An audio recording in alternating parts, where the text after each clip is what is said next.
hit turn in the earth? Did they start to cry?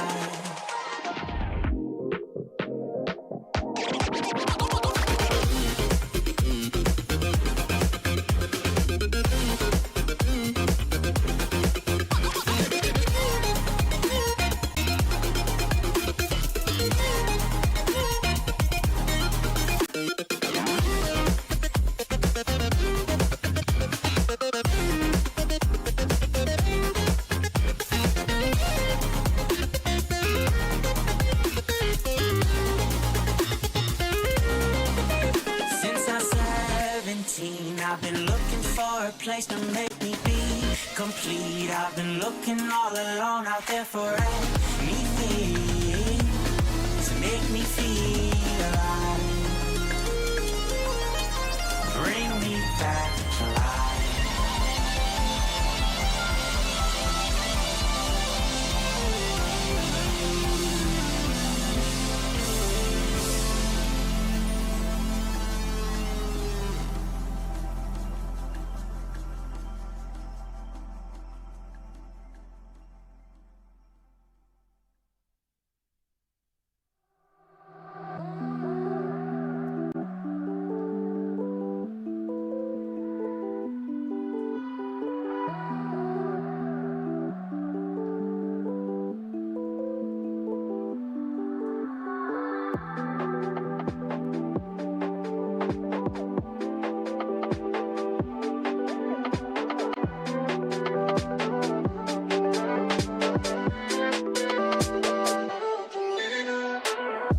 I can't stand the distance. You're over there contemplating existence. Wish I could be of greater assistance. You're putting up this wall of resistance. Yeah, you can call me persistent, but why do we feel so socially distant? My brain needs to know this instance. Is it the system making us inconsistent? It's easy to blame the external. Is our love temporary? Is it eternal? I'm always looking internal. Tossing and turning at night, I'm nocturnal. I need to know, can we win this war? Or will we be soldiers left on the floor? I'm not sure. Feel like I'm winning, but I haven't kept score. And I just need to know what I'm fighting for.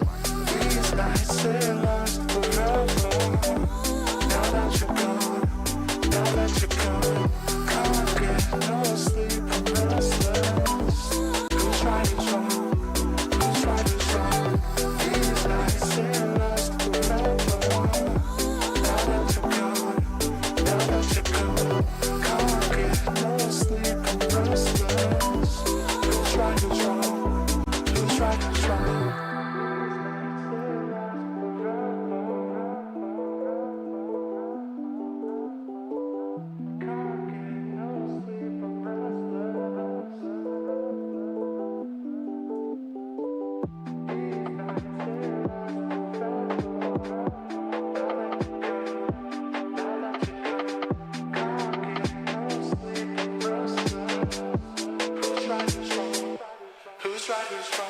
Yeah, I remember the days before you and I went separate ways. I know that I said that I needed the space, but when I think back I only see your face. It's always gonna be hard to replace the touch of your love and your warm embrace. I wish I could go down my phone and erase all the pictures of you, but I keep them in case. Don't know what I expected to do. Without all your love I didn't know who to turn to. Guess it's kinda funny how the tables are turned to. They told me I'd be better off, but that's not true. Now I'm looking for somebody who's brand new. You are my one love, you are my go-to. Guess I just gotta do my best to pull through, but I feel like I need to say I still love you. These nights stay lost forever. Now that you're gone, now that you're gone, can't get no sleep, I'm restless. Who's right is wrong? Who's right is wrong? These nights stay lost forever. Now that you're gone, now that you're gone, can't get no sleep, I'm restless. Who's right is wrong? Who's right is wrong?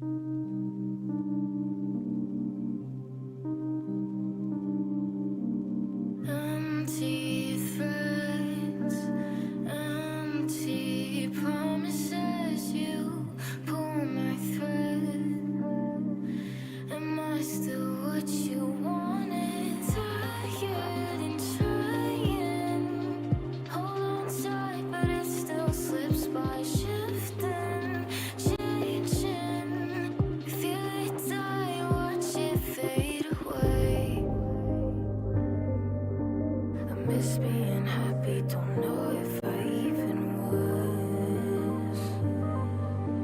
I think you'll be happy at the moment that I am gone.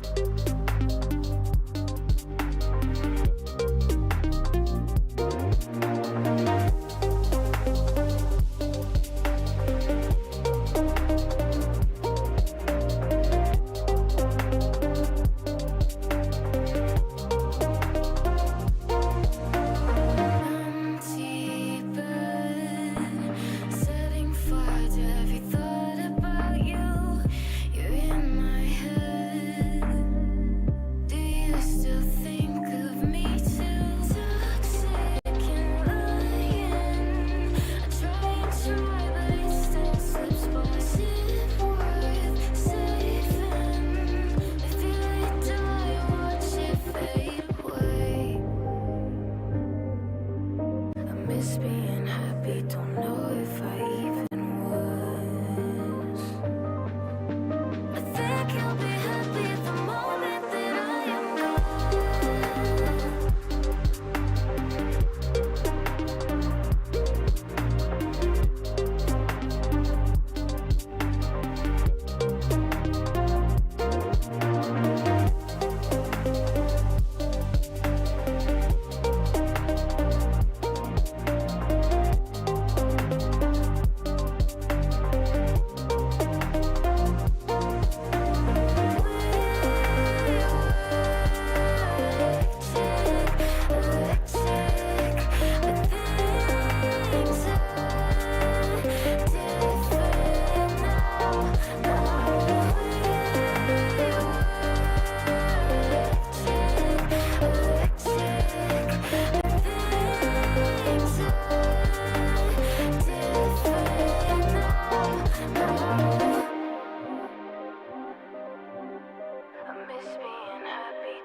colder when you're frozen over like I am.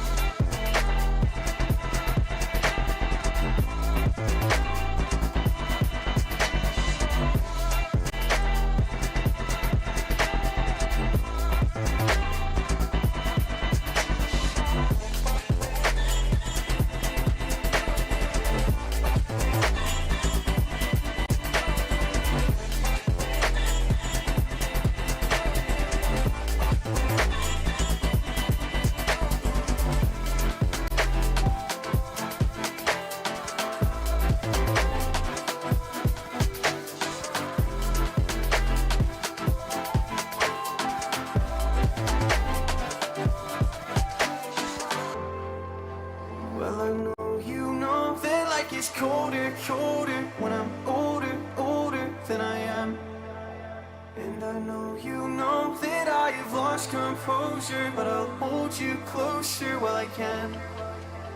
I never told you that I'm slightly broken, that I might lose focus when I am.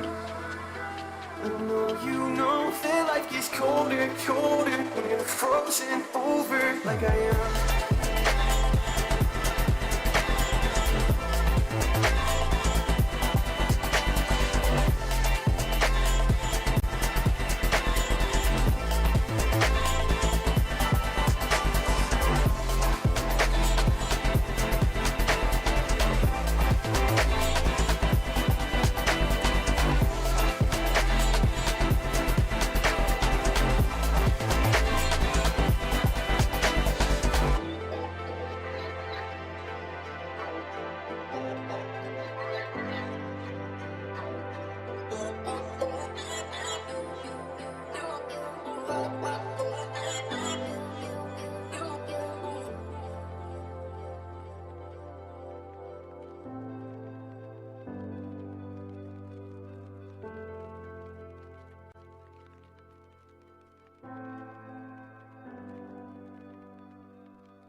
just backseat lovers?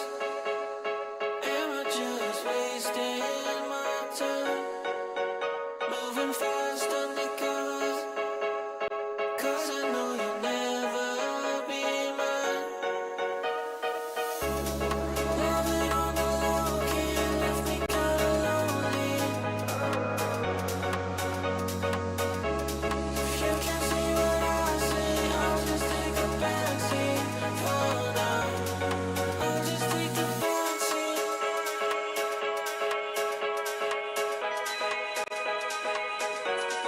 I'll just take the backseat.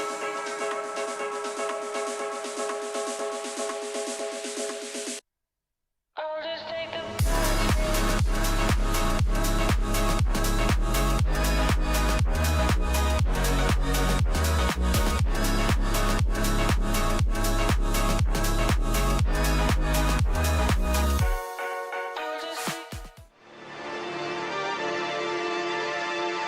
Hold up, why do they doubt the kid? I'm about to prove them all wrong again.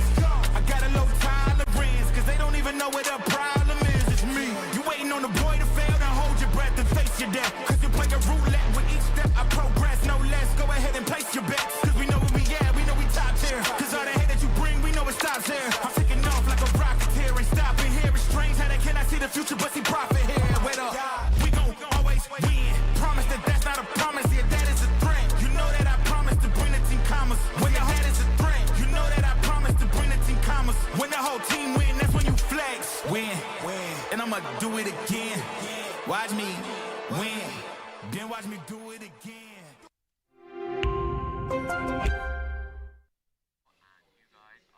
Hello and welcome back everybody to day 2, the last day of the European Halo Championships 2025. Now I've relocated a little bit, but you, still same familiar face. How are you doing this morning, Lethal? Yeah, not too bad at all. Yeah, you don't look like Reed anymore. You've changed a little bit since that, so it's nice to have you back on the desk. You have, yeah. It was a quick move as well, very quick. But yeah, doing well. It's Sunday, Championship Sunday, and we've only got 16 teams left remaining. And honestly, I look forward to see how this event's going to unfold and who's going to be winning that championship. Yeah, the best of the best top 16 have been left. Swiss stage is over and done with now. But before we get on to the nitty gritty, I think you've got something. Do you want to tell us a little bit about here? Oh, I might know about a monitor or two. Ooh, do you want to tell us a bit you know about me the and my monitor? monitors. I do love them. Go right ahead. Tell me about this monitor. Of course. So the Omen 25 Esports monitor is built to deliver performance without sacrifice at 360 hertz refresh rates. You get blazingly fast gameplay, faster objects, and cleaner details. For 1 ms response time with overdrive eliminates ghosting, delivering crisp, fluid gameplay no matter what's happening on screen, and factory color calibration ensures you to get the exact same view as the pros do. So that would definitely help me quite a bit. That was good. That's really helps, yeah. With a tight field of vision, near instant reaction speeds, and pinpoint color accuracy. But power isn't about speed, it's about convenience. Omen have tackled desk clutter head on, which is going to do me a massive favour because my cable management is actually horrendous, and cord and wire pass-through on the stand keeps your space clean. Need your headset? Simply mount the removable headphone hook onto the monitor's quick release socket. And for personalised comfort, a fully adjustable stand lets you set the perfect height, tilt, pivot and swivel. Plus, keep your accessories organised with the easy-to-access USB hub. Play at the speed of the pros with the Omen 25 Esports monitor, the official monitor of the League of Legends Esports and Valorant Champions Tour. It is a really snazzy monitor. It is very snazzy. That's probably the perfect phrase. It is. And as you said, the headphone mount, I'll be honest, my cable management is atrocious. Oh, it would send a couple of people here into a little bit of a frenzy. But yeah, that is the Omen 25 Esports monitor. Now, on to the game a little bit. Let's focus back on what's going on here in Stoke-on-Trent. Are there any players to watch? Because, of course, our first game is going to be Clutch Academy versus Hold Forward. Are there any players that you really want to highlight? If you say only one perspective you can look at, who are you pointing out amongst this incredible lineup? This is quite difficult because a lot of these players are quite similar in terms of that skill ceiling. So you've got Suspense and Turk, but the problem is with Taxi, it's the fact that his damage dealt is ridiculous, but sometimes it displays in his KD, sometimes it doesn't, but he is one of the most proactive players, and Suspense just complements that beautifully. And on the other side, you could say with Hold Forward, their slaying power is actually very similar across the board, but if there's one that sticks out just that smallest margin, it would be Light Axel, and Rudy does have his elements as well. So those two would be the ones I'll be keeping a nice keen eye on. That'll be our little bit of a head-to-head to maybe analyse after the game. But the game is all ready and waiting for us, and we are not going to make you wait any longer. We're going to pass you over to the casters. Ladies and gentlemen, welcome to our coverage of the second day of the EHL Championship 2025. My name's Vanadam. I'm joined here by Wonderboy, and we are ready to get this rolling. How are you doing? Oh, yeah, I'm doing good. It was a bit of a late one last night, wasn't it? So I'm glad that everyone is here and ready early on today. Hopefully we've all had our coffee, had a good, 3 hours sleep, something like that. Doesn't matter, because now it's time for the nitty-gritty, the champ bracket. It's what it's all about. Winners one. You get 2 lives in this champ bracket. You want to maintain your life in the winners bracket as long and as far as you can to really secure a good placement. That's typically where you'll find your decent placements. We're into best of 3s now, which is a big, big shame. But it will lead us to some drama here, Adam. We love drama as commentators, as the neutral parties. The players probably won't be too happy to see best of 3s, but it does mean we'll likely see some very tense and very close games with the smaller sample size we'll have. That is definitely true, and we got to see Clutch Academy on the main stage yesterday, and that was quite an exciting series that we kicked off the day with in the Swiss stage. I wasn't here to cast Holding Forward yesterday. Looking through how they've played here, Clutch Academy obviously a strong seed. What do you feel like Hold Forward might need to think about here to make sure that they have a good showing and get themselves through? Well, looking at their record, 3-2 in the Swiss is, I mean, it's not a bad record by any stretch of the imagination. When you look at how well Clutch Academy did yesterday, the 8th seed, 3 wins on the bounce, secured champ bracket play with absolutely no dramas whatsoever. For Hold Forward, you have to bank on yourself here. You have to say, you know what, this is a bit of a blessing in disguise. We're now into best of 3s instead of best of 5s. Gives us a chance if we can win that Game 2 Slayer, maybe force a Game 3. Obviously not ruling out a Game 1 victory here, but if you give yourself that kind of safety net, just know there is always a chance to provide an upset in a best of 3. I can think of countless best of 3 upsets. So I would focus on that, focus that everything seems to be going in your favour before a bullet has even been shot here in the champ bracket. Absolutely. Looking at the stats really briefly here, the KDs that Clutch Academy put down yesterday, some of their players are exceeding 2. Wow. Slink himself got 1.5, and Moss got 1.5 as well, so they're really scary numbers to be putting up. Yeah, they are, and when you have a player dropping 1.5, you're probably looking at them to lead the line in terms of slays. Our first game is Capture the Flag, King of the Hill. It's right on my screen. That's how early it is and how late last night it was. King of the Hill, Lattice. Now, kills are all well and good, but the problem is you can't just win a game of King of the Hill by yourself. There's no way. It has to be an entire unit of 4 moving together as a team and being completely in sync on breaks, on holds, in transition. You can't do anything just by yourself, so we're going to be looking for the entire Clutch Academy squad to kind of step up a little bit, and for Hold Forward, try and exploit some of that disjointedness. Everything's going against them, though, I will say. I mean, you're up against a higher seed who went 3-0 in Swiss. When you went 3-0 in Swiss yesterday, it meant you got to go home to your hotel, get a good night's sleep. For those who had to go into today, this morning's Swiss match at 2-2, you're not even sure if you're going to qualify for the champ bracket. You're in the venue until, the early hours of this morning, thinking, we have another match to play, but then you've called in early today. There's so many things going against them here.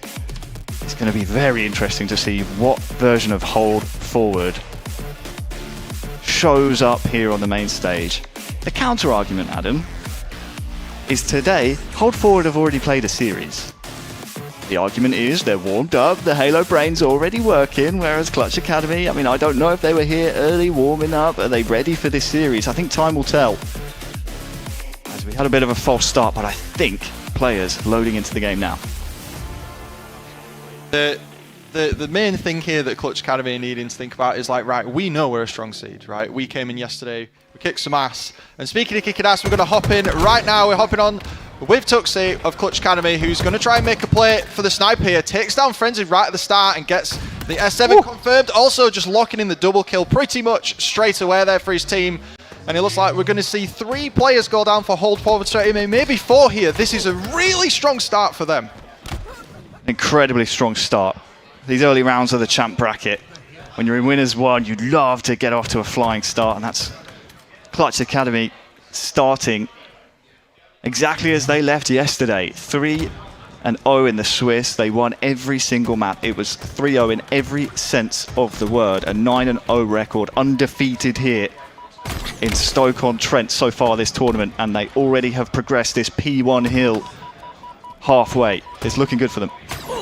The hill on ice here definitely making its way towards being captured, but Tuxie's just taking on everyone here. 5-1, getting the killing spree in really early on, just before he got took out on screen. 2 players make that 3 from hold forward, now in the respawn screen, and it looks like it's going to be a Clutch Academy 1-0 with 26 seconds into the game only being used. Yeah, they were completely dominant on that first hill. I was surprised to see them maybe... I thought they might try and play transition a bit sooner, knowing that hill was all but guaranteed to be captured, but they were a little slow on the rotation. That's allowed hold forward to try and contest red here, like Axel taken down in front of Big Door. But they just look really, really well at Oil Clutch Academy. I mean, even considering all 4 of them are victims of last-minute roster mania, they look like a full squad here, and they look poised to make a deep bracket run. And they're showing it here on Lattice, map 1. Yeah, Zonde thinking he's Goku here with the instant transmission with his QT that's just run out, getting the flank on a lot of the hold forward players. Moving around now onto top mid, thinking he can take Rudy and Frenzy right now. They're trying to push through. He does get taken out there. That is going to weaken the hold a little bit. 3 players momentarily down for Clutch Academy. That means that Percussion has a moment to try and take some space, and he uses the repulsor to get up behind his teammate Light Axel, and Moss finds himself in the 2v1. Suspense comes in to try and help out. This is such a pivotal fight, and it goes to Clutch Academy. Well done from Suspense there. Sure, you sacrifice your teammate in the 2v2, but you clean up both kills, you do what you need to do. And again, it's on this P2 hold, halfway captured. We haven't seen any progress really from hold forward. And with a name like hold forward, you gotta say, King of the Hill probably not the game type for you. You have to temper your pace a little bit, group up and swarm together. That's the 2nd hill now into the hands of Clutch Academy, 2-0. Looking good. They've really been putting on the pressure. Zondic's trying to do everything he can, or Slink should I say, stay alive there. And it's not quite going the way he wanted. A few deaths on both sides here right now. A little quiet while the hill does find itself towards the front side of the blue base. 3 players down for hold forward right now. And it looks like Rudy's trying to get some space for his team. Runs into Tuxie, who gets sent back to the respawn there. But Clutch Academy are getting the hold again. Hold forward, unable to take the ground that they need here. The challenge is coming in, but I'm not sure it's at the right time. I'm not sure it had the right type of synchronization that they were looking for. And yet again, we're stood here with the hill slowly ticking up in the direction of the blue team. This is going to sound ridiculous, but honestly, at this point in time, if I'm Clutch Academy, I'm thinking on this hill, play clock. Sounds ridiculous, right? I mean, you're only 2-0, you still have 3 minutes on the clock, but after this hill, if you regain control and you break this hold forward setup, the next hill goes to top snipe. That is so difficult to hold. So, not surprised to see them try and capture it. I mean, you know, it is King of the Hill. I mean, the objective and the quickest way to end the game is to capture all of them. But yeah, that's something to think about for them maybe if they play this game type again later on in the tournament against perhaps some more trickier opposition. It's definitely a game plan that they can consider. But I mean, you know what's better than 2-0 and playing time on this? It's 3-0 and playing time. And if you Suspense, apart from the fact you've just been killed by Light Axel, got 5 shot, that man's scoreline, 13-7 right now. If you add up the kills on whole forward side, he has half as many kills as the entire enemy team right now. He's going on an absolute tear this game. This is a great start to the day for him. But we're going to hop in with Light Axel, who's got, or did have, a shot in the S7. Not going how he wanted there. Holding this bridge is going to be key to getting the respawn in for Percussion to help out. A bit of a cross-map kind of battle going on here. I'm surprised that the fight is so far away here. Could definitely tell Light Axel thought he had more ammo. Nice 5 after the reach out from Slink, but that is a clean break from Clutch Academy. And now they get to start their hold. You often see players just crouch in this area of the hill. I mean, that's the quickest way to escape. Clearly, Tuxie is a little concerned about maybe leaving those blue elbow spawns open and wants to guarantee that they don't spawn there. But as you can see, we have the benefit of all the player outlines as the players on the stage start to get a bit loud.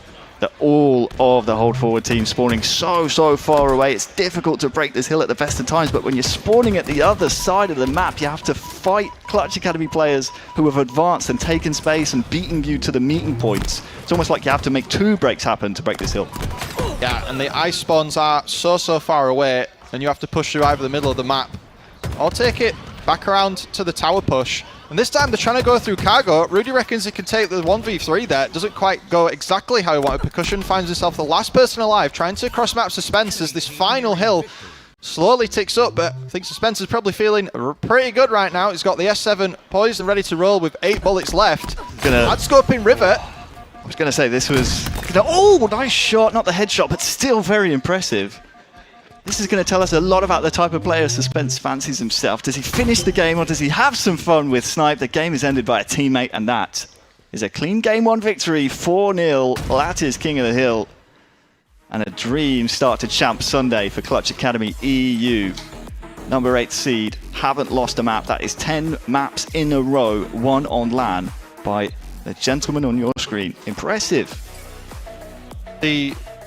The scoreline that they just put out there, the slaying power that they just showed us in this first game of this best of 3, that is pretty scary. Yeah. You're sat at the other side, that Suspense having half as many kills as your team and his teammates, not too far behind. Yeah, we can take a look at some of the statistics here so far in this series. Yeah, Suspense, we saw him have fun with Snipe at the end of map 1. Moving into map 2, it's Street Slayer, so not as many flashy weapons to work with. But overall, damage dealing on the side of Clutch Academy, pretty well-rounded there. Considering King of the Hill, often you'll have someone who is holding spawns, you'll have someone that wants to, I mean, you know, play a little bit more rotational. So often you'll find a player that has a little bit less damage than the rest of the team, but really well-rounded stat line there in map 1. Absolutely. And we're going to move on to Street Slayer, and as you said, you know, this is fast. You got the red gun, you got the camo. Clutch Academy were taking heads left, right and centre there, running the map for quite a while. There's not really much escape from this one. It's pretty hard to slow down a Street Slayer, isn't it?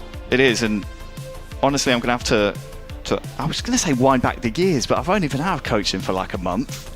I'm going to get my stopwatch out for this one, and the reason is I think Street Slayer is, I mean, obviously you have camo every 2.5 minutes, right? But the thing you have to look out for is red gun. It's pretty much the only power item on the map, and often people think because it's not on like a tier 3 pad, or you know, it doesn't have a timer on it, that you shouldn't play for it, but teams often neglect it. Now, neither side has a coach plugged in right now, so none of them will be timing it. So it'll be interesting to see which one remembers that red gun. For those wondering, when you run out of ammo in it, it's a minute. It's a minute after that. Oh no, is it 45 seconds? It's 45 seconds actually. See, yeah. I am going to have to roll back the years because clearly I'm out of touch. So I'll be getting my stopwatch out. I'll be having a little look, seeing when that red gun runs out of ammo and who remembers it and which team plays for it. I'll be judging you here. Hold forward in Clutch Academy. I'm a big fan of the Stalker rifle.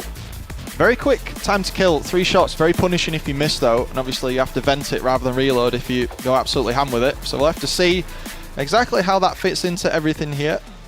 But as these teams load in, the Quiet Before the Storm, that is Street Slayer, camo on screen right now, they'll be thinking, how can we use the space we have to stop the collapses that we just saw? How can we stop the enemy team from locking us into that awful PD spawn trap that many teams fear?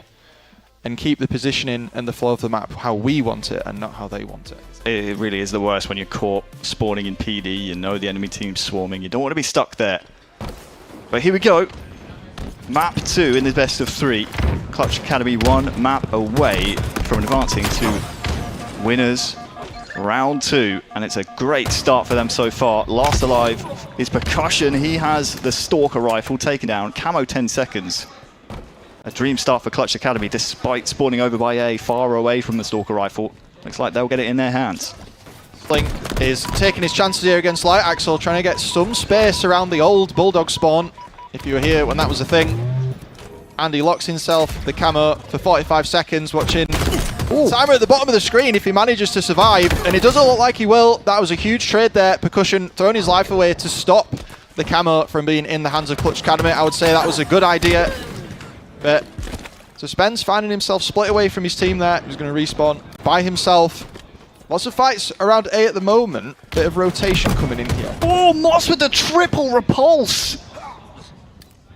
I've never seen that before. 3 players get sent backwards, denied the opportunity to wrap back. Wow.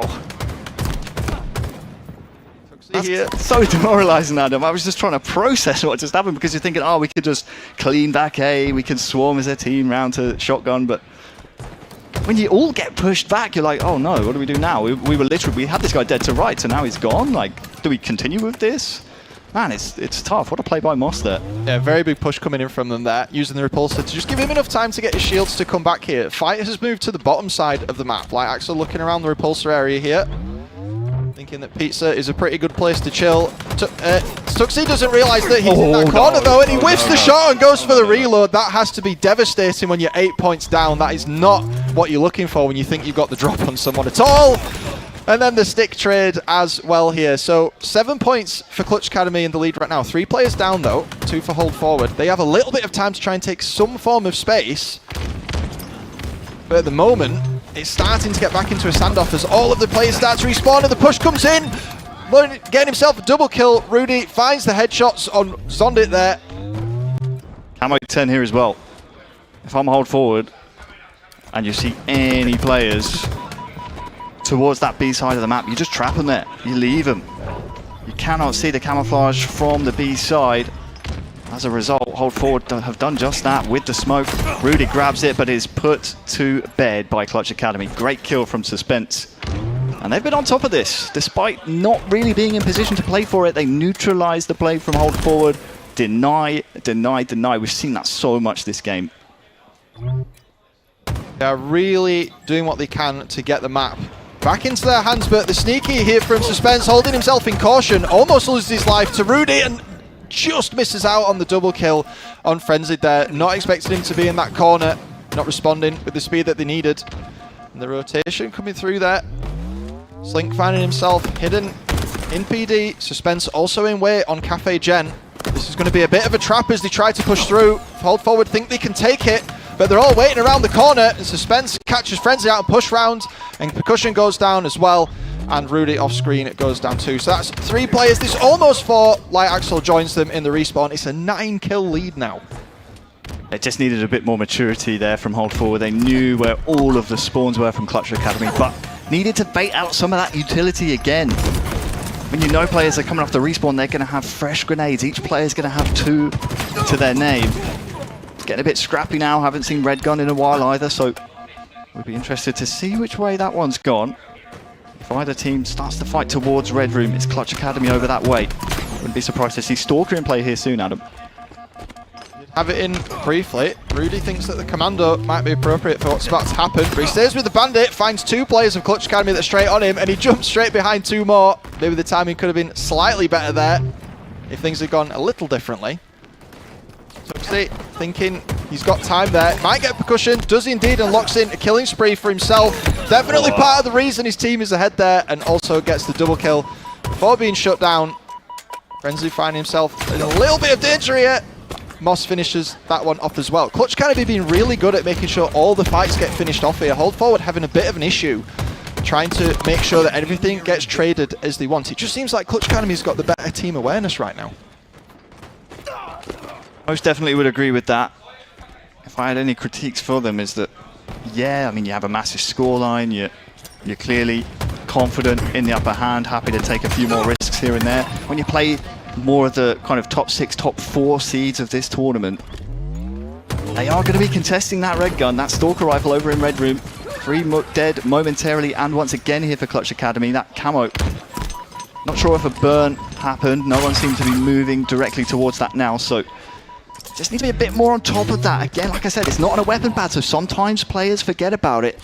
We're seeing it now here from Tuxie, but I can guarantee you this Stalker rifle had been on that kind of weapon rack for at least 2 minutes of this game. Got to be more on top of that if you can be critical about a team that is in a 7-kill lead here in the late game. Yeah, if you're leaving it for a long time later on in the bracket, you're definitely going to get punished for it. The likes of Majin and others are not going to let you do that. They are going to utilise that to the fullest. And as this second game almost begins to close out here, 2 kills left for Clutch Academy before they lock themselves in for winners round 2. It's looking a little less likely for Hull Forward, who may find the move down to the elimination bracket, the time to recalculate where they're going here. And there we go. Melee comes in commando, the last kill going onto Frenzied there. So Clutch Academy secure themselves winners round 2. Good to see the scoreboard. Closing thoughts? Well, closing thoughts, I mean, these guys look really dangerous. Really, really dangerous. I mean, haven't dropped a map so far here in Stoke-on-Trent. A lot of love, a lot of respect shown between the two. Hold Forward will drop down to the lower bracket. But that is now 11 maps on the spin on land for a team that was put together as a last-minute makeshift, if you will. They look solid. Very, very impressive. 4-0 on King of the Hill, 50-40 on Street Slayer. It is one of those game types that can get a bit scrappy, but they made it pretty convincing. Be interesting to see. I'll be keeping my eyes on them, Adam, moving forward throughout the winners bracket. They could get themselves a very respectable placement here at this tournament. Absolutely, and keep the stopwatch out as well to see how many power-ups they leave around there. But just looking at the damage real quick here, there's a big difference there between Hold Forward's ability to utilise, you know, the distance and the space they had to convert it to damage. A few of their players on the lower end in the lobby, many of Clutch Academy's players managing to be around the 3.5k, 4k mark, which is a very respectable amount of damage per player on your team in Slayer. Yeah, especially on Streets. I mean, it's a map that is essentially 3 lanes. I did like that we saw from both Clutch Academy, but also from Hold Forward, not afraid to play the mid lane. It's often the lane that is neglected on most maps. You think about Recharge especially. Players and teams often feel a little bit hesitant to play that mid map, but Clutch Academy very, very well drilled. Hold Forward happy to play mid as well, but yeah, that contributes to the damage totals. When you kind of treat all 3 lanes of the map equally, you're gonna find plenty of damage in there. Absolutely, and that's going to be it from us for this part of the tournament. We're going to throw back over to the analyst desk, and we'll see you very soon. Thank you very much, guys. Now, let's break this down a little bit, because we've now switched over to, best of 3 right now, just to get this going a little bit quicker.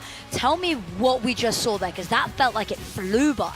Yeah, it seemed like Clutch Academy were just on a completely different tier list in comparison. I was very surprised, but I was also very impressed at the same time. Like, even with that first game, a 4-0 on a map like Lattice Hill is extremely, I wouldn't say rare, but not very common, let's put it that way.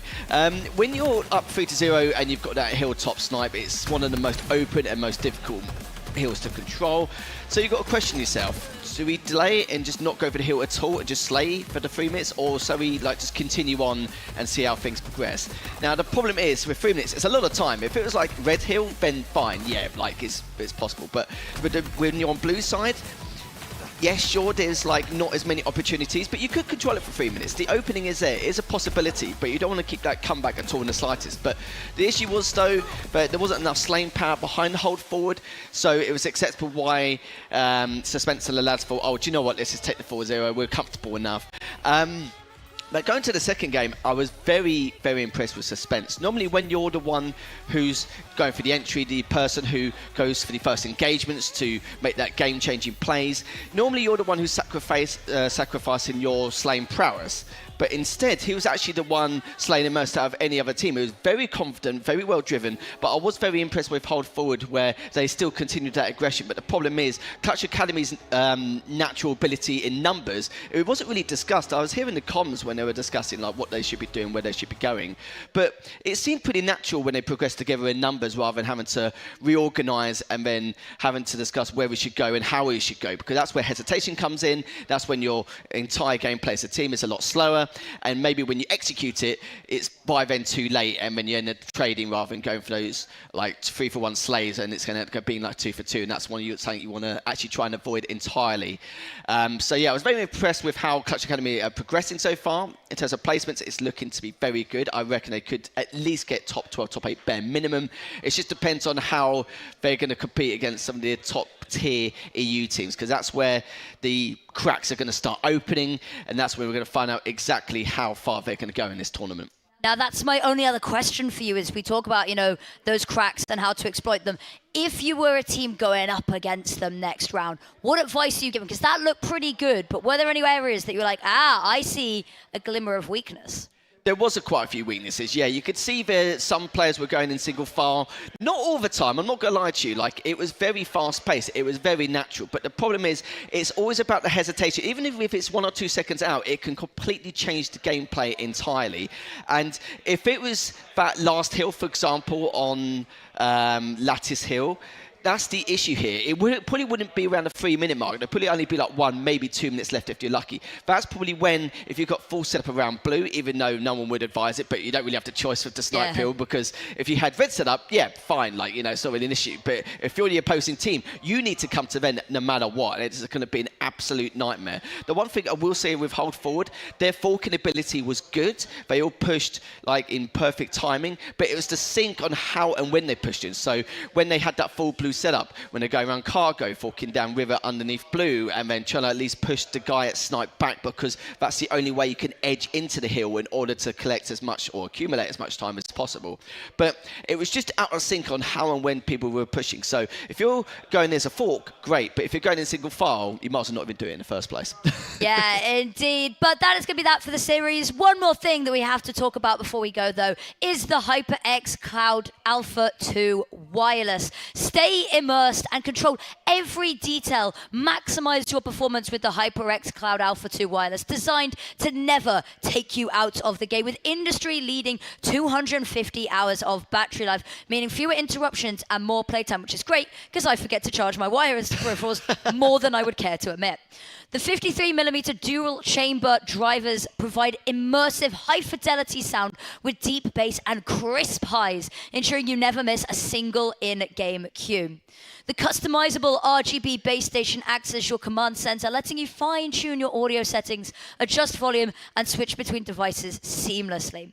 Whether gaming, streaming, or multitasking across devices, the HyperX Cloud Alpha 2 Wireless delivers superior performance, comfort, and innovative control to keep you ahead of the competition. With simultaneous 2.4 gigahertz and Bluetooth connectivity, you can listen to music, podcasts, even answer your phone without missing a beat in your game. You can get the HyperX Cloud 2 Wireless now and outclass the competition. You sure can. I would highly advise it as well. If you didn't, then what are you doing? Let's be honest. Exactly. I need a new headset. It's on my list. But that is going to be it for this game. But don't go too far. We'll be getting the next matchup ready for you really soon. We'll be back before too long.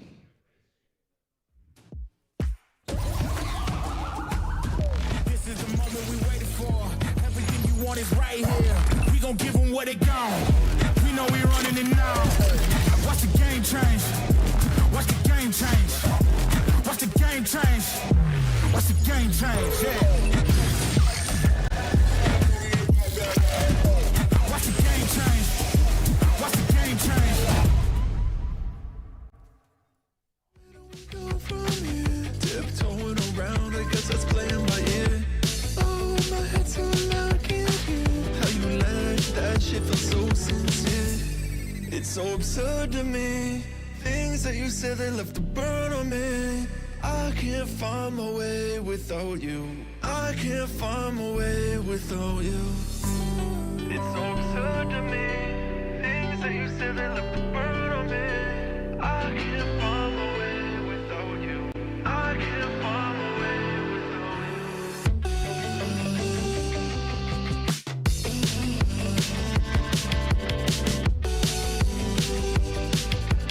I can't find my way without you. It's so absurd to me. Things that you said that left a burn on me. I can't find my way without you. I can't find my way without you.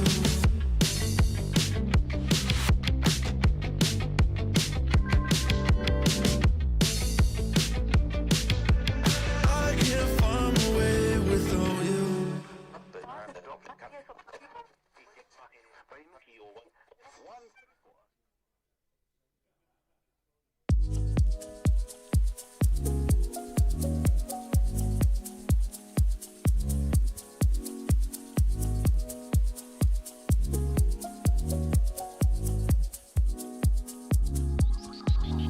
Hold on, it's getting too much. So long, but don't start to rush.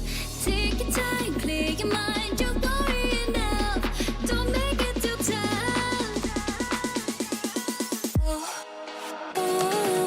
We made it. We made it, yeah. We made it. We made it. We made it.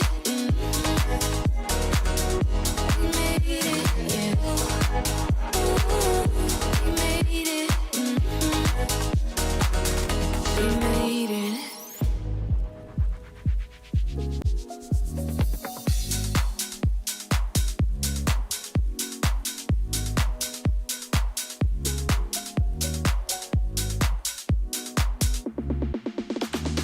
Play with my emotions like it's all just a game to you. It's a game to you. But roll the dice again, and I can promise this time you lose. It's your turn to lose.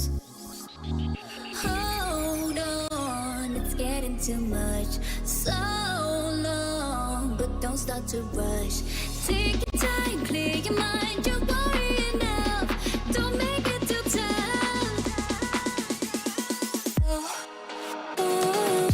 We made it. We made it, yeah. We made it. We made it. We made it. We made it, yeah. We made it. We made it.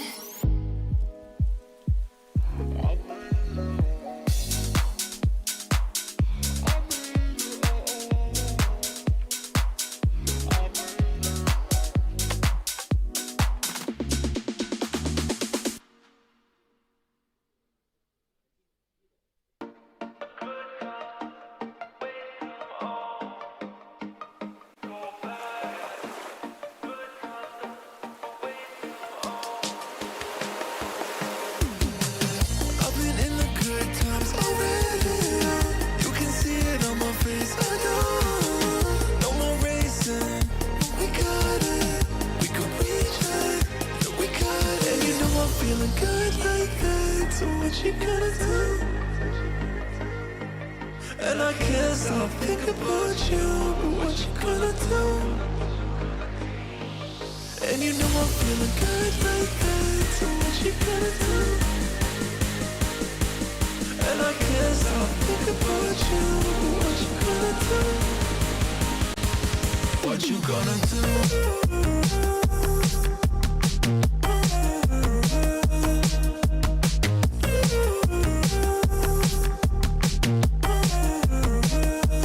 What you gonna do?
citrus and fruit, burning slow and sweetly. Too shy to call you a lie when you said you need me.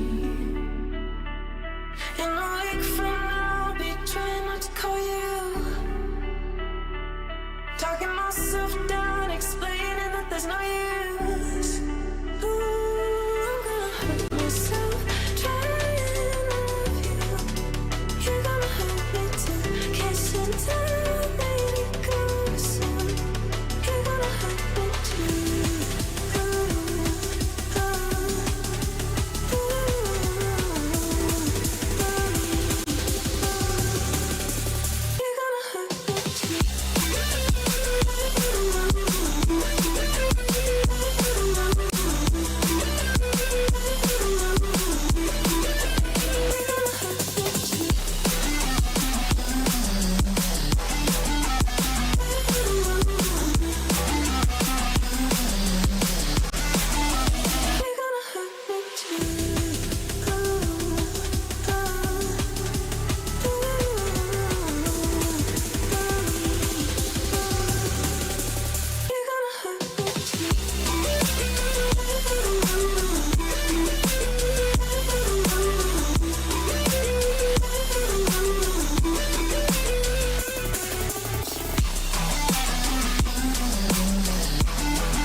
Sad eyes looking so pathetic.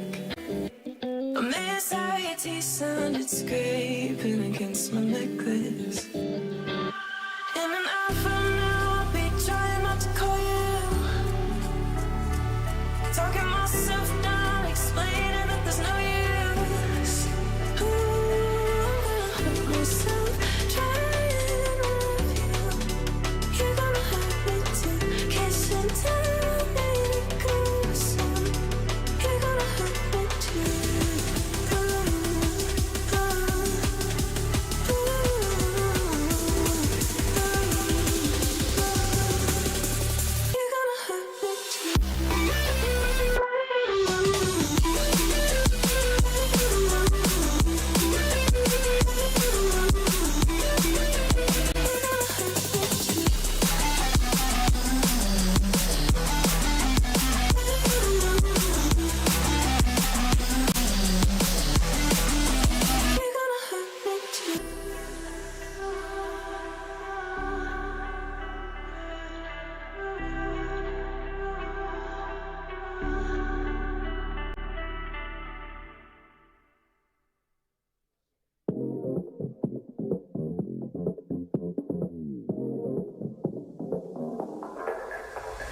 Feel this tide choke my neck and I just wonder why I'm buried in a suit I'd never buy, a suit I'd never buy.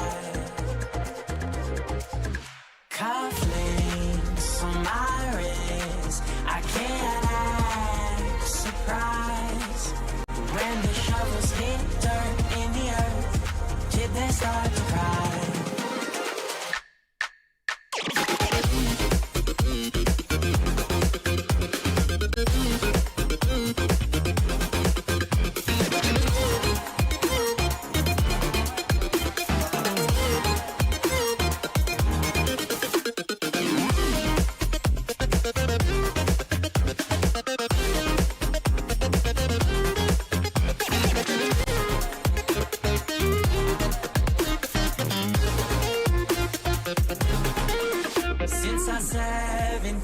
I've been looking for a place to make me be complete. I've been looking all alone out there for anything to make me feel alive. Bring me back to life.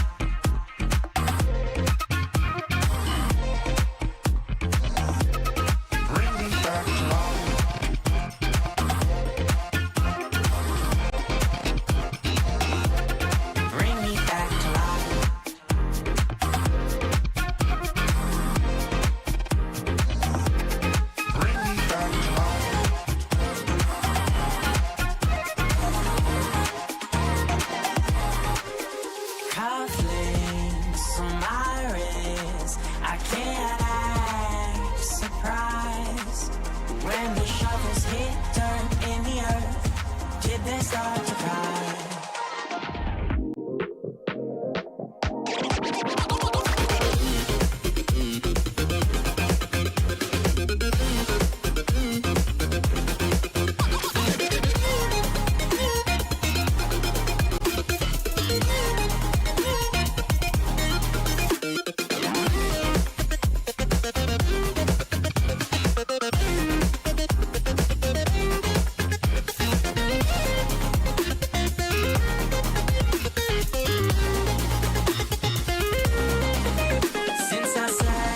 17. I've been looking for a place to make me be complete. I've been looking all alone out there for anything to make me feel alive. Bring me back to life.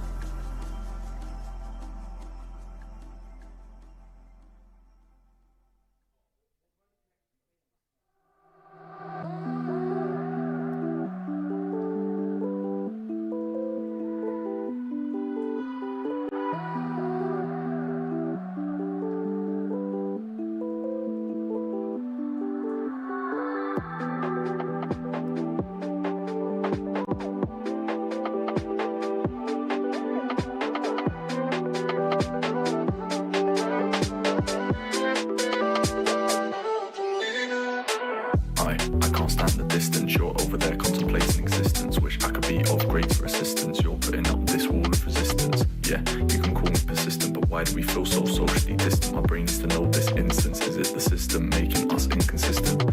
It's easy to blame the external. Is our love temporary? Is it eternal? I'm always looking internal, tossing and turning at night. I'm nocturnal. I need to know, can we win this war? Or will we be soldiers left on the floor? I'm not sure. Feel like I'm winning, but I haven't kept score, and I just need to know what I'm fighting for. These nights they last forever. Now that you're gone, now that you're gone, can't get no sleep, I'm restless. Who's right, who's wrong? Who's right, who's wrong? These nights they last forever. Now that you're gone, now that you're gone, can't get no sleep, I'm restless. Who's right, who's wrong? Who's right, who's wrong?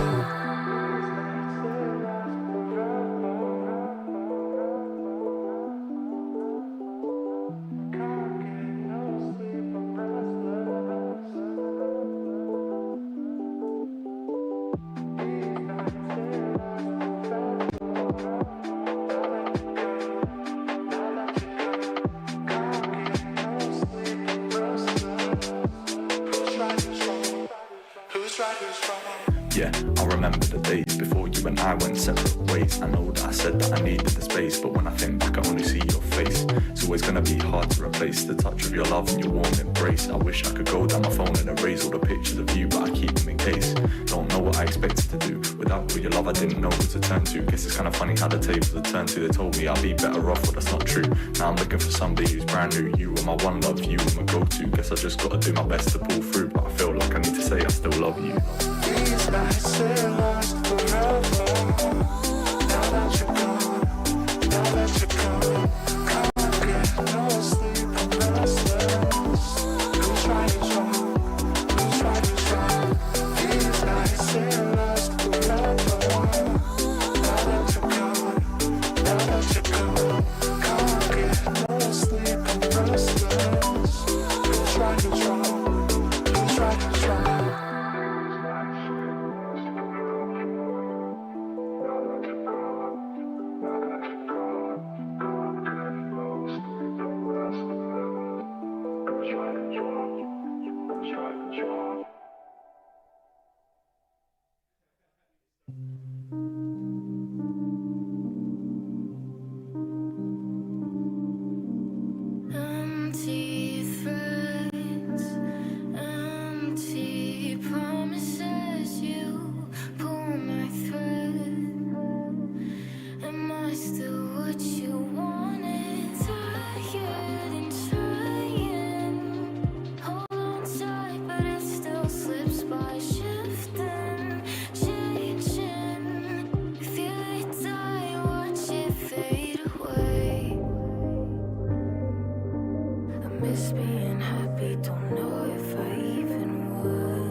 frozen over like I am.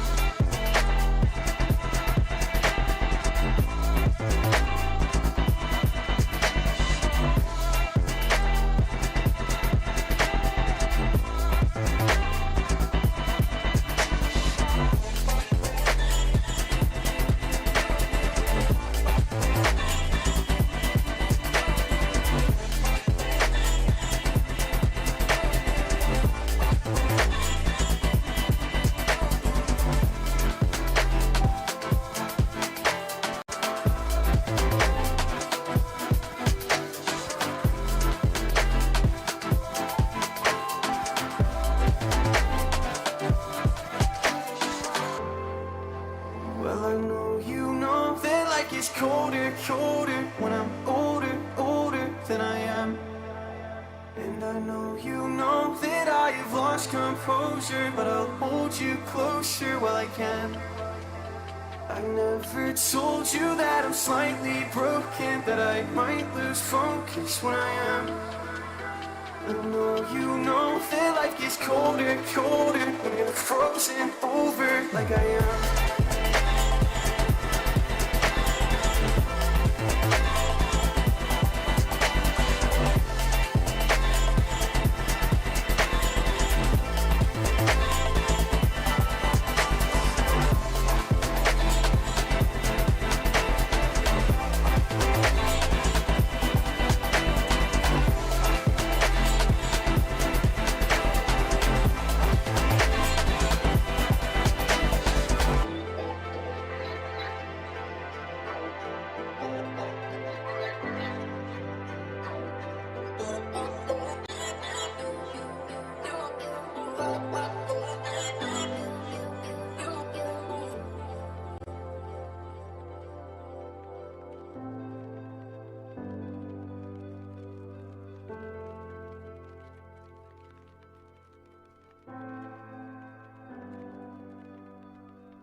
Are we just backseat lovers? Am I just wasting my time? Moving fast undercover, 'cause I know you'll never be mine. Loving on the low key left me kinda lonely. If you can see what I see, I'll just take a backseat for now.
Me and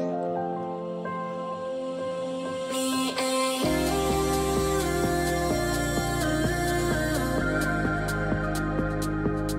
Me and you.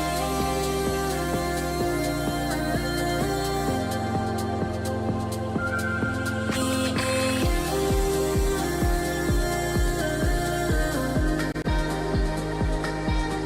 Me and you.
still think of you.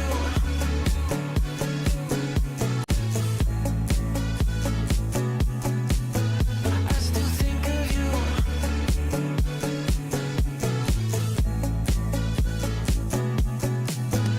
Looking back, I see young, dumb, and naive.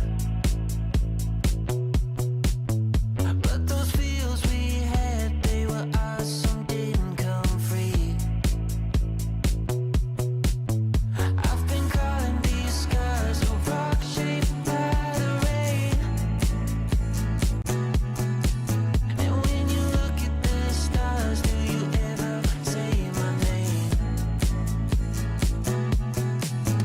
I still think of you, stuck on me like an old tattoo.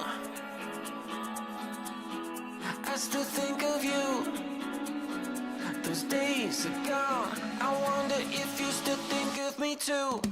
I still think of you.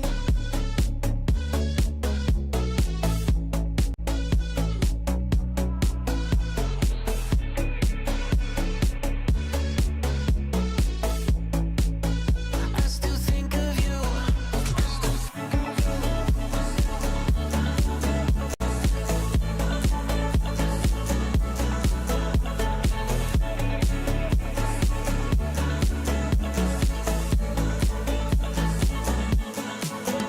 Roller coaster feeling, seasons change, let it go. I forget the reason, baby, did we ever know? I've been calling these scars a rock shaped by the rain. And when you look at the stars, do you ever say my name? I still think of you, stuck on me like an old tattoo. I still think of you, those days are gone. I wonder if you still think of me too. I still think of you.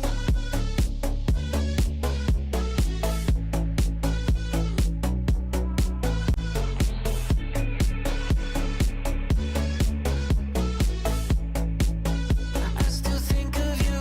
I still think of you.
once again.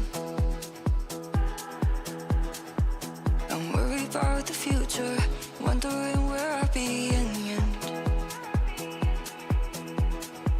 But I know that there must be more to life than this.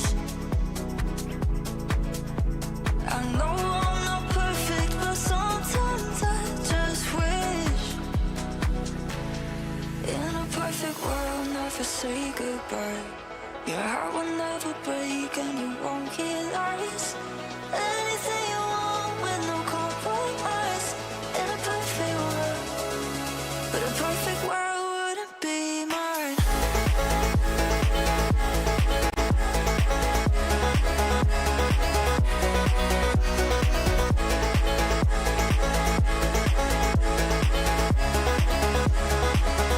In a perfect world.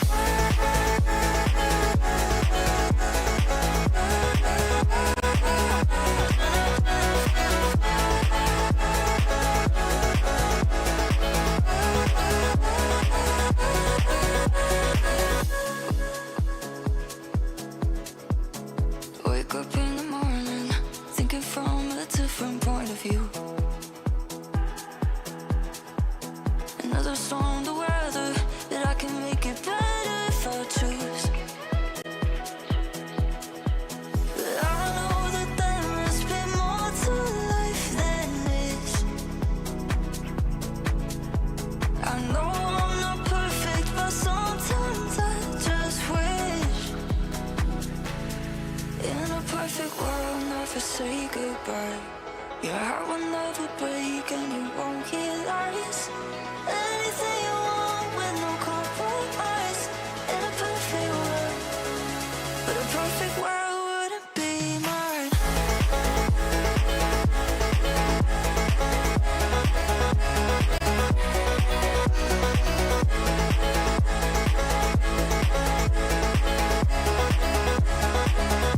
In a perfect world.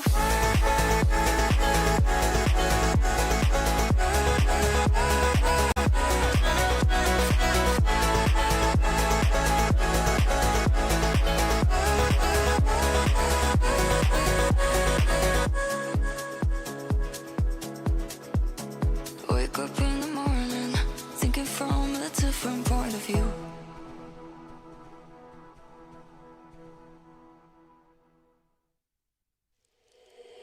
Listen to me speak, but just say what you want. What words will you keep? The ones that cause us harm. You assume the worst, but that is yet to come. Because you caused it first, and now we've come undone. Caught up in trying to find a problem. Why do we lose our minds, sending us before we try? Fed up with trying to fix our problems. Why do we lose our minds, sending us before we try? Why do we lose our minds, sending us before we try? Why do we lose our minds, sending us before we try? Caught up in trying to find a problem. Why do we lose our minds, sending us before we try? Fed up with trying to fix our problems. Why do we lose our minds, lose our minds? Look between the lines, because you bent the truth. Now it's hard to find a place for me and you. I know you're paranoid, but that does not excuse the way we've paved a void and made ourselves confused.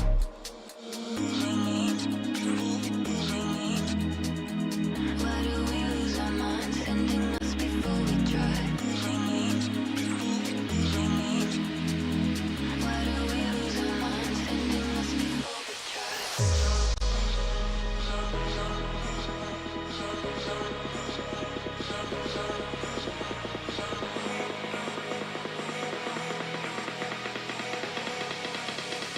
Sending us before we try.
Spit it out, just tell me honestly. You should know I'm not your enemy. You won't trust, I want it just as much. You need love, I need the same for us. Look at all this time we're wasting, screaming at each other, baby. I wanna understand. So you walk away, I feel a way when you hold me. We want the same thing.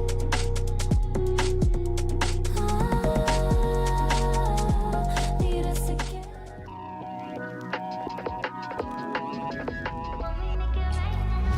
You got me exclusive. I'm so high, I've been losing Landed the CC on Ash. Okay, wait, Ash down, Seraphine next. place. We steady on the same pace, yeah. I'm crazy. You like that? Don't back down. Okay, go. Oh my gosh, rapid fire rejected. Spicy. There's a fact. We on the right track, yeah. Driving me wild, giddy up like a stallion. We know how to make it rain in my bedroom.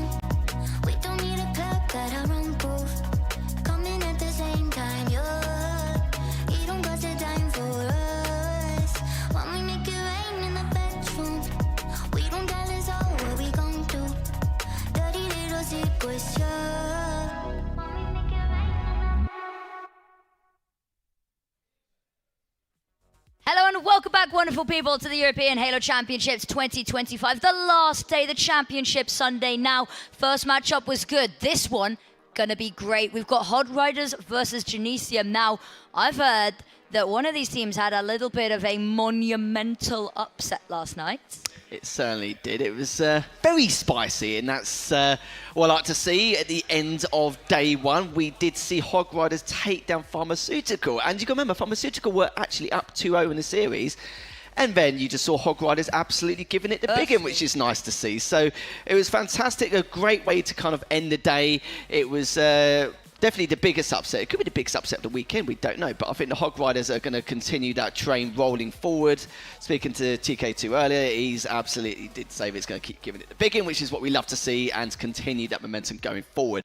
But the problem is now they're against Genesium, where you've got players like Bastos, who's been on fire the entirety of this tournament. Not only has he had a KD so far 1.39, but he's had 10k more damage than everyone else. It's probably approximately about 20% more than everyone else combined. Something like that is absolutely unreal. But Knuckles has not fallen too far behind with 1.34, so they've all been playing their fair share, all been doing really well so far together as a team. A few ups and downs here and there on the odd game or two, but I don't think that's really too much to write home about. But long story short here, Genesium need to be on fire and prepared for this very, very difficult Hog Riders roster. Indeed. And talking of being ready, I think we've got two amazing casters who are ready to take you through the action. So we're going to send it over to them. Ladies and gentlemen, welcome to Championship Sunday, winners round number 2. My name is Captain James Force. I'm here with Hixie, mate. We were in the trenches, the twilight zone, whatever you want to call it last night, but we're back. We've slept. Yeah. Fresh and ready to go. Yeah, there's no excuse for podcasting now, right? It's not 1 a.m. Damn, it's all good. We are here for Hog Riders versus Genesium as our analysts kind of prepped for us. I'm excited for this matchup. Of course, we talked about that Hog Riders win as well, and that was really, really spectacular. Just, you know, there's some videos. They were giving them the business as well. It's going to start with a Lattice Oddball, a Slayer on Origin, and if needed, a King of the Hill on Livefire. And if it's anything like that Farmer game, this is also going to be a banger. Yeah, and I think as well from yesterday, watching Genesium actually lose to Cynical, maybe expecting a little bit more from everyone on Genesium. Bastos did have quite a few star performances as we come to expect from him, but the rest of Genesium maybe just needs to step up a little bit. I'm liking this series layout. You know, Lattice Ball is a little bit, I feel like the map itself, regardless of the mode, is a little bit of a question mark on any series. The spawns are weird, the map's the newest one, although it has been in for a little bit now, right? Teams should know it. I still feel like it's just always an opportunity for anything to happen. Yeah, and I mean we watched this game mode a couple of times yesterday, and this is probably the best game mode on this map. It's such ebbing and flowing, and when I was talking to Wonderboy about it, it is so hard to rotate the ball on this map. There are so many angles that you can get caught. Most people, having it either kind of near Ben 10 or even up by the sniper. Back C, a very, very popular choice. But yeah, if you can kind of find a way to get that hold and you can repel kind of 1 or 2 pushes. We saw it with Hog Riders yesterday in Oddballs, how effectively they were able to rack up like 20, 30-point holds repeatedly, and it's just so easy to win Oddball games when you're doing that. Yeah, for sure. And with only really snipe ramp or top blue being the only way you can play the ball as well, rotations are going to have to be important. When they're so difficult on this map, you're going to have pretty solid chemistry, just getting things finished up, dusted off, whilst we get the servers ready.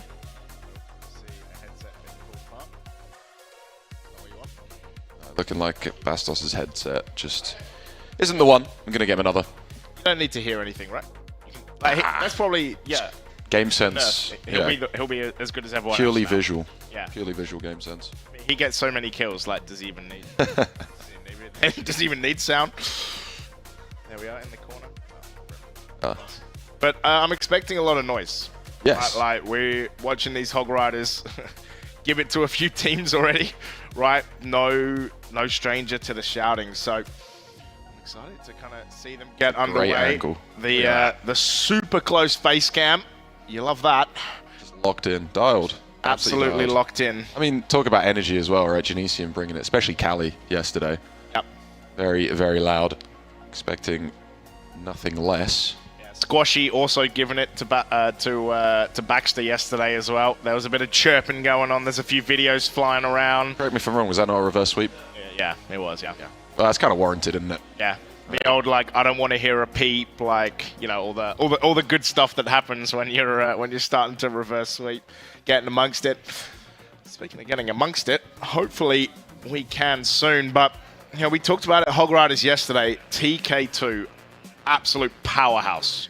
Just so good. And if we were to talk about 2 players, right? Genesium, they've got to shut him down. Hog Riders, you've got to shut Bastos down. We saw it time and again, online, on LAN.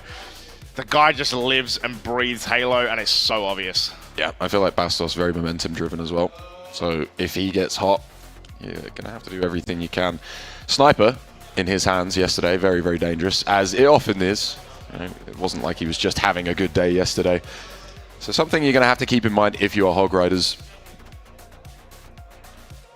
Genesium, just absolutely massive. The desk talked about it. Bastos racked up over 200 kills in 13 games yesterday. It was pretty impressive. A lot of damage going down there. 61,000 damage was 10,000 damage ahead of his teammates. That's Pretty sure he had a 10,000 damage game. Yeah, I felt like he did. I felt like he did on the other side.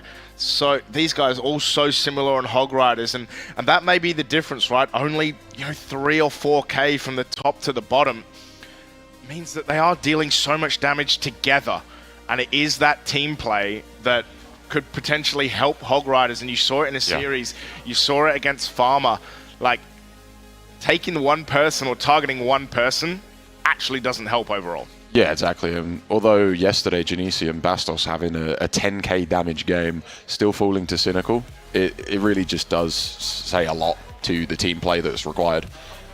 Cynical having a solid series, don't get me wrong, but just a little bit more needed from Genesium in that one, and hoping that they can all bring it today. Fist bombs are coming out, so I think we're getting close. So, going around the bracket, we're going to update you real quick. Winners bracket round 2. Magin versus Cat Smile Gaming. Cat Smile Gaming beating Deathcloud Esports. So, one for the Aussies right there. Cynical versus Across the Pond. Obviously, this game, Clutch Academy EU versus Pharmaceutical. That's going to be a banging game as well. In the lower bracket, Flooding Esports versus Hold Forward. Spin versus Heavener. That's gonna be a fun one. That's gonna be loud.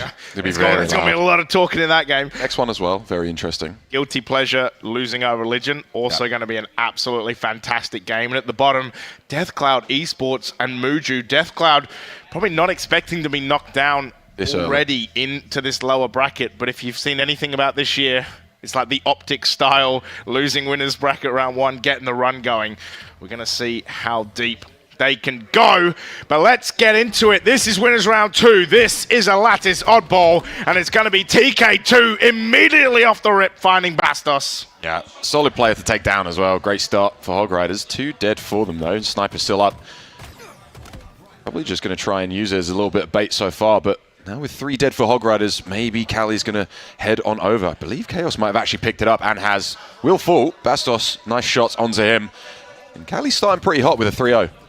Yeah, trying to make it 4. Will find the assist. Does get taken down by TK2. Finds a double, gets stuck.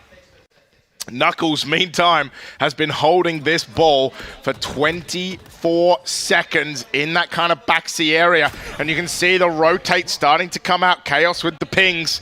We're on board with Squashy. Puma finds Knuckles off screen with the nade. And you can see this ball, TK2 going down. And you can see Hog Riders, they pick up the ball. They're just going to bring it back to backseat. Yeah, very difficult hold to break. So if it's already there, might as well hold it there. Things get a little dicey. Chuck it out towards that blue ice. Or red ice, excuse me. Just make it out and exposed. If you can't hold it, no one can. Speaking of holding, Genesium just really, really solid holds. Cali able to find a double. Does get the help actually on that with Bastos. Puma, though, finds a double. And will fall. Still points for Genesium. Even with a player disadvantage, they're still totaling up. Halfway through this first round already. Just rotation's actually pretty solid. You were talking about at the beginning of this map. It's kind of difficult, but they're just able to keep it away from Hog Riders. Nice shots from Squashy, nets him a double. Yeah, beautiful work there. Knuckles trying to work it away, but you can see not really being on this blue side of the map. It's all back in yellow. It's all, they tried to rotate through the ice. Didn't work. They bring it back, and it's not really left this side of the map. QT will be up. Squashy just trying to find. You can see the double members of Genesium pushing through. So much damage. It's a killing spree. Double kill for Squashy. Yeah, Squashy's getting loud on that last double as well. Will fall. Killing spree secured.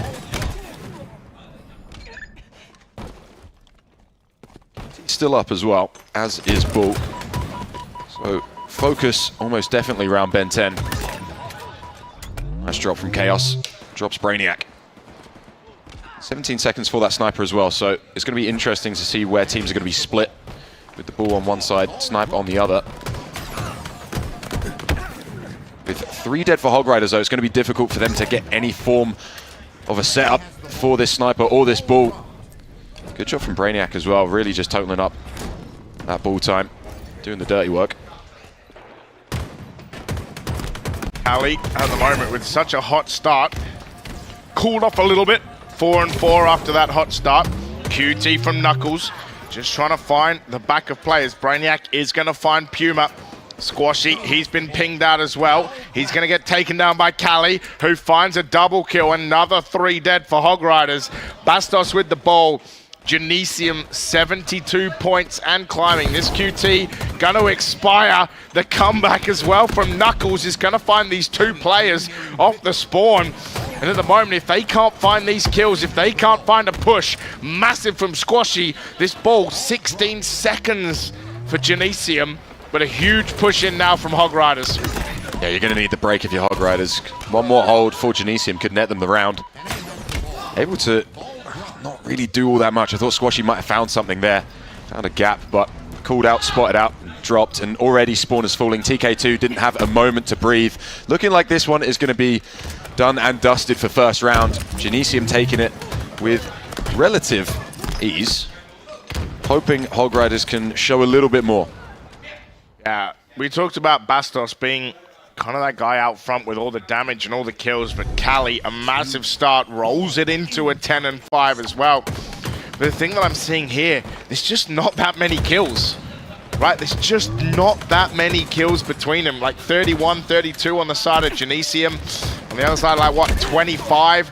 It's just not a lot, right? You need to see more from Hog Riders. I need to see more kills on this Genesium squad. TK2 gonna survive with no shields. Puma gets 5'd. And as you can see, the bullet from the sniper, the repulse. That was a bold strategy, Brainiac, and not one that paid off for him, as Puma is gonna clean up. Knuckles 2 dead for Genesium. And the ball, as Puma finds another double before getting 5'd.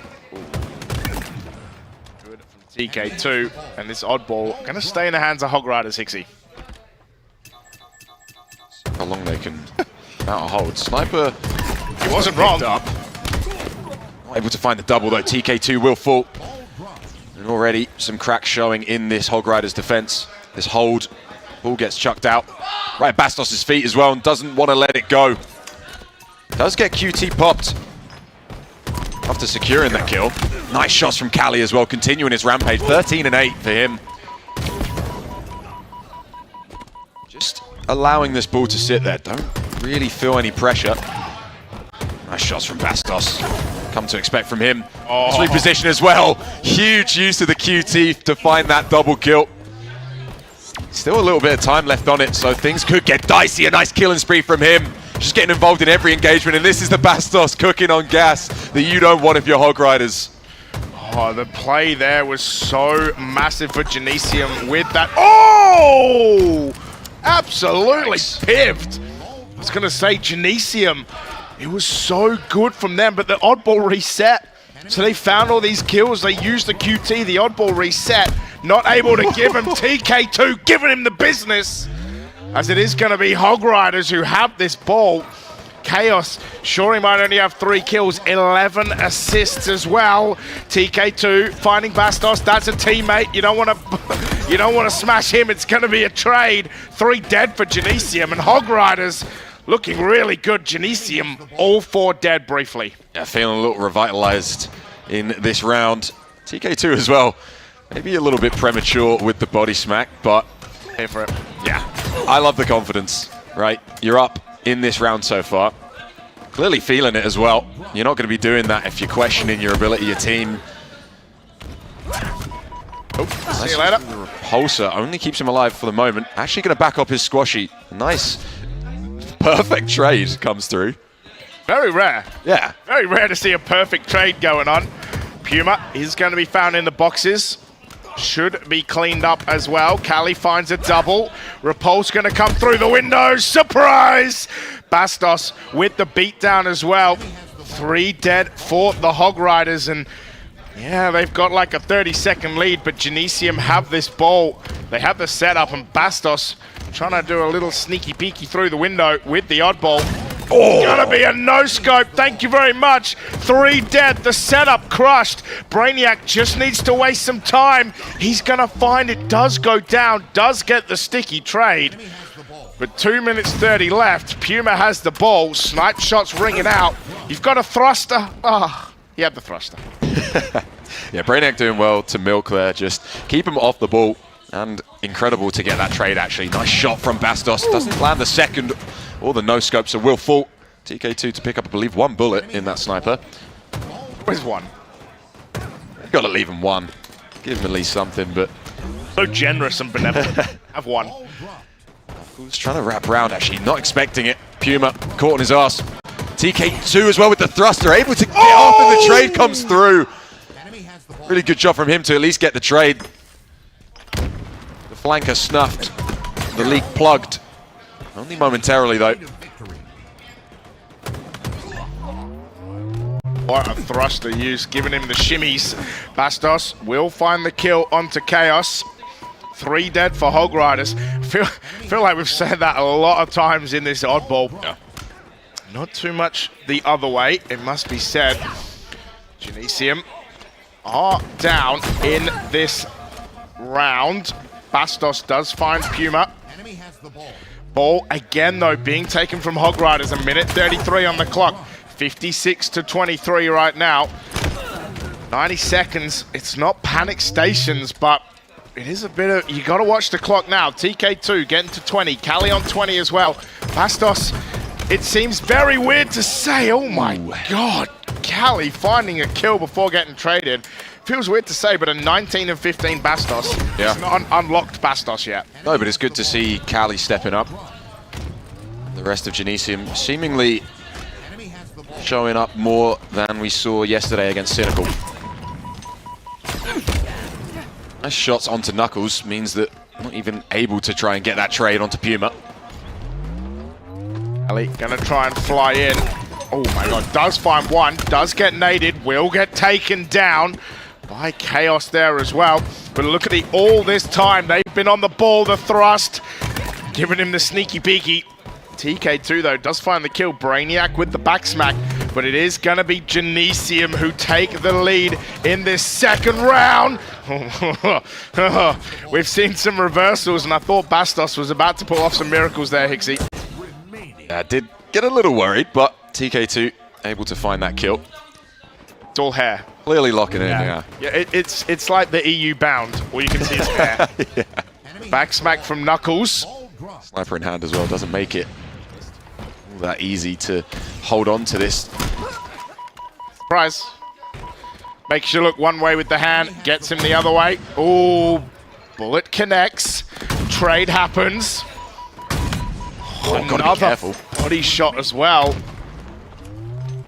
Trying to reposition. Trying to get it sorted, but a 2-second lead. 20 seconds left, and how many times in oddball? Oh, hits the body as well. 14 seconds. They got to try and pick up this ball. Otherwise, it's going to be Genesium taking a 1-0 lead in this BO3. It's 2 dead, and I don't think they can do it. I don't think there's enough time, especially when Puma's getting bodied. And Genesium 1-0 up in this series, but what a second round of oddball that was. Yeah, and what a great showing from Knuckles in that final few plays, right? That sniper just really, really holding all of Hog Riders back. He's telling him where to shoot. That's what it is. Yeah. Really good showing from Genesium. Nice to see everyone stepping up. Yeah, and that's it. That's what we talked about, right? Like, you don't want it to just be the... Hello? You don't want it to just be the Bastos show.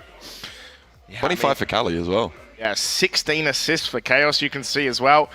Look at that damage. 7k, 6.7, 6.6. On the other side, a couple of 6.3. So damage not very far apart. Of course, it will be a 2-0 to Genesium.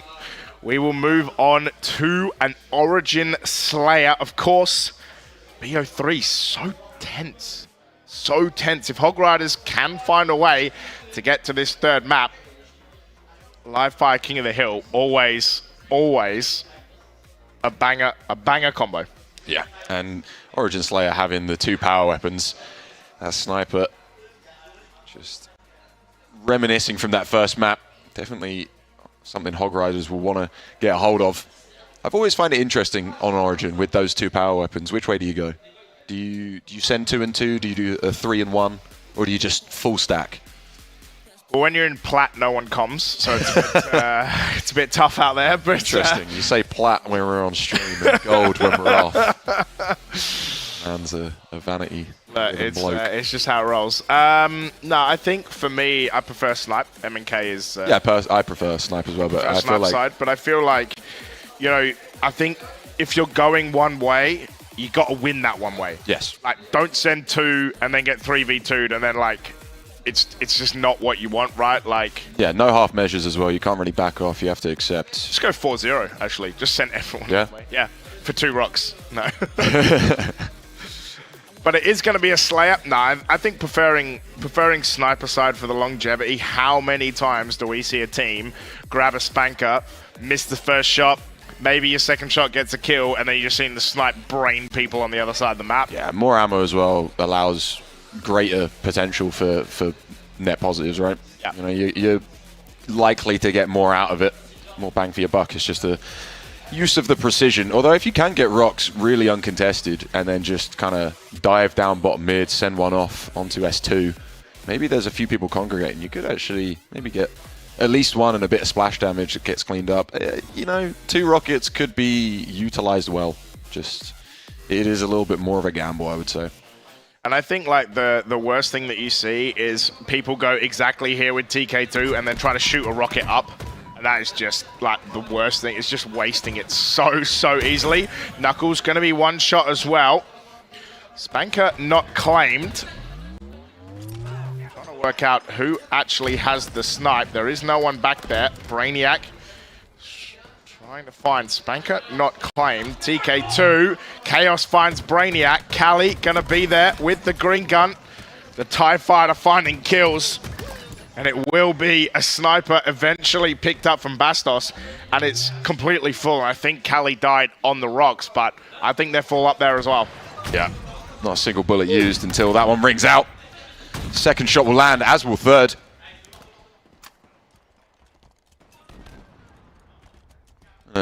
4-kill lead for Genesium. Sniper, 5 bullets in it, can extend that.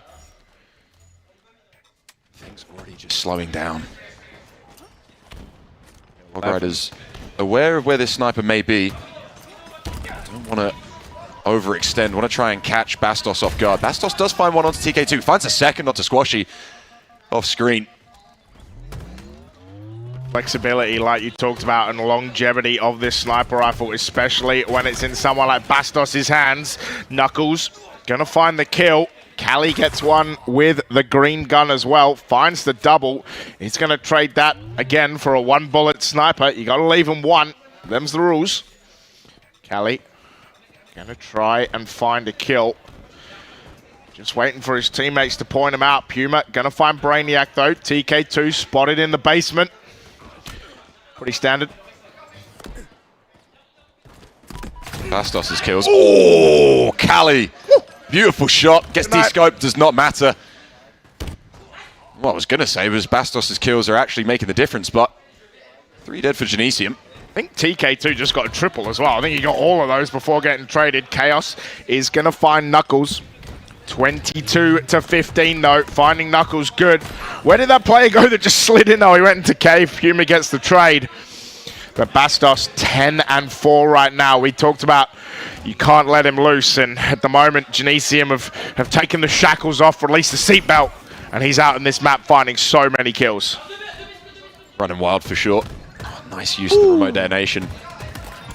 Good shooting. I hate to be that guy, Hixie, but you're not going to win many games if you don't get Spanker or Sniper. Yeah. It's cool power weapons for a reason. I was trying to wrap around, actually. Puma not aware of this, nor is Chaos. Does already have Knuckles behind him, so the collapse is coming through. Spawning up. Side blue cave as well for Hog Riders, trying to get right back into the action, trying to assist, keep Puma alive. Will fall, though, to a nade. This gap is widening, James. 34-19. Things are just getting hairy, but it's playing right into Genesium's hands. Yeah, huge collapse right there as well to find those players. You can see it here. Puma is going to get away. The side kick out there. Chaos trying to find a place to hide. Is going to eat a nade. Can't go back the other way. Just goes for the push. He can't push against Bastos, mate. He will get naded out. 37 to 23 right now, and 2 dead for Genesium, but all of the momentum. 14 kills up right now, and looking to book a date in that winners bracket round 3.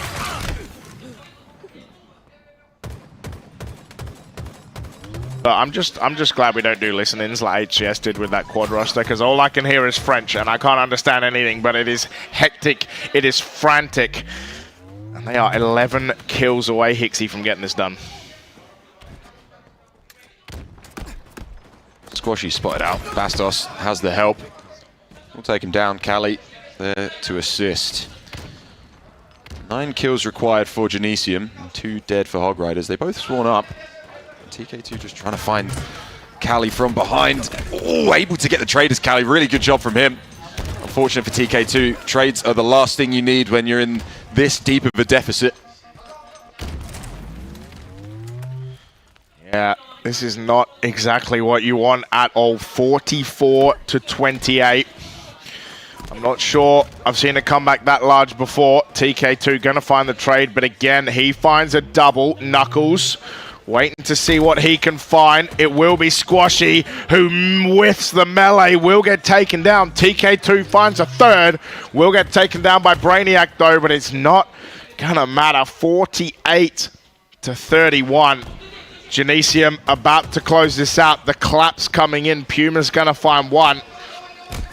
But just like the inevitable crush of time, the score and the finish are inevitable. Genesium will 2-0 Hog Riders and move into our winners bracket round 3. Yeah, Bastos straight up there as well. Fist bumps all round.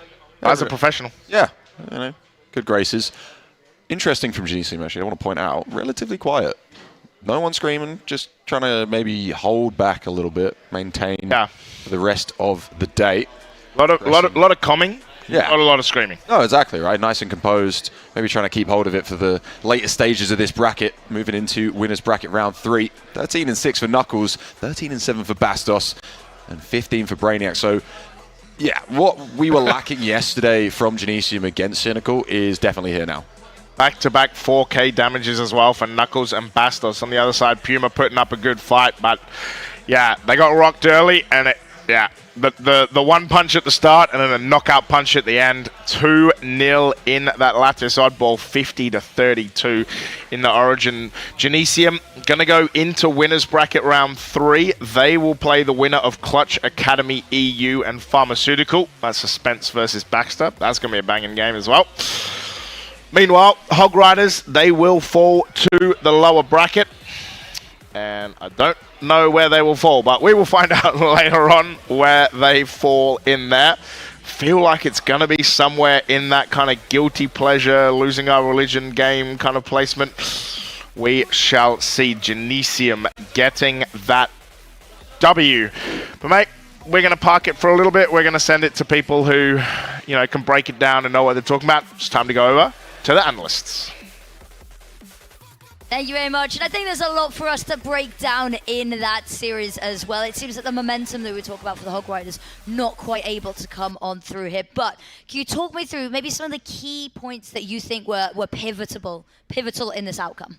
Yeah, there was a lot in that first game. Even right from the get-go with the start strategy from Hog Riders, TK2 was completely uncontested top mid. It might be due to the fact that his rest of his teammates were just being as big a distraction as possible, because when you got top mid control, the world's your oyster, and you could just literally sweep up, and that's literally what he did for the first couple of kills. I think he went 4-1 at the very beginning, which was just unheard of.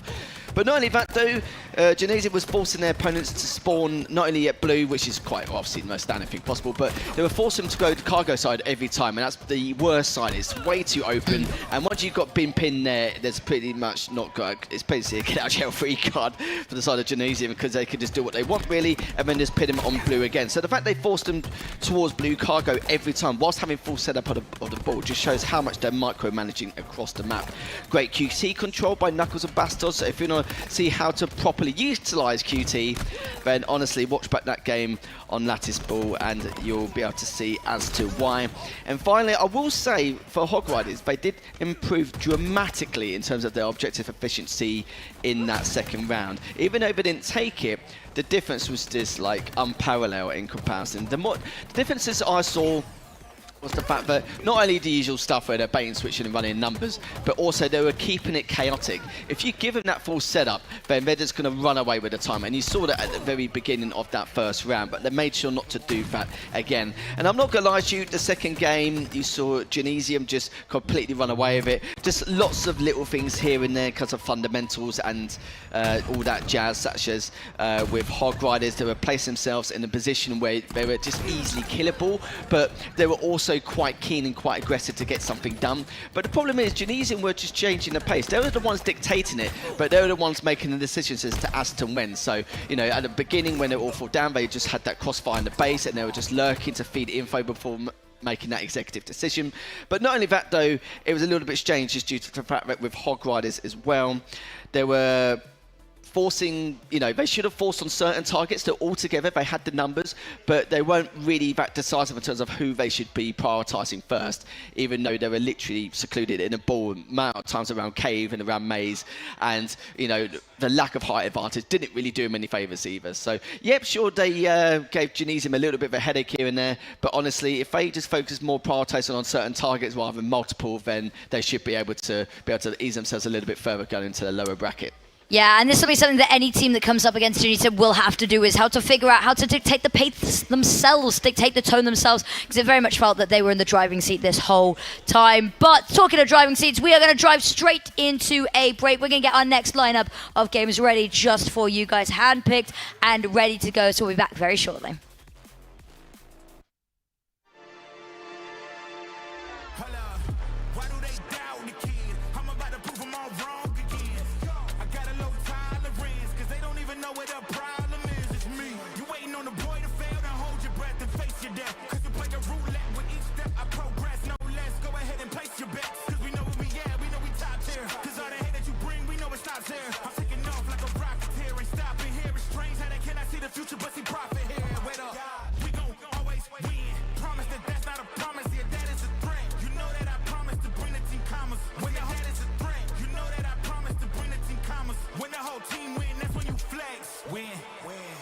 Do it again. Watch me win. Then watch me do it again. The things that I've been through, and I don't have the time to lay it all in front of you. And you think that you wanna save me. You don't know it, baby, why you do this? I got this under control. You think you do, but you really don't know that I don't need a savior. You can't be my savior. I'll save myself. I'll save myself. No, I don't need a savior. You can't be my savior. I'll save myself. I'll save myself.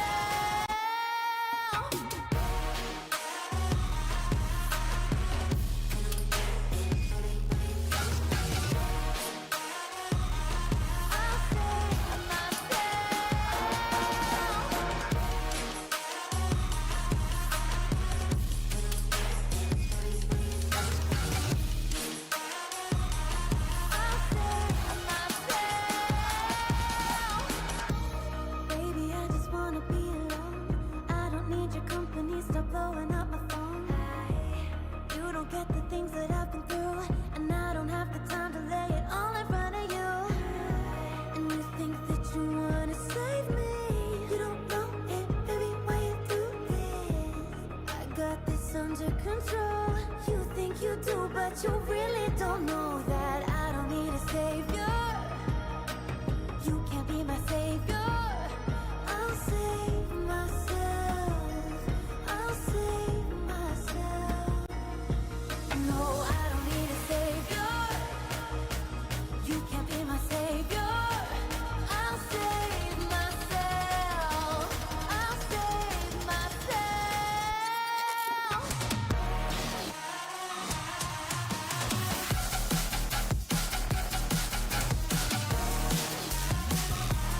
I'll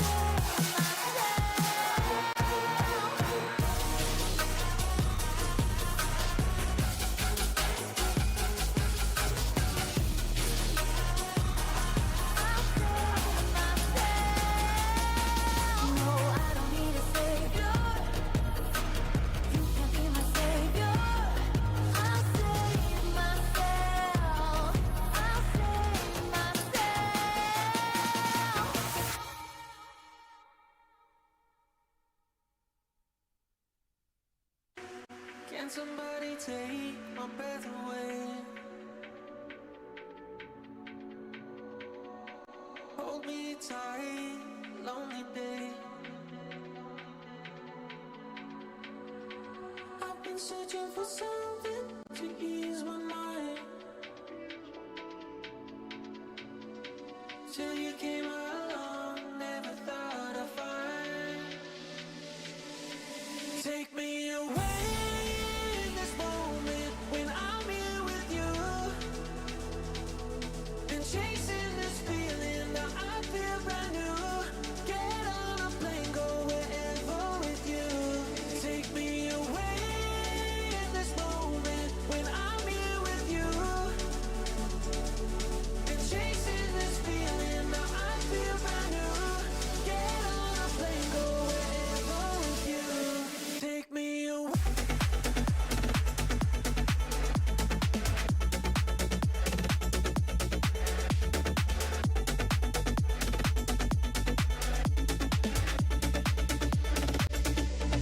Take me away.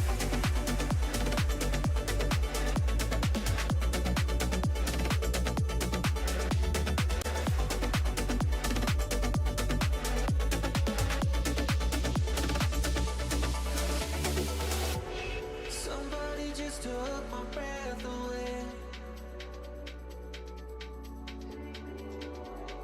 Held me so tight, you know my pain. I was searching for something to ease my mind. Didn't realize you're the one I'd find. Take me away in this moment when I'm here with you. Been chasing this feeling, now I feel brand new. Get on a plane, go wherever with you. Take me away in this moment when I'm here with you. Been chasing this feeling, now I feel brand new. Get on a plane, go wherever with you. Take me away.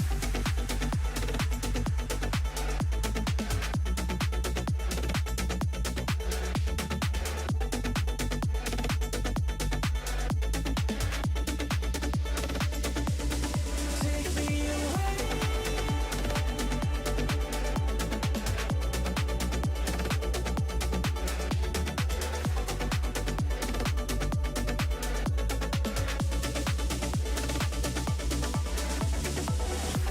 You've taken me higher than I've ever been. You've taken me higher than I've ever been. You've taken me higher than I've ever been. You've taken me higher than I've ever been.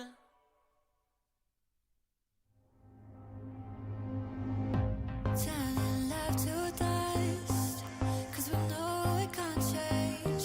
Feeling what we lost, but we still come back for more.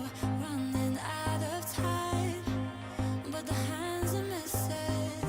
It's an uphill climb. No more, no more. I see you hide. The stars align, and we had everything to heal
wondering in its place how I'm gonna spend my time searching open space. So we still come back for more, leaving it behind isn't always easy, but how we tried. No more, no more. I see you hide. The stars aligned, and we had everything to heal us. No fear, no fight, as we decide to put the distance back between us. Take it away now. Take it away now. Are you letting this go? Take it away now. Take it away now. Are you letting this go?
I can go anywhere, walk the desert in the sun, lost and I don't care.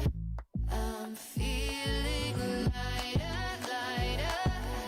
At the finish line, you can't cheat me now. Flying like a satellite, I'm so far away, can't get me back. You wanted to get in my mind, cloak and dagger, snakes and ladders. Thinking of the reason why it's so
Seek me out, hear me shout, come get it, don't you sit me down. Right now, want you acting like you in the wild. Don't stop, give me no doubts. Let me know what you want. Your dark desires and your thoughts. Yeah, you can hunt me like a sport now. I got a cold heart, but I'm running hot. I let you cut in that line if you want the spot. When you're ready, baby, come get it. You better work hard, what you waiting for? I'm not a domino boy, but I'll take the floor. When you're ready, oh baby, come get it.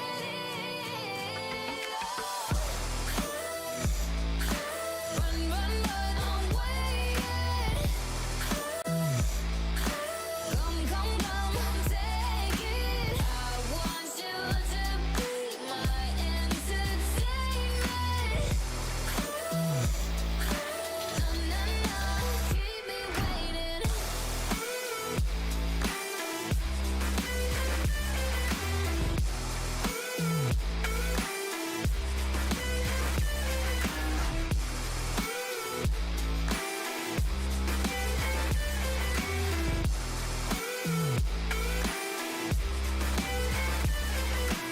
Midnight, locked eyes, looking like you got an invite. Alright, maybe we should take this outside. Skin tight in the moonlight. I got a cold heart, but I'm running hot. I let you cut in that line if you want the spot. When you're ready, baby, come get it. You better work hard, what you waiting for? I'm not a domino boy, but I'll take the floor. When you're ready, oh baby, come get it. Run, run, run, I'm waiting. Come, come, come, take it. I want you to be my entertainment.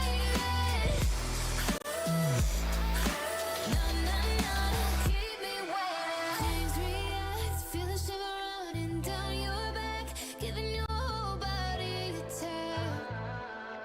I run the game and it's something to play now. This or that, doesn't matter, we'll go tit for tat. We can do it all and circle back. Time for you to take it home. Run, run, run, I'm waiting. Come, come, come, take it. I want you to be my entertainment. No, no, no, keep me waiting. Don't keep me waiting. Don't keep me waiting. No, no, no, no, no. So don't keep me waiting.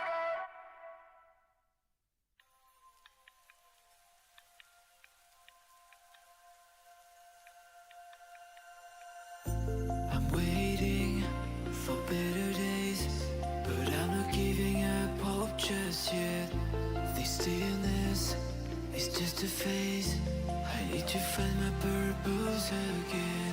It's been hard to keep my composure, and I really wanted to be over.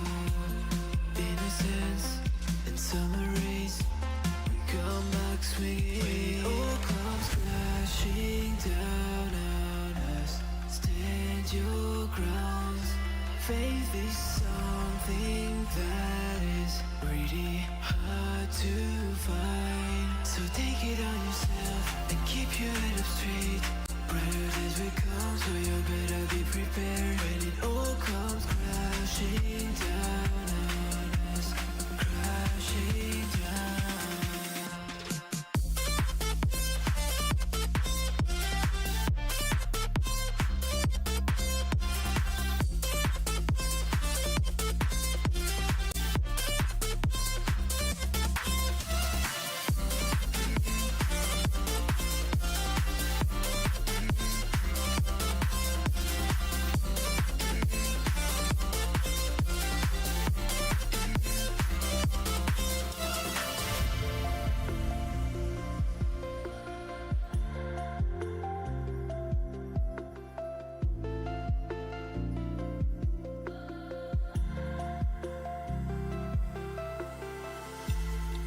vision is clouded. It feels like we've been aging faster. I feel so secluded. I really wish that things got better. It's been hard to keep my composure, and I really wanted to be over. In a sense, in summer rays, we come back swinging. It all comes crashing down on us. Stand your ground. Faith is something that is really hard to find. So take it on yourself and keep your head up straight. Brighter days will come, so you better be prepared. When it all comes crashing down on us, crashing down.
looking further at the sky. Is it morning when my place is night? Is it raining when my place is dry? I wanna see, I wanna know what's on the other side, the other side. I wanna travel the world with you. What's on the other side, the other side? Wherever you are, I want you.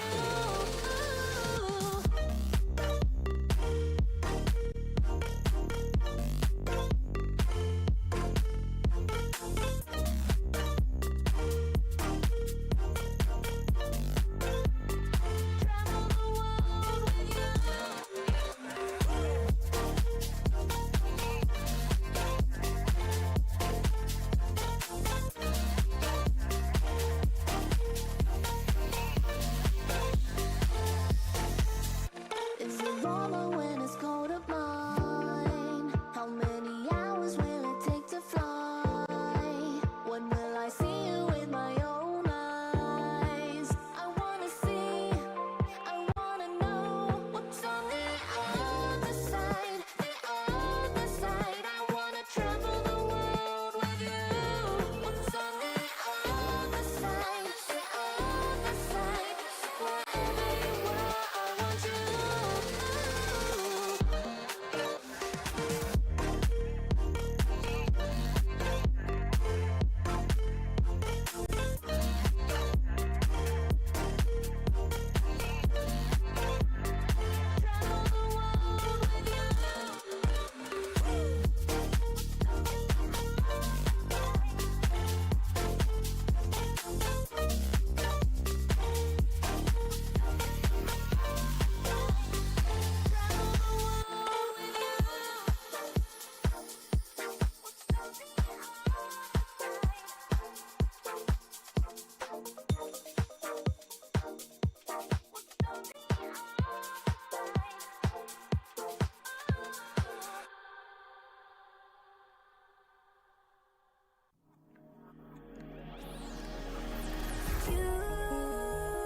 You wanna know my feelings every time I look in your eyes. Baby, I can feel your energy, it's making me realize everything we've been through makes us strong enough. You and I, you and I. Everything we've been through makes us strong enough. You and I, you and I.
You wanna know my feelings every time I look in your eyes.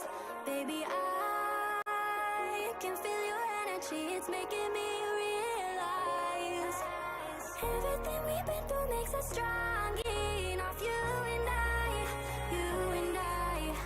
Everything we've been through makes us strong enough. You and I, you and I.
control.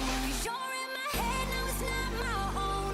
You're in my head, yeah, you got too close. I've been trying to fight it, but you started a riot. You're in my head and it's dangerous. You got my heart beating out my chest. And trying to fight it, but you started a riot. And I'll never get it out.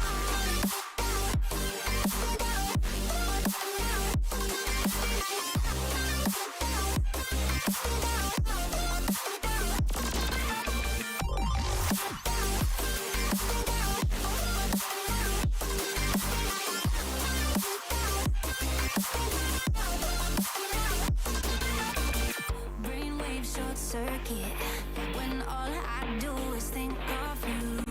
My veins are electric. What am I supposed to do? 'Cause you're in my head, now it's not my own. You're in my head, yeah, you got too close. I've been trying to fight it, but you started a riot. You're in my head and it's dangerous. You got my heart beating out my chest. And trying to fight it, but you started a riot. And I'll never get it out.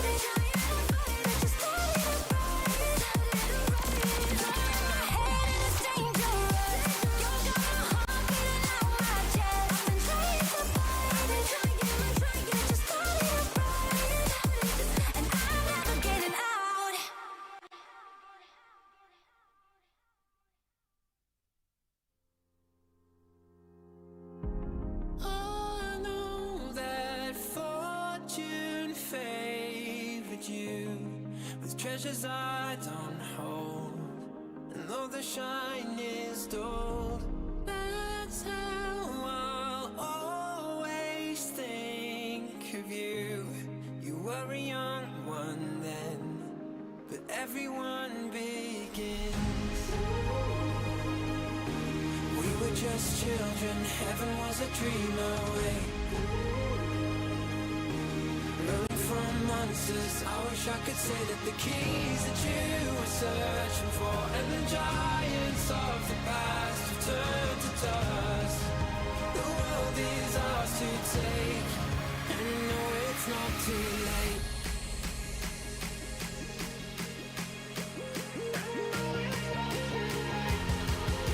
The world is ours to take, and no, it's not too late.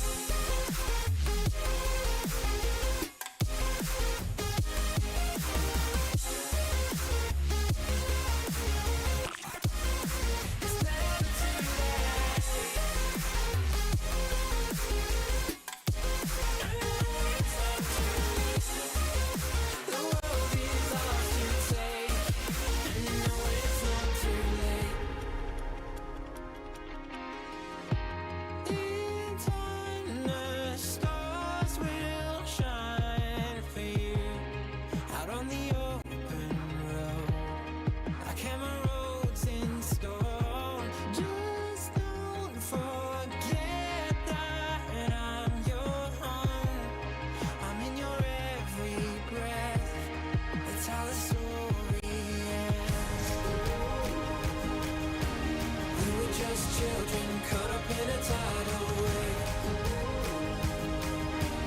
running from monsters. I just wanna say that the keys that you were searching for and the giants of the past have turned to dust. The world is ours to take, and no, it's not too late.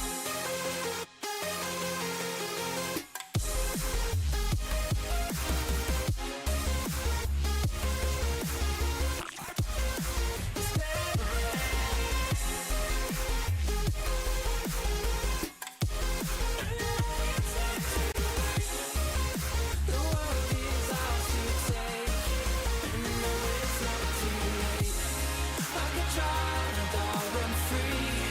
Without the darkness chasing me. This is how it was supposed to be. When I feel like I'm done, I write a song that's not been sung. And I remember how I used to have fun. When we were just children and heaven was a dream away. Running from monsters, I just wanna say that the keys that you were searching for and the giants of the past have turned to dust. The world is ours to take, and you know it's not too late.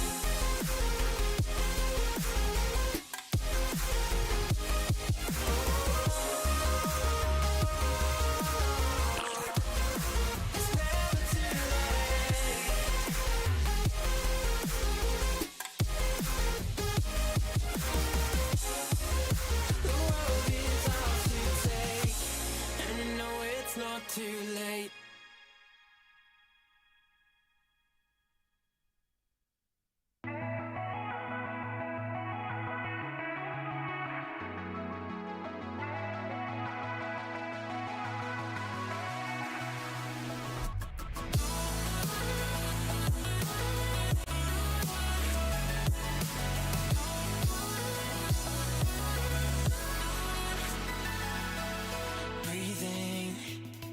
Short on air. Every time we reach a new horizon, it's like you don't care. And we're leading something bare. And in the water I see cold reflections of what's really there. I'm not waiting on love. Our time has come. We're fighting empires and I want to feel the fire again. It's not easy to love when the world is numb. We're fighting empires and we're gonna feel the fire again.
You've seen me here before, above the mountain tops.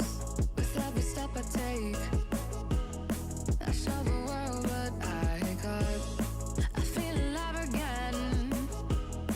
I feel like it's a new chance from a wasteland, and I've got nowhere to be, so I'm waiting. I don't need a rush, I'm patient. However long it takes, I'll be there one day. Hey. Eternal, I'm alive and chasing whatever it is I'm facing. I can't walk away. There's so much left to say. Hey. Our story never has to end.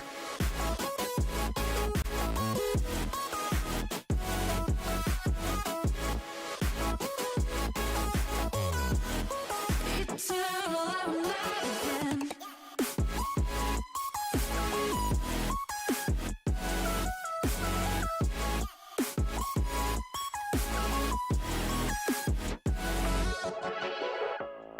We don't know what will happen tomorrow, but I hope a good surprise. I could flip all the time that I borrowed and make another life. You can break my stride. There's a palace in my mind, made of light, and it shows. Yeah, yeah. The stars are falling, skies are raining gold. Yeah, yeah. Forever I'm free, that's what could be. So I'm waiting. I don't need a rush, I'm patient. However long it takes, I'll be there one day. Hey. Eternal, I'm alive and chasing whatever it is I'm facing. I can't walk away. There's so much left to say. Hey. Our story never has to end.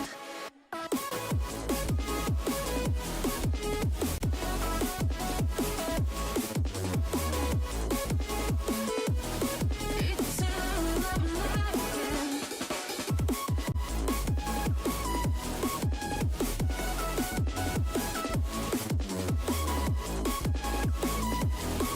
Our story never has to end.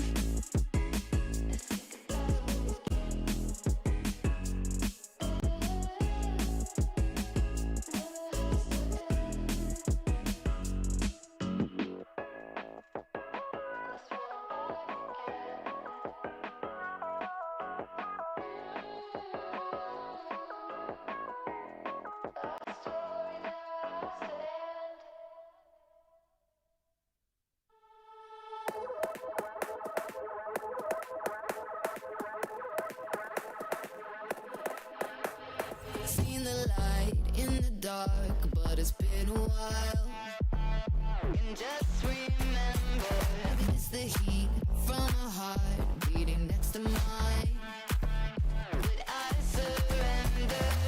'Cause everything I touch seems to crumble, and everyone I love leaves me broken down. Everybody runs when they see me now. So I put my hands up in the sky, revel in the storm clouds as they pass me by. Now there's no escape, I realize I'm death in the land of the living.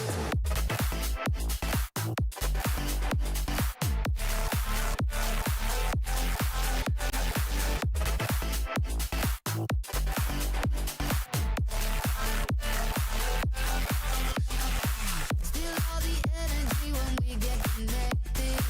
Your good is done when you have my full attention. I'll take you away into a dark dimension, and you can't get out. I never thought I'd be like this. Further down into the deep abyss I'll go. Stay off my radar 'cause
broken home. I've seen so many people go. Learn to make it on my own. It's easier for me to be alone. So how are you? Keep cutting through. Claiming you're not like the other guys. And only if I could give you a chance. Show me that you mean it. Won't feel some type of way.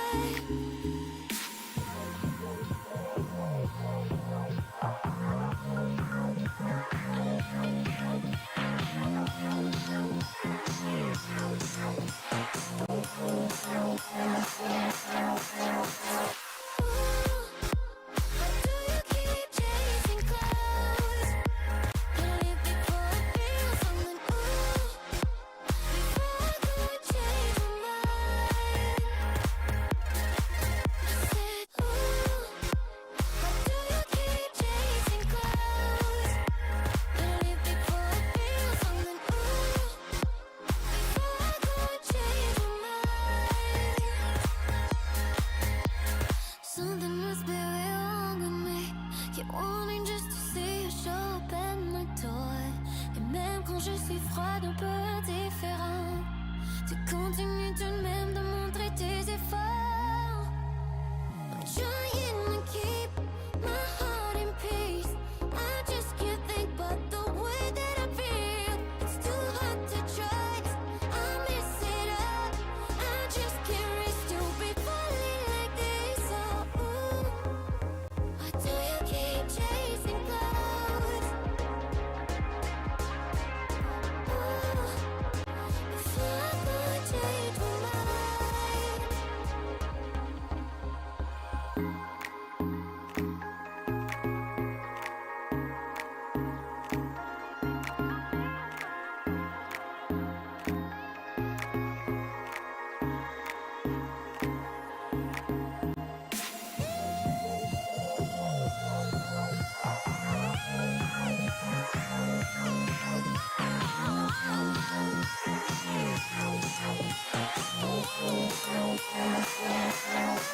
I said, ooh, why do you keep chasing clouds?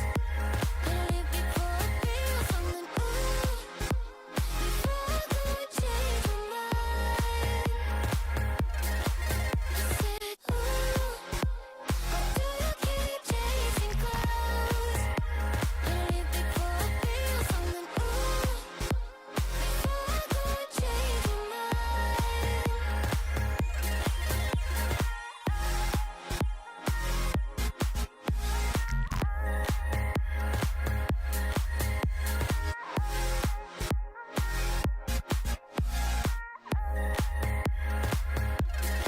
I said, ooh, why do you keep it? Ooh, you make me wanna change my mind.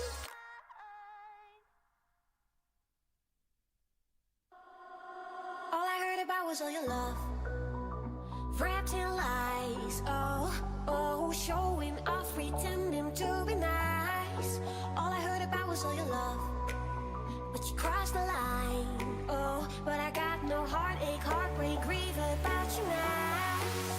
No, I'll keep dancing, I'll keep dancing till the sun comes up and I'm running out of luck. I'm going out till dawn. I'll keep dancing, I'll keep dancing when the game's still on and I'm all the way in for more.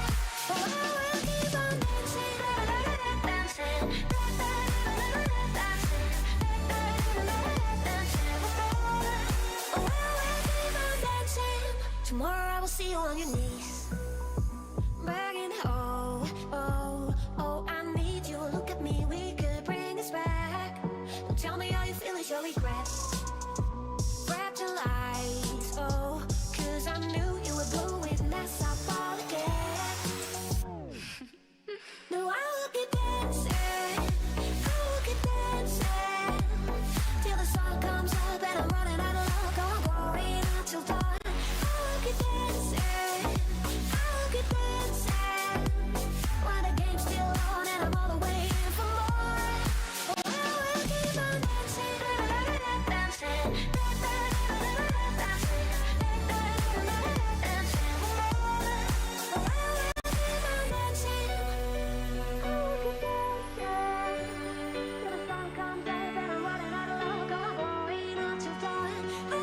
number you have dialed is not available at present.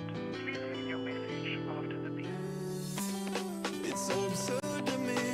Things that you said that left a burn on me. I can't find my way without you. I can't find my way without you. It's so absurd to me. Things that you said that left a burn on me. I can't find my way without you. I can't find my way without you.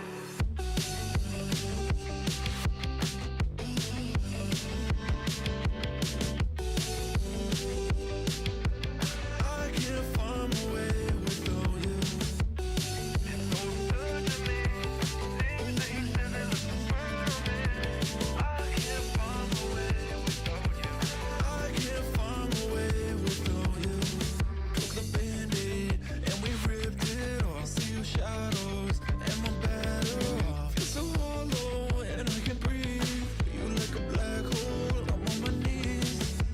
Oh, where do we go from here? Tiptoeing around, I guess that's playing by ear. Oh, my head's so loud, I can't hear how you let that shit feel so sincere. It's so absurd to me. Things that you said that left a burn on me. I can't find my way without you. I can't find my way without you. It's so absurd to me. Things that you said that left a burn on me. I can't find my way without you. I can't find my way without you.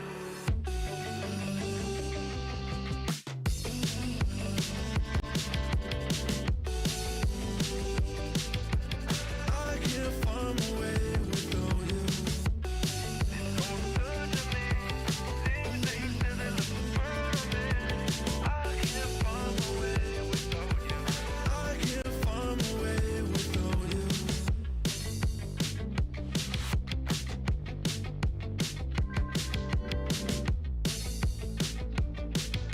I can't find my way without you.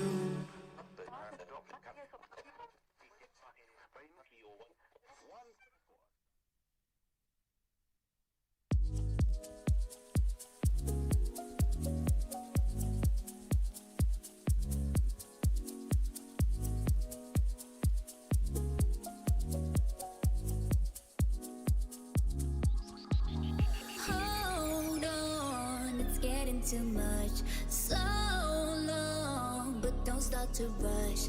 Take your time, clear your mind. You're worrying enough. Don't make it too tough. Oh, we made it. We made it, yeah. We made it. We made it. We made it. We made it, yeah.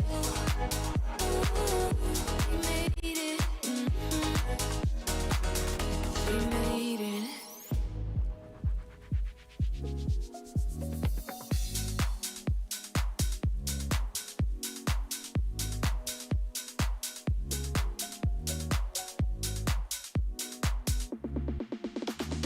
Play with my emotions like it's all just a game to you. It's a game to you. Roll the dice again, and I can promise this time you lose. It's your turn to lose. Hold on, it's getting too much. So long, but don't start to rush. Take your time, clear your mind. You're worrying enough. Don't make it too tough. We made it. We made it, yeah. We made it. We made it. We made it. We made it, yeah. We made it.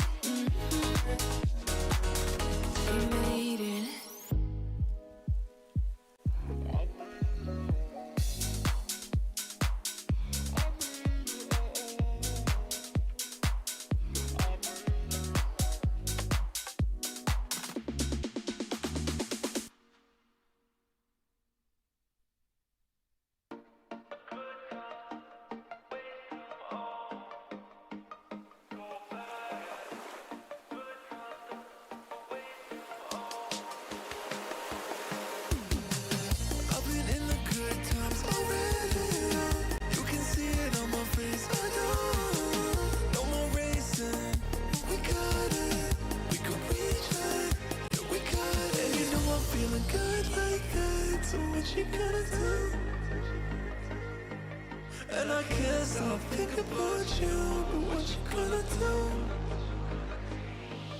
And you know I'm feeling good like that, so what you gonna do? And I can't stop thinking about you, but what you gonna do? What you gonna do?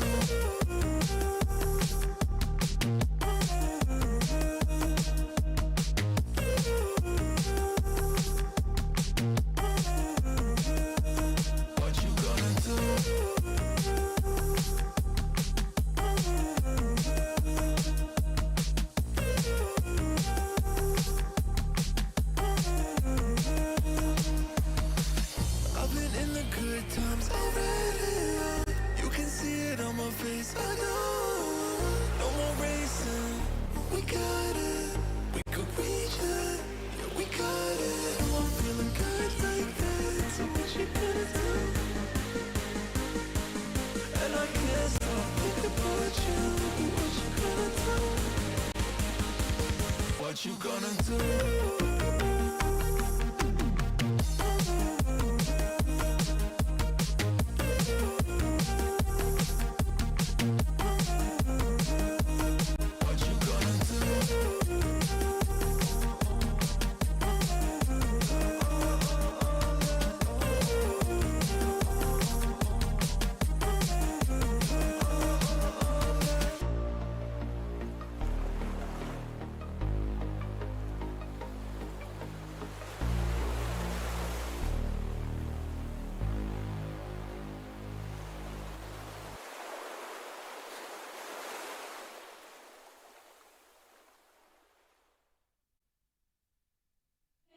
Kiss me like citrus and fire, burning slow and sweetly.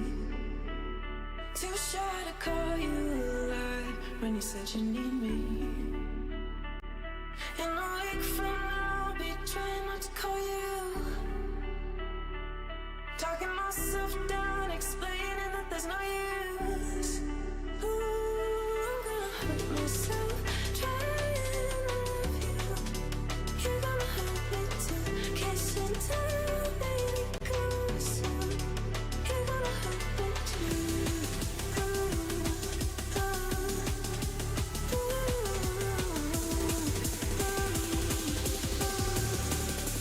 You're gonna hurt me too.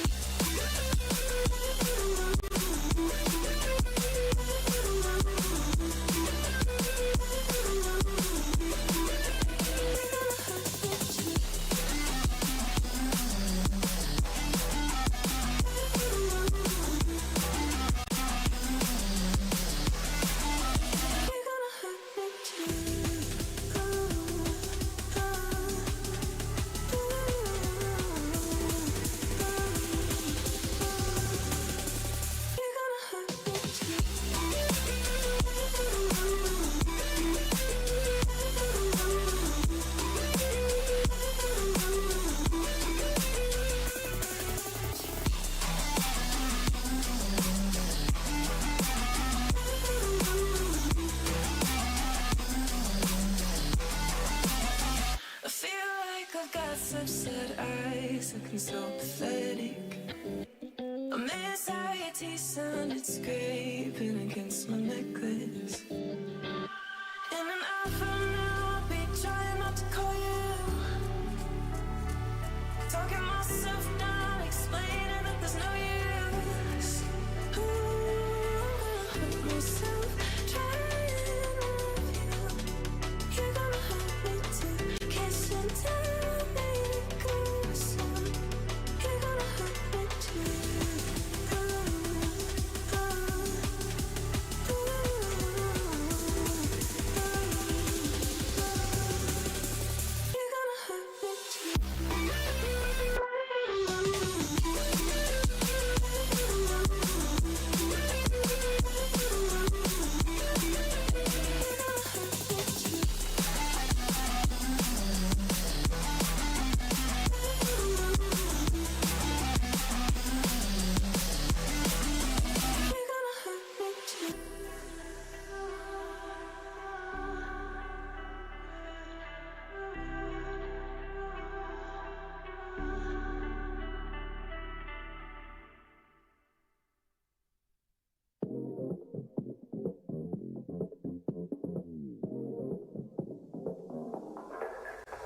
can feel this tide. Choke my neck and I just wonder why. I'm buried in a suit I'd never buy. A suit I'd never buy. Cufflinks on my wrist, I can't act surprised. When the shovels hit dirt in the earth, did they start to cry?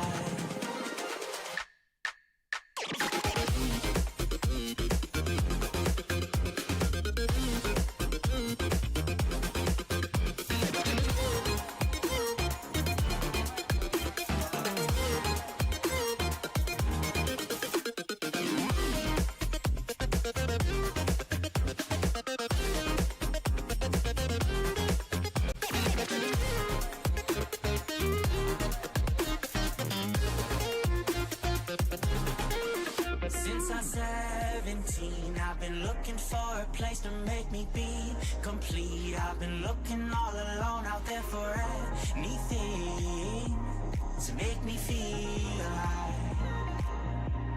Bring me back to life.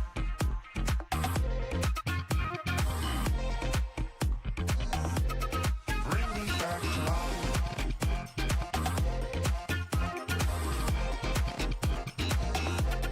Bring me back to life.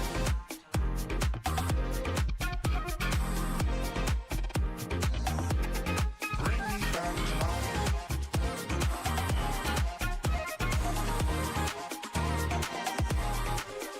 Cufflinks on my wrist, I can't act surprised. When the shovels hit dirt in the earth, did they start to cry?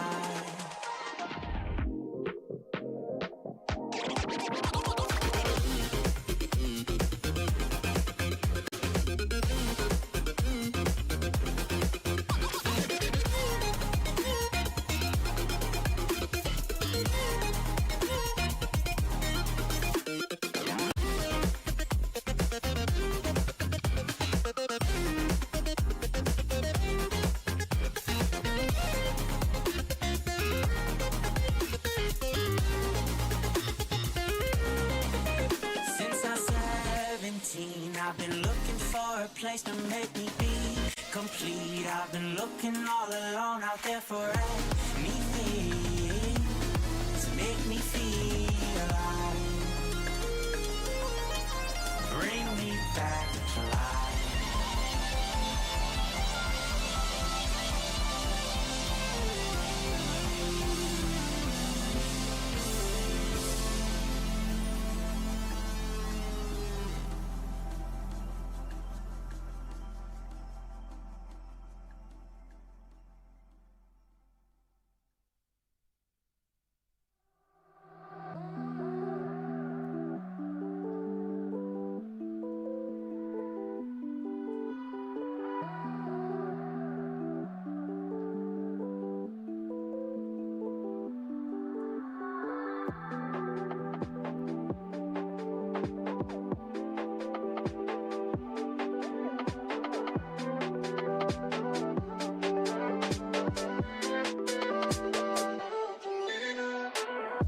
I can't stand the distance. You're over there contemplating existence. Wish I could be of greater assistance. You're putting up this wall of resistance. Yeah, you can call me persistent, but why do we feel so socially distant? My brain needs to know this instance. Is it the system making us inconsistent?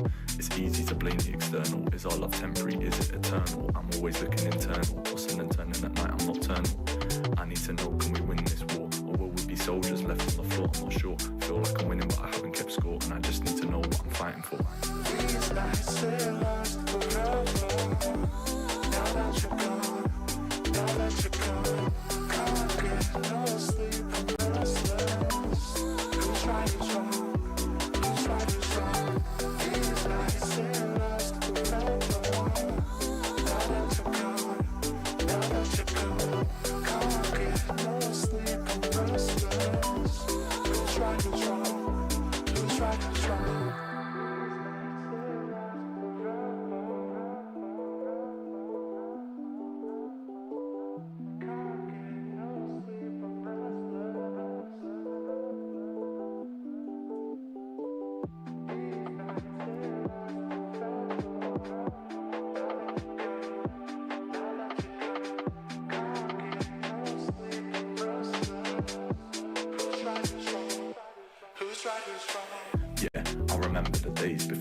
I went separate ways. I know that I said that I needed the space, but when I think back, I only see your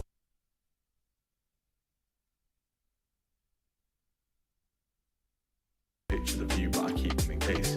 Don't know what I expected to do.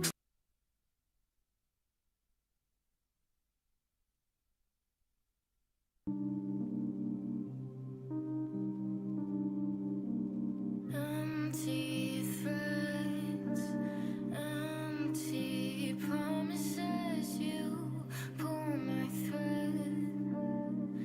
Am I still what you wanted? Tired and trying. Hold on tight, but it still slips by. Shifting, changing. Feel it die, watch it fade away. I miss being happy, don't know if I even was. I think you'll be happy the moment that I am gone.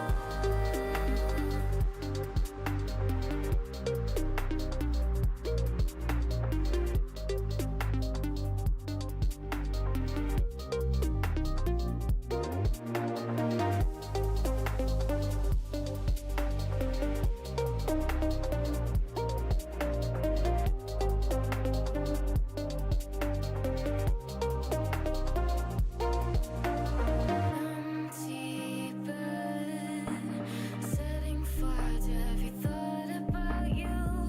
You're in my head. Do you still think of me too? Toxic and lying. I try and try, but it still slips by. Is it worth saving? I feel it die, watch it fade away. I miss being happy, don't know if I even was. I think you'll be happy the moment that I am gone.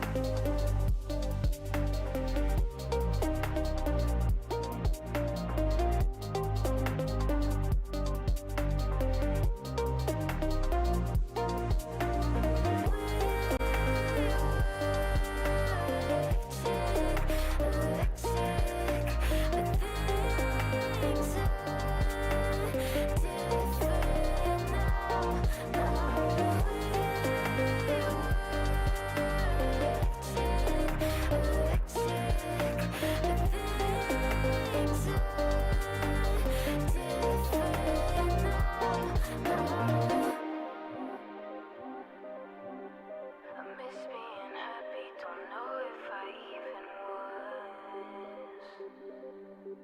I think you'll be happy the moment that I am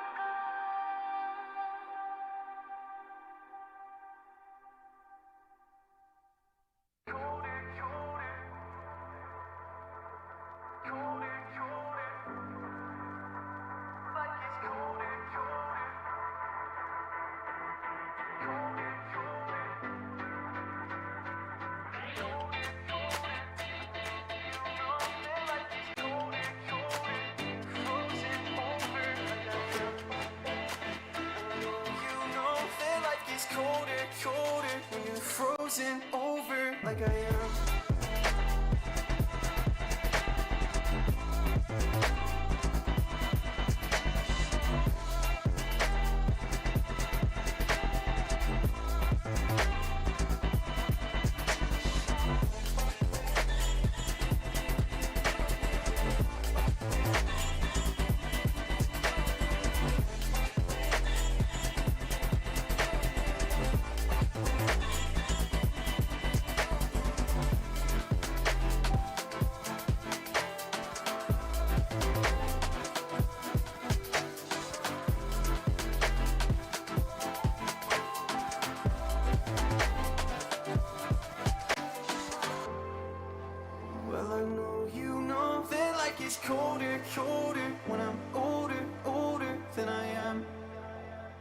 I know you know that I have lost composure, but I'll hold you closer while I can. I never told you that I'm slightly broken, that I might lose focus when I am. I know you know that life gets colder, colder when you're frozen over like I am.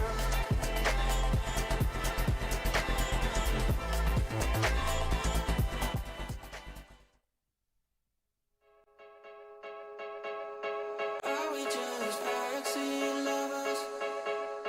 Am I just wasting my time? Moving fast undercovers, 'cause I know you'll never be mine. Loving on the low key left me kinda lonely. If you can see what I see, I'll just take a backseat for now. I'll just take the backseat.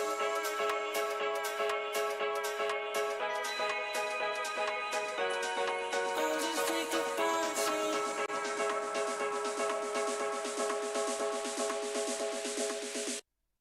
I'll just take the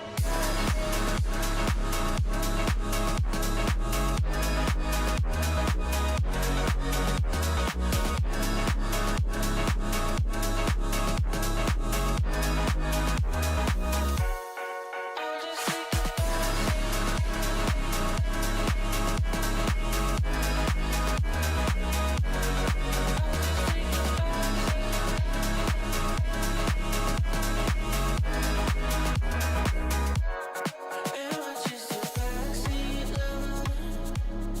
Are you just passing your time?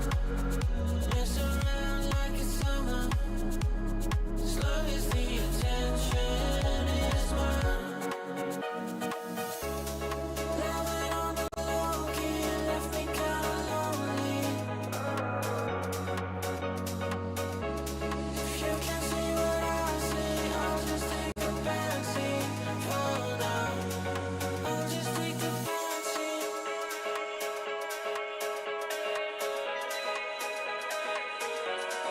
I'll just take the backseat.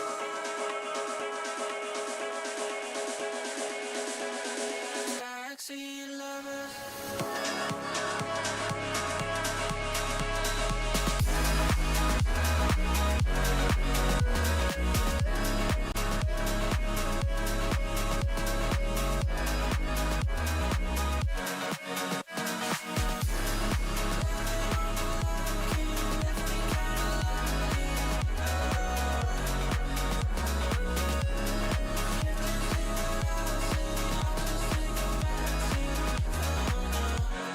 I'll just take the backseat.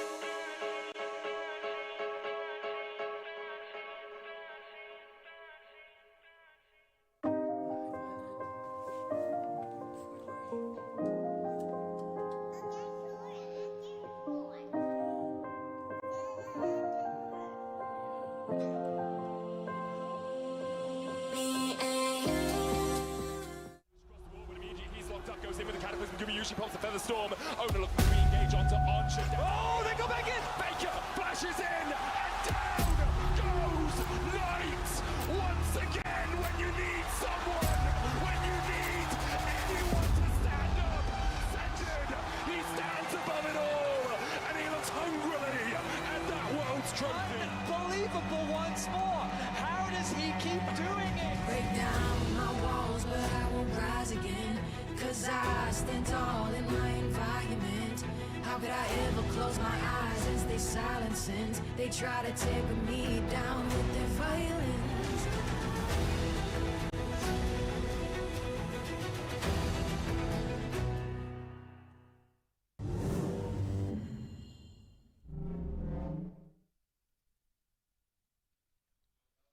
Welcome back, Halo enthusiasts, one and all. We have another matchup lined up just for you guys. We have Margin versus Cynical, and this one's a little bit exciting because one of these teams, heavy favorite, one of these teams may be the only chance to take them down.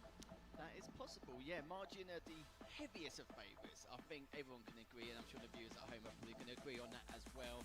where, will they even drop any maps, let alone drop a series? That's going to be a big question. And in terms of the players on this roster, mix of Margin and Luminon, it's, I could say a couple of players which may stick out, but let's be honest here, it's pretty much pick your poison in which you want to actually deal with. But some of the standouts, so Glory's been incredible, even since the very beginning of Infinite. I did say he's going to be one of the breakout players just a few years ago. And look at now, one of the top dogs in the entire continent.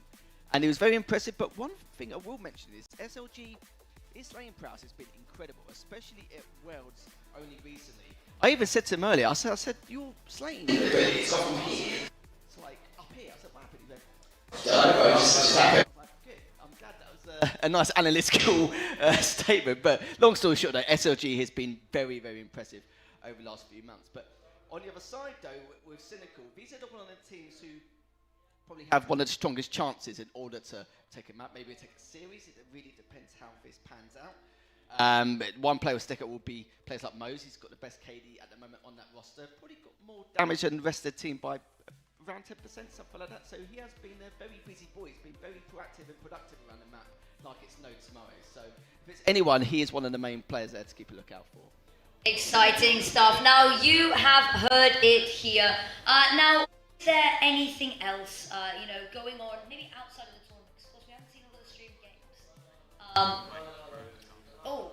I've just been told, actually, I think the casters are ready. So we're going to head straight to them. They've got even more information than we do right now, so they're going to take it away. Yeah, thank you very much, Affinity. My name is Hixie. I am joined here by Vanadam, and we have the winners bracket round 3 for you guys. Like they mentioned, we have Magin versus Cynical. How are you feeling about this one, Adam? Good. It's always really exciting to see, skilled players on the stage. Magin, obviously, as Lethal was saying on the analyst desk, it doesn't need to be said. These guys have been around the world playing through the season this year, Worlds, obviously, and their journey through this season. So it's going to be great to see them on the stage here. This is my first opportunity to cast them at the event, so super excited for that. We had a bit of a delay, but no need to worry about that now because we've got plenty of action coming along here, including our awesome graphics that we've got, but plenty to think about in this series, especially with what we've seen from some of the players on Cynical as well. These players aren't pushovers. They've shown us already on stage and in the Passion Pits that they do have what it takes to have moments that will put their team in an advantageous position. Yeah, Cynical shutting down Genesium actually on main stage yesterday in Swiss was pretty stellar. Genesium maybe were looking a little bit flat outside of Bastos, but still, Cynical did actually pull up and they were looking pretty solid. We got the map pool for this series: Live Fire, Oddball, Aquarius, Slayer, and if we need it, Origin, CTF. We are still in the BO3s at the moment. It doesn't mean the quality of Halo is going to be any worse. Definitely not. And these players, they're going to be thinking about, now we're hitting the big game. This is where it's, I really want to get as far as I can in that winners bracket. I want to keep that second life for as long as possible. And this is where mistakes that are even really, really small are going to start getting punished very heavily. I was talking on the desk earlier on to Wonderboy about Streets and how teams weren't necessarily utilising the red gun to its fullest ability. And on maps like Aquarius, the thruster, and on maps like Live Fire, the QT are going to be absolutely critical to getting every single marginal gain that you can. For sure. Looking on the other side of the winners bracket, we do have Genesium versus Pharmaceutical, so Baxter versus Bastos might be an interesting one.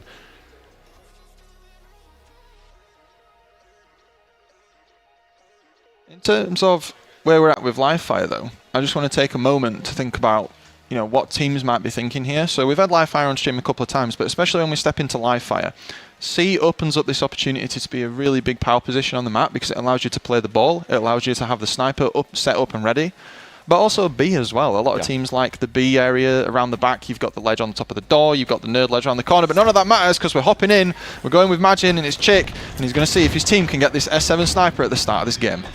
Just pre-nading anyone wrapping round from pillars, but no one there to accept it. Desire, nice shots already. Perfect onto Chick. Ball already being rotated out, although Magin all full. Mighty's last alive. Here's the slide from Zove and catches him. Able to land a few tags, but actually slips off. Single shot required, but not found. Sniper in the hazard. Desire as well. Beautiful body shot for him to shut down Mighty's push. Alleviate a bit of that pressure. Just so far, ball being held in Garage.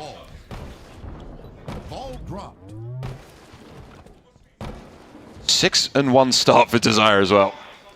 I'm really enjoying the amount of discipline that we're seeing from these players, from both sides as well. Mo's there, not pushing any further than he absolutely needed to get that kill. And previously, imagine top mid as well, hiding in that little vent that drops down on top of ball, knowing the pace of the game and where players are going to be, and being able to take that to make important decisions is going to be everything that you need to make sure that you leave your team with 4 Spartans on the map.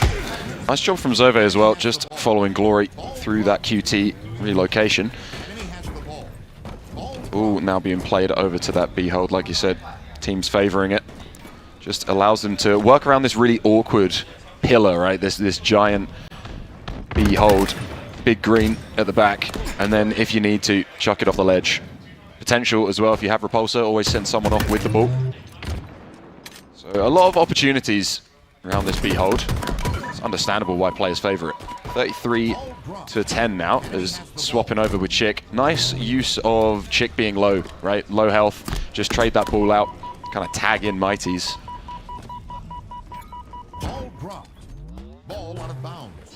Nice play there coming through.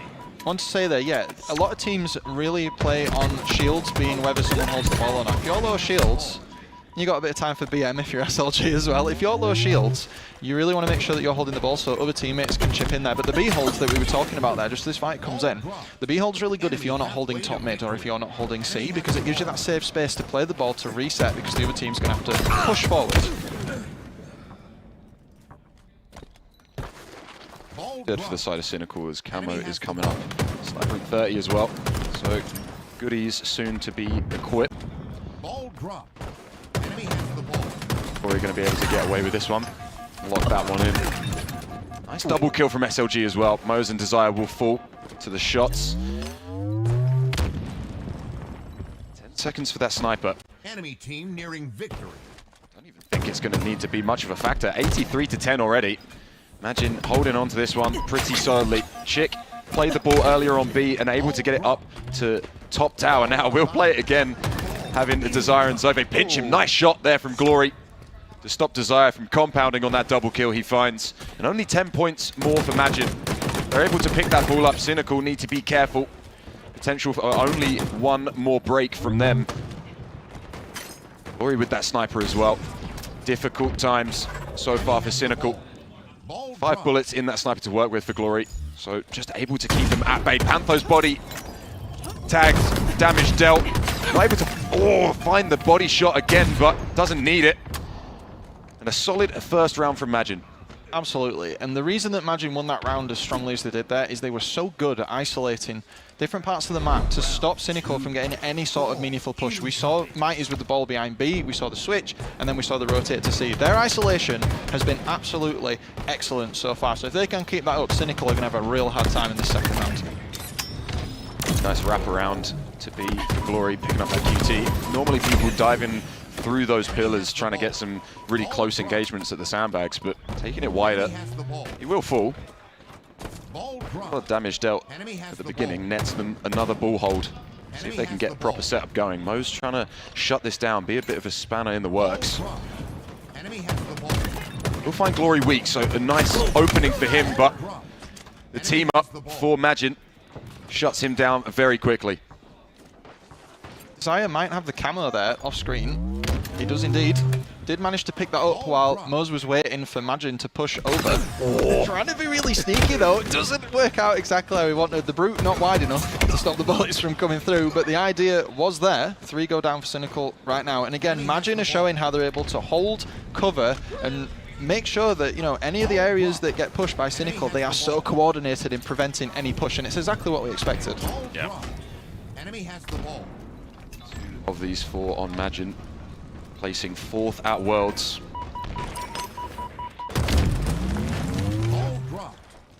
Fast alive for Cynical as well. So ball just going to be held for Glory. No real pressure so far as spawn has come up.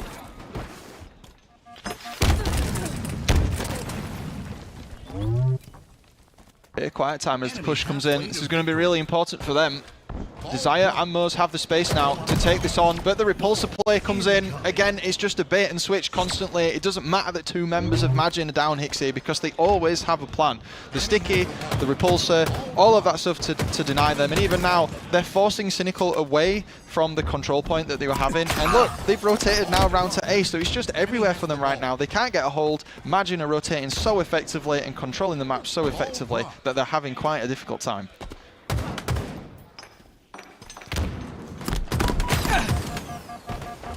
Glory is good, but not able to 1v2.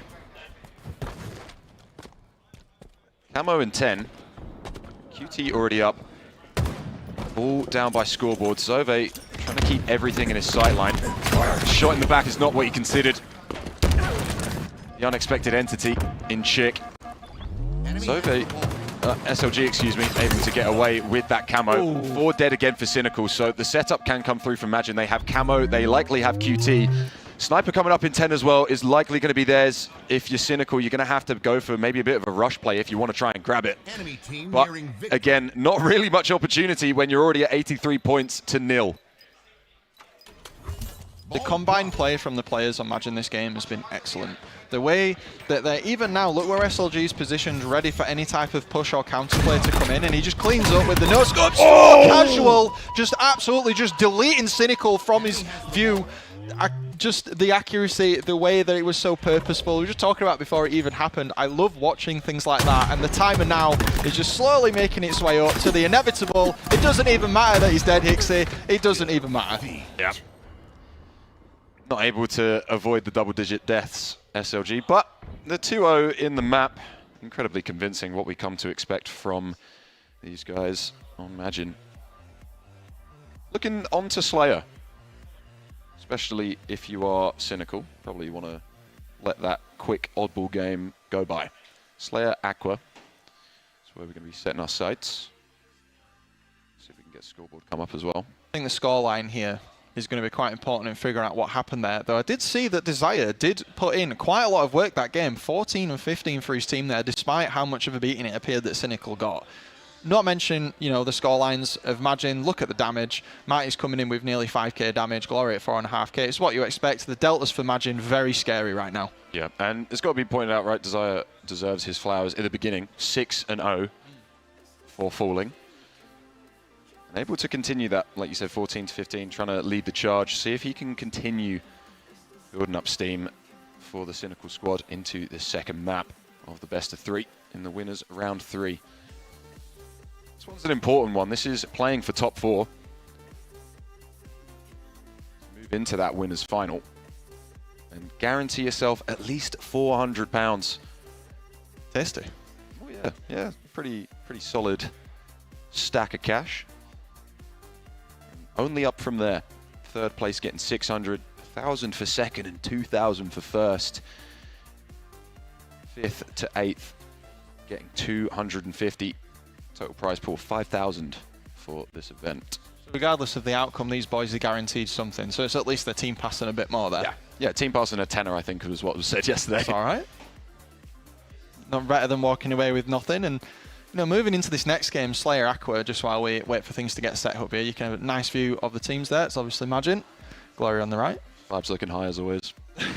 Yeah, and I was just wanting to talk about here the fact that, you know, Cynical did have a good run through Swiss, and they had a good run through the bracket so far as well. They've only dropped one map, and that was to Genesium. And it just shows you when you go against a team like Majin, you know, even great teams that don't drop maps go against a team like this, and it's like, oh, hang on a minute. So, and even the KDs that these players have put through, like Desire he's putting through a KD of 1.5. Mose is putting through a KD of 1.7.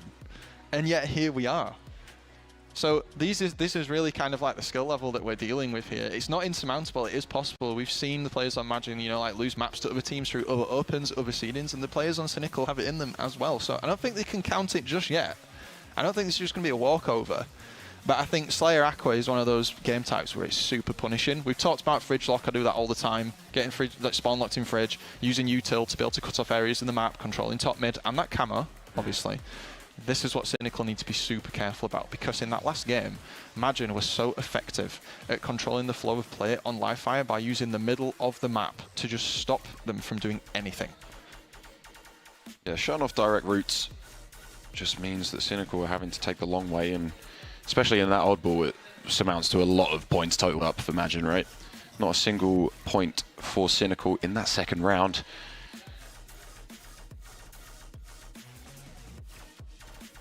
Just getting things finished up and sorted.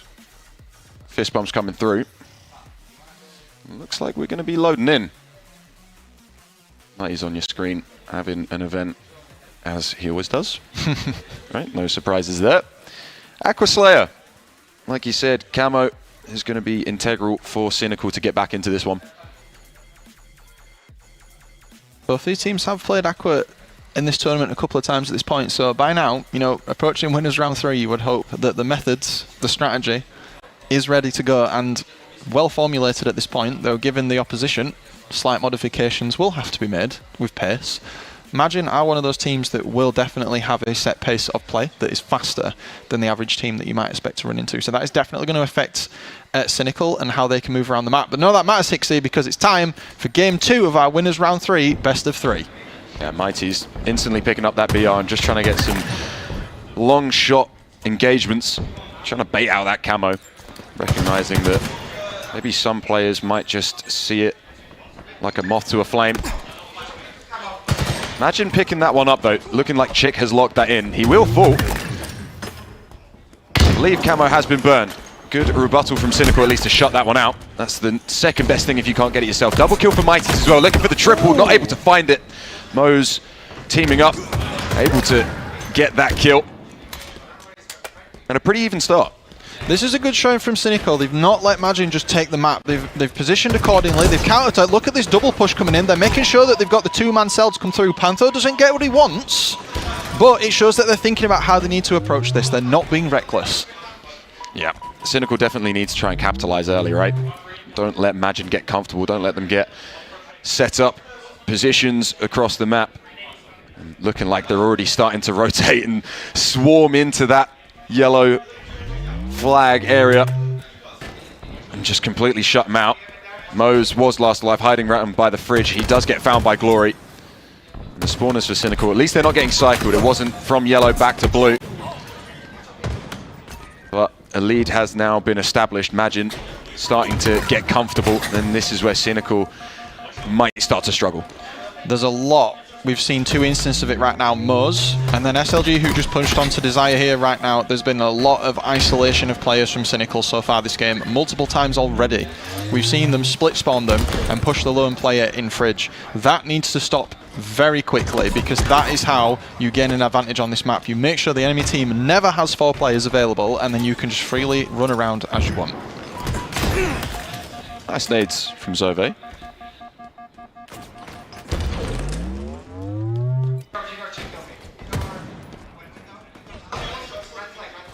SLG to drop one shot. Zove to clean it though. Trade elsewhere. Camo starting to become an interest. Few seconds left on that to pop. Nice double kill from Zove. Having a good life is this guy. Excellent pace in there coming in from Cynical. Zove using his game sense to decide where he needed to be 30 seconds prior, making sure he didn't push too heavily, dropping down, cleaning up the single kill and then the following double. Definitely what they need right there. Deficit of what is 9 now though, still not enough. They need to make sure that they're using top mid and other areas of the map and push out quickly before Magin have time. They cannot. They constantly have 1 player down. They're not getting as many trades. Look here at the scoreboard. 2 for 1 right there. Easier said than done, but Desire again stuck in fridge. Fortunately, he gets the covering fire over to Glory. So this is more of what we need to see, but it needs to be done consistently. Zove trying to team up with Mose, but as he falls, you're going to have to try and tuck tail. Another player for Cynical, also weak in that gen. So everyone just cowering a little bit. Desire able to find one, opens it up for Zove to wrap back round and find a trade.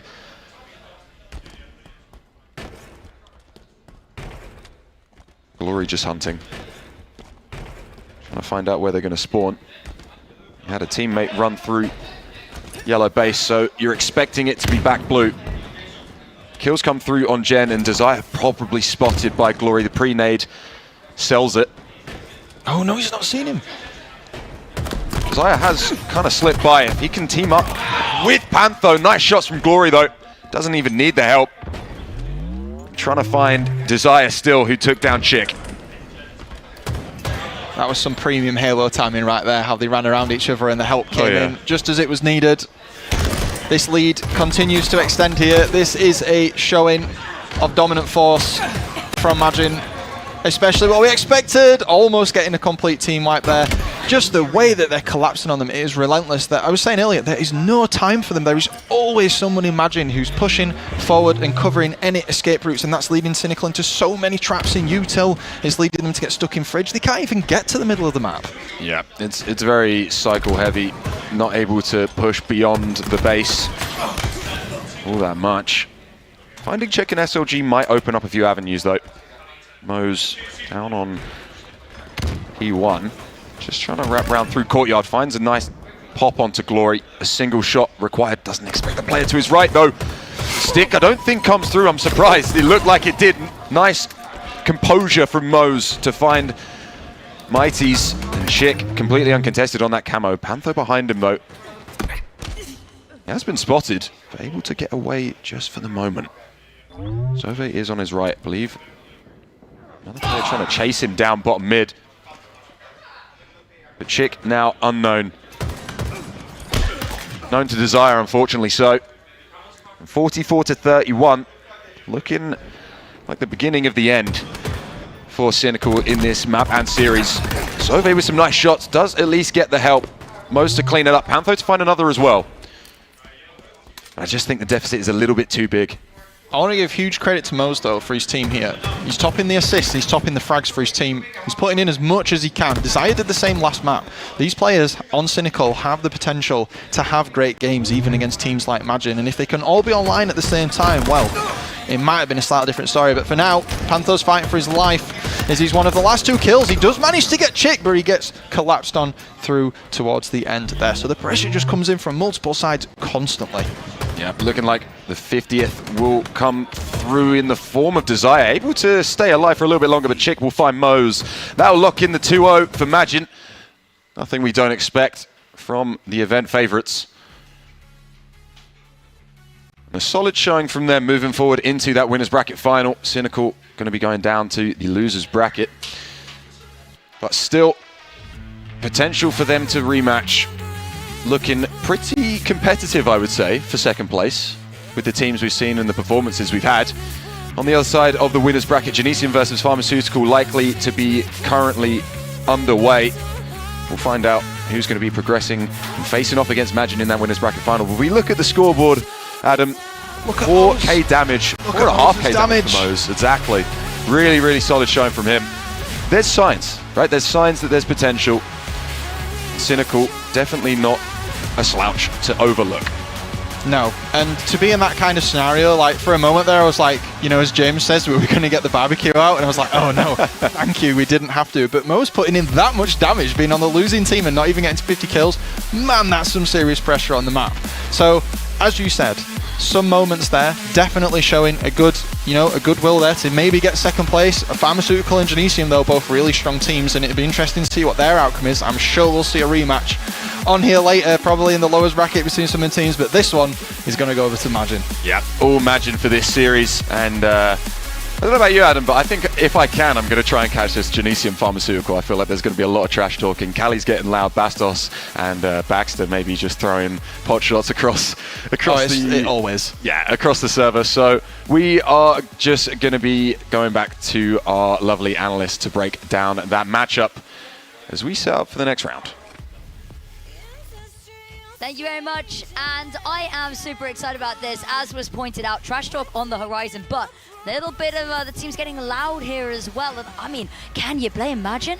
No, just all business, really. All business, no pleasure for Cynical, sadly. It was just one of those series, and we did say it before, this is why they're the very, very heavy favourites, even making some of the top teams look like it's just another day in matchmaking. Absolutely insane quality stuff, very high level, and this is what we kind of anticipated. I think a lot of prediction thrown out there, we probably would have said, yeah, this is going to be like quite quick 2-0. But going into though, It's on Life Fireball, just a little bits here and there in terms of like the likes of Margin actually been able to force separate spawning rotations and just keep them separated the entire time, which has been an absolute nightmare for the entirety of it, which is why you saw a couple of those players getting barely any kills to the tally in that kill feed, so it's very difficult. But every time you did see, even especially during the second round with Cynical trying to fork their way and trying to create that precious counter attack required in order to separate the likes of Margin, honestly it was stamped out straight away, just using that kill prioritization in terms of who's going to come up first, the timings, and then was able to put them to bed. And barely, if not any camos were on the side. Yeah. That was Cynical. So yeah, not really too much contention there. And then with Aquarius TS, you see right at the very beginning with like sort of Mighty with that Biana flag, did not move a muscle and was putting all the damage down and was making sure not to make the first move until there was 1 or 2 dead. So I did like that from him, and that should be how you play Aquarius, especially when you pick up the BR from the get-go. And I must say, it's just a masterclass of plays, and it's incredible when you see two teams like this and Margin just in multiple locations creating all these collapses and angles and these pinches, and it was very, very difficult. And I feel like on the likes of Cynical, it must have been very claustrophobic for them. Anything they tried to do was just not working because there was multiple engagements going around. But this is the thing with Margin, you may feel like it is just a bit too chaotic overall, but for them it's organised chaos. That's what they thrive on, and which is why they're being an absolute nuisance for their opponents. Now, I've got to ask, a showing like that only kind of confirms the suspicions we came in with, doesn't it? Is there a team that you think might be able to do even a little bit of damage, even a round against them, do you think? Or do you think what we've just seen, what we've seen all tournament, writing's on the wall that this team looks primed for the throne? Do you want the realistic or optimistic opinion? What do you think? What's you know? Give me head and heart. Tell me what you want. Tell me what you think. It's gonna be head and heart, Margin. It's I can't just stand here and say, look, there's a possibility this team could do it, this team could do it. I really need to see some clear indicators as to maybe there's a potential chance that this team could have it, this team could have it. For Cynical, I thought maybe a map if they're lucky, and if it would be a Slayer, obviously. But we didn't see that at all. Like we saw before, the pinches and the collapses and the multiple engagements are purposely thriving through in order to then increase their lead. It was just very, very difficult for a lot of us to comprehend. But I'm not saying anything yet. I want to see how a couple of the other teams could potentially be a bit of a thorn in the backside of Margin. So we'll give it a couple more hours, see what happens. And if there is a team which may have that potential, I'll definitely call them out. It will be exciting to see, but the bar has been set incredibly high here. But we are going to go take a break after all of that excitement. We're going to get the next games ready because that championship, we've talked about it now, is still a while off. But we will see you guys all very shortly.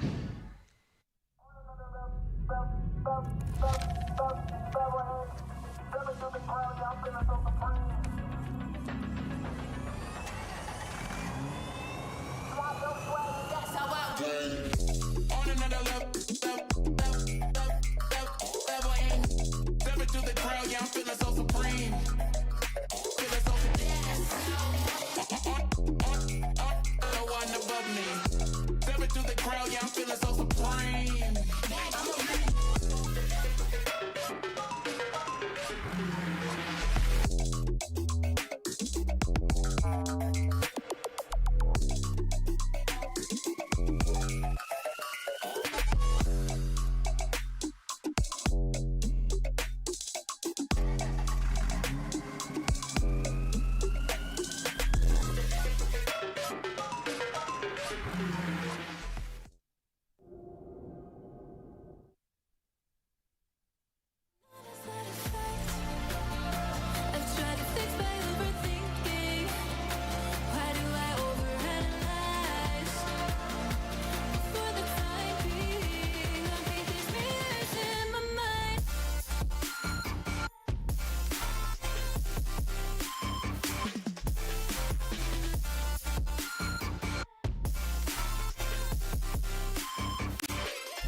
that's different than before.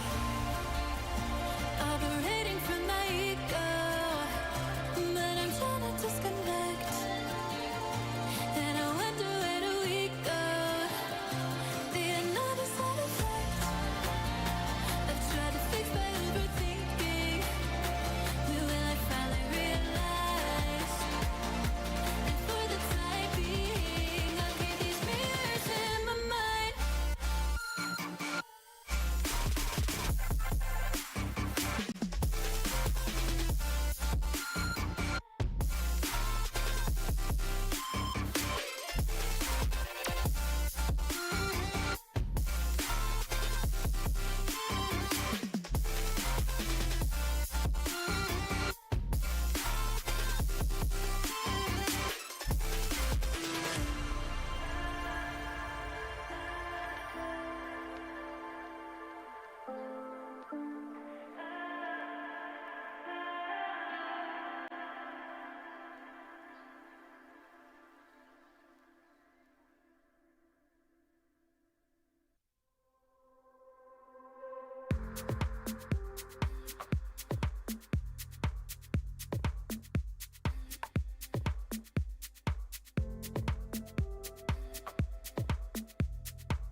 gazing further at the sky. Is it morning when my place is night? Is it raining when my place is dry? I wanna see, I wanna know what's on the other side, the other side. I wanna travel the world with you. What's on the other side, the other side? Wherever you are, I want you.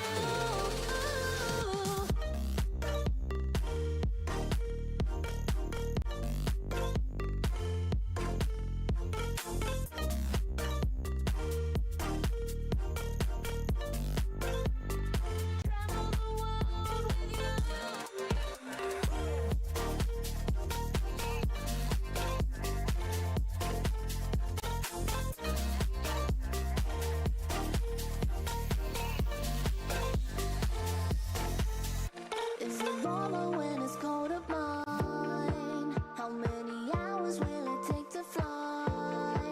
When will I see you with my own eyes?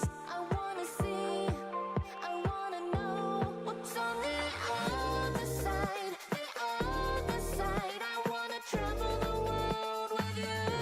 What's on the other side, the other side? Wherever you are, I want you.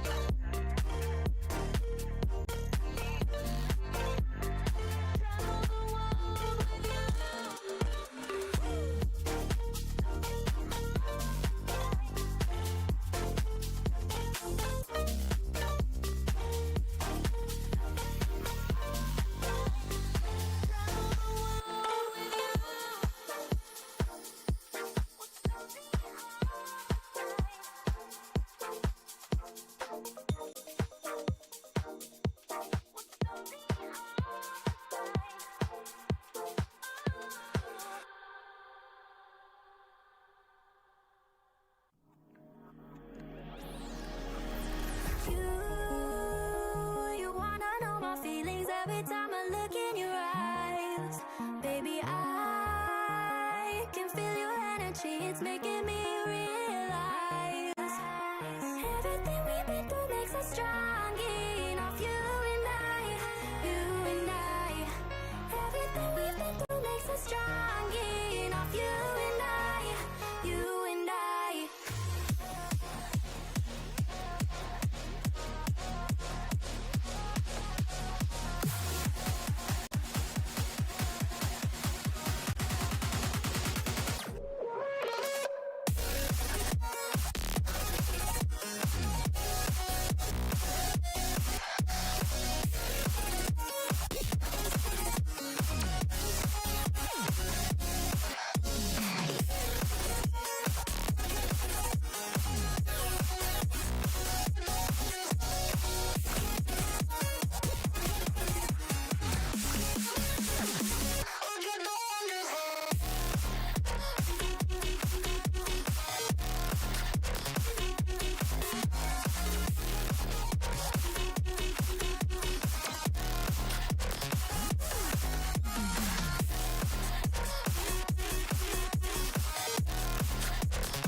You wanna know my feelings every time I look in your eyes.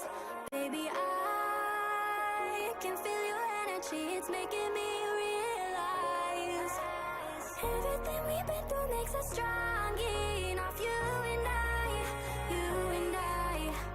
Everything we've been through makes us strong enough. You and I, you and I.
times are the hardest.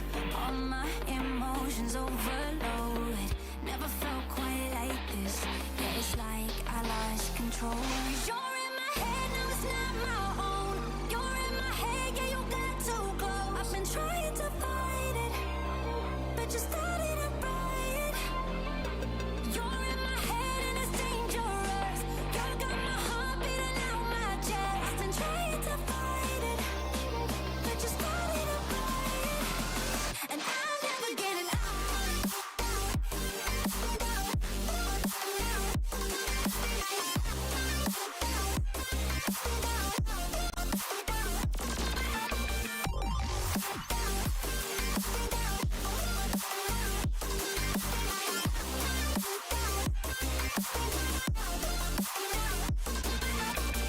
Brainwave short circuit when all I do is think of you. My veins are electric. What am I supposed to do? 'Cause you're in my head, now it's not my own. You're in my head, yeah, you got too close. I've been trying to fight it, but you started a riot. You're in my head and it's dangerous. You got my heart beating out my chest. I've been trying to fight it, but you started a riot, and I'm never getting out.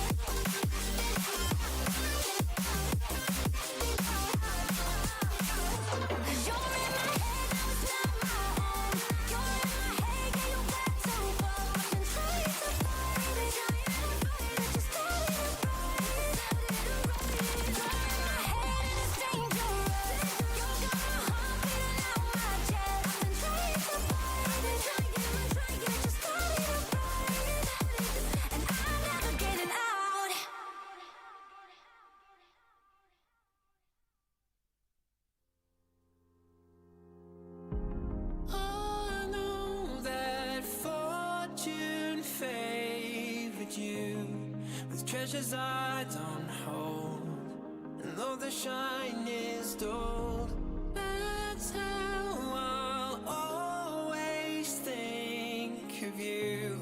You were a young one then, but everyone begins. We were just children, heaven was a dream away. Running from monsters, I wish I could say that the keys that you were searching for and the giants of the past have turned to dust. The world is ours to take, and no, it's not too late.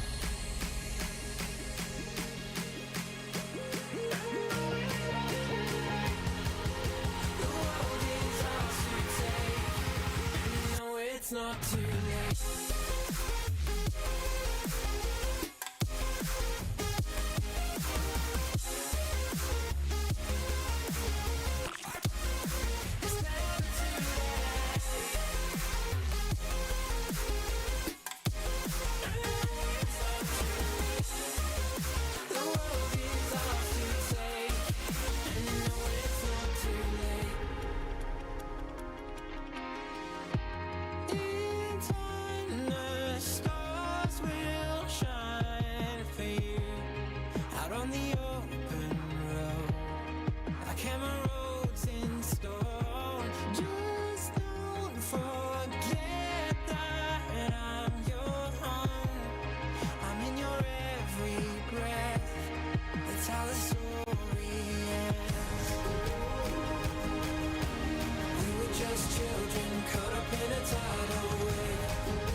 Too late.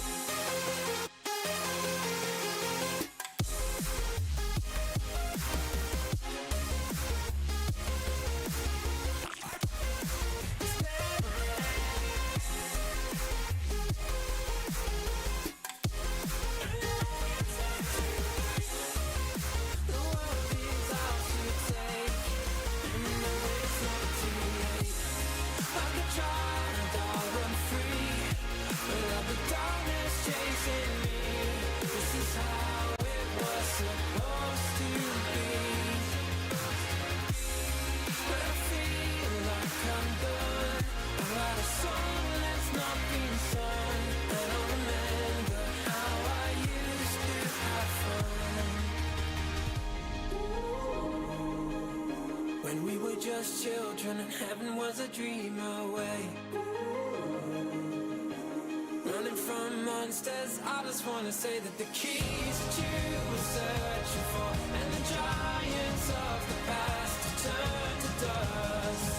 The world is ours to take, and you know it's not too late.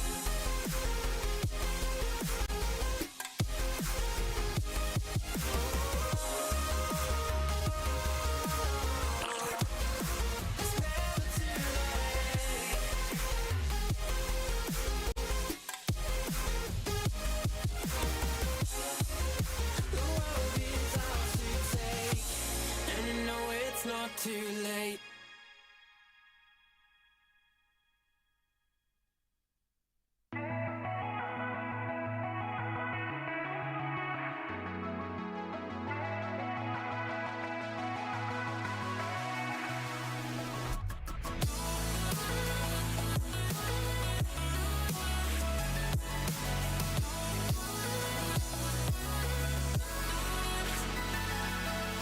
Breathing, I come short on air. And every time we reach a new horizon, it's like you don't care. And we're leading something bare. And in the water I see cold reflections of what's really there. I'm not waiting on love, our time has come. We're fighting empires and I want to feel the fire again. It's not easy to love when the world is numb. We're fighting empires and we're gonna feel the fire again.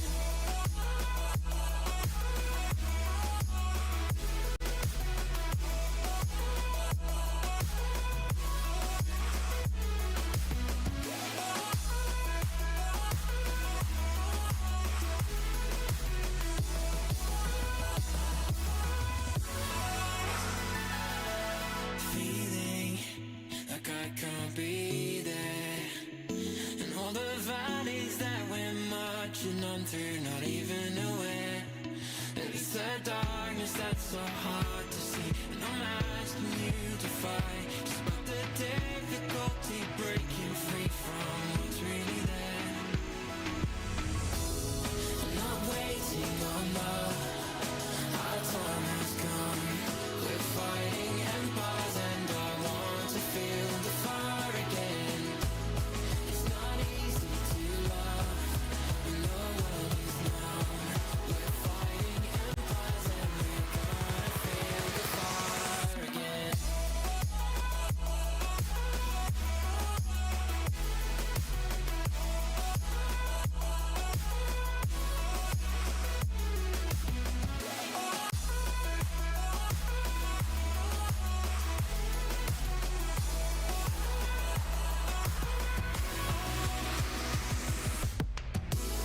I'm not waiting on love, our time has come.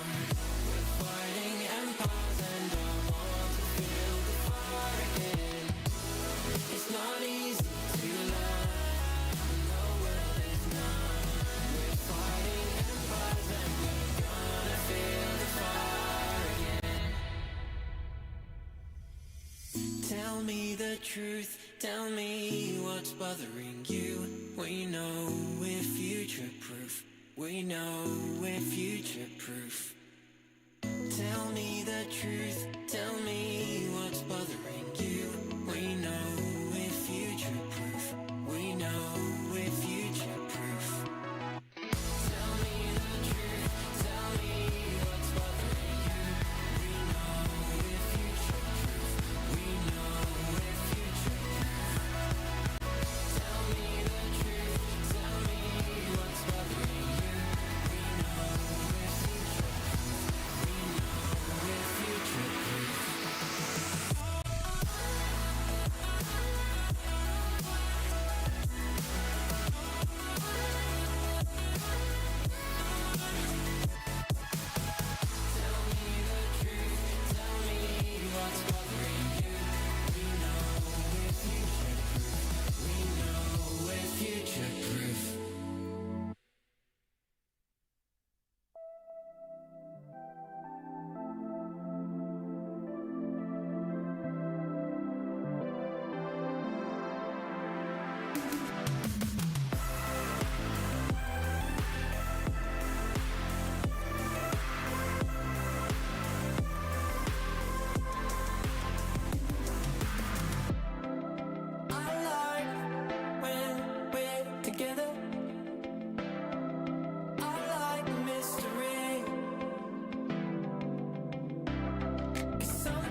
And sometimes it's hard to see.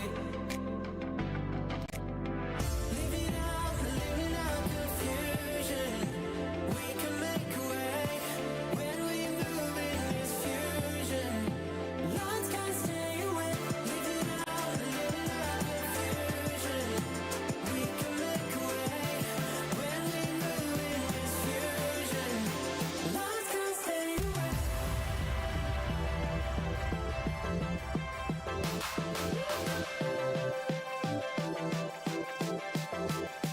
Lines can't stay away.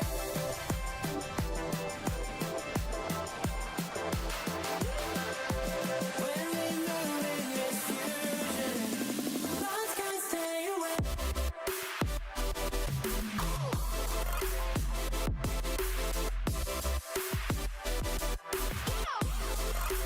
Lines can't stay away. We can make a way.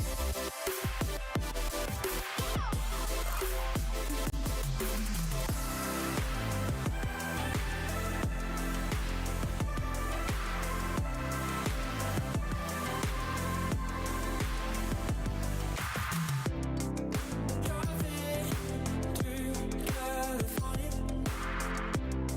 Don't worry about a thing. 'Cause we got a strange kind of fusion. We got a road to see. Living out confusion. We can make a way when we move in this fusion. Lines can't stay away. Living out confusion. We can make a way when we move in this fusion. Lines can't stay away.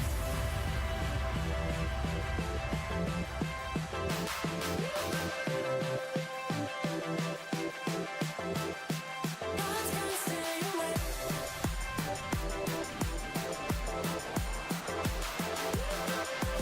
When we move in this fusion, lines can't stay away.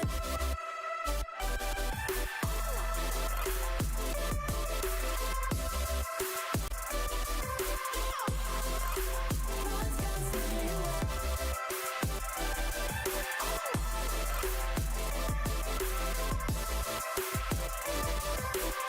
Lines can't stay away.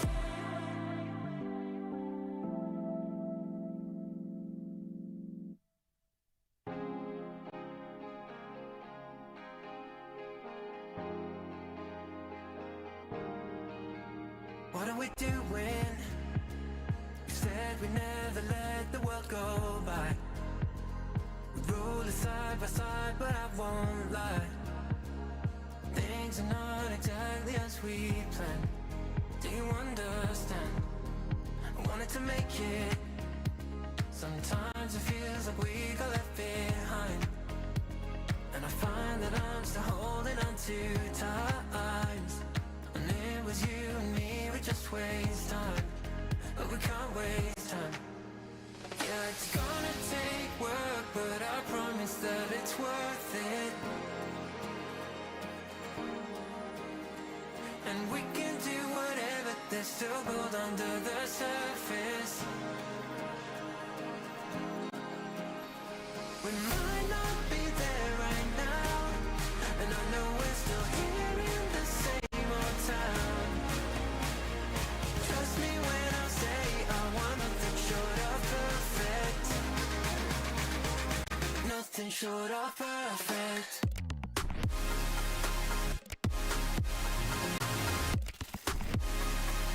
Nothing short of perfect.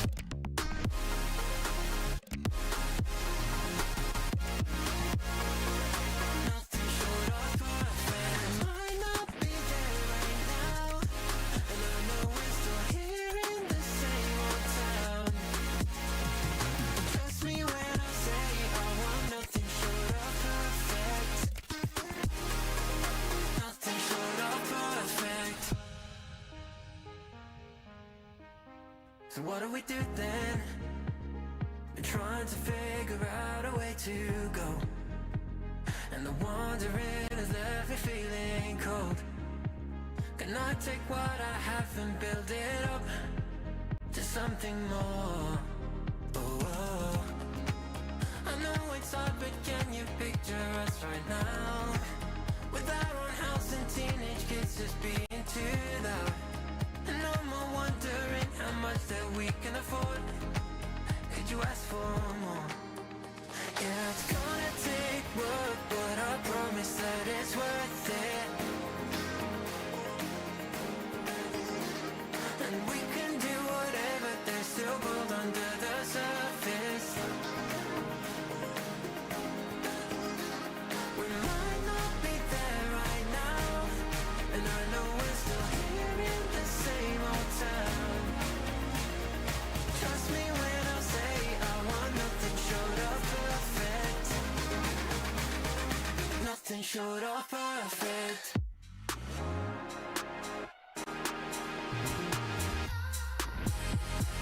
Nothing short of perfect.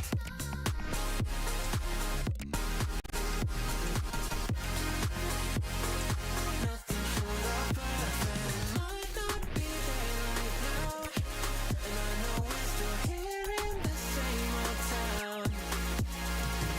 Trust me when I say I want nothing short of perfect. Nothing short of perfect.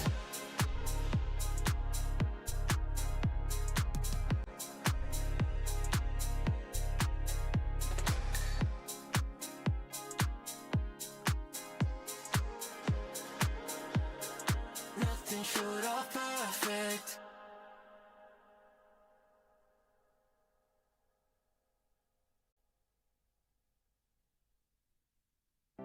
It's funny how the world keeps turning. Stars like ladders in the sky keep burning, burning. It's crazy how the storms keep raging. And I'm here trying to keep my heart from aching.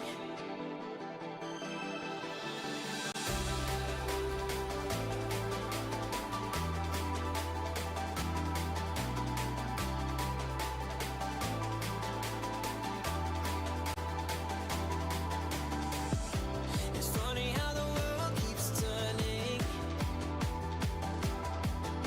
But here with you, it's like my life's returning.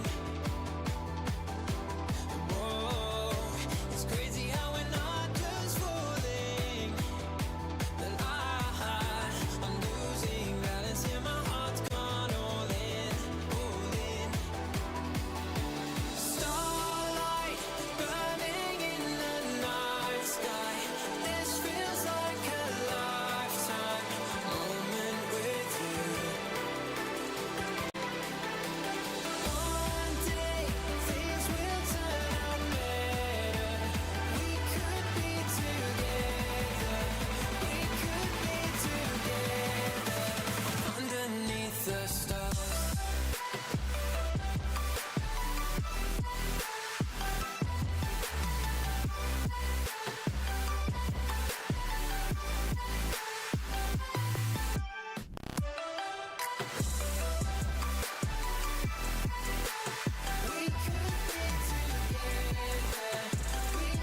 feels drenched in the moonlight, like how it feels under the stars.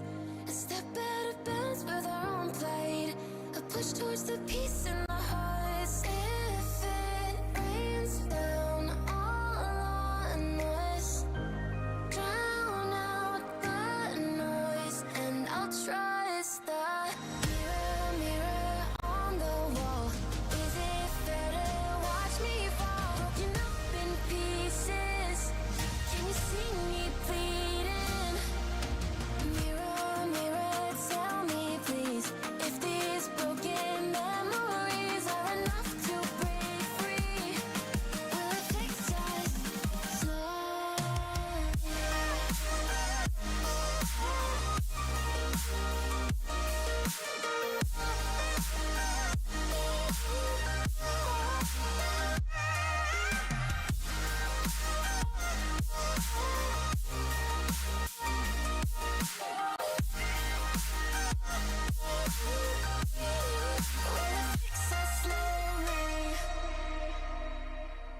Each day I'm moving along with what fits best for, taking me forward and back. It all I know still leads right through to the start of the end, where the past can't chase us. You should stay for a while, disregard all the miles. If it's you and I, will be okay. Like how it feels drenched in the moonlight, like how it feels under the stars. A step out of bounds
I'm not the one that hurt you. Don't let it tear you down and touch me like you used to. So come back and fight it. We'll forget what I did. Don't let your color fade. I'm not the one that hurt you.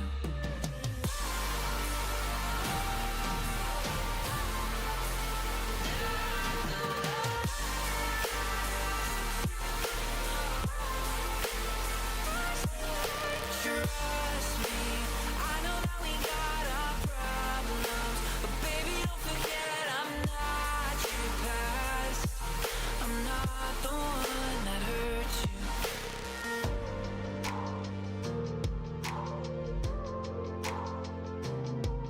I'm not your past. I'm not the one that hurt you.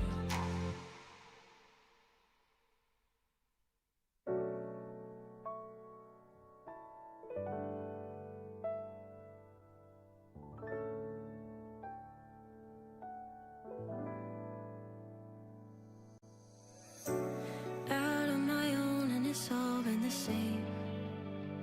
It's been hard as of late, feeling so out of place. How do I know if I got what it takes? Is it all just a chase? How long do I wait? Ooh, I wanna know what it feels like to find the missing piece. Only had to realize it was always me. Would you even care if you knew that you had it all? Would you even dare if you knew you could never fall? When you're standing on the other side and breaking through the sky, would you even care if you knew you could never fall? No, you'll never fall.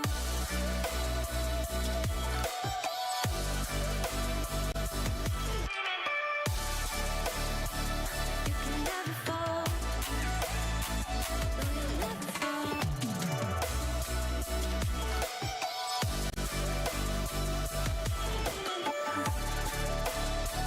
You can never fall.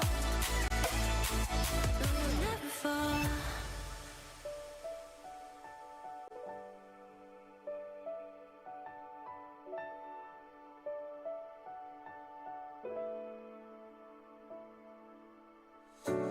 Out on my own, all these scars that I hide. If I go back in time, would I still hit rewind? No, I wouldn't change if it led me to this. All the shit that I miss, I'd do it all again, all again. Now I know what it feels like to find the missing piece. Took this pain to realize it was always me. Would you even care if you knew that you had it all? Would you even dare if you knew you could never fall? When you're standing on the other side and breaking through the sky, would you even care if you knew you could never fall? No, you'll never fall.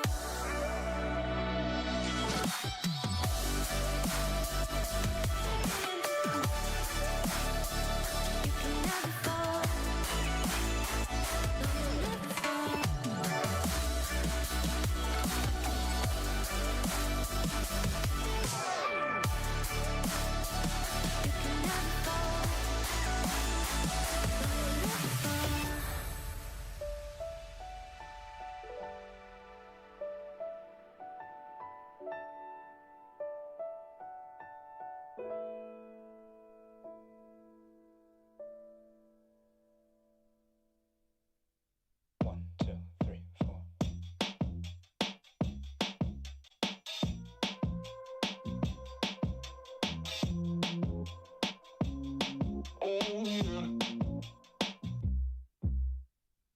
Goddamn, would you look at me? Yo, I'm a lazy motherfucker, that's what everyone sees. Ain't it funny how you wanna be the best, but you can't even get up and get dressed? Wasted, face it, you're never gonna make it. Rockstar, you won't get far. I know you're confused. People tell you you can be anything you wanna be. Wanna go to outer space, superhero in the streets. Goddamn, what a lie. What a time to be alive. How have I survived? That's the battlefield. 1974.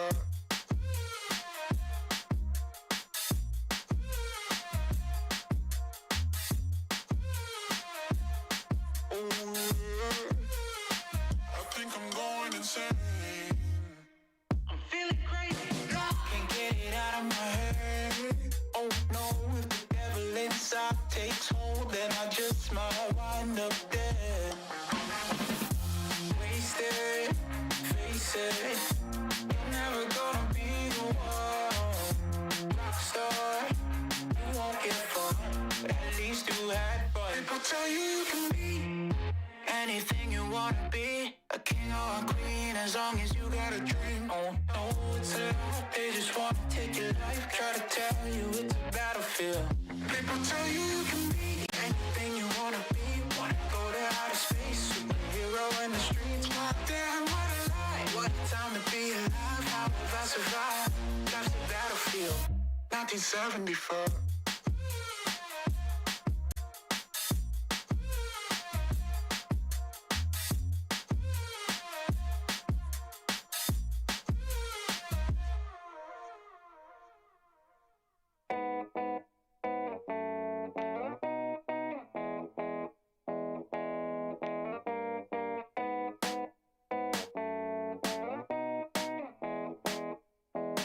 Can't keep my head on my shoulders.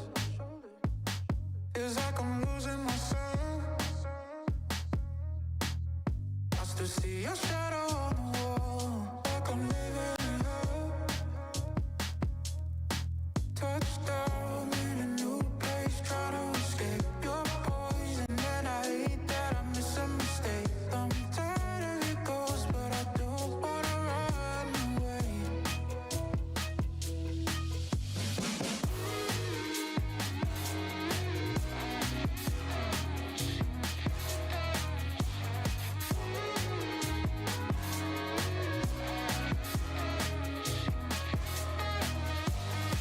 I can't believe I fell for all of it and it was a show.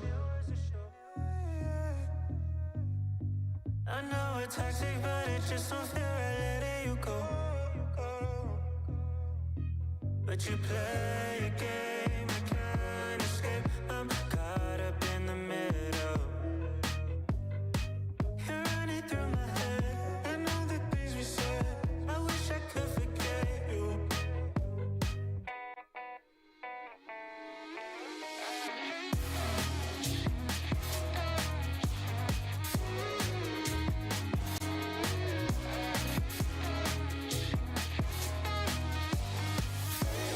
Unless you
checking your physique. I don't think I could want you anymore.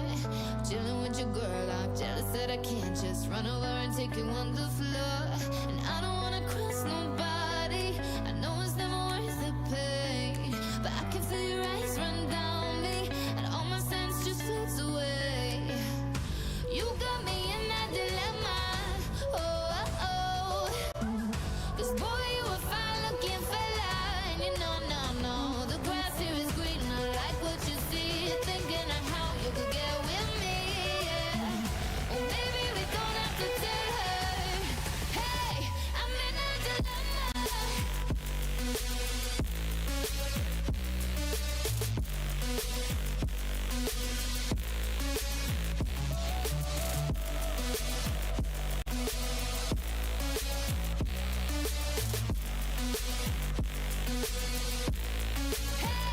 I'm in a dilemma. Because I want you, but I don't do wrong. I'm in a dilemma. You've been looking over here for far too long, yeah. The more I look in your wicked eyes, the more you're leaving me hypnotized. No, no, no, I'm in a dilemma.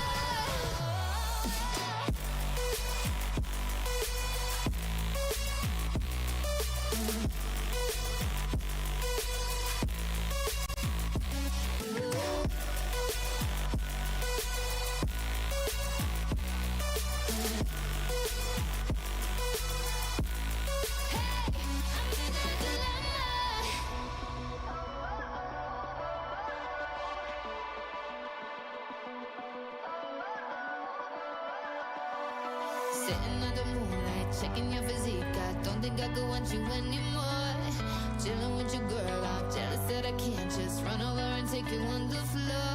And I don't wanna cross nobody. I know it's never worth the pain, but I can feel your eyes run down me, and all my sense just floats away. You got me in that dilemma. Oh, oh, oh. 'Cause boy, you a fine looking fella, and you know, no, the grass here is green. I like what you see, thinking of how you could get with me. Yeah. Oh, maybe we don't have to tell her.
you show it. You're braver than you know it. You're stronger.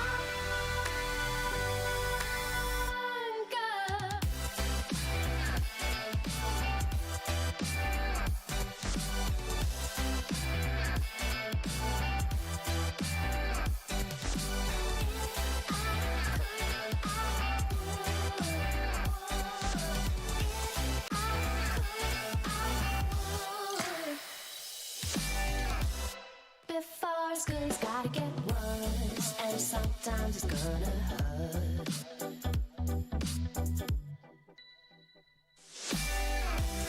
If you're ever gonna get that bad, then you better plan your attack. You're braver than you know it. You're stronger than you show it. You're braver than you know it. You're stronger.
This is the moment we waited for. Everything you want is right here. We gon' give them what they got. We know we running it now. Watch the game change. Watch the game change. Watch the game change. Watch the game change. Yeah. Watch the game change. Watch the game change. Welcome back, everybody. Those of you in the Twitch chat, those of you in the wonderful audience here in Stoke-on-Trent, we have our next game lined up just for you. And my, oh my, are you in for a treat? We're back on Best of Fives. Now, before we get into it, we've got, some amazing sponsors. And we want to shout out some of the really awesome products that they've got, because without them, this wouldn't be possible. So the HyperX Flipcast is a pro-quality audio, brings pro-quality audio to any recording setup. Whether you're setting up in an acoustically treated studio, or whether you're connecting to your laptop at the kitchen table, it captures clear, crisp audio right out of the box. And I mean, if you want to record in the bathroom, wardrobes, I've heard lots of people record in the wardrobes, and it features XLR connectivity for clear analog recording. When you're ready to set up your setup, connect to audio mixers, studio decks, dual PC streaming system right out of the box. It's plug and play. It's amazing, and it's exactly something that you want to add to your roster and your lineup of peripherals. We get to sit there as well. It is something. It's a thing of beauty, isn't it? I am due a new mic actually, so I mean, have to look into it. I got one recently, but the Boomer. I mean, they're rocking over on the caster stage. They are. You can't really complain. It looks absolutely incredible. But that is the HyperX Flipcast. A huge shout out to HyperX and Omen, who are powering this event. But very quickly, I've got one question for you. How does this being back on BO5s affect things? For us as viewers and casters, everything else, it's fabulous. Finally we can get into the nitty-gritty with the best of fives. Now, the issue is that normally the better team, the longer series goes on, the better team normally comes out on top. So for Margin, they'll be pretty pleased knowing that they can switch from the best of threes now to the best of fives. For Genesium, though, they could be like, oh, goodness me, so we can't even just win two games and get out of it. Yeah, this is going to be the issue.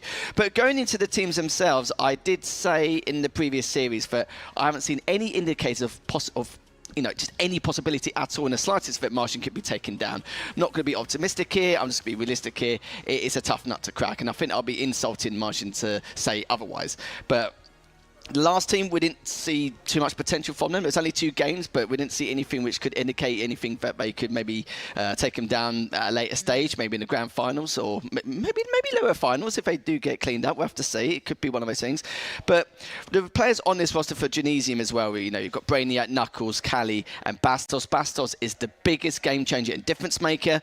Not only has he had an incredible KD of 1.39, he's doing roughly 20% more damage compared to the rest of the squad. That shows how productive he's been, how aware he's been, his rotation, his position, everything has come to a nice, lovely package, But the problem is, though, that bow isn't going to be on that package for much longer, though, because you've got 4 players here on margin who are just absolutely teetotal, going straight in and wanted to try and win this entire tournament without dropping a map. Chick and Glory have been absolutely incredible, but then again, I can't do it self justice. They've all been paving their ways. So if they drop a map, that's going to be another story. Will they drop a series? Well, again, I need those indicators. I need something to really tell me that there's a sign somewhere where they can get taken down. But let's find out in this series. We will. And on that note, the series is ready for you guys at home. Our first best of 5 of the day is ready to get underway. And I can think of no better casters to take the series away then. Ladies and gentlemen, welcome. It is winners final time. We are back on the best of 5s. My name is Captain James Force. I'm here with Wonderboy, mate. Hello. How exciting is it to get back to BO5s? Really exciting, even more exciting that after years of coaching these players, I finally get to judge them properly. I will not hold back. I get to say all the evil things that I want about them. No, it's really, really exciting. We have a massive game, probably the biggest of the tournament so far, the winners final. It is huge because you want to take that best of 5 advantage, or best of 7 perhaps, we don't know, into the grand final. You want to enter that grand final later on through the winner's side. Give you that extra life. And here are our game types, James. Now, we're going to start with a Solitude King of the Hill. We're bringing it back. It's a Recharge Slayer, Aqua Neutral Bomb as our guaranteed first 3. And like Lethal said, I'm going to need something from Genesium if we're going to get to a Lattice Strongholds or a Street Slayer. They are a very, very tough opponent. Imagine, of course, 2 players going to top 4 in Worlds. It's always going to be difficult to beat that. Yeah, unbelievably proud of those 2. The whole squad that was out there. It was a sight that we set in the entire season long, make it to a Sunday, and at the final tournament of the Infinite lifespan, they made it to a Champ Sunday. Honestly, cannot tell you and put into words how proud I am of them. I get to see their lovely faces and gameplay here now. And I think I echo everyone's sentiments when I say not only how proud I am of them, but also that they are the team to beat here. They're the #1 seed for a reason, and we're underway in game 1. We're going to start off the rip with SLG. Bastos coming under fire as well. He's going to go down to Chick off the rip. Camo going to be targeted. You can see 2 dead for Genesium. He's going to be Knuckles taking some damage. Kali, you can't just stand in the middle of the path, mate. SLG will take you down every single time. But you can see in the feed, Bastos with that shock rifle is going to find a couple of kills, make it a triple. Can it be the over? Not quite, but 4 dead for Magin and Genesium. What a start that is. Yeah, not what you want to see if you're Magin, your former team member heating up against you. He was heating up as well in the latter stages of the semi-final. We didn't get to see it on the stream, but they were tied at 1 apiece with Pharmaceutical and 1-0 down in the flag in game 3 to decide the series. And I've heard he was putting on a show just like this. Yeah, a lot of yelling, a lot of yapping I heard as well. Really giving it to Pharmaceutical to get into this winners final. SLG here, back on board, does have no shields. Glory going to be atop the tanker. Finds Kali as well. Knuckles taken down. 3 dead for Genesium. And you can see it's Bastos 6 and 2. And his kind of colleagues need to get going. Yeah, certainly, because this bottom middle hill can often tell the tale of the rest of this game type. Nice 5 there from Mighties. Follows up with good listening there as well. I think SLG will have his hands full kind of corralling the troops. He's definitely the most vocal and the in-game leader of these sets of players on Majin, and when you're playing with somewhat of a pickup squad, all of the direction and all the indication of what to do kind of falls on your shoulders. Looks like the first hill of the game is almost guaranteed at this point in time to go to Majin. And I tell you what, they also have potential to fight for new spawns as well here. Knuckles, the potential fly in the soup as Majin get the first hill. Yeah, Glory and SLG going to scoop that fly out and flick it into the abyss. Bastos here with Kali as well. Bastos last left alive. It's 4 dead for Genesium. Yeah, and at this point you hit out one side, if you imagine. You take that space, you make them spawn on one side and make them find the player that's out. In this scenario, it's Chick, but with Camo coming up, I mean, maybe you think about hitting left there instead. Maybe you say, Chick, you know what, come back. But this is working out for them. He's listening well, he's cleaning up kills, and that's another 4 down for Genesium and a free camouflage here for Majin. That's it. I think he just got literally 2 kills and 2 assists as well. Is going to allow SLG to find this camo. And this hill's done. This hill is absolutely gone. And Genesium have not even had any chance to be even on it. It's 2-0 in the blink of an eye. And you can see how far Majin are pushed out. They're already on this 3rd hill. Yeah, and 3 down for Genesium here as well. It's an interesting play call to try and hit over to Glass. I mean, I'm not sure what Glass spawns get you when the hill is about to rotate into this area. 2 kills from SLG, leading the game currently in kills. Thanks to the camo that Chick helped him secure with those kills over in blue. Killing spree for SLG. Yeah, and he even manages to chill out a little bit and get away with that camo. He's going to have no shield, though. Does get slightly spotted, but again, this 3rd hill is almost done as well. And it's just Genesium are getting absolutely suffocated right now. Glory does manage to get away briefly. Bastos going to take him down. But look at these spawns, Chick and Mighty's spawning top ramp. Bastos there to try and deal some damage, but so little time left on this hill. Yeah, the Majin players just fully have an understanding. Oh, that's a big kill from Brainiac. Of how to control King of the Hill as a game type. Almost loses Glory underneath him. But so much control, and they're so stubborn in their holds. Now we'll see what Genesium can do with their holds. There'll be a man down after Brainiac goes down. So they're going to be looking towards Mighty's here as the potential denial of the hill time. Kali last alive for Genesium. This one's going to be finished. Yeah, this will go 3-0 to Majin. Simple as you like. SLG 15-5, Mighty's 10-5. Looking so good right now. And just as if it was like clockwork, they are going to jump straight onto this 3rd hill. It is going to be Bastos with a double, though. He's going to peek out. Gets the thrust away from Glory, but they managed to find some hill time, but it's so oppressive. It really is. Good job by Majin clearing out Yard, and camo here coming up now means, thanks to their kills in Yard and the movements on the map, it is yet another camo for SLG. Great objective efficiency in terms of the camouflage, but it does not come to anything in the end. He goes down without anything other than information. Kali trying to clear out the last Majin player. Chick has it all to do here. It's going to be a hard sell, but do what you can. He's actually stayed alive long enough to be a real nuisance here. This is what Chick does best. Loved coaching him in my time in year 3. Great player to work with, really intelligent. For now, though, Majin only have Mighties alive on the map. Yeah, fantastic work from Chick just to get away and make himself so hard to kill. Mighties, you can see, trying to work out where these guys are. He's going to find a trade with Brainiac, 3v3 on the map. A Hail Mary from SLG.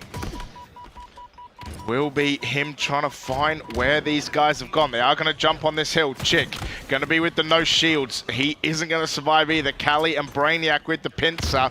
Glory jumps off this hill. It's about halfway done on both. Bastos, he's trying to find that way, just hiding behind the grill. Not able to be caught, but again, Majin just so good at surviving. Yeah, and it's 10 seconds until this game is over. And when you look at Genesium, where they are on the map, the numbers they have up right now, it's really difficult to see Genesium getting to the hill in time. This one's going to be over. That it will be. 4-0 to Majin. It was efficient. It was brutal. Genesium smashed it off the start, looked really good, really hot. And then, yeah, just the skill level and the coordination, you could see it, the amount of shots. Like that sequence with Chick, or SLG, found 2 kills, found 2 assists in the same life. Just so much damage. Yeah, not so much of a disparity in individual skill. Obviously, they got outslayed.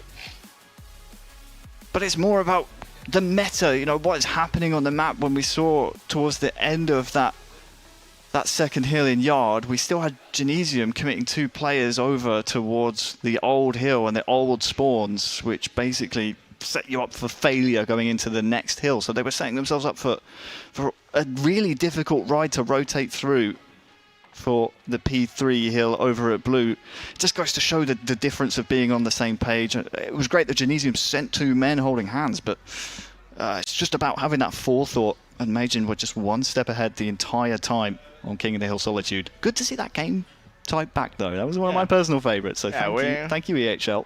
No worries, we didn't want to ditch it. We asked the community overwhelmingly wanted Solitude, King of the Hill, and Streets Oddball back in the rotation. 2 great game types. Yeah, more than happy to provide. Love those 2 as well. We are going to move on to a Slayer on Recharge, an EU staple, an EU favourite. Many a battle over the last 4 years of I just have been held on this map for better or for worse, depending on who you are. Why are you putting so much weight on Recharge Slayer? And then I remembered. Yeah. I remembered. It does that. Imagine, of course, winning a Recharge Slayer. We talked about it yesterday in that Game 5 to get to Worlds as well. A massive win for them to lock in that World spot. Yeah, how do you compete with such good Slayers? You get Shock in the hands of Bastos, and then everyone else just kind of watches the doorway. That is going to be the win condition until we see Genesium really rally around Bastos or whoever is the hot hand. I think that just is the win condition here for Genesium. You ride the hot hand, you get bodies behind them, you make the windows for that player. We're going to have to see, I would say, at least a 20 bomb from one of the Genesium players to stop Majin here, and that's a difficult thing to do when you've got 2 of the top 4 players in the entire world sat on the other side of the stage. Yeah, and 2 of the top FFA Slayers as well. 2 guys who spent a lot of time just literally shooting everything that moved. It's going to be very, very difficult. But we talked about this at the top of broadcast, like how good Bastos is. And then when we were watching them earlier, we saw Kali get a lot of kills. We saw Brainiac get a lot of kills. So you're exactly right. They just got to work out who that hot hand is. Of course, majority of the time it is Bastos. But if they can find someone, they can activate them. It is going to make life easier. What is not going to make life easier is if you can't play the map. It's a false start. I think maybe someone's map was broken. Yeah, it may have been a texture bug. We'll wait and hear from our admins, but it means we can kind of reset the pace a little bit. Talk about Recharge Slayer as a game type, one that still gives me nightmares to this day after what happened in Blackpool between Navi and Quadrant. If you don't know the tale of that story, then I'd quite like to shake your hand, because don't look it up. Don't look it up on YouTube. Recharge Slayer is so difficult to play at the top level. It's a map full of outskirts, and the middle looks dangerous, but it is the middle in which this game type is won. You have to play the mid map not only for camo, but also to cut rotation times down when you're collapsing on the enemy spawns. Once you feel confident in doing that, you grab that thing on your screen, active camo. That is every 2.5 minutes, last 45 seconds. And a simple way to think of this is trades. When you're in the lead, if you trade every kill, be it a teammate or through a sticky or a beatdown trade or a 5 trade, whatever it is, you're going to win the game because they're not closing the gap on you. Yeah, exactly. I guess I want to get your thoughts. Like, obviously, camo originally changed from 30 to 45, then increased from 2 to 2.5 minute respawn timer. How do you think teams have been adapting to that 45-second timer versus the 30-second timer? Well, I mean, I don't think anyone really needed it to be increased. I think that was kind of an interesting choice by the powers that be, but I mean, camo players love it. Camo in the hands of Bastos, in the chest of Bastos, and this is the man we said you have to rally behind. He's swiftly put to an end. Yeah, Glory gonna find 2 assists as well. So first 4 kills, he's been a part of 3 of them, and he does have the shock rifle. Nading into Mangalador. Cali there. Can he find it? Brainiac is gonna, it's actually Bastos who finds him, but a couple of perfects there. Already a 3-kill lead for Majin. Love Bastos' gameplay. Absolutely love it. He's been a terror for the European scene the entire time. His shot is so pure and his aggression is just, it knows no bounds. He's off to a great start in the Slayer, 5 kills to his name in a game type in which Slayer, you need those kills. So you want Bastos firing hot. We just need to see the rest of the team try and catch up. For now, this is that mid-map confidence I spoke about from SLG. Happy to cut those rotation times down and be ready to collapse on the damage. 100%, and you talk about Bastos, there are not many people in the EU Halo, maybe even the Halo community, who love the game for the love of the game. You see him online all the time. He just plays for the fun, and he loves it so much. Almost on 10 kills here, James. I mean, this might be a record of how fast he's gotten there. I know, and now it is going to be Genesium in the lead as well. Cut that 3 or 4 kill gap. Have 1 up right now. You talk about trading. It might be a little early to trade all the way home, but here's one of those things. They just got to watch out. You find another kill assist. Glory finds a couple. And Brainiac going to be last one left alive. Just has to wait in pipes. But again, you find Genesium 2 or 3 dead when Camo is about to spawn. And Majin just so good at working this map. Yeah, 15 seconds still. Camo coming up here as well, so they could leave them here at A, but deciding to commit to the collapse. They'd rather the points on the board than the Camo in the chest. They can still turn and fight for it here as well.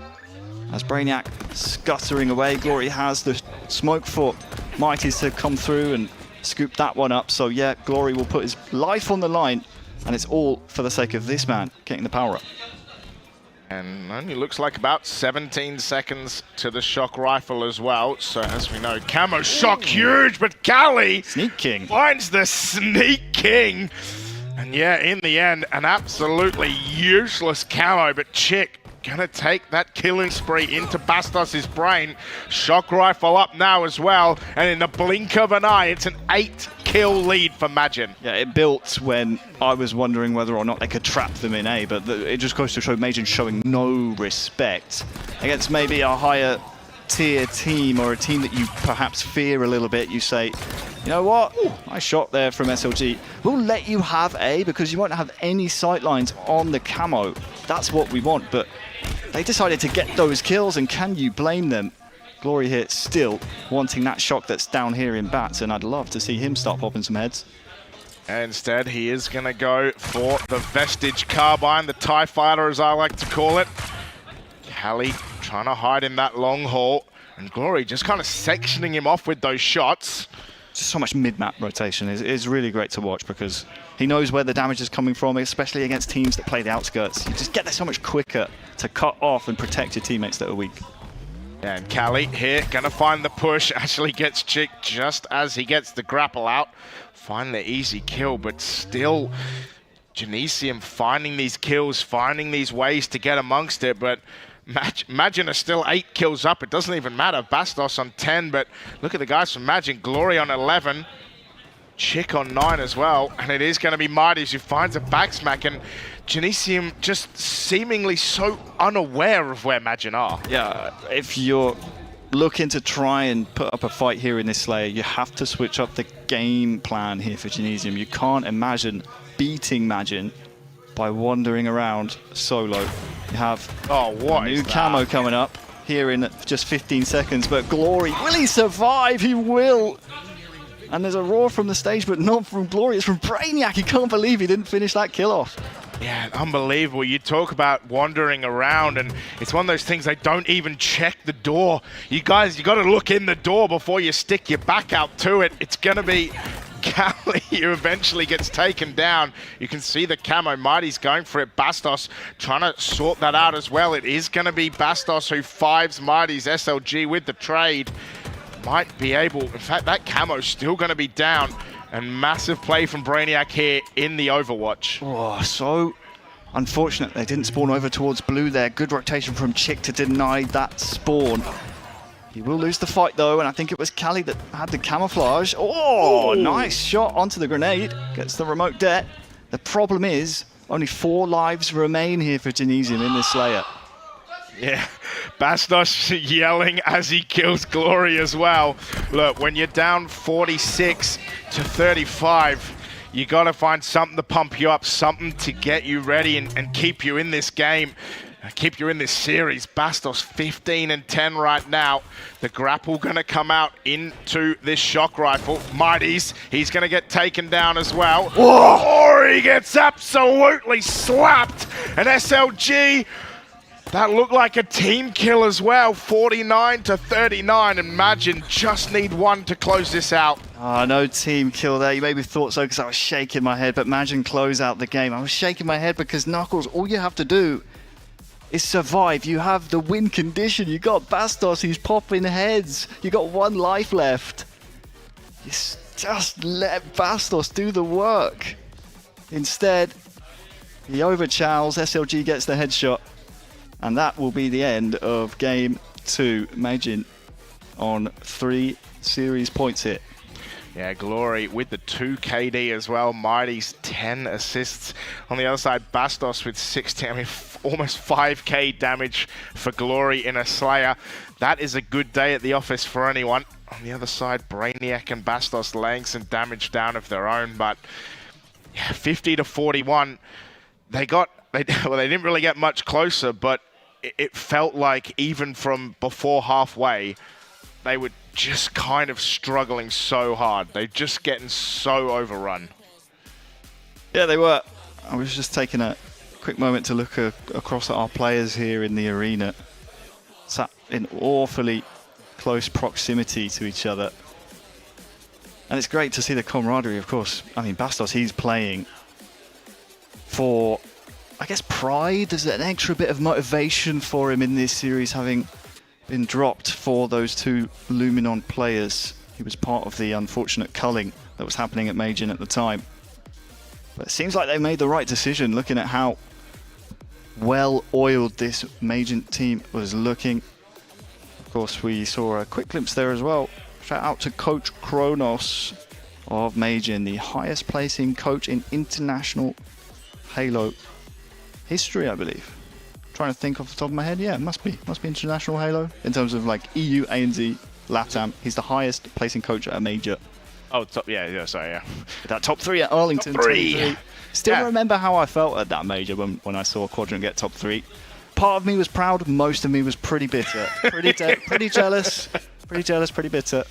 Yep, and of course Zove at Worlds getting top 4 with Luminon as well. So yeah, a couple of really kind of bit of a tap-in merchant, really, isn't it? Yeah. I didn't want to say it. No, of course.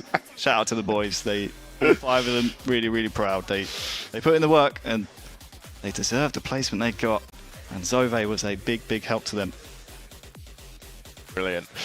But yeah, just, you know, still a tap-in merchant. Still a tap-in merchant. Gotcha. Like, for me, it's like it kind of shows how far we kind of came and have come as a region to how tough it felt in year 1 to then find a top 3 to end Infinite with a top 4 at Worlds. Really, yeah, I don't think it was ever in doubt. I'd like to think as an EU that we were the second, strongest region, even though, Mind Freak topping a group against Optic, etc. But it really hammered home, I feel like, how far we came on the world stage to finish Infinite.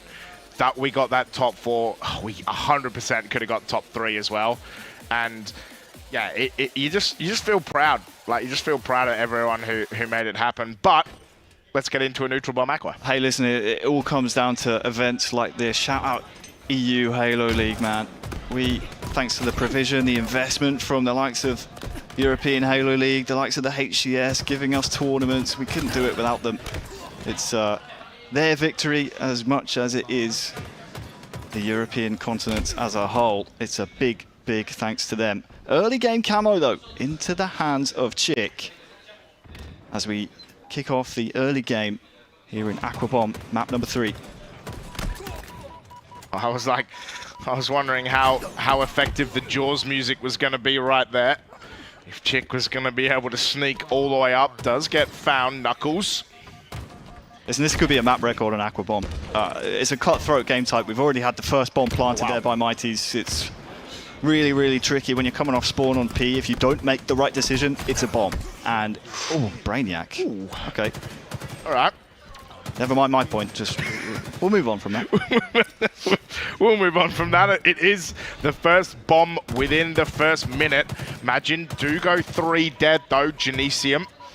Trying to find a way. Imagine going 3 dead again.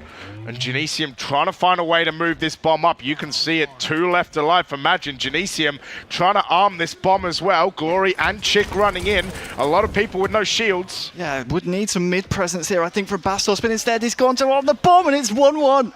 Genesium on the board. Bastos last alive, but he's got the OBJ, which is all that matters. He will fall, but it's all tied up, 1 apiece. Wow. Yeah, what a great push there from Genesium. Back-to-back 3 dead from Imagine, allowed them to get close. Finding a couple of kills. Gonna allow them to find that bomb plant as well. It's like less than 80 seconds and it's 1 apiece. You've got to save your nades here, save your utility if you're Genesium coming off the respawn, because that bomb has moved up to your side of the map. So make sure you have that utility to deny and get your teammates' time back on the map. 15 seconds till the next camo. That can be really useful on this game type. As of right now, it is Brainiac that has seemingly gone undetected quite far up. I always like to think Aqua Bomb is a game type about territory, but well, we have a bomb arming here. Glory arming that one. It's only Bastos who can do anything here. Keep an eye on this kill feed. Callie gonna take some shots as well. Bomb does end up going back out. Brainiac trying to get in, but SLG like a rotating turret in mid, finding shots, finding damage, and it's gonna be a camo bomb plant for Chick. And can the boys from Genesium stop it? No plant, no plant. I think they can, yes. What a save, and you don't know if you can hear it, but the boys giving it to them there as well as Knuckles finds a headshot into Mighties. Wow, brave plays from Genesium. 1 apiece here in map number 3. Bastos, I said keep an eye on the kill feed. He put his life on the line just to get that bomb out and get his teammates more time coming off the respawn. And now look where the bomb is. You play the bomb on this map. It doesn't matter what the numbers situation is. If they're on your side, if they have more territory, if the OBJ is on the enemy team's side, they have to come back and deal with it. So good identification of that from Genesium as Knuckles trades. We'll see what happens in the next phase. Yeah, got the stick onto Mighties, and Mighties like, if I'm going down, you're coming with me. Callie gonna find the threat sensor. Doesn't matter. SLG gives him an extra one just to make sure. The old double tap rule to the head. And it is going to be Imagine who find this bomb, who drag it forward. It's Chick with it. Does spot Brainiac in the side of his sight. What can he do? Glory gonna find one and go down, and it is gonna be this push from Chick and this push from Imagine into the base. Finds one. Can he find a second? It's just a little awkward, but Genesium 2 dead, and look where their spawns are. Yeah, this one could be threatening here. Bastos has to win this one, and oh, Chick's giving him the wiggles, the sprint strafe. Oh, and he does the triple onto Mighties as well. Needs the reload. Last kill is there. And Bastos saving the day again. Bastos. Unbelievable. Camo here soon. Yeah, camo coming up soon, but I think, you know, if you're Genesium, your defense is bending. It's really bending. Imagine just have to find how to break it, because, geez, it's been this close to a bomb plant. It's been this close to 4 dead as well, but it's a double kill, killing spree for Bastos. Make it another triple as 3 dead for Imagine. He's lasered right now, Bastos.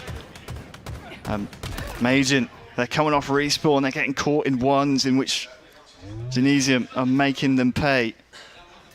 And the bomb is on Majin's side, which means they are the team that have to make the correct decision here. The numbers are going in Genesium's favour. And Knuckles has gotten himself into a really nice position here.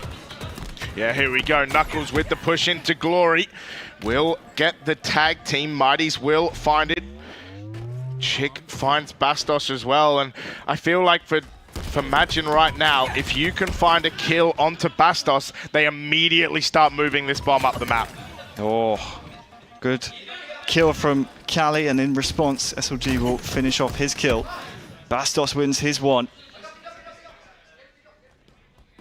And Cali did a really nice job there. Getting up to Jen, get to bridge, make Majin have to turn around, and you either turn around and make Cali irrelevant, or you have to push the bomb forward and risk Cali doing so much damage. Genesium playing this really well here, James. We're in a war. This is not easy for Majin.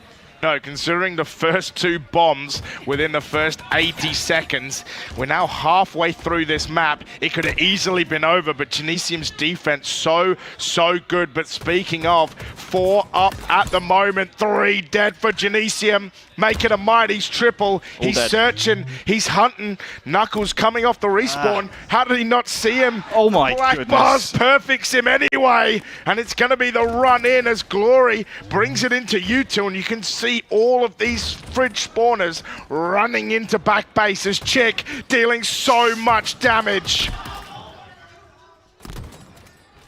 It's a really awkward one here for Glory. His teammates have all fallen around him apart from SLG. Had no utility to kind of deal with the rest of those players. And in the 2v2, it's traded across the board. The question is, where is that bomb? I think Knuckles is holding it right now, so I think that's going to be a question that Majin will be asking. The bomb's now been found. It's on Majin's side. Camo here in 5 seconds, so expect Knuckles and Co to try and get a bit more height and supplement that power up, and then go for the bomb afterwards. And you can see this flank from Chick. I just saw him in back util as it was panning through.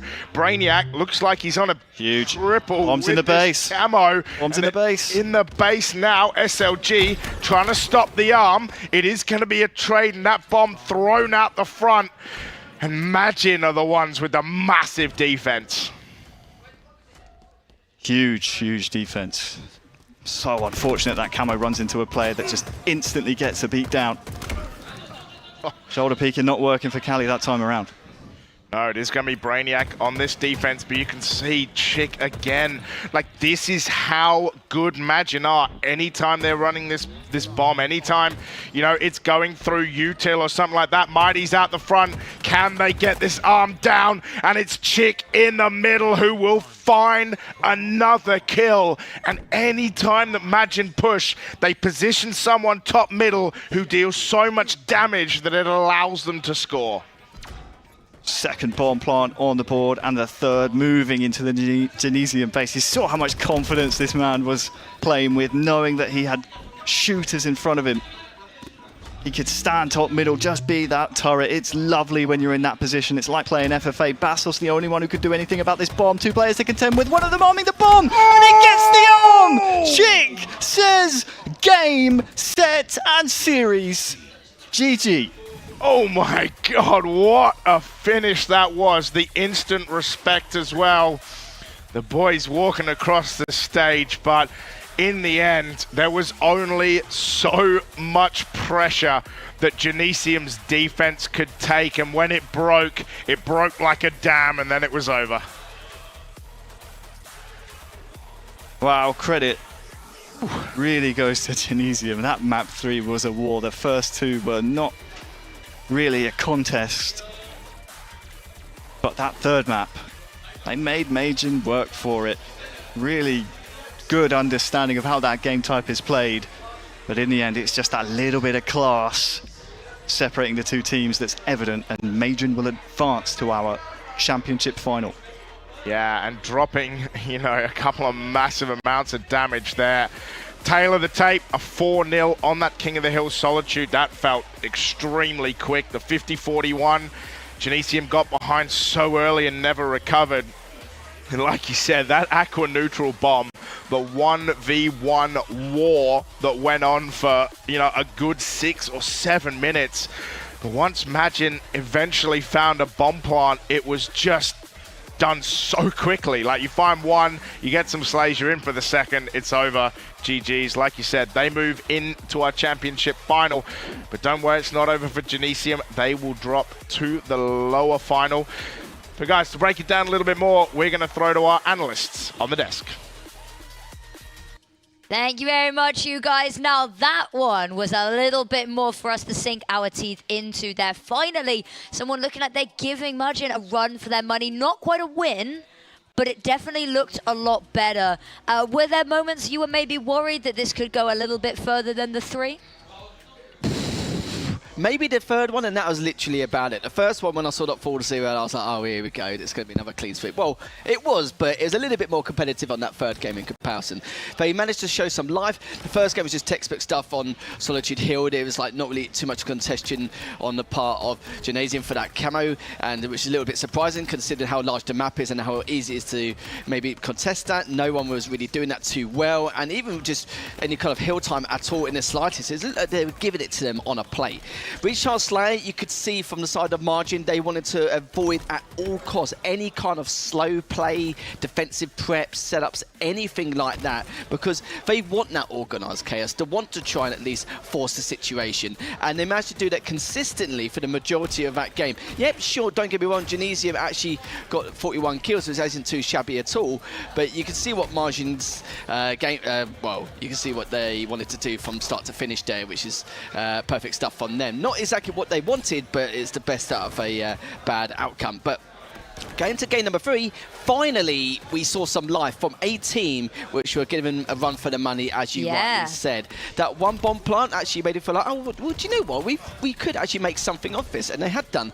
Bastos had a couple of very good defensive bomb defusals when he's actually trying to put a stop to any kind of offensive attack coming out from Margin, and he was a little bit slow in the slaying department, but those 2 back-to-back triples definitely gave him a little bit of that oomph he needed in order to try and pursue further. And then also what I also liked was how Margin would try and get out of that spawn trap they were around the halfway stage. They'd try and take util back, but whoever's one of the last players who actually comes up on the respawn would go around P1 and then just dilly-dally with anyone P2 top mid, because everyone's hearing what's going on in terms of footsteps and what's going on around the Fridge side. So the last or second last player spawn on Fridge, they go around P1, wait for a bit to analyse the situation and get enough information, and once the entire team has been distracted, then that's when it can go up and try and retake top, mid and P2. So I like that. It's something which you do need to take care of, because as one of the last players alive come up on a respawn and you already know that your teammates are already trying to take back the flag side, take back util,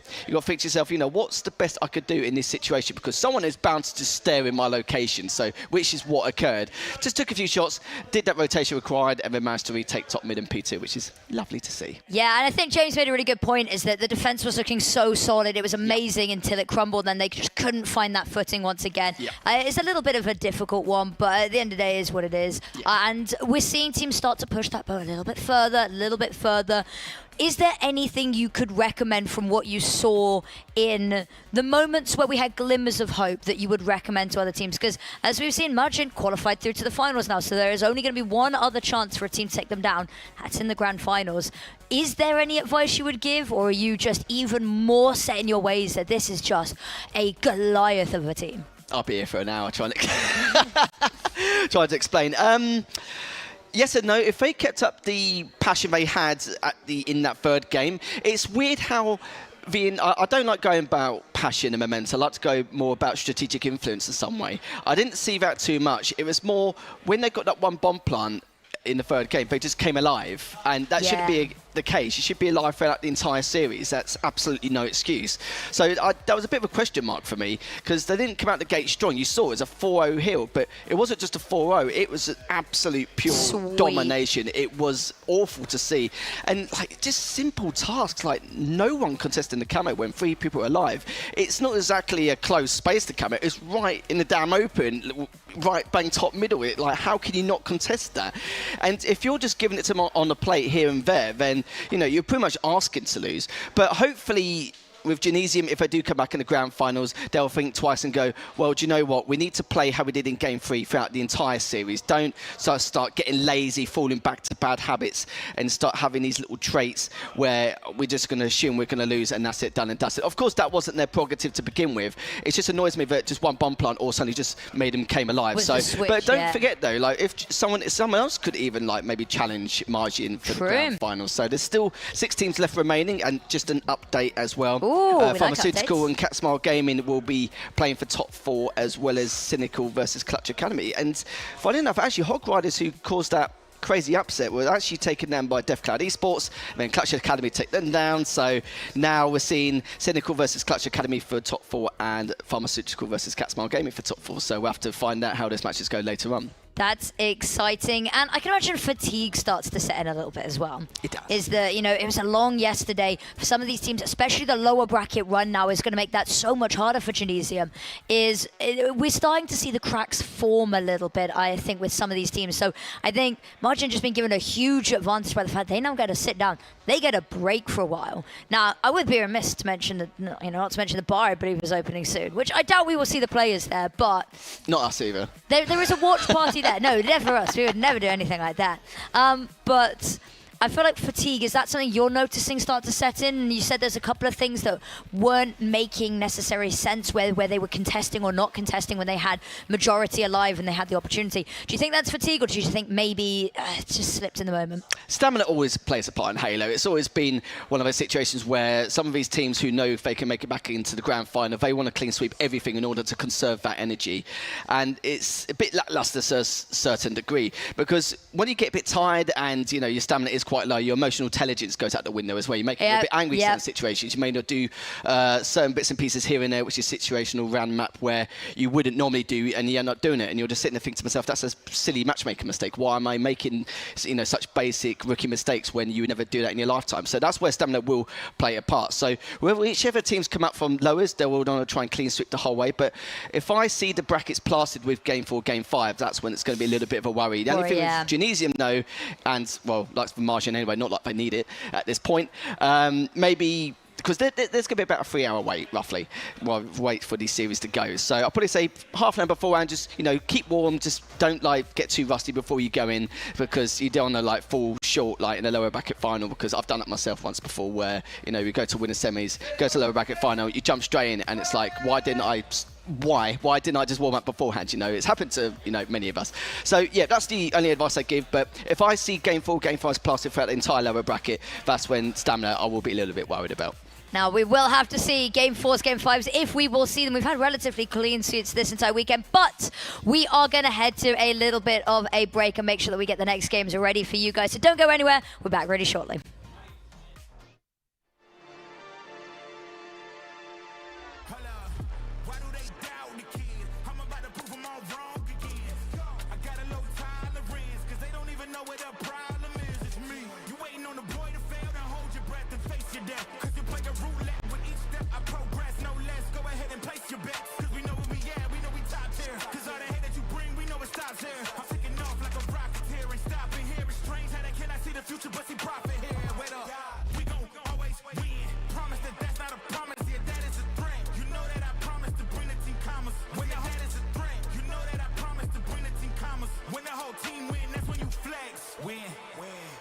Do it again. Watch me win. Then watch me do it again.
Is it raining when my place is dry? I wanna see, I wanna know what's on the other side, the other side. I wanna travel the world with you. What's on the other side, the other side? Wherever you are, I want you.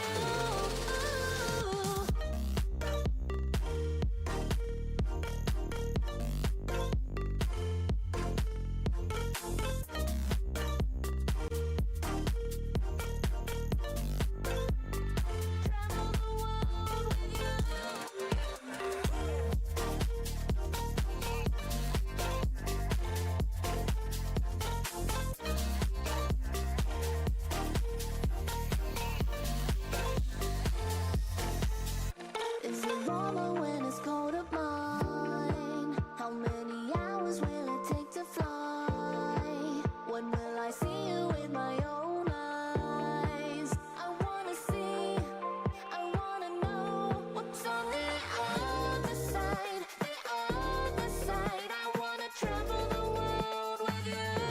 What's on the other side, the other side? Wherever you are, I want you.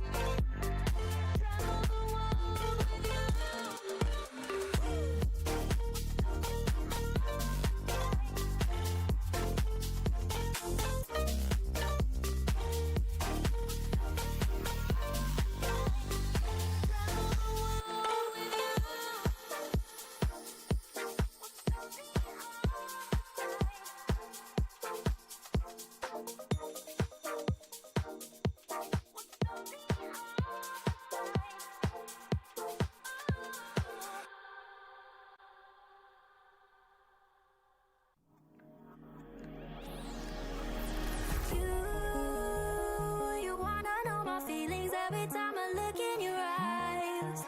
Baby, I can feel your energy, it's making me realize everything we've been through makes us strong enough. You and I, you and I. Everything we've been through makes us strong enough. You and I, you and I.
You wanna know my feelings every time I look in your eyes.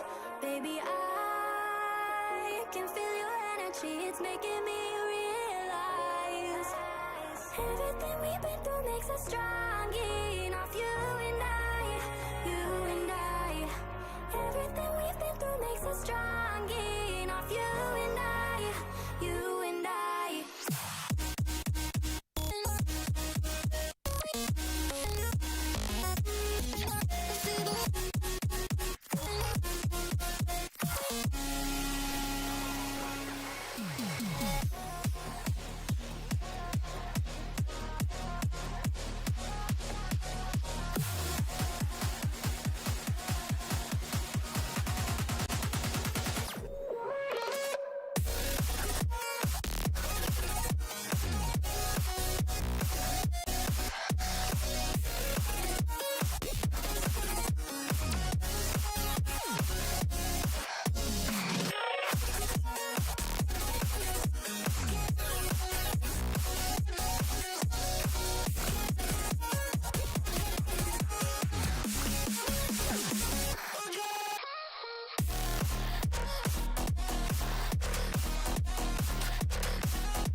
veins are the hardest. All my emotions overload. Never felt quite like this. Yeah, it's like I lost control. You're in my head, now it's not my own.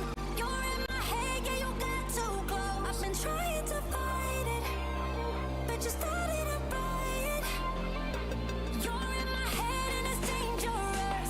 You got my heart beating out my chest. I've been trying to fight it, but you started a riot, and I'll never get it out.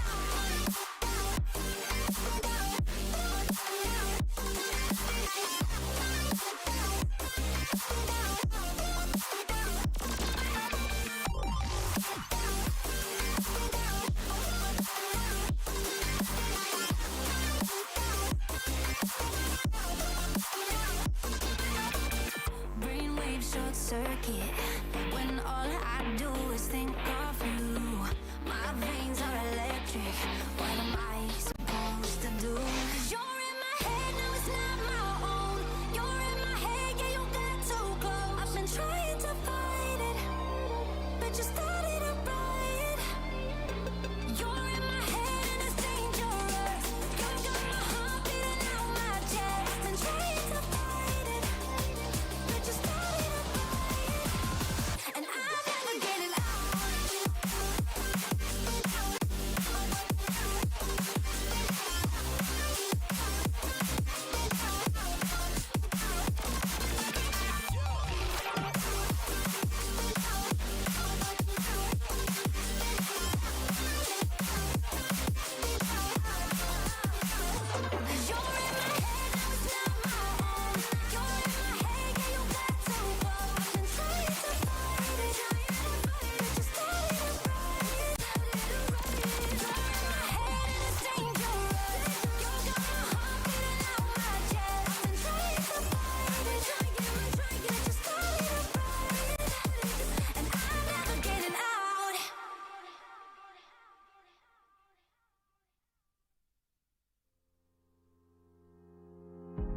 I know that fortune favored you with treasures I don't hold, and though the shine is dulled, that's how I'll always think of you. You were a young one then, but everyone begins.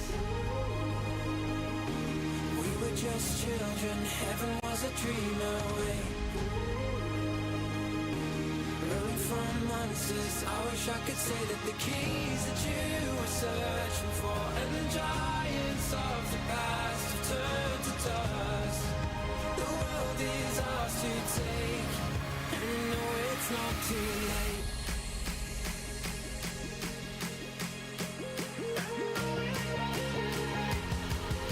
The world is ours to take, and no, it's not too late.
Too late.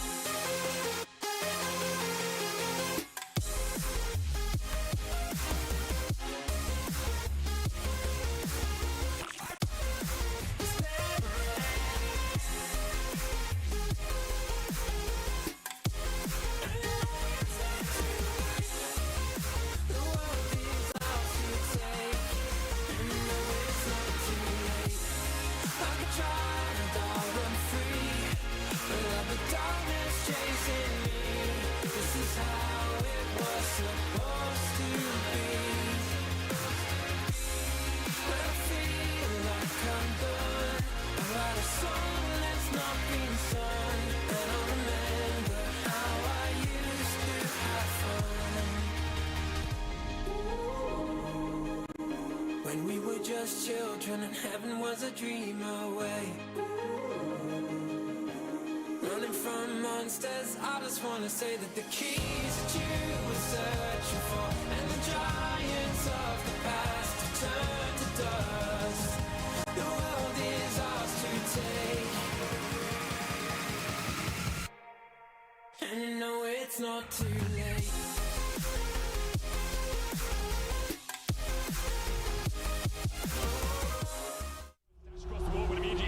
Goes in with the catapult and Gumayushi pops the feather storm. Owner looking to re-engage onto Archer. Oh, they go back in! Baker flashes in and down goes Knight!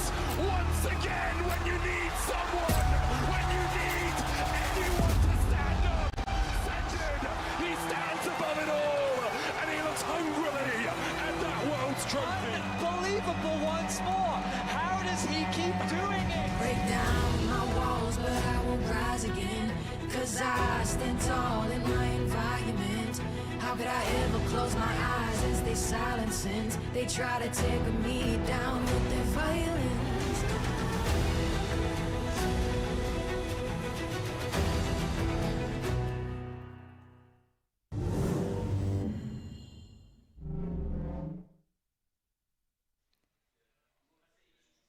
Hello and welcome back, everybody. And it was a quick turnaround on this one. The action does not stop now until that grand final. And we have another absolute banger of a game. Pharmaceuticals versus Cat Smile Gaming. Now, I'm going to ask you a question that I've asked you a lot, but I'm going to throw a curveball. Pick one of the teams. Pharmaceutical or Cat Smile Gaming? Pick one. For Pharmaceutical, definitely hybrid so far. He's been like a pure menace on the server, pure demon in itself. Okay. Like 1.4 AKD, he's been doing 8% more damage than the next best person, so it just shows how aware and reactive he's been on the map. And I'm very excited to see, because, you know, we've seen it a little bit on B Stream. They've been in a passion pit more times than anyone else. I've not seen him on the main stage. But not only that, I'll be honest, it's like I could pick any of his players here, but I do like seeing Baxter. He can be a bit mouthy, and when he is, that's when I start enjoying myself. We enjoy that, but I'll throw you the question. Go on, then. You've got to step in, interim coach. What are you saying to them pre-match? I would say forget anything that happened yesterday. They know that they had a bit of a blip against Hog Riders. It happens to the best of us. And Hog Riders, it was just their time to shine. And for them, it's like I said, it's like just a little blip in the ocean. It is one of those situations that does occur. And I know that against Genesium, yeah, sure, it was a close best of 3. It did go all the way onto Origin CTF, where Genesium did close it out 3-1. But on fairness, like, it could have gone either way, depending on the circumstances. A little bit worried about their position here and there on that map specifically. But it's like I said, just throw it away. Don't worry about it at all. Let's crack on. This is one of the teams where it doesn't matter how many games, how many series they play. Their stamina is always at an all-time high, and with players like Baxter to really be a true motivator, I'm not too sure if he's IGL, but if he is, that would be, you know, very handy. That makes sense. Then one of the perfect players in order to help his team rise above it and then go to that grand finals. Now, I've got to ask you about the expectations coming in for Pharmaceutical versus what we've seen, because they came in highly seeded. We were expecting a lot. They had that loss yesterday. Other than that, how has their performance kind of been versus what we were, you know, maybe expecting to see? I think it was a mixed bag. I don't think it's just them who were playing bad. It's just some other teams who were playing better on the day. It's like I said before, when they lost to Hog Riders 3-2, you know, Hog Riders, it was obviously their time to shine yesterday. Today, it was just an entirely different ball game. It's something which is, I wouldn't say a rarity, but it can happen from time to time, depending on which team it was. Maybe if Pharmaceutical played Hog Riders today, then they probably would have done a clean sweep, because that's what it should have been yesterday when it was 2-0, and then that reverse sweep came on, and everyone was just like, what on earth is going on? So, yeah, it's like I said, throw yesterday, you know, put yourself under the bus for that one. Let's move on. Now, we talked a little bit about it. We've seen the videos, and I know they went around social media a little bit. They were in the Discord about how loud we saw sort of some of the players getting yesterday. Are we expecting the same? Because I've seen there's a couple of people in the audience that seem to be here for, I think, Pharmaceutical predominantly.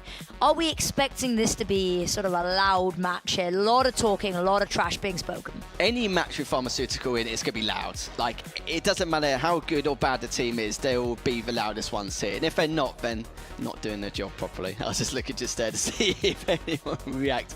So yeah, it would be surprising. That would mean that either they're conserving energy to go in for the next series, or it could be something else entirely different internally. So it's just one of those two things. But that's what I expect from this team, and that's what they're known for.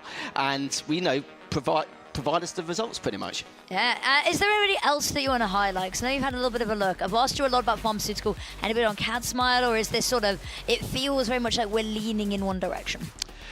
You could say leaning a little bit in one direction. I'm not too sure how this is going to go for Cat Smile. Don't get me wrong, they got some great players like Marine and Alec. Alex has been on form a lot better than I anticipated. I did say yesterday might be the Marine show, which it partially is, but Alec has been really on form. And don't get me wrong, like Enchef and Cheesy's, they've been like good compliments to the roster anyway.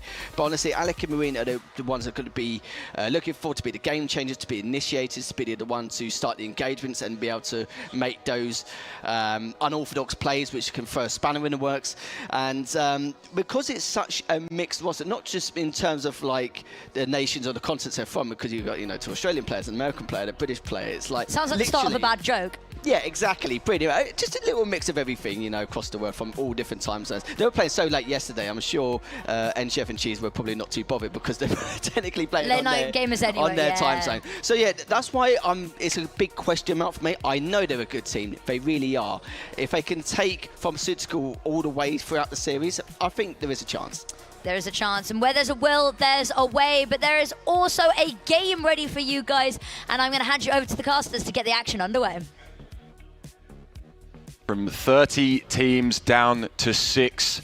Difference between top 6 and top 4 is £150, making your guaranteed takeaway at least 400. My name is Hixie. I'm joined here by Wonder Boy. Hello. We're going to be bringing you the losers bracket quarterfinal game of Pharmaceutical versus Cat Smile. Yeah, it's not just that money, Hixie. It's also one best of 3 that stands between these two and that top 4 placing. Listen, top 4 in Europe is a very nice accomplishment. The extra, chunk of change also helps, but who would have thought it? Cat Smile Gaming, dare I say, the Cinderella story of the entire tournament. 30th seed coming in, they survived the Swiss, they make it through, they're here in lower bracket and one game away from top 4. Looking really, really intriguingly at this Cat Smile Gaming team. Pharmaceutical, though, I think they'll be disappointed that they weren't contesting that winners final we just saw previously. But for now, it's these two going head-to-head, Hixie. Pharmaceutical, it doesn't matter where they thought they'd be. The number 2 seed, they are where they are. It's about getting it done here and now.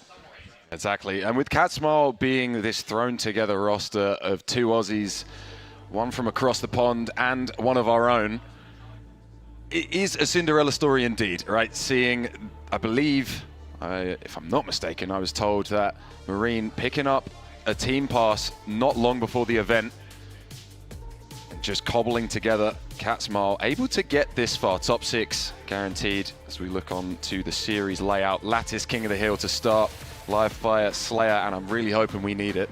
Strongholds on recharge. Yeah, kind of a mixy series, I can't lie. Lattice King, the newest map in the rotation in the competitive infinite settings. We'll see which of these two are on the same page in terms of rotations. Like any King of the Hill map, you have to be correct in transition to really execute on this game mode. We saw it from Majin, we see it from the top teams in the world. It's not just kills, it's about how you link up to the next wave, how you link up to the next hill. Every little moment counts here on Lattice, so you'd argue as the second seed coming into the whole tournament, Pharmaceutical would probably be favoured here in map 1. But don't count out Cat Smile Gaming.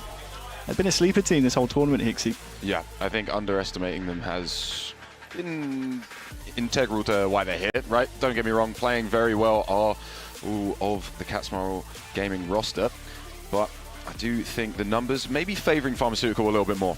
All right, did mention Genesium, that game going to the 3rd map, but Pharmaceutical falling, maybe trying to rectify that anomaly maybe to them. We'll see. Lattice, I always feel it's a bit of a question mark of a map, and King of the Hill, I think still trying to feel it out, although it's been here for a bit. I think it's just the spawns, if I'm honest. Yeah, I mean, I said it yesterday. I mean, I still think scientists are researching how the spawns on this map work. There's your number 2 seed for the entire tournament. Baxter, Franklin, Hybrid, Ninja. These 4 would have had high hopes going into and throughout the winners bracket. Interesting note, of course, about Hybrid. Did you know he's a former LCS pro?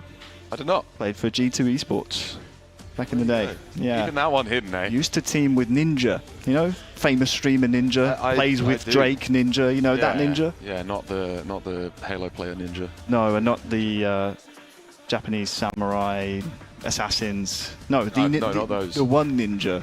The streamer. Tyler Blevins. And not Ninja's teammate. It's Tyler Blevins. Teamed with him in 2013 for an event in the UK. Sending it back there. Somewhere that we've been, Blackpool. Back in EGL 9, won the event with him. It was a great time. My first event as well. Oh yeah?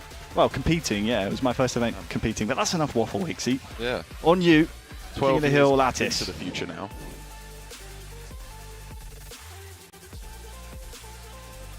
Hopefully jumping in very, very soon to this map.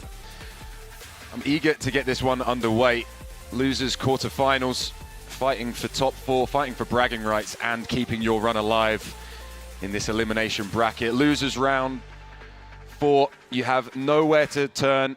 You have to back your team, back your shot, back your calls. You are going home. Not empty-handed, of course, now that you've made it to top 6, top 8, excuse me. But don't you just want to continue that run? Cat Smile, continue your Cinderella run, and Pharmaceutical prove the doubters wrong. The shaky nature yesterday with falling to that reverse sweep and now falling to Genesium in the winners bracket. I want to silence a few naysayers. So on either side, reasons to continue, but only one can. I always love it when I look over to the stage and our head ref on the stage, Oscar, is just tinkering with things. Right now he's playing with a headset, so I'm going to guess the audio issue on the side of Cat Smile Gaming is what is just keeping us in suspense here before map number 1. And again, this is for top 4. You win this, you're top 4 in Europe. You lose this, you're out at top 6. It's not where we imagined Pharmaceutical to be. So all the pressure will be on the higher seeded team here. Baxter, Franklin, Hybrid, Ninja. I mean, Baxter is one of those more vocal players, so maybe he'll get loud, give us something to talk about. Yeah, way of putting it. Probably the understatement of the century, by the way. It goes all the way back. He's been here before, done that, got the t-shirt. He'll be well versed in this kind of bracket run. Yeah, I imagine as well. Looking at Genesium in that losers final, Baxter would love to get back there and have a few more words with Bastos and the rest of the gang on Genesium. But if you're able to take Cat Smile down, Cynical or Clutch Academy will be waiting in that losers semis for you. I mean, our top 6 teams so far, Ixie, have really come out and played incredibly well.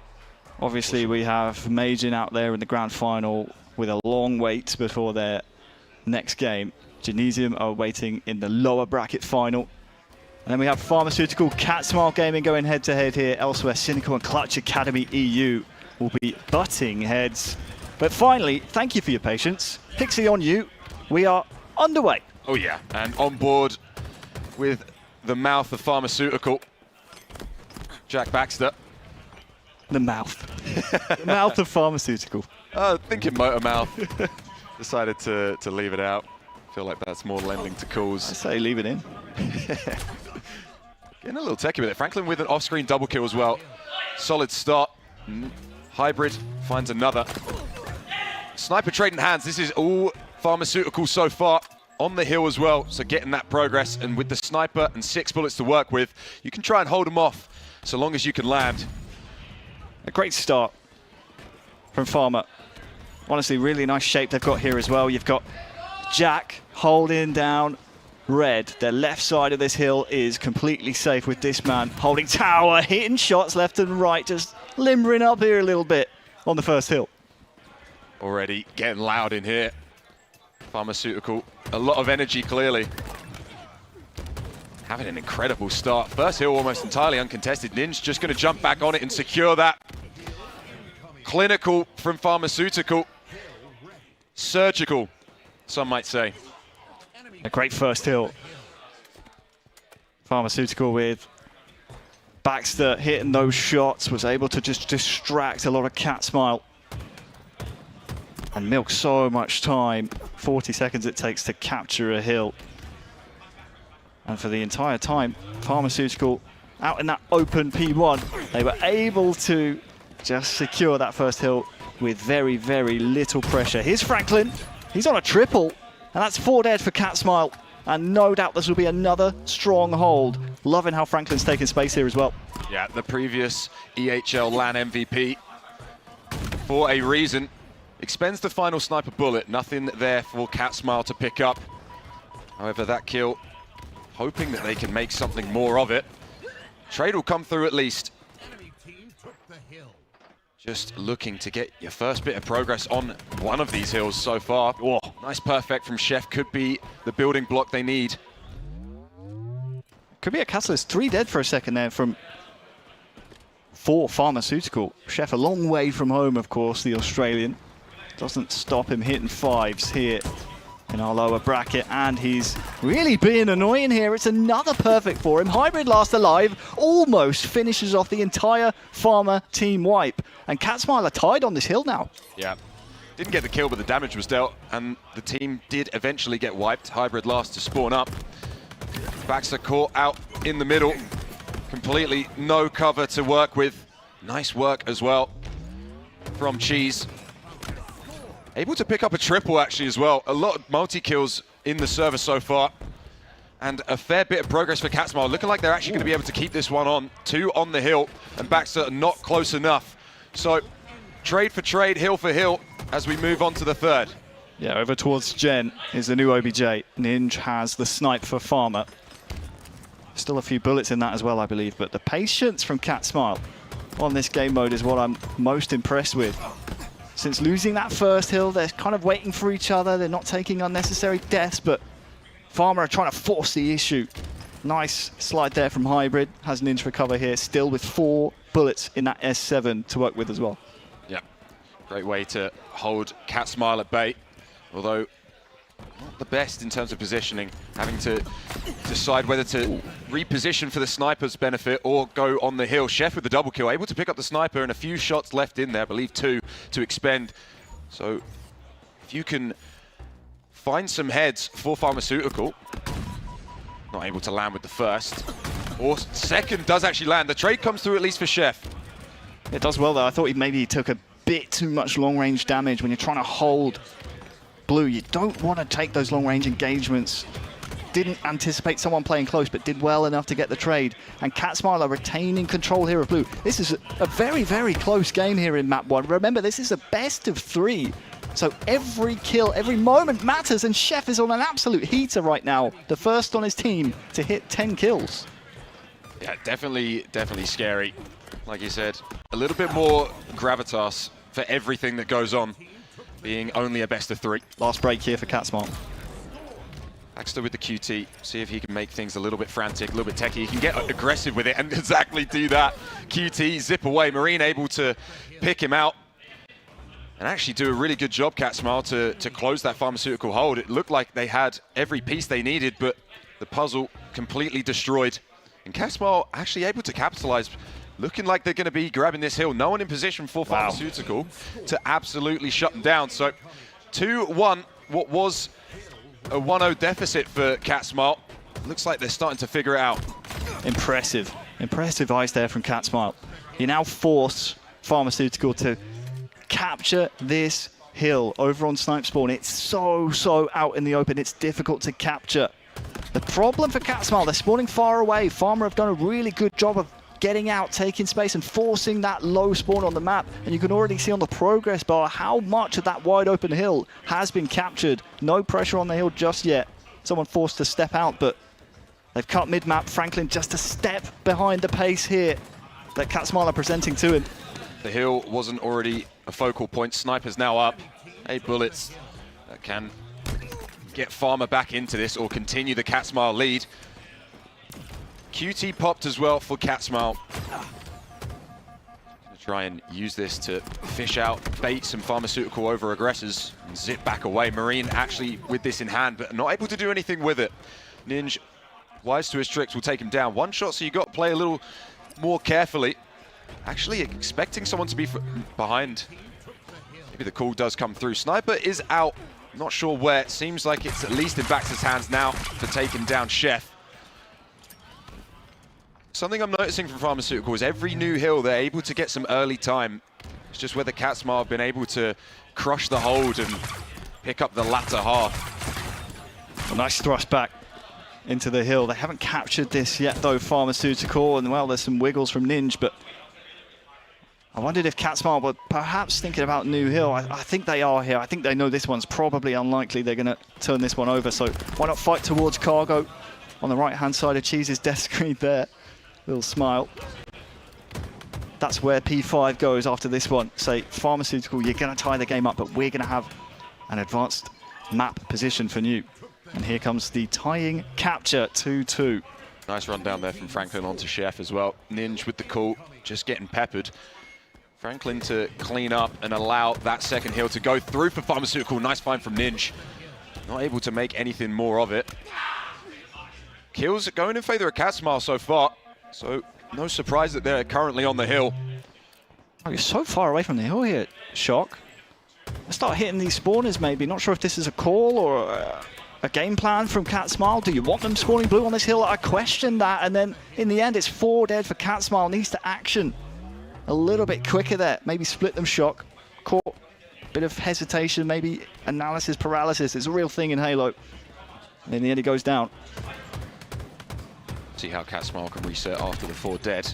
Not a good start so far with Chef falling. Does get the trade at least. Still at a man disadvantage. Looking like it's going to be another double kill for Hybrid. Keeping them at bay. Keeping your team on this hill. Looking like the third is going to go their way. Could you step out here, Ixie? I'm wondering. Yeah. I mean, 1 minute 36 on the clock. You're guaranteed. Yeah, they're stepping out. I like this call. Next hill goes to sub. It's wide open. And in fact, they've captured it. Never mind. Maybe just at least get that 1 hill buffer. Ignore me. Now, the decision to play Slayer comes into question now that you are 1 hill up, 1 hill away. 1 minute 24, seeming a little bit nicer in terms of slaying rather than stopping that timer and getting on hill, but you need to make sure you've got map control, and QT can allow you to garner such map control. Alex Shock playing from up high. Well, I tell you, he's been going quietly about his business this game. Hybrid, 24 kills. Haven't seen too much of his action. And his team, they're 3 down at the moment.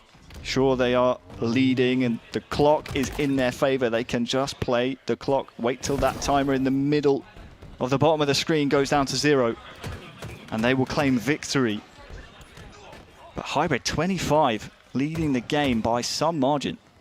Yeah, it was strange. I was expecting Catsmile to try and get onto the hill a minute ago. Killing spree found for Alex Shock. But when they had the man advantage, it didn't seem like there was really any pressure or any urgency to get onto it. Pharmaceutical maybe finding more efficient kills than we're able to see. But the sniper surely is your way in. Alex Shock rings out twice, but no cigar. Does finally find the foot of Baxter, and that's enough to take him off the face of the map. Trying to surely get a multi here. All the damage dealt. 10 Final seconds. alive is Franklin as well. You've got to get on this hill. You've got to stop that timer. And they'll do exactly that. Now you need this sniper in a better position. Yeah, 10 seconds left. Virtually any pressure on the hill. And you kill the hill guy. This game is done and dusted. So it's 1 break here and 1 hold on either side. 5 seconds left. They're out the hill. Could be an over to end the game from Ninja if he can finish. Huge over there from Ninja to close this one out. Put a bow on it. That one secured. And a little bit of looking over from Ninja there. Things getting a little scrappy. Maybe a little closer than Pharmaceutical might have expected, but Catsmile being overlooked is probably something they're used to at this tournament. Almost definitely. I mean, the last seed in the entire tournament, Catsmile, they used to be in the underdog. But that's a game type. I think Pharmaceutical, when they look back on it, yeah, I mean, it's a mixy game type. teams don't really have a fully fleshed out plan on this game type. Yeah, I mean, it's still relatively new, what, 2-3 months it's been in the game, so I think they'll chalk that one up into it being kind of I don't want to say coin flip, but definitely a bit more random than the other game modes, such as the next one coming up, a Slayer, still dangerous for Pharmaceutical, as Cat Smile have shown all tournament long. They can be good on this game mode. Got to watch out for them. If there's a way back in the series, it's right here on map 2. Yeah. Sniper on this map as well as Camo. So not too dissimilar to what we had on Lattice. QT can... Oh, and QT as well, actually. So we're working with a fair bit over on Livefire. And I feel like with the question marks that are always over how teams will perform on Lattice, with it being such a close map, I feel like Casmar can come into this one pretty confident that they're going to give him a game. Just looking at Cat Smile, I just saw Alex Shock take his headset off, show his teammates that the cups were the right way around. So maybe the chemistry's not quite there. They don't believe him that he's got his headset on the right way. Not really sure what was going on there. Wish you guys could have seen it at home. Very funny moment there between teammates. Look on over the other side. Just a couple of hand warmers. Have you got yours on the right way, your headset? My headset? Yes, I believe so. Okay. Hold on, let me take a look. Show me the cups. Show me the cups. Okay. Oh yeah, it's right. It's right. We're good. We're in business. Recharge strongholds. It would be lovely to get there in what is our final BO3 for the day. And only best of 5s until that grand final.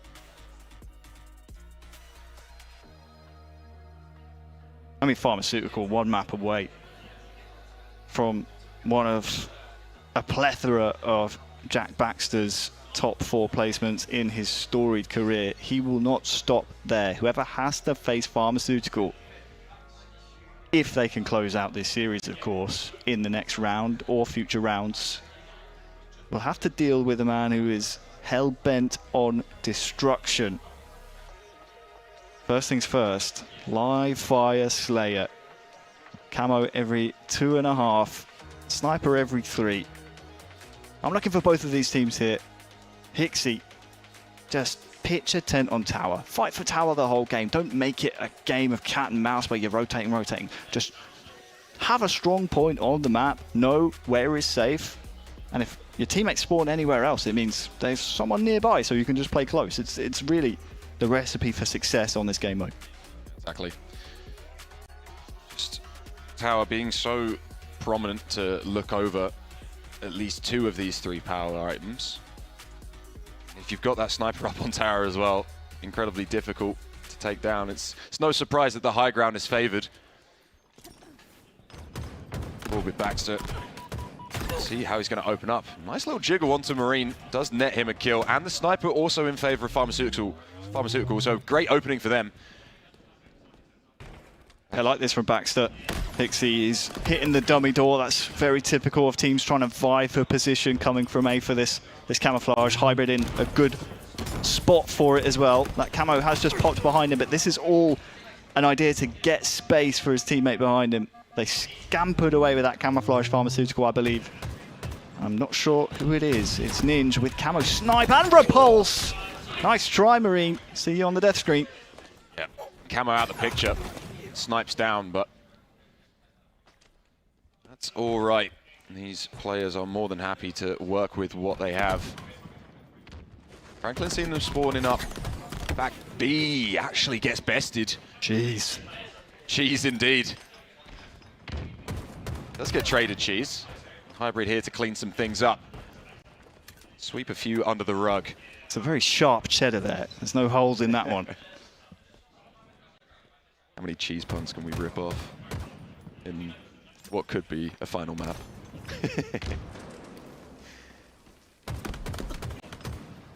Tower hold coming through for Pharmaceutical. I'm trying to think of more, Hixie. I can't. Yeah, no, it's cool. It's cool. Leave it with me. I'll take on over. Pharmaceutical, though, getting taken over. 4 dead. Casmar able to take the lead as well. This is a sharp cheddar. I used that one already. I know, but I'm going to reuse it because I can't think. Oh, nice back. wasn't bad. Shots from behind. Good job. It was nice shots back from shots. behind. You can't say back shots. No. I just said it several times, but you can't say that. What? Camo 25 here, Hixie. Camo in 25 seconds. So objective for both teams: leave B if you're there, and hit these flanks. Now, Cat Smile all spawning over at B, but you just have to resist the temptation to engage here. Just back it up. Secure that camouflage. It's Cat Smile that have to advance. Camo in 5 seconds now. Yeah, Pharmaceutical with a pretty solid hold as well. Hybrid just keeping them at bay, although you see two sliding through into Garage. Still Ninja gets away with it. 2 for Ninja, 2 for Pharmaceutical. Good job from Pharmaceutical. I think they sensed that they were over egging the pudding over there on the B side. With Camo coming up soon, Ninja able to back away. It's their second Camo of the game. Tied at 18 for just a moment. That next sniper in 5 could be the difference for this life here for Ninja. Ninja was a light wind away from falling there. If you paid attention to his health, able to pick up the sniper as well. So gonna try and bait for Ninja. Nice shot found. Visor shattered, bullet through the brain. A near miss for Cheese TV, but does actually reaggress back into that and will fall. So a lead building now for Pharmaceutical. They have the toys and they're able to capitalize. The call from Ninja. Let me go tower. Switch with me. This is what I was talking about. Anchor this spot down. If you can get a sniper, he could just flip between the 3 lanes. Makes it difficult for Cat Smile to advance up the map. They can't take space like they were earlier on in the game, because you've got this man like a turret up here. Does get descoped, so first shot will miss. Body shot lands and just scares him off. Nice find. The call undoubtedly comes through. The body shots are hitting right now for Ninja. If he landed that one, I think I would have screamed. Able to stay up though and actually give someone the wiggles. Chasing Ghosts up into tower is Chef and gonna get caught from behind. Beautiful shooting. Teamwork from Franklin and Ninja combining nets them a 7-kill lead. It's 7 kills now, but when Ninja picked up the sniper, it was just 2, so you can tell the effect that that power weapon has had on this map number 2. Cat Smile Gaming on the ropes, on the brink of elimination here. Out at a top 6 finish, very respectable for our 30th seed.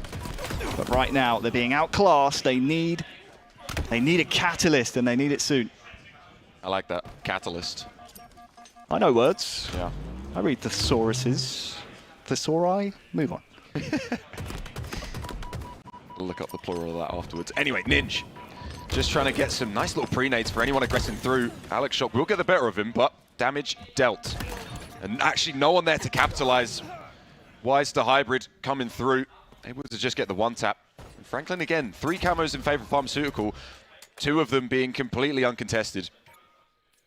See what Franklin can do. Just gonna get some info and back off. Try and figure out what Pharmaceutical want to do with this. Ninja spotting 2 down top mid. Franklin just tagging. Camo still kind of yet to activate a little bit. Franklin doesn't want to overexert himself. You do have a pretty hefty kill lead. Oh, so close for Cheese, but the 2 there for Pharmaceutical convert. Franklin took a minute to get activated with this camo, but has used it to perfection now. The lead extended, 9 kills to go for Pharmaceutical, and the camo is still up. Still in his chest, still has a little bit to play with. Finally, that life kind of put to rest, put to an end. But yeah, I mean, the camo life was, it turned out pretty good in the end. Early on, you made me think, not as active as I should be with camo, but I mean, the reasoning is twofold. One, you're always worried about a camo on the other side. If you don't know where it is, you don't know who has it, you have no info, it's always a threat. You have to check your corners.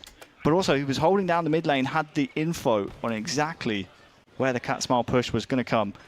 There was, I mean, the lead at 10, this is now down to just 6, so not out of the realms of possibility here for Cat Smile. At the last second, used the very last of his quantum translocator to get out of dodge there, Chef. But this one in the late game now, who will come out on top? Franklin just trying to spot Alex Shock, having to watch from the grave. Headshots for Ninja. is greenlit. That sniper again, 3 shots can take them that bit closer, although 2 ring out and nothing. Third to fall flat. So now you just have to deal with the bandits. Sniper, unfortunate to not capitalize on much further, but 46 found. Hybrid likely to fall and will. Green to best and 6 to trail. 4 lives left. 4 lives left for Cat Smile. The problem is Camo coming up here in 5. The kills are good for them, but only 3 lives left now. Who's brave enough to try and make a play on Camo? Hybrid lost life for just a second, but Pharmaceutical, they're spawning. They have side spawns here for this Camo over at A. I think this one's done and dusted. If they can come back from this, I'll be unbelievably impressed. This will be a next level clutch. Not to be. Pharmaceutical to lock in top 4 and guarantee an extra 150 quid, pounds, GBP, whatever you want to call it. Unfortunately for Cat Smile, this is the end of their run. Top 6, nothing to scoff at, especially for our 30th seed, but the Cinderella run stops here. And Baxter still on a revenge mission. Genesium still a series away, but a little closer. Almost like a date with destiny awaits them, isn't it? Here's a little look at your Game 2 stats. Epic game from Franklin. Really led the entire lobby in terms of dominance on the map. We didn't see too much of his point of view, but similar to Hybrid in Game 1, he was just plying his trade very, very quietly. Wonga, there you go, there's a synonym Wonga, for money. perfect. Perfect, but I want to give a quick shout out, speaking of cheddar, to Cheese and Chef. I believe that makes them the highest placing Australians in EU Halo history. Could be wrong about that. We'll have to fact check. We'll get our boffins in the back to confirm that. But let me tell you, top 6, very impressive. Congratulations to them. But sadly, their run ends here. Yeah, unfortunately so for Cat Smile. Solid run from them. Pharmaceutical will be moving forward. Look at them there. Nice and pink, I like They look good. Solid colour. They changed into the armour quite quick, didn't they? They were just on the stage playing. That was very quick. Very quick. And they're out again. Hot swap, my lord. Anyway, right, next round, losers bracket semi-finals. Cynical are waiting for Pharmaceutical, so we're going to be having that matchup just in a second, but we're going to have some people to break a few things down for you. Thank you very much. And the best of the 3 been jumping around a little bit. I know you and I are both like, oh God, that was done a little bit quickly, wasn't it? Yeah. Now, that felt like a little bit more of a hotly contested series as opposed to some of what we've seen today, I think. Yeah, I completely agree as well. I did mention earlier that, you know, the likes of Cat Smile do stand a chance. Not a huge chance, mind you, but we've seen some impressive stuff from Alec and Marine in the past, and I expect them to do a little bit more here as well, which they did. Don't get me wrong, they did have a great display of skill overall. And I think the problem was the hill game was actually very close. It's just towards the halfway mark where you noticed that Pharmaceutical started playing a lot more sneaky with their hill setups, and that's why they were to take a massive advantage overall. But the biggest talking point, away from any kind of strategic value, was Ninja overall when you got that overkill at the very end. The weird thing was Pharmaceutical in a 2v3 situation. Yeah. There's already one player taken down on ice on red side, and then someone's cleaned up top mid as well. The fact that Ninja came out with that overkill as well was ridiculous because they didn't have numbers, they weren't exactly in the best position, and also on top of that, Cat Smile had cargo, they're on bottom ice, and they're playing a hill. Of course, the guy on the hill can't really do too much considering they're all coming from the front of blue, so he didn't really have too much vision. He was just hoping to try and at least claim that hill and then tie things up and go into sudden death. But that wasn't the case. Ninja was like, no, it's all right. No, I'm just going to drop the book down and then just go overkill. Sorted. Lovely. And again, going into TS, it was a little bit flaky from Cat Smile. I think it was very close to begin with. It was great how the contestant camo a bit better than it was previously. They're stopping Ninja having camo and snipe at one stage, which is very, very important. There was a couple of times where the camo wasn't even contested. So a bit of hit and miss, you could say, so to speak. So in terms of the preparation for the camo, sometimes it was good, sometimes it was just absolutely non-existent. But they kept the games close. It was a good series. Shame about the 2-0, but Cat Smile, I think they won't be too disappointed. It was, you know, for top 6, you can't really talk too much. Consider it was a last-minute squad. Last-minute squad, top 6 is not bad going at all. Absolutely. And, I mean, if you just look at that series, though, we're sat in the talent green room, and absolutely hype on an individual level for so many of these players as well, which is, you know, if anything, one for the highlight reel. But I think if you could go back to any point in that series and highlight a moment where you would have done something differently that might have turned the tides, is there just one moment in particular where you've been like, that could have been it, that could have been the nudge that they needed? Well, I believe it's that last point in the hill. They had a great setup and they had numbers. It was just a little bit odd how Ninja wasn't taken down. Maybe if the hill player peaked to try and at least get one more player down before continuing that hill grab, it's fine. They could have took their time. They would have spawned all the way back of blue, and even just breaking out of it is a difficult task in itself. You're very limited to opportunities. You're very limited to where you can progress and what rotations to make. Yeah, sure, they can go down river and maybe go all the way around to red side, but the problem is they were limited on time as well if that did occur. So even just like, I can understand the assumptions. It's too, like, you know, we're in a 3v2 scenario, surely this is our hill. It wasn't, but I think they'd got a little bit too comfortable towards the end, and that's why Ninjas came out and went overkill, hello, like, you know, it's all sorted, all gravy. But I would say more consistency in the live fire TS game as well. At the start it was great, not just because it was neck and neck, but the contesting the camo, they had great positions. But after Pharmaceutical got tower control, that was it. It was game over. You need to think about, you know, go behind the scenes with those unorthodox plays, like, you know, to try and get someone to bait tower to keep them busy while someone goes around pillars to backseat to try and at least that initial rotation, you know, little things like that. But it's like I said, for our last minute squad, they've been fantastic. They've been great, you know, with the little prep they've had, I feel like it could have been much worse. It could have been. And I think my last question for you is Pharmaceutical going forward, momentum-wise and how we saw them play in this game, how are they looking compared to at the start of the tournament? Because you had a little bit of time to see them progress a bit here. How are they looking now? Do you think they're gearing up, or have they started to plateau a little bit? I think they've kicked into second, third gear now. You can see that they wanted to get that. I was talking about the stamina thing before, where you want to have these clean sweeps as much as possible to keep that stamina so you don't lose your emotional intelligence going into the later stages of the tournament. And they did feel like that, you know, it was going to be a clean sweep, but they didn't want it to be too close. Like, for example, if we saw a dropped game or the scores were way too close for my liking, that's when there'll be like a huge question mark where you think to yourself, what else, you know, can be done? How much further can they get into the tournament? But yeah, it looks like they are gagging for that rematch against Genesium, I'm pretty sure. So, you know, just one more hurdle and then they'll be there. One more hurdle indeed, and we will get to watch that hurdle very soon. But we're going to head to a little bit of a break, get that game ready as we're gearing up into our penultimate match. We'll see you very shortly.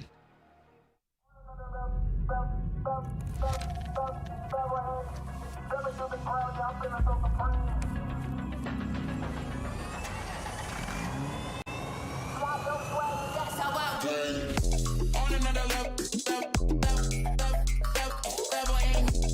through the crowd, yeah, I'm feeling so supreme. Feeling so no one above me.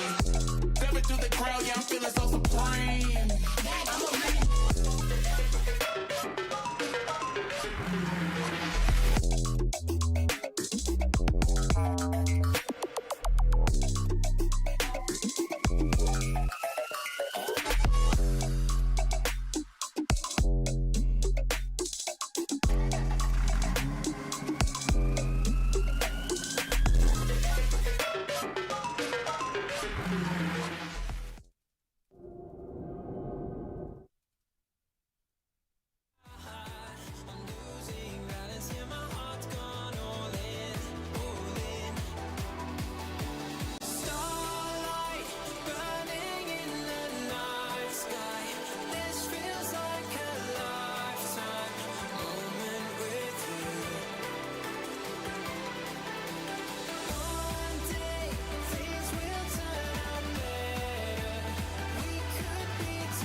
forever.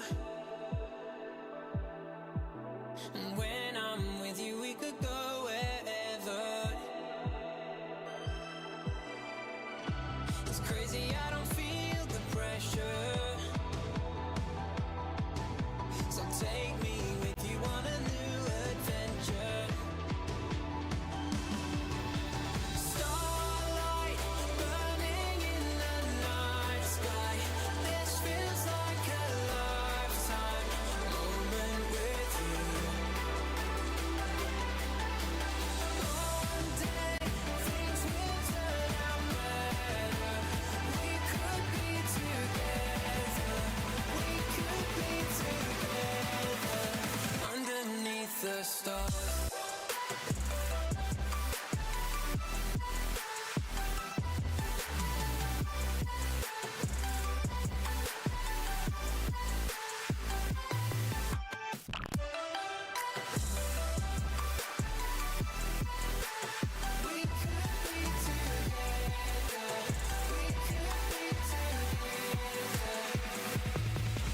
And starlight burning in the night sky. This feels like a lifetime moment with you. One day things will turn out better. We could be together. We could be together underneath the stars.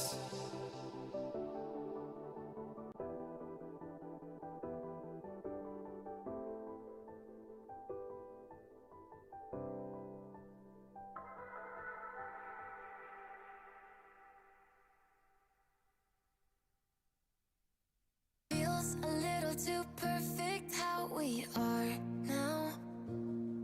You think I throw a little caution, but I don't want this to change. Been waiting too long for a moment like this. Said that you won't leave, better off with me. The kind of feeling I can't explain. Like how it feels drenched in the moonlight.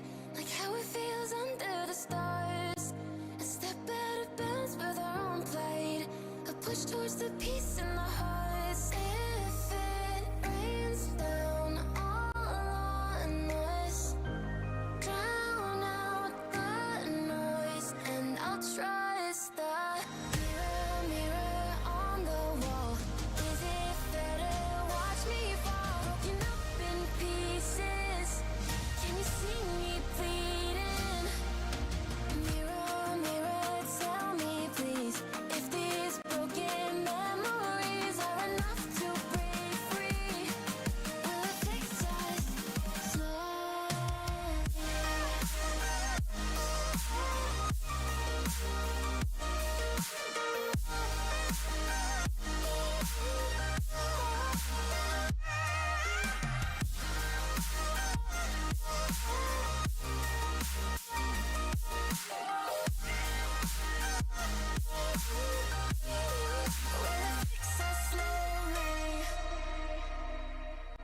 Each day I'm moving along with what fits best for. Taking me forward and back, it all I know still leads right through to the start of the end where the past can't chase us. You should stay for a while, disregard all the masks.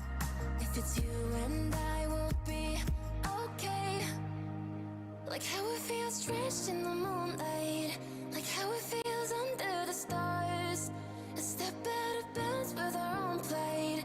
A push towards the peace in the hearts. If it rains down all on us, drown out the noise, and I'll trust the mirror, mirror on the wall. Is it fair to watch me fall? Broken up in pieces. Can you see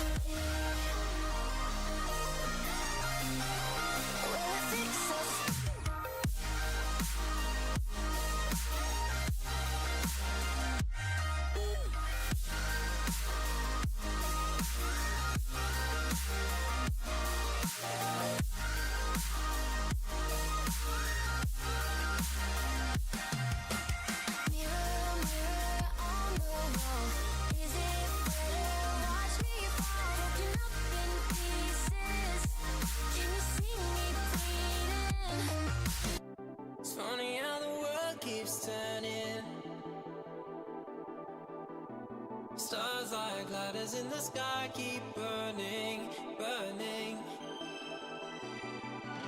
It's crazy how the storms keep raging, and I'm here trying to keep my heart from aching.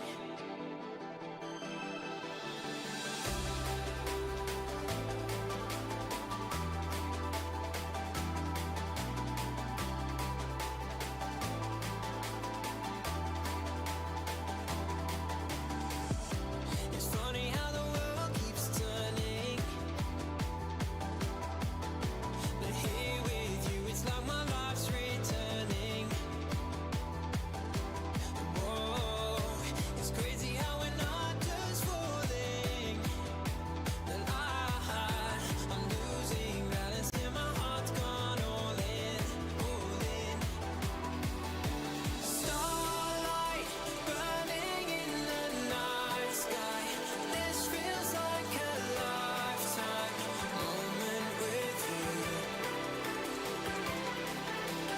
One day things will turn out better. We could be together.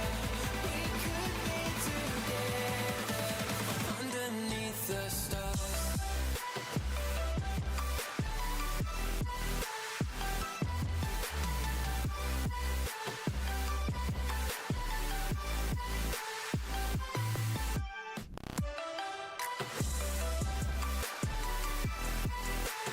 We could be together. We could be together underneath the stars. When I see you, I see forever. And when I'm with you, we could go wherever. It's crazy, I don't feel the pressure. So take me with you on a new adventure. Starlight burning in the night sky, this feels like a lifetime moment with you. One day things will turn out better. We could be together. We could be together underneath the stars.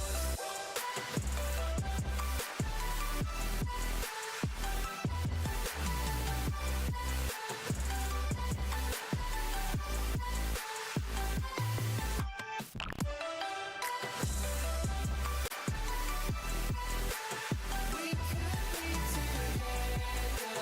We could be together. And starlight burning in the night sky, this feels like a lifetime moment with you. One day things will turn out better. We could be together. We could be together underneath the stars.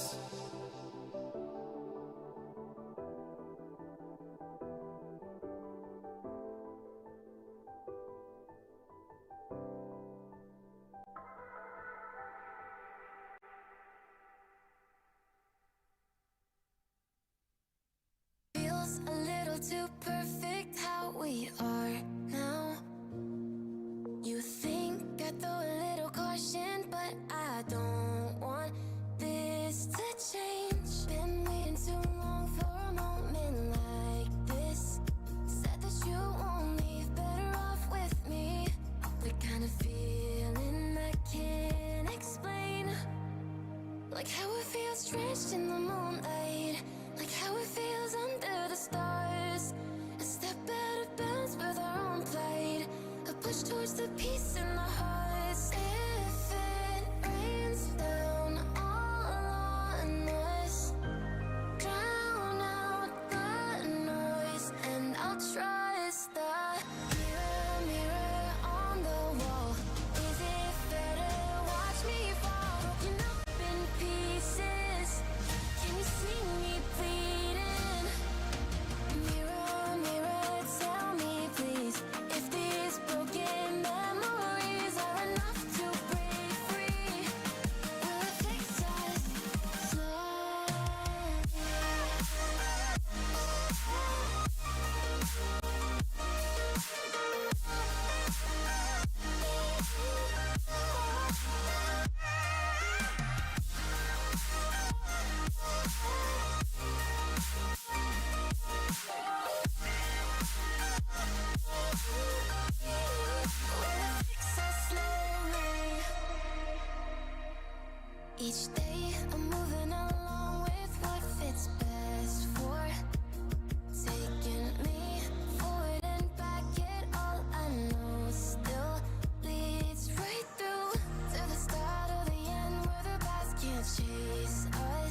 drenched in the moonlight, like how it feels under the stars. A step out of bounds with our own plight, a push towards the peace in the hearts. If it rains down all on us, drown out the noise, and I'll trust the mirror, mirror on the wall. Is it fair to watch me fall, broken up in pieces? Can you see me bleeding? Mirror, mirror, tell me please, if these broken memories are enough to break free. Will it fix us slowly?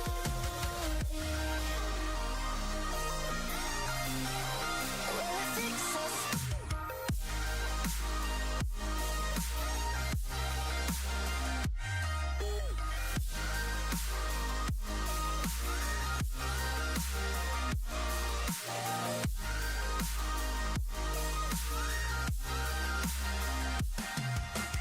Mirror, mirror on the wall, is it fair to watch me fall, broken up in pieces? Can you see me bleeding? Mirror, mirror, tell me please, if these broken memories are enough to break free. Will it fix us slowly? Mirror, mirror on the wall, is it fair to watch me fall, broken up in pieces? Can you see me bleeding? Mirror, mirror, tell me please, if these broken memories are enough to break free. Will it fix us slowly?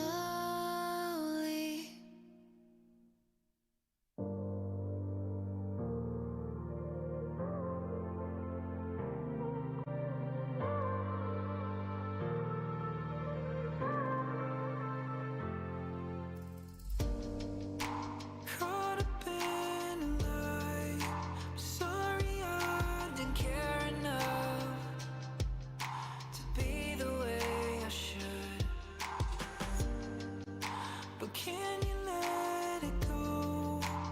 Even though I know it's tough, we'll leave it all for good. Don't let your heart wear out. I'm not the one that hurt you. Don't let it tear you down and touch me like you used to. So come back and fight it. We'll forget what I did. Don't let your color fade. I'm not the one that hurt you.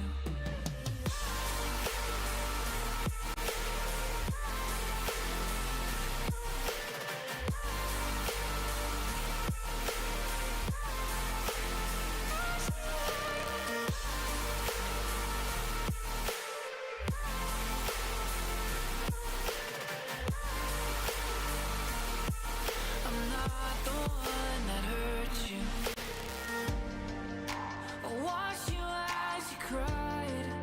I'm sorry I didn't think enough to say the things I should. But can you let me know all the ways to make it up? 'Cause I want this to be good. Don't let your heart wear out. I'm not the one that hurt you. Don't let it tear you down and touch me like you used to. So come back and fight it. We'll forget what I did.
feeling so out of place.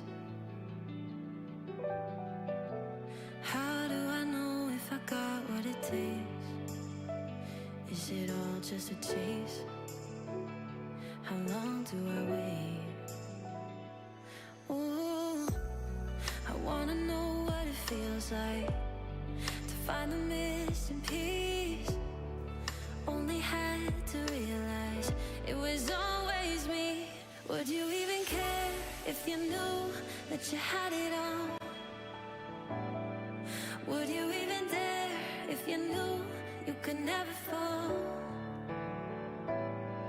When you're standing on the other side and breaking through the sky, would you even care if you knew you could never fall? No, you'll never fall.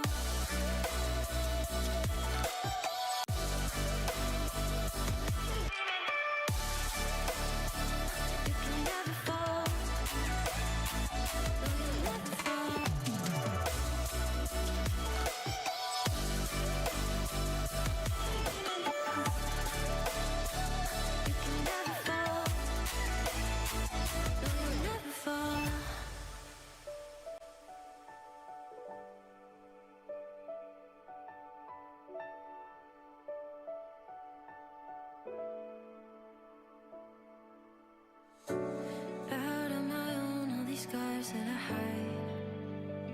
If I go back in time, would I still hit rewind? No, I wouldn't change if it led me to this. All the shit that I miss, I'd do it all again, all again. Now I know what it feels like to find the missing piece. Took this pain to realize it was always me. Would you even care if you knew that you had it all? Would you even dare if you knew you could never fall? When you're standing on the other side and breaking through the sky, would you even care if you knew you could never fall? No, you'll never fall.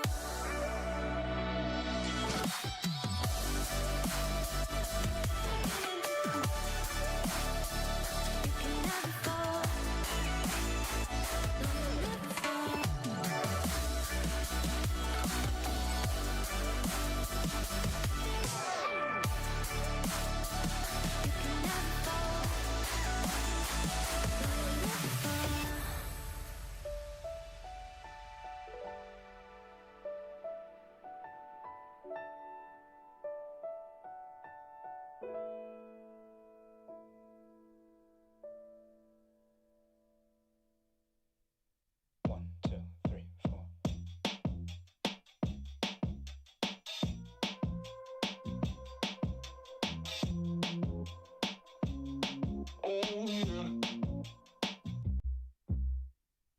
Goddamn, would you look at me? Yo, I'm a lazy motherfucker, that's what everyone sees.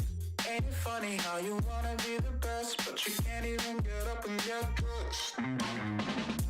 Wasted, face it, you're never gonna make it. Rockstar, you won't get far.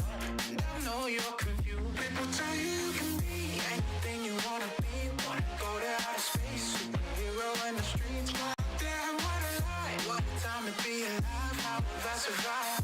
Left the battlefield, 1974.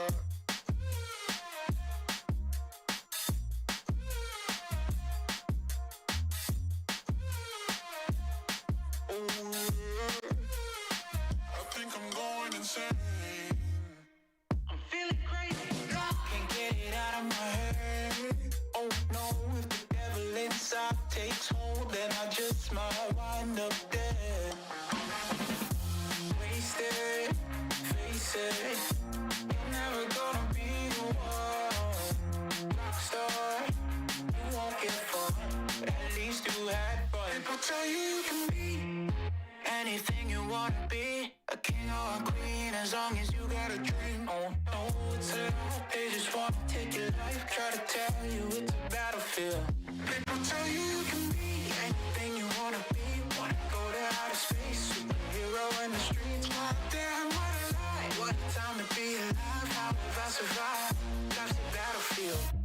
1974.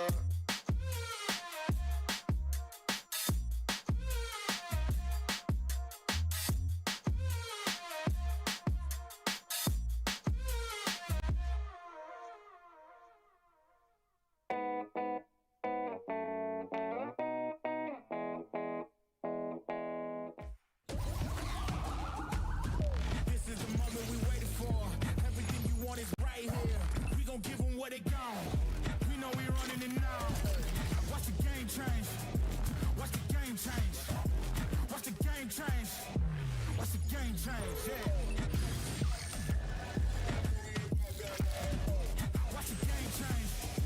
Watch the game change.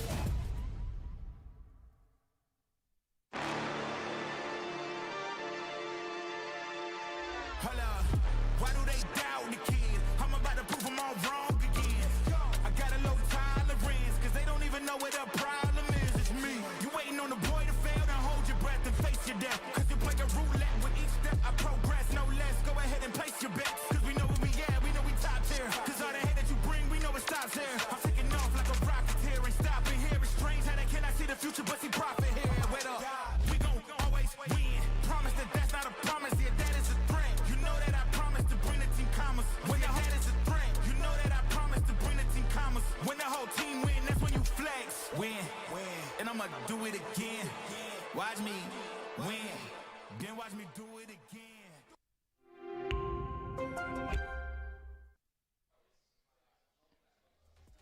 Welcome back, one and all. We have a few more games left in the day, left in the tournament.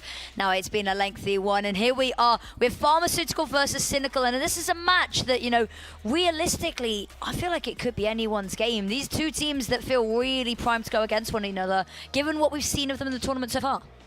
I think Genesium, who are right now in a lower bracket final, are just praying not to have to play against Cynical, because last time they played against them, they lost 3-1, and it wasn't pretty. It really was. But Pharmaceutical, though, they actually beat them 2-1, even though it's a much closer affair. So Genesium are probably praying Cynical lose this one, but honestly, I wouldn't be surprised if Cynical do take this overall. There's, you know, a lot of means about it. This team have the full package, not just the basic fundamentals, but from a methodical standpoint, they are looking very, very solid.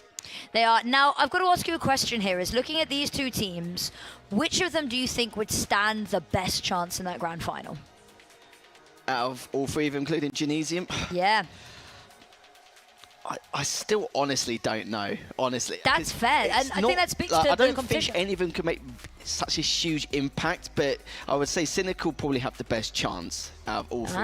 But it all depends on what I see now over the next couple of hours. My facts or opinions could change, which doesn't change too often, but I need a lot of convincing. Do you know what I mean? A lot of You need something really special. Yeah, exactly. And I just haven't seen that indicator of specialness yet, but will we in this next series or the series after? Possibly, and I hope so as well, because they really need to put it into the fifth gear, and I'm sure Pharmaceutical will certainly do that, because they know it's I wouldn't say a tall order, but you know, the chances are very limited in comparison to Cynical with the probability of taking this series, so they have to really step up their game here to try and take this series. Now, step up, will they or won't they? It is all on the line here. I know Pharmaceutical have a lot of fans in the audience cheering them on. Maybe the crowd buff will help, but there is only one way to find out, and that is in the server, and we're going to hand you over to the casters.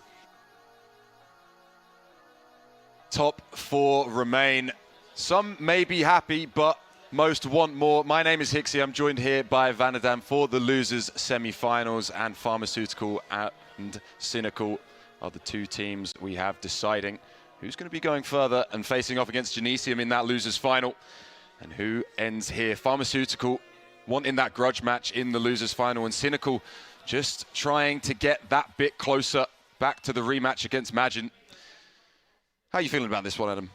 Well, I was looking at the stats just before we came back to the studio here, and no, Hybrid on Pharmaceutical, he's been putting out some serious KD. He's on 1.5. And at this stage in the tournament, that is nothing to shake your head at. That is impressive. But looking at Cynical, well, they've got two players who are on that. Desire and Moz absolutely just tearing it up. So there's going to be a lot of slaying power in this game. These players really need to keep an eye on who's doing what and where they are. And I think this series, I think this is going to be an absolute banger. Yeah, for sure. And with fourth getting £400, third will be taking 600. So you want to guarantee an extra 200 quid. These are the maps you're going to have to do it on. Origin CTF to start, Aquarius Slayer, Lattice, Oddball, and if we need them, which I imagine we probably will for this matchup, Solitude King of the Hill and Recharge Slayer into the best of fives. How do you feel about this map pool? I think the pacing on this one is fantastic. The Origin CTF was in the Passion Pit earlier, watching Pharmaceutical play their Origin CTF, and it was just crazy good. We saw Aquarius Slayer. We've seen that being fast and furious. But what I want to say is, I've not actually been able to cast a Solitude this weekend, so I'm really hoping they do get to the fourth game, because I'm a big fan of Solitude, even if it's all one colour. But we'll have to see if we get there first. It's Origin first, as we were saying. So big thing on this 6E. Need to make sure that you're controlling that top mid area. It gives you access to so many resources on the map. You can use maze. You've got S7. You've got the S7 sniper spawn. You can use the couch area to just be a pain in the backside, and you can also drop bottom mid. So they're really going to have to look at that. But not forgetting, there's a spanker on the other side of the map as well. So you can't spend too many resources on that side. You're going to have a hard time. Yeah, exactly. You do not want to be forgetting about that spanker. We were talking earlier that the sniper has potential to pay more dividends with that extra ammo, but the spanker can just throw a bit of chaos into the mix, a bit of blood in the pool of piranhas. But your losers semi-final starts here. Pharmaceutical versus Cynical on board with Baxter, looking over towards that snipe side. Able to land some shots down onto Pantho and look across as well, trying to fight from both fronts. Sniper and Rockets wanting them both. Franklin will fall though, making it a little bit more difficult for Baxter, needing to maybe just extend and grab this sniper. Able to do exactly that, so 8 bullets to work with. This all-important sniper pickup here. Look how he's just waiting for them to come out of window. He's trying to take the shots. They know he's there. They know that the threat is there. They're not just going to mindlessly push this. The spanker just comes in off screen as well. Fantastic shutdown of what would have been a huge threat, and they're getting heated already. I don't know if that came through, but the players are really feeling it this early in the game. Yeah, you need to come out hot. Mo's final rocket used and able to capitalize at least a single kill found. Zovi with an off-screen perfect. And Mo's just continuing to lay down hellfire from S3. Flag being run, Cynical able to pull this one along snipe side. Believe it's gotten somewhat far. No. Oh yeah, they're actually putting it in. Completely through. Not on board with the flag carrier at all. So wasn't entirely sure where that landed, but a good start for Cynical. Pharmaceutical caught with their pants down, shoes untied. Within the first minute and a half. The run was really smooth there. We couldn't really see it from the observer POV, but the way that Cynical formed their kind of markup around the map, it stopped any Pharmaceutical kind of counter push there. It was a really swift movement of the flag, definitely assuming that some G-slides were involved there to just move that quickly. It was a really clean cap. More of those will secure them the game. Really good start from Cynical, and they've pulled the flag again. Yep. Flag being run now down the rocket side, trying to test all angles. Desire able to get the G-slide off, but will lose his life. Zove there to try and tag in and gets the touch. Pantho getting loud. Last alive for Cynical, and last alive for Pharmaceutical does pull that flag. Is able to actually get it pretty far. Ninja to cover and Franklin to grab it. Ninja will fall. Pantho, the last player to pull that flag and get it back to their base. Still keeping this one live. And looks like the flag's actually getting reset, so potential for a second for Cynical if they could just get this one back in and do. 2 already found, 1 more to secure for Cynical to go lights out in this first map.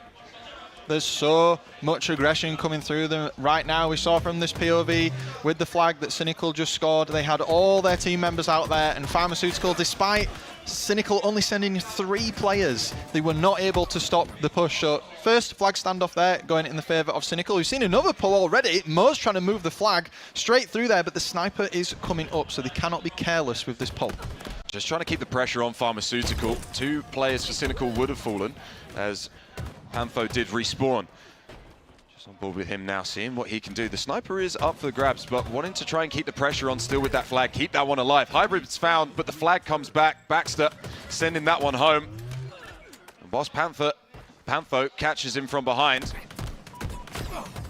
Oh, able to get some good shots onto Franklin, but the help comes through. Ninja and Franklin both incredibly weak, but Mo's not in a position to try and capitalize. Will finally fall. One of the things I want to talk about here is that both teams are using the sniper side of the map to gain a foothold, but they're running the flag on the elbow side. So they're trying to trap the enemy team in the back of their base or their cave. Look here right now, Cynical are just caught, absolutely just crunched in the back of their cave. There's nothing they can do, and that's 4 of them down. First opportunity for Pharmaceutical to get a flag run through. Yeah, really good job there from Pharmaceutical, just squeezing them into the cave, choking them and smoking them out. Ninja completely a free run. And already 2 more cycled for Cynical. Zove and Pantho will fall, as does Mose. So a great response. Pharmaceutical finally coming online in this map.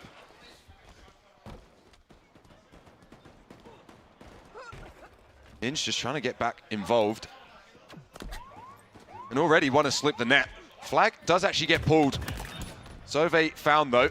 And Mose with the response. Hybrid actually finds 2 as well to shut down that flag run, at least for the moment. But you've got Mose and Pantho still trying to keep this one alive. Mose to full, Pantho on an island.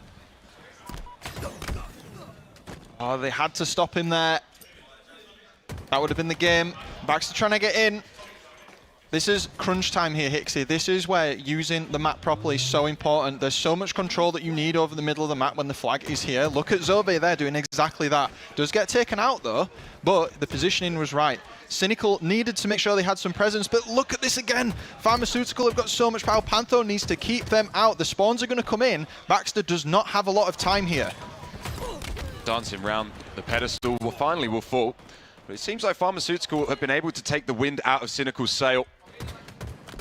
They're trying to go for a swift 3-0, but shut out from that. Franklin, beautiful pre-nade, able to find Desire. Maybe a little bit more damage taken than planned. Pantho to capitalize on that. So still just trying to find an opening, our Pharmaceutical, but they're doing a good job to slay through. Hybrid now trying to get some pot shots on the spawners, give them no time to breathe. The push seemingly comes through. 2 already dead for Cynical. You just need the numbers in your favor. Hybrid needs to find it. Does have the help from Franklin at least. So Flag is going to get run. Desire trying to set up with the sidekick and just rain hellfire onto them. But the flag just continues. Baxter deciding to leave it and trying to live up. This was a fantastic denial of that flag moving through there. They were trapped so heavily on their side of the map. They're switching it up though. Pharmaceutical opting to go the elbow route to try and stop Cynical from doing anything this time. You can see them all get pushed in their cave again. The pinch, really, really effective. I don't think they're going to let them get away with that a second time though. And as members of both teams start to go down, Panther with the sniper in his hand, he has so much opportunity, but it doesn't pay dividends for the 2 kills. He just gets the 1, but 3 players for Pharmaceutical down, and Ninja's now alone, and his flag is slowly making itself away from him, and Zove may be able to finish the game. Get down, Mr. President. Pantho finding a free kill. And Zove locking that one in. 3-1. Cynical coming out very quick. Seemed like Pharmaceutical had started to piece things together, but Cynical able to close that one out. And map 1 going in their favor. Oh, I love the way this one's going already. That was so fast. Both teams there going for it. You can feel it. I mean, I can. I bet the players can. The speed and the sort of tempo of that match was all over the place. And if we get the scoreboard very shortly, you will see that all the players there were contributing to their team. Yeah. 15 and 13 for Franklin, 16 and 11 for Ninja. And on the other side as well, Pantho trying to keep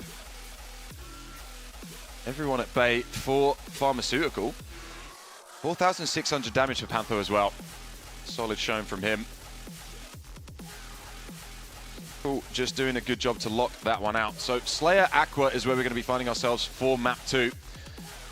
And maybe wanting a little bit more from Pharmaceutical. The damage is there and the kills were too, so maybe we can see a tie-up in this series.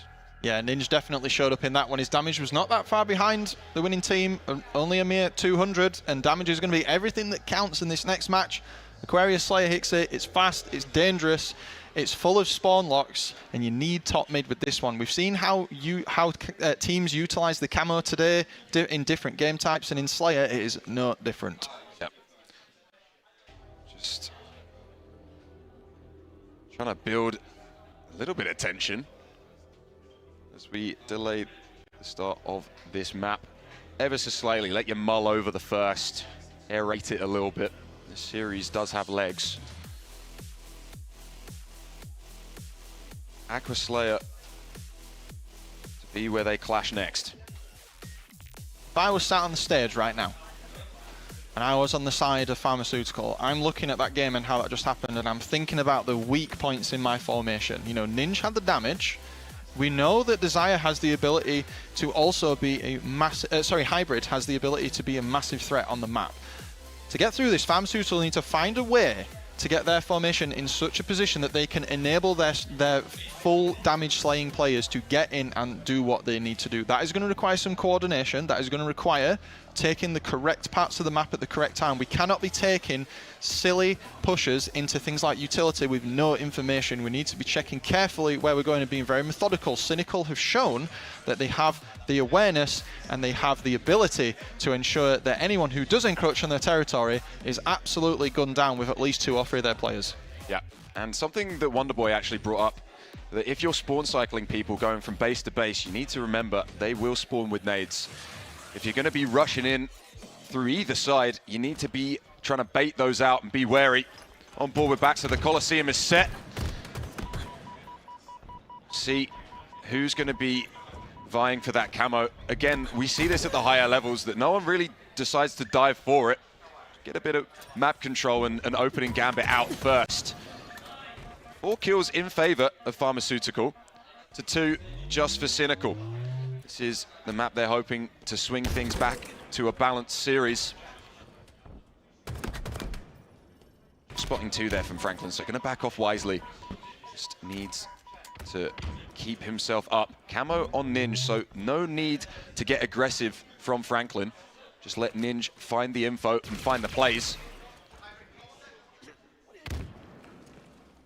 The tension here, the camo and the way they're playing. Pharmaceutical have slowed the game down so much. Despite having 2 players down, they gave Cynical the impression they needed to form a defensive perimeter. Momentarily, just before this, Cynical were all just standing on their side of the map, just kind of waiting, and Pharmaceutical baited them out. Look how they're sending numbers through here. It is equaled up, but Ninja is 4-0 right now with 1 assist. He is using this camo to its fullest potential, and if they can lock in more moments like this, killing spree for Ninja, then this is looking like a good start for them. Yeah, Ninja finally taken down. Cynical just trying to take his foot off the gas pedal. Only a 2-kill lead for Pharmaceutical so far. Franklin just trying to dodge nades, land shots. Doesn't want to give away anything early. How closely matched these 2 teams feel. Any free kills will be biting you in the backside towards the end. There's so much defensive gameplay going on from Cynical here right now. They have 3 players stood in their utility right now. As Franklin picks off one of them, they need to be super careful. They did send Zove to the other side and he did get picked off. They have to be careful playing the 3-1 because if Pharmaceutical know that and they collapse on the util, that is going to be an absolute bloodbath. And talking of Pharmaceutical, they're now 4 kills ahead. A huge 180 there from Franklin as well. Actually able to get the trade with Pantho, so a solid life from him. Just vying for info, finds 1. Ninja taken 1 shot, actually able to get back round, but Zove is going to take him. So good calls from Cynical, and Zove in the right position. Nets Moser somewhat free. Well, as I say that, is taken 1 shot, but I believe the camo is popped. I keep saying this, Hixie, but this game keeps coming to an absolute standstill and then chaos erupts. 3 players go down for Pharmaceutical there, and the camo is now with Mose. If he is allowed to just go around and find out information for his team, he is taking fights here. He might get picked off. He's got to be careful. His teammates coming to help him. The formation that Cynical is playing right now is so tight. We saw 3 players in util. Now we've got 4 players who are all on fridge, and now look, Pharmaceutical are trapped in their util. It is a reverse scenario, and because they don't know Moses there, this is where the danger zone starts. Spree gets picked off. Camo is now down. Baxter knows Pantho's back here. Franklin telling him so. 1 shot, but Baxter last alive. Gonna have to tuck tail and play just a little bit more sheepishly. Desire in front of him, likely someone behind. Though actually an escape route for Baxter. Taken 1 shot, finally falls. Most to close that. And a 3-kill lead now set up for Cynical. Incredibly close. This is the first time I believe Cynical have had a lead in this map. extending it to 4. Ninja caught on his own. One shot, able to get the trade at least. The damage from the teammate on Pharmaceutical allows for the trade to come through. It's all along the pink side so far. Antho just trying to get Zove's help. Zove will fall off screen though. And Mo's also down here on blue court. Just needing Pantho's help, but that player on Fridge, the itch that he can't scratch, draws his attention away.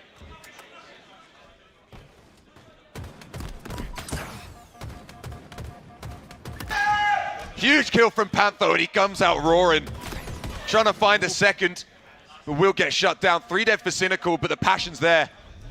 That sequence was crazy. You could see how all of the players of Pharmaceutical were filtering around as Cynical just kind of sat there, and the game just kind of grinded to a halt. And then all of Chaos went through. Hybrid was in Fridge for so long, and all of his teammates went around to try and save him. And look, now the scoreboard is back at evens again. So both teams now constantly changing up and being collapsed on and kind of taking the initiative there. This game is so close. It's on a knife edge. And look at Panther's scoreline and Ninja's scoreline as well. They're doing everything they can to keep their teams in the game right now. This is so close. See Baxter on cam giving it large back to Pantho.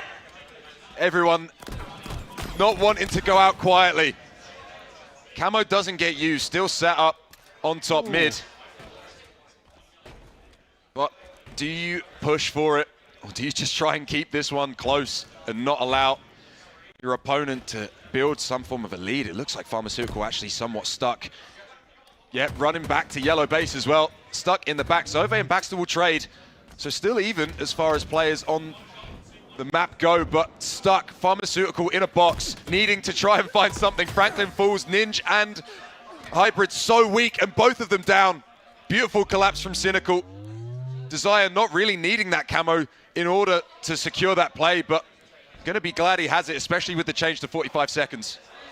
I was so concerned there about Moz and how early he pushed. I thought that was going to go to Pharmaceutical. I thought the timing was off, but I was wrong. They baited it out, they waited for it, and they took it, and it's a wipe for Pharmaceutical. Again, that's 2 team wipes within 1 minute, and now Cynical have the lead of 5 points. We're closing into the end of the game here, Ixie, and now they really need to be careful with where they decide to hold, because a collapse will be imminent, and it will be deadly.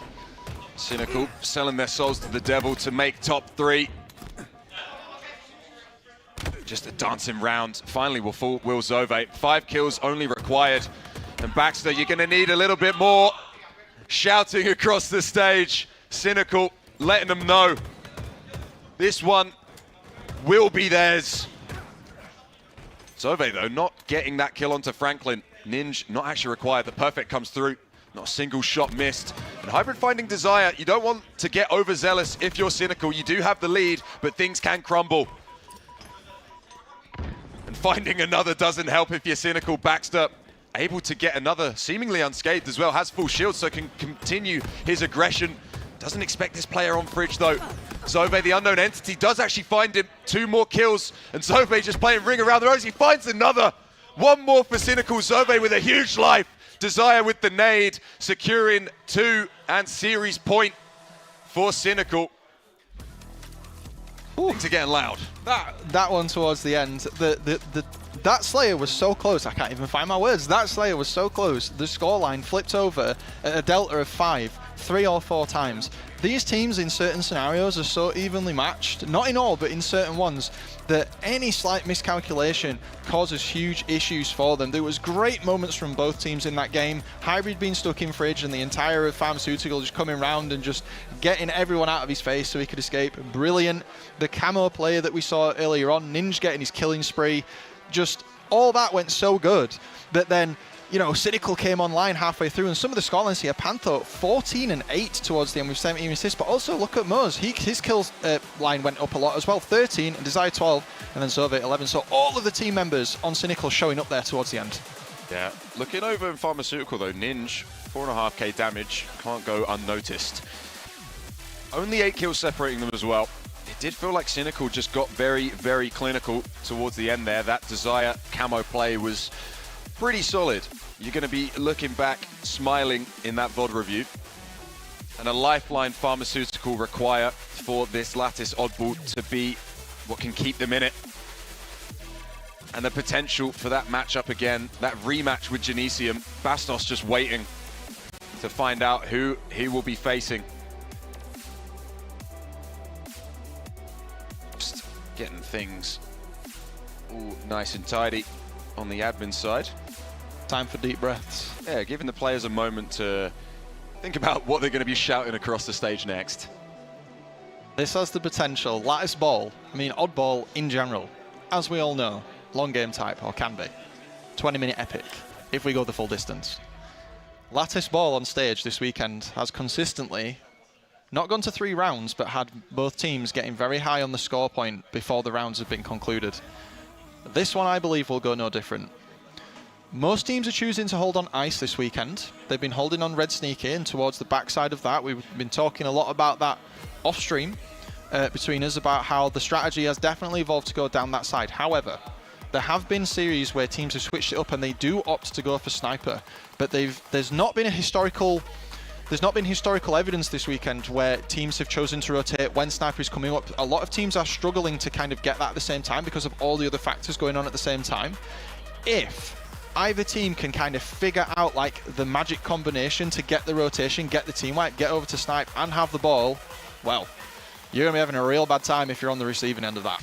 Yeah, fist bump's coming out. And before we jump in, I just want to ask, the only place you can play the ball is top blue and snipe bridge. Why aren't they holding there? The way that the back of ice and kind of the red sneak area and big door works is there's so many thoroughfares through. You can use river to escape or push. You can use the backside of red ramp to escape or push. There's also the walkway behind C ramp as well that acts as a cover area. On screen now, there are so many ways that as a defending team you can kind of manipulate where enemies can and can't push. And also because of the spawns on this map, most of the spawns are over at blue, so it encourages, it causes the enemy team to have the greatest amount of distance to get over, to get back to. Not mentioning, of course, you also have tower cover, you can access top mid easily, and there's the red vent as well. So it's just a very strong point for defending. Fly through hoping we'll be diving into this one soon. Is that sniper? I want to see some clips being farmed. We will. So I want to see some multi-kills and I want to hear some shouting.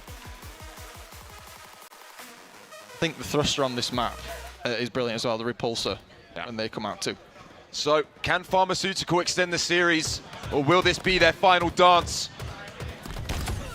Baxter already in the respawn screen. Desire starting as he means to go on. So far, a solid start from Cynical. Picking up that ball is Mose. Just cycling Pharmaceutical. 2 dead currently. Panther with the sniper, not a single bullet used yet. Nice and fresh. Just waiting for anyone to peek. Ninja actually on his far right, so does it get tagged? Aware that someone is around there, but Baxter currently the point of interest. A body shot lands and Ninja falls. Beautiful from Panther in the opening start. Not surprised at all here, Hixie. Cynical have opted to give Panther the sniper. For those of you that don't know, that man is sat on the stage right now with a mouse and keyboard in his hand, and giving him the sniper is definitely the big play. He has so much target acquisition speed. You can see how fast he's turning around right now. The acquisition speed and the ability for you to no-scope an M&K is unrivaled. Controller's great for long fights and close distance, but M&K with the sniper, look at this, he's just able to just pick people off. It's like, instead of the noob combo with the plasma pistol, it's like the pro combo where you just no-scope someone and shoot them. So this is so effective, and they're utilizing it so well, and he's on 3-0 with 4 shots left. Antho well and truly trying to make a statement. 4th isn't good enough. 20 points totaled up for Cynical so far, and Pantho just trying to stalk. Hiding in the bushes, in the leaves. A shot rings out and instantly runs away. Finds the body shot and the kill onto Ninja again. That sniper has been beautiful for Pantho. Not a single death in his column so far. And without the sniper, he's going to have to try and stick to the bandit, but with the help from Mose, he doesn't even need to get the kill himself. 30 points totaling up. Finally, he will fall. Surprised he didn't get the trade, but still, the ball being rotated towards red ice. That hold that we've seen throughout this weekend be favored.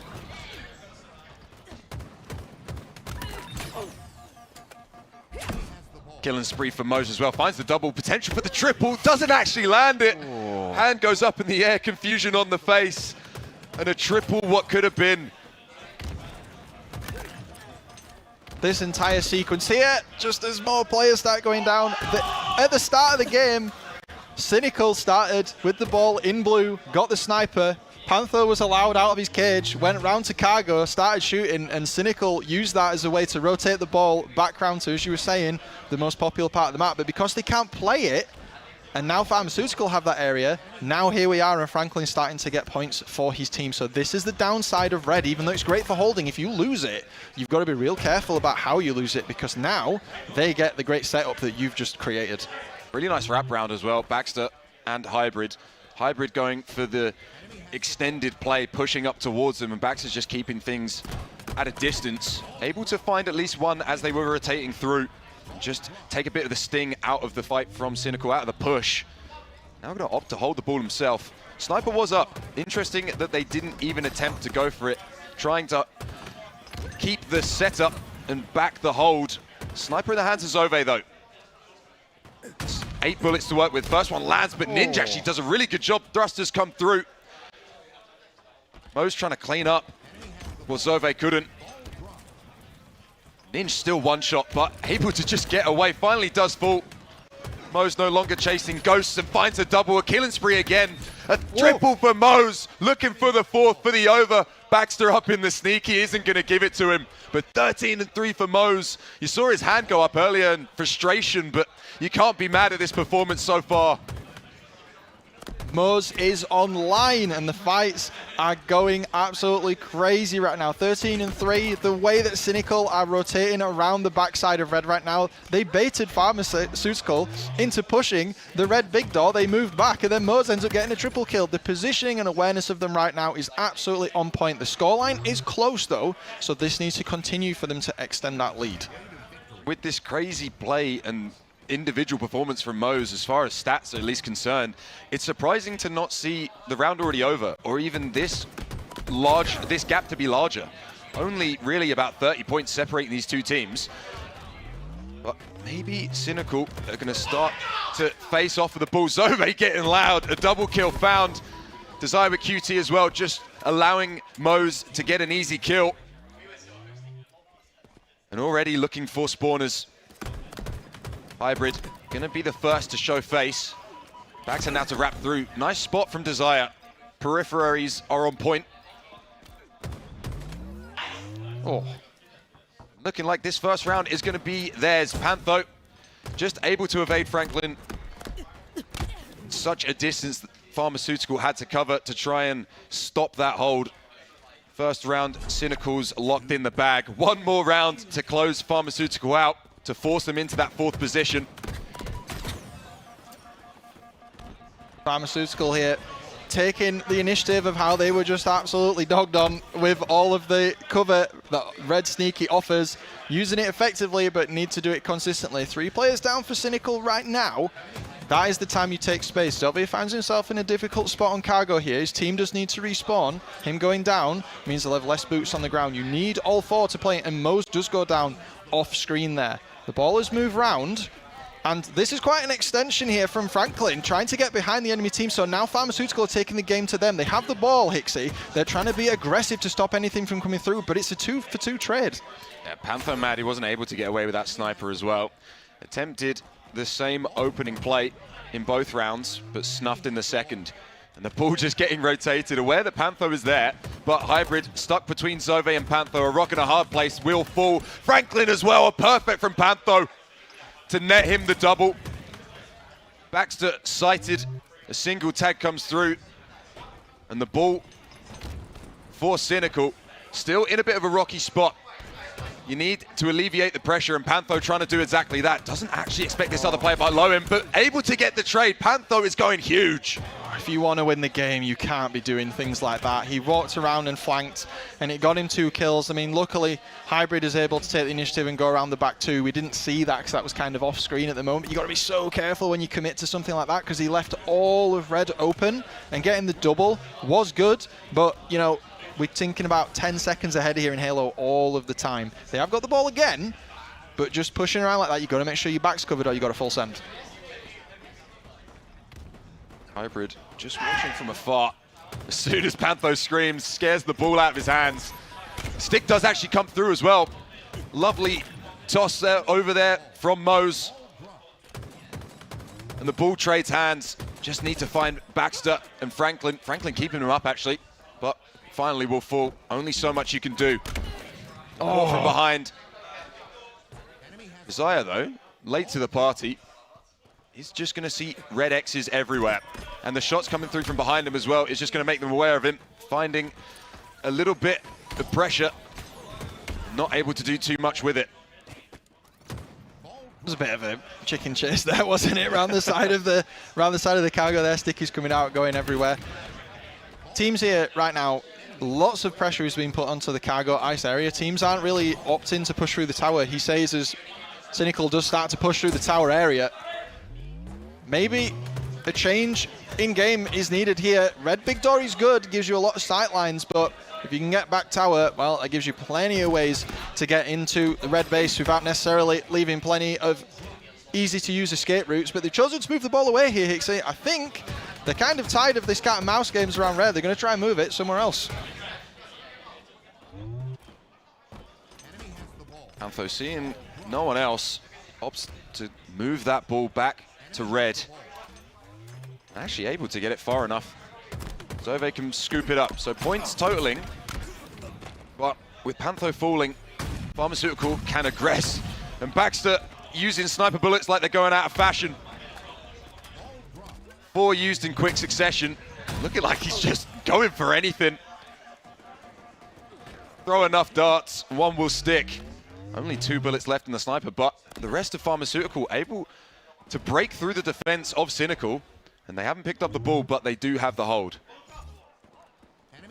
Pantho made a great choice there. He chose to stay alive when all his team was down, though he did die afterwards when he pushed after the respawn. I can't stress how important it is enough to not cause split spawns on your team. While we did get a momentary 3 plays for Cynical there, delaying that there was the right play, but the big fight that comes down into ice under river there. Desire not getting what he wants, but Baxter does get traded out here. And I just want to pay dividends to some of the score lines that we're seeing right now on this scoreboard. Mose is 24-11 right now. This man is going to war to get his team to the next round. And with Pantho holding the ball and then being 1 round up, Pharmaceutical, that clock is ticking. You need to close out this round and think about what to do next. Feels like Pantho maybe having a bit of a quieter round. Could be integral as to why Pharmaceutical are actually leading, but it's never over until the timer ticks down or 100 points are met. Cynical, Zove last alive, so Baxter going to be holding on to this, taking it up to Sneaky again. Does actually miss, but it's okay. No one here to pressure. It's okay, still having a little issue there. They're getting loud nonetheless. Franklin finding a kill and just hyping up the rest of the squad. Just keeping Cynical at bay. These points totaling up. Final push is going to be able to come through. Perfect for Franklin, will stunt it though. And you're going to need 1 more. I don't think there's enough time. There's enough space that has been covered for Cynical to stop Baxter from securing 100 points. Round 3 guaranteed. Pharmaceutical just need 1 more to continue their run in this series. Cynical, a single round to shut them out. And nowhere to hide.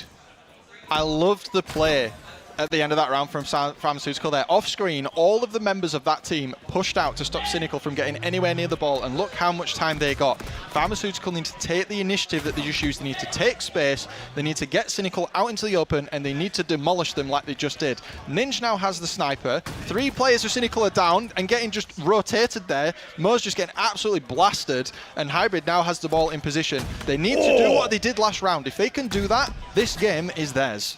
Ninja just feeling it. Going for everything. The body shots are coming through. No scope required. It's feeling like Pharmaceutical have found a new life in this map.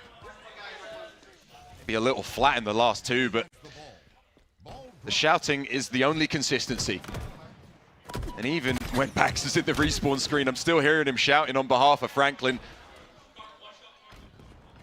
Just trying to keep the energy up, trying to keep the vibes here, the boys going, because you do have legs now in this map. Cynical trying to shut them out though, will pick up the ball, get their first points for the round. Mo's maybe just trying to spot. Trying to figure out where they're going to be spawning. I'm not sure if he spotted Baxter, so still an unknown entity as Franklin tries to draw attention. Baxter now found and does get traded, so Mo's still able to just sit here. 3 dead for Pharmaceutical means Mo's can continue, but does spot Franklin. Wants to try and take the advantage of catching him off guard, but Franklin to double back.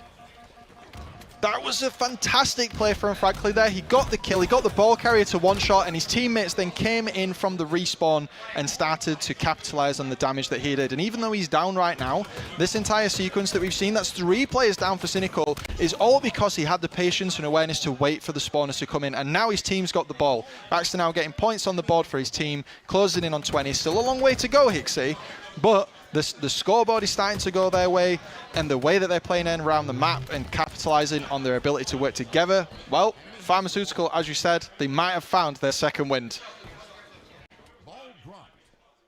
Mo's 26 and 16 and 11 assists. Deep into round 3 and a perfect. Not feeling the fatigue at all. Looking wired. Ready and willing. Desperate to continue in this bracket. Doesn't want to be sat watching. Wants to be making the moments, not spectating them. Desire needing to be careful. Plasmas will keep him at bay, but does spot 3 players from Pharmaceutical. This is getting hairy, although able to get the thrust off the double kill for Desire and keep the hold. That is huge. Oh, they funneled them so hard there. They waited so long for the push. Pharmaceutical thought they had the drop on them, and Cynical just went around and just funneled them, and Pharmaceutical just got deleted from the map. That was an excellent bait with the ball there. Fantastic play. They now have the lead. You have to be assertive. You cannot give them time to do things like that. Fortunate for Desire there. Maybe didn't see Hybrid duck, but he did see him dodge and dive. Just trying to bring this one a little bit more level and rotate towards Sniper, scoop that up and maybe drop one of these 2 off to his teammates. Beautiful shots onto Desire, perfect, and screaming out.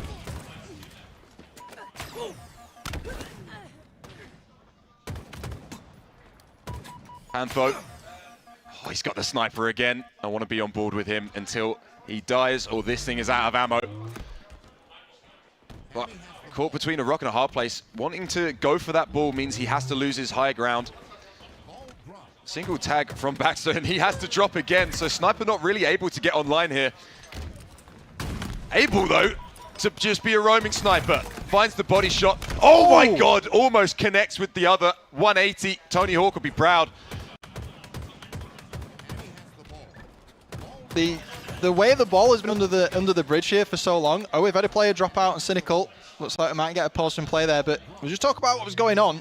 The way the ball was under the bridge there, that was so much slaying coming through from the players. You can tell that both of them are very aware of the fact that now that they've got like 40 points and there's only 2 minutes left after this round, it might come down to just who can slay and prevent the ball from being held at this point. This is where it starts to get dicey. Both teams were revving up there. If I'm on the side of Pharmaceutical, I'm slightly disappointed that they had a crash out there. I think they were just starting to really kind of fill in to what they needed, get that special kind of formula going to potentially take us to a Game 4, which obviously I'm very biased because I would like to cast a Solitude this weekend. Yeah. But they had the gas in the tank. They were almost going to get there. So we'll let you know how we're going to restart this game as soon as we can. Obviously, admins have to consult the rules and they have to agree on how they're going to do that. But we'll let you know as soon as we are aware. Very deep into this map, so scores are going to have to be reset to a point. So it might take a little bit longer. Looking like Moses' system might have been the issue. Hand was raised and the attention's over there. So we'll give you an update as soon as we have it. I'm just still baffled how Solitude you haven't casted a single one this weekend. We've had a lot of games on main stage. I feel like I've casted Solitude a fair bit. I think it's usually Recharge I get a lot of. I usually get absolutely spammed with Recharge, and that's like a running joke with James sometimes. I don't mind Recharge, I think it's a great map, but I kind of miss Solly. I've had a lot of Lattice this week. I could talk about Lattice Oddball for days because of all the games that we've watched being played, but for sure, the back end of that game, just the change in tempo there, it's just, you've got to keep your mindset exactly where you were. You cannot let the restart affect it. I guess on the bright side, if you're on Cynical, S7's going to be up. Yeah. You've got mouse and keyboard on your team. Free stuff, free real estate. Surely Pharmaceutical are going to be all eyes on Snipe Bridge and looking for Pantho, right? All 3 rounds he's been gunning for that sniper off rip. So I imagine times won't change. No need to. He has been very prolific with that sniper. Like you said, the keyboard and mouse just allows him to 180, 360, 720, do everything.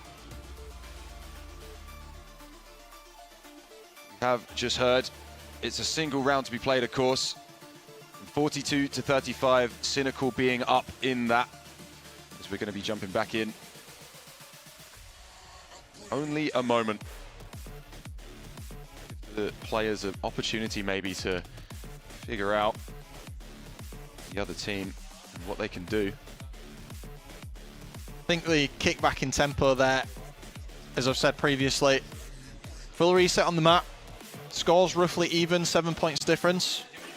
Try and get an update on how much time's left there. Amount of time that was left in the round may play some kind of significance in the story we've got left to tell in this series. But at the moment, you see the teams deep in conversation. Admin at hand as well, helping out on the side of Pharmaceutical too. A lovely Oscar. Now, teams look raring and ready to go. You can see them. They're trying to lock back in. Hixie, look at the faces of these players, absolutely dialed into the screen. Oh yeah, Baxter's feeling it. He's got the vibes. Fist bumps are coming through. Jumping back in. Final round to be played of Oddball.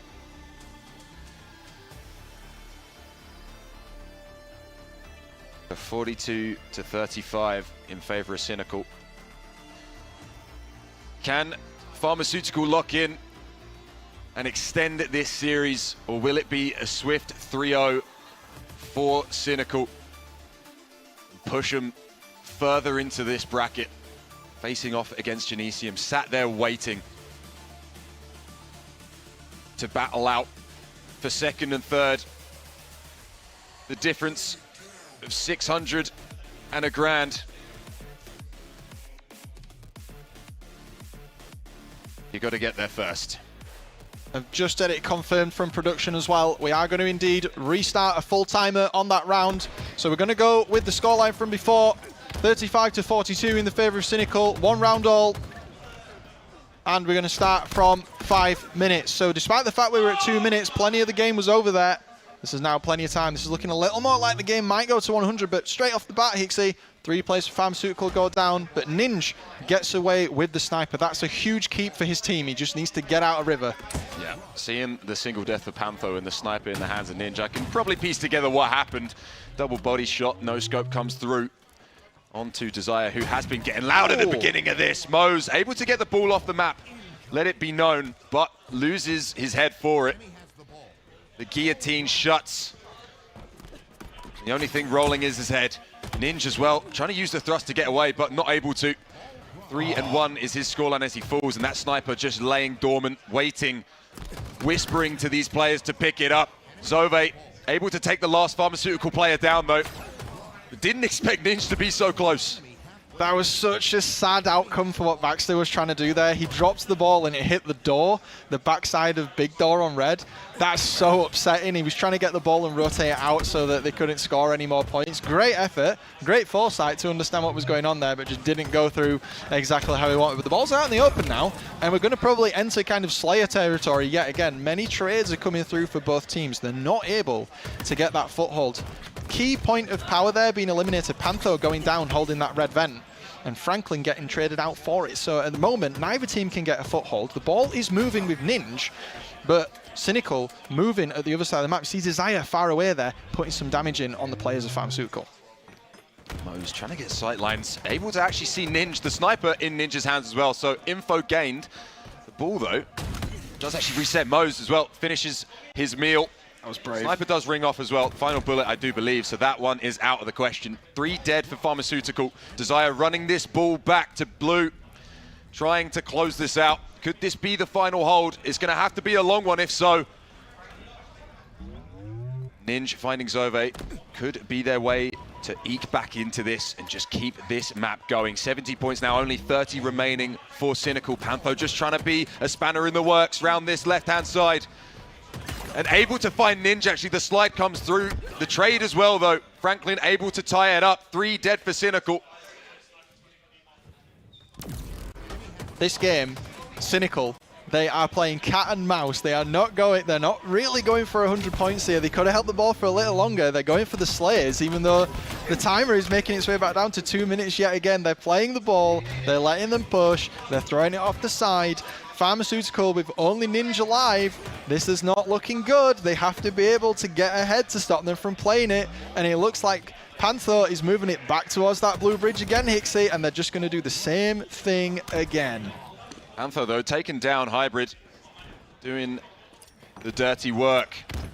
Just keeping that ball dormant. The points totaling for no one. And Mo's falling as well. Able to get through our Pharmaceutical. Blue team in the blue base, picking up the ball. See if their hold is going to be prolific. If it's just going to peter off. Hybrid, though, no one really around. Mo's probably closest player right now and still pretty far away. Sniper also sat there. Hybrid last alive, plays the ball wise, and Desire pushing in. Sniper on Mo's. Able to find one. Double kill, actually, but no one else. Pantho seemingly okay. Does actually need the help. A good job from Franklin to get the trade and keep Mo's at bay. Stalking now, hit the sniper. Baxter, nade comes through. The snipe misses. Baxter actually falls as well as Mo's. Oh no. This one getting to the end. Surely Pharmaceutical need a lifeline. The ball is down, no points so far. Ninja needs to go huge, but Desire to shut him down. And just trying to get his shields up. Doesn't want to get overzealous. Only 4 points, but those could be the hardest 4 to get. Zove wrapping around. QT could be integral. Just keep the chaos up. Try and catch Pharmaceutical. Unknowing. Leave a question mark somewhere on the map. Gonna need to use it as the shields are dropped for Zove. And ball picked up by Pharma. Zove is a huge threat right now with the QT. He's able to wrap around, but he loses it. He needed that QT to get the space for his team and get some wraparounds going. Trying to do a little ghost jump on the ledge here, but the thruster pack comes in. The absolute Giga IQ move to not get melee. He baits him out, and the ball has been dropped. It's 78-96 right now, Hixie. I thought Pharmaceutical had it, and they're going to have to be so careful here. The spawns are going to come in. They are wide open from the crossover that's going to come from Pharmaceutical. If Cynical stay in River, they have to get out of there. Franklin needing to stay up. Desire, though, not able to do the same. Wise from Franklin there to back off, just allow his team to get up and cause a bit of chaos, cause a bit of mayhem for him, but Hybrid last alive. And still 4 points left for Cynical. Like I said, could be the hardest 4 they're ever going to find, but with Mo's being there, ready for the respawn, that ball dead for too long. Now, attention elsewhere on the map, middle, in fact. Most are full though, so surrounding our Pharmaceutical, trying to guard this ball. They do need to pick it up though. Timer is going to come into effect. If they can keep Cynical off it, they need to pick it up themselves. Starting to move to River here. Ninja was right by it. It's gone down. Baxter needs to do something to stop him, but he might be able to hold the corner. Baxter is the last person alive. Make that no players alive for Pharmaceutical. Hixie, I think this is it. Cynical locking in, guaranteed 3rd place. Pantho shouting across the stage, showing them the door. 4th place for Pharmaceutical. And continuing your run if you're Cynical. Guaranteed £600, potential for $1,000 and more. That really, really solid job there from Cynical. Just, you got to think about the reset here, but the stat line coming through, even on the second stat line we got here, remember this is after the reset, but very even performance from all players here on Cynical, but the damage tells a different story. Pantho just being an absolute demon. 4,100 damage coming in for him, and Zove not too far behind, but that 1k delta for Pantho, he was being an absolute menace. Yeah, Pantho just giving him the business. Unfortunately, Pharmaceutical with no response. The reset didn't seem to stunt his prowess. like I said, on Demon Time, all red this series. A 3-0 going into that Genesium matchup is exactly what you want. You want to try and conserve all the energy you can.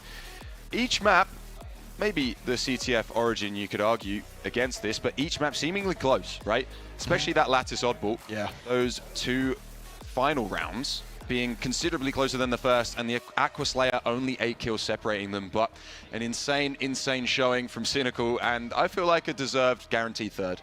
Yeah, I think that was a really strong showing from them. You know, you could talk about if the reset kind of stunted the momentum that Pharmaceutical potentially had there. We could talk about that all evening, but really, you know, Pantho's performance and even prior to that, the way that the players were going on the side of Cynical there, they deserved it. It was a great showing from them, and they put on a really good show for us here. They were just locked in. And again, we saw the strategies evolve over the game as well. The ball ended up in many different places over that game, which is something we've not necessarily seen. Yep, for sure.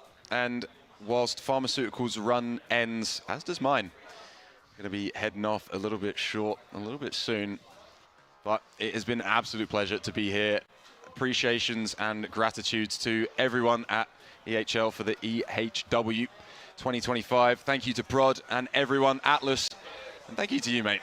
Thank you to Vanadam, Captain James Force, Lethal, Wonderboy, Affinity, everyone that has been on camera, everyone behind camera. It's been an absolute blast to be here, but for me, unless you've got anything else to say, it's the last time we're going to be going back, for me at least, to the desk. Thank you very much, and you guys have absolutely killed it today over on the casting desk. But talking of killing things, what a series there. That was lights out. Now, I'm going to ask you, any stars of the show in your opinion?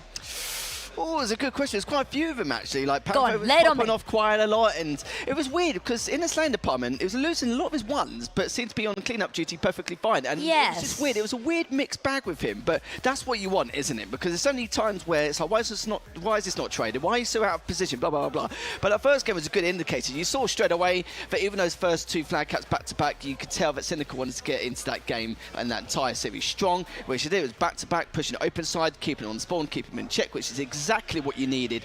And there was a few flaky starts, and you could tell that Pharmaceutical were trying to change things up a little bit. But their biggest downfall was more prioritising angles and sneaky plays rather than actually going in numbers. Because I think I did witness that Cynical were watching the Origin CTF in the past where they were playing against Genesium, and they noticed that there's too much on the low grounds, not enough positional advantage, especially the height advantage. You never see barely any of that. Yeah. But Pharmaceuticals seem to be playing that a little bit better, but the problem is, again, it's just more prioritising angles over the numbers advantage, and there's a hesitation. There was a lot of that, so it was perfectly understandable why Origin CTF went in the way of Cynical 3-1. Aquarius TS again. Pharmaceutical had a very good start. You had Ninja, who had fantastic camo play. Normally with camo, people are normally picking players apart or just finishing off any one shots, two shots, anything like that. But instead, Ninja had such good team awareness on where his teammates were around the map. He was actually starting engagements instead. So he knew that whoever he would shoot, it would be a guaranteed cleanup every time. So, but normally in a parallel universe, that's the opposite end of the Opposite spectrum. way, yeah. So, you know what, we thought, okay, you know what? But what worried me was that the camo play was so good, but yet the scoreline was still intact, was still head-to-head. So that's what made me question how long this is going to go. So it was a little bit of a pain in the backside for them, but they did get rolled over towards the end. They had like 2 back-to-back team wipes. Their defensive posture just wasn't good enough, not great enough crossfire. I think everyone, again, this is how prioritisation of different kills, everyone's doing their own thing. It was, again, a bit unfortunate. But that Lattice ball, yeah, that was a very close affair. Bit worrying after that first round, but when they took that second round, they gave them a little bit more of a momentum boost to try and rectify their ways and adapt to how Cynical were playing. But I said this from the very beginning, before the series even began. I do feel like because Cynical have a more methodical advantage in terms of their strategic influence, then there's going to be no way that the likes of Pharmaceutical to take this series. Could keep it close, but not take it. Yeah, and you also mentioned of the two teams here, Genesium really didn't want to play Cynical. No. And now that looks, on the cards It's a shame, here. eh? What a shame. It is. Now, one more thing that we've got to discuss before we go to break is, of course, the wonderful sponsors of this event. Of course, this is the European Halo Championships, powered by HyperX and Omen. And we're going to take a second let's talk about the Omen 25 Esports monitor. Now, you and I talked a little bit about this over. This is absolutely magnificent. The Omen 25 Esports monitor is built to deliver performance, but without that sacrifice. At 360 hertz refresh rate, you get blazingly fast gameplay, sharper objects, cleaner details, the whole shebang. The 1 millisecond response time with overdrive eliminates ghosting, delivering crisp, fluid gameplay no matter what is happening on screen. And factory color calibration ensures you get the exact same view that the pros do, with a tight field of vision and near instant reaction speeds and pinpoint color accuracy. But power isn't just about speed, oh no, it's about convenience. Omen have tackled desk clutter head on, which we were talking about earlier. Absolutely magnificent for us with terrible cable management. Cord and wire pass-through on the stand will keep your space clean. You need a headset, simply mount the movable headset hook onto the monitor's quick release socket. And for personalized comfort, a fully adjustable stand lets you set the perfect height, as well as tilt, pivot, and swivel. Plus, keep all of your accessories organized with easy to access USB hub. So if you want to play with the speed of the pros, the Omen 25 Esports monitor is the monitor for you. It's the monitor of the official League of Legends Esports and Valorant Champions Tour as well. So if you're a fan, if you're a fan of Halo, it's great for that. If you're a fan of League and Valorant as well, I've got a bit of Valorant background. Perfect for that. So huge thank you to them for powering this event. Without them, it would not be possible. Now, talking of things that are possible, we have got 2 more matches and we will be crowning a champion very, very shortly. But we're going to head to a break first and get this penultimate match up ready. You're not going to want to miss it. It's going to be absolutely fire and it'll be starting very soon.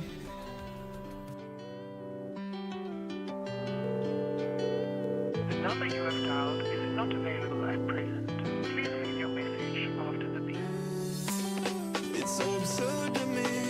Things that you said that left a burn on me. I can't find my way without you. I can't find my way without you. It's so absurd to me. Things that you said that left a burn on me. I can't find my way without you. I can't find my way without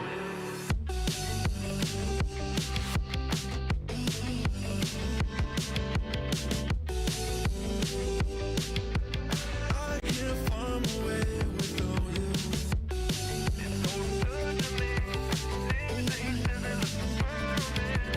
I can't find my way without you. I can't find my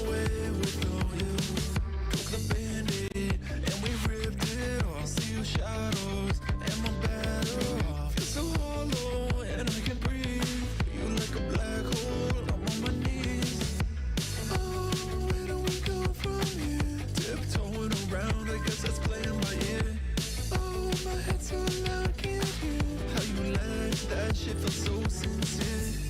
It's so absurd to me. Things that you said that left a burn on me. I can't find my way without you. I can't find my way without you. I can't find my way without you. It's so absurd to me. Things that you said that left a burn on me. I can't find my way without you. I can't find my way without you.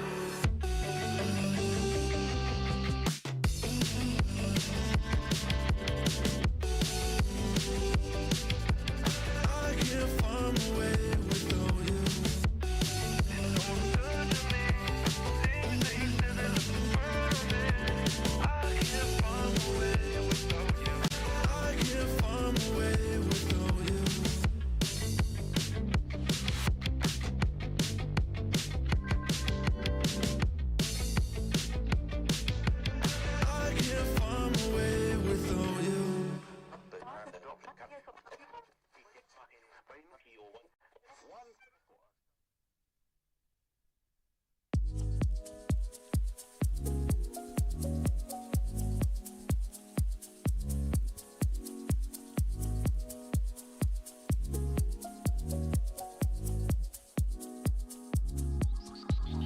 Hold on, it's getting too much. So long, but don't start to rush.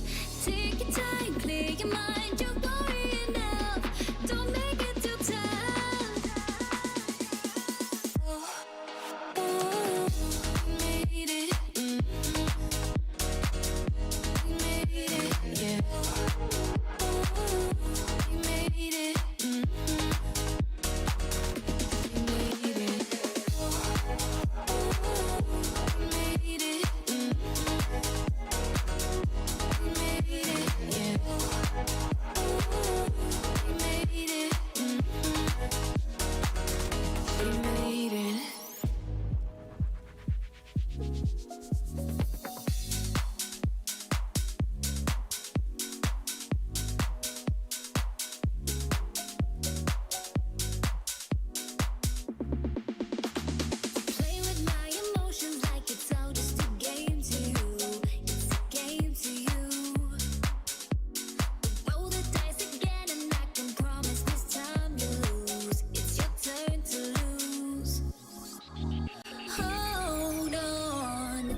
getting too much. So long, but don't start to rush. Take your time, clear your mind. You're worrying enough. Don't make it too tough. You made it. You made it, yeah. You made it.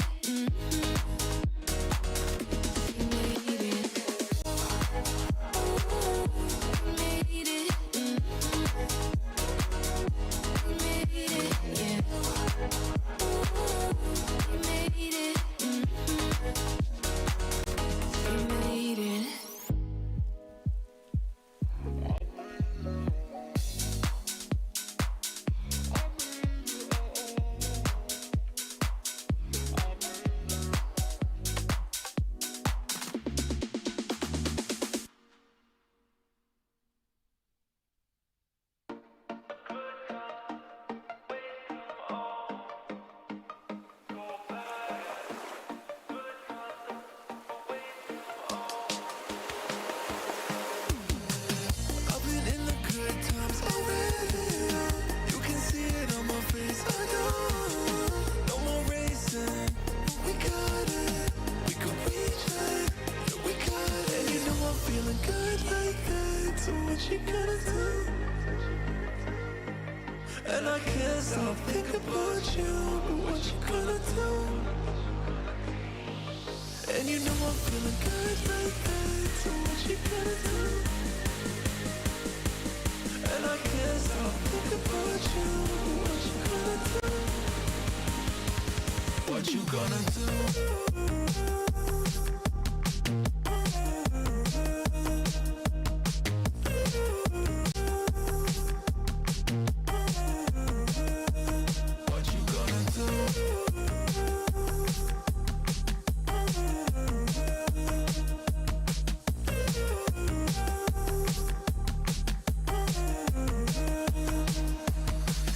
I've been in the good times already. You can see it on my face. I know. No more racing. We got it. We could reach it. Yeah, we got it. Now I'm feeling good like that. So what you gonna do? And I can't stop thinking about you. What you gonna do? What you gonna do?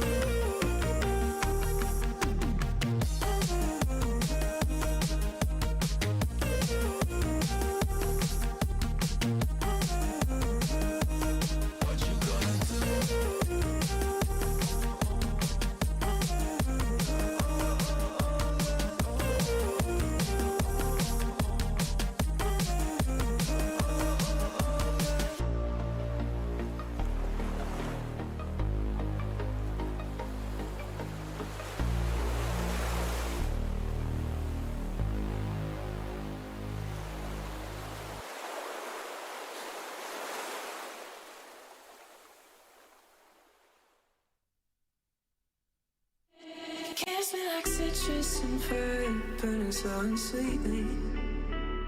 Too shy to call you alive when you said you need me. In a week from now, I'll be trying not to call you. Talking myself down, explaining that there's no use. Ooh, I'm gonna hurt myself trying to love you. You're gonna hurt me too, kissing.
I've got such sad eyes, looking so pathetic.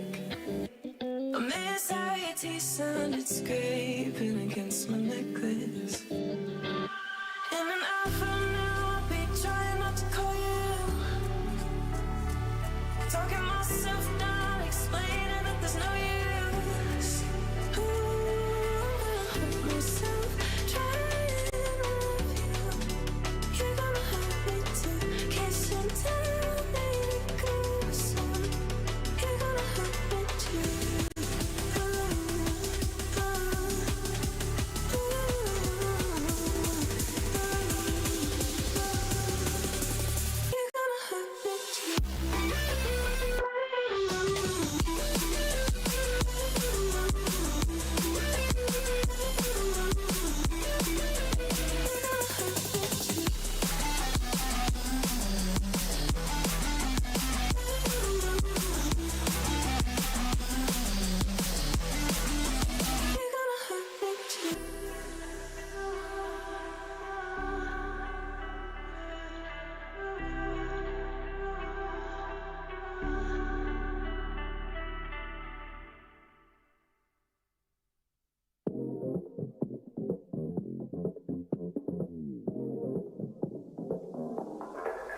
I can feel this tide choke my neck and I just wonder why I'm buried in a suit I'd never buy, a suit I'd never buy. Cufflinks on my wrist, I can't act surprised when the shovels hit dirt in the earth. Did they start to cry?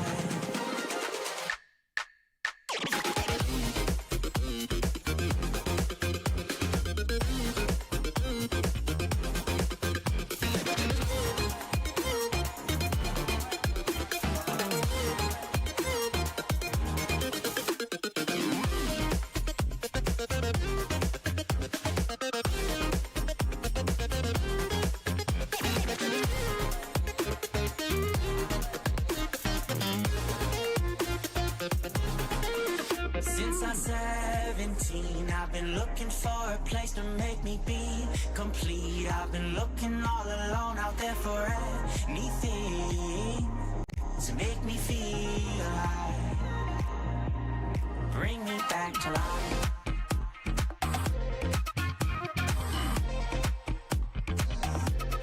Bring me back to life.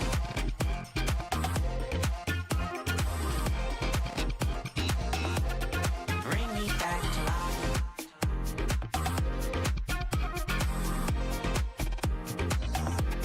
Bring me back to life.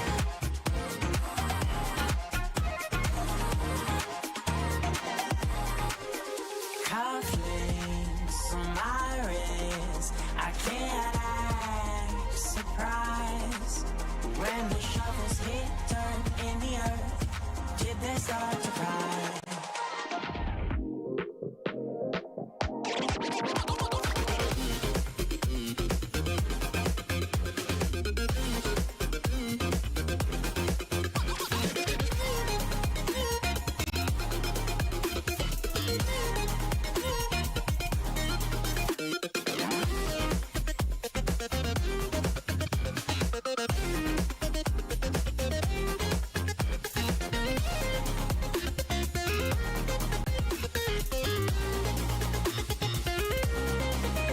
Since I'm 17, I've been looking for a place to make me be complete. I've been looking all alone out there for anything to make me feel alive.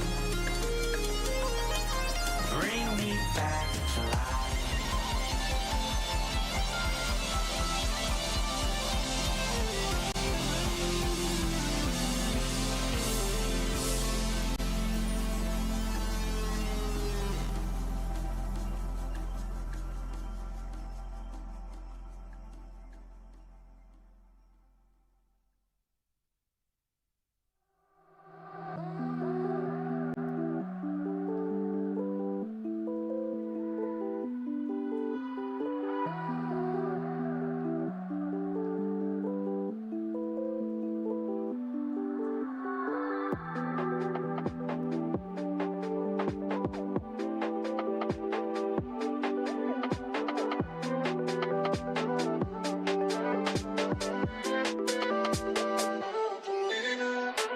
I can't stand the distance. You're over there contemplating existence. Wish I could be of greater assistance. You're putting up this wall of resistance. Yeah, you can call me persistent, but why do we feel so socially distant? My brain needs to know this instance. Is it the system making us inconsistent? It's easy to blame the external. Is our love temporary? Is it eternal? I'm always looking internal, tossing and turning at night. I'm nocturnal.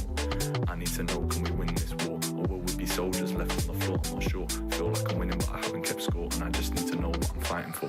These nights they last forever.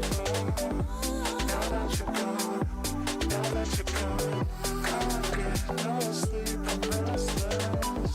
Who's right is wrong? Who's right is wrong? These nights they last forever. Now that you're gone, now that you're gone, can't get no sleep. I'm restless. Who's right is wrong? Who's right is wrong?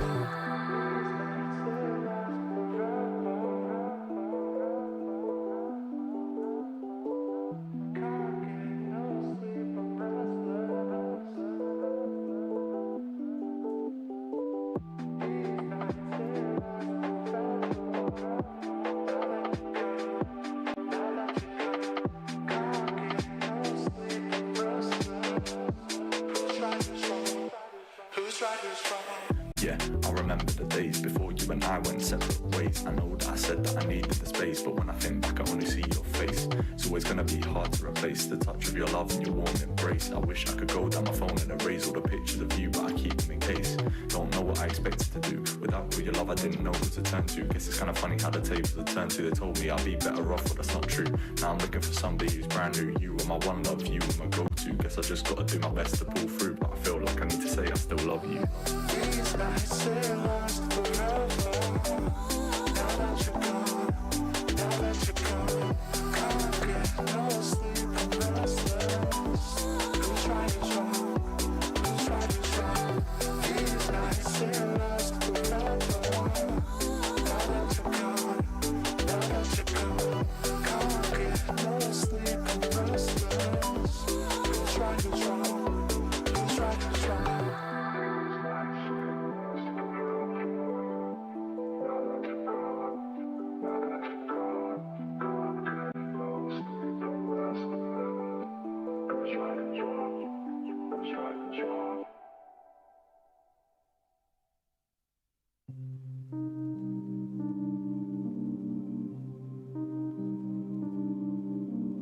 Empty threads, empty promises. You pull my thread.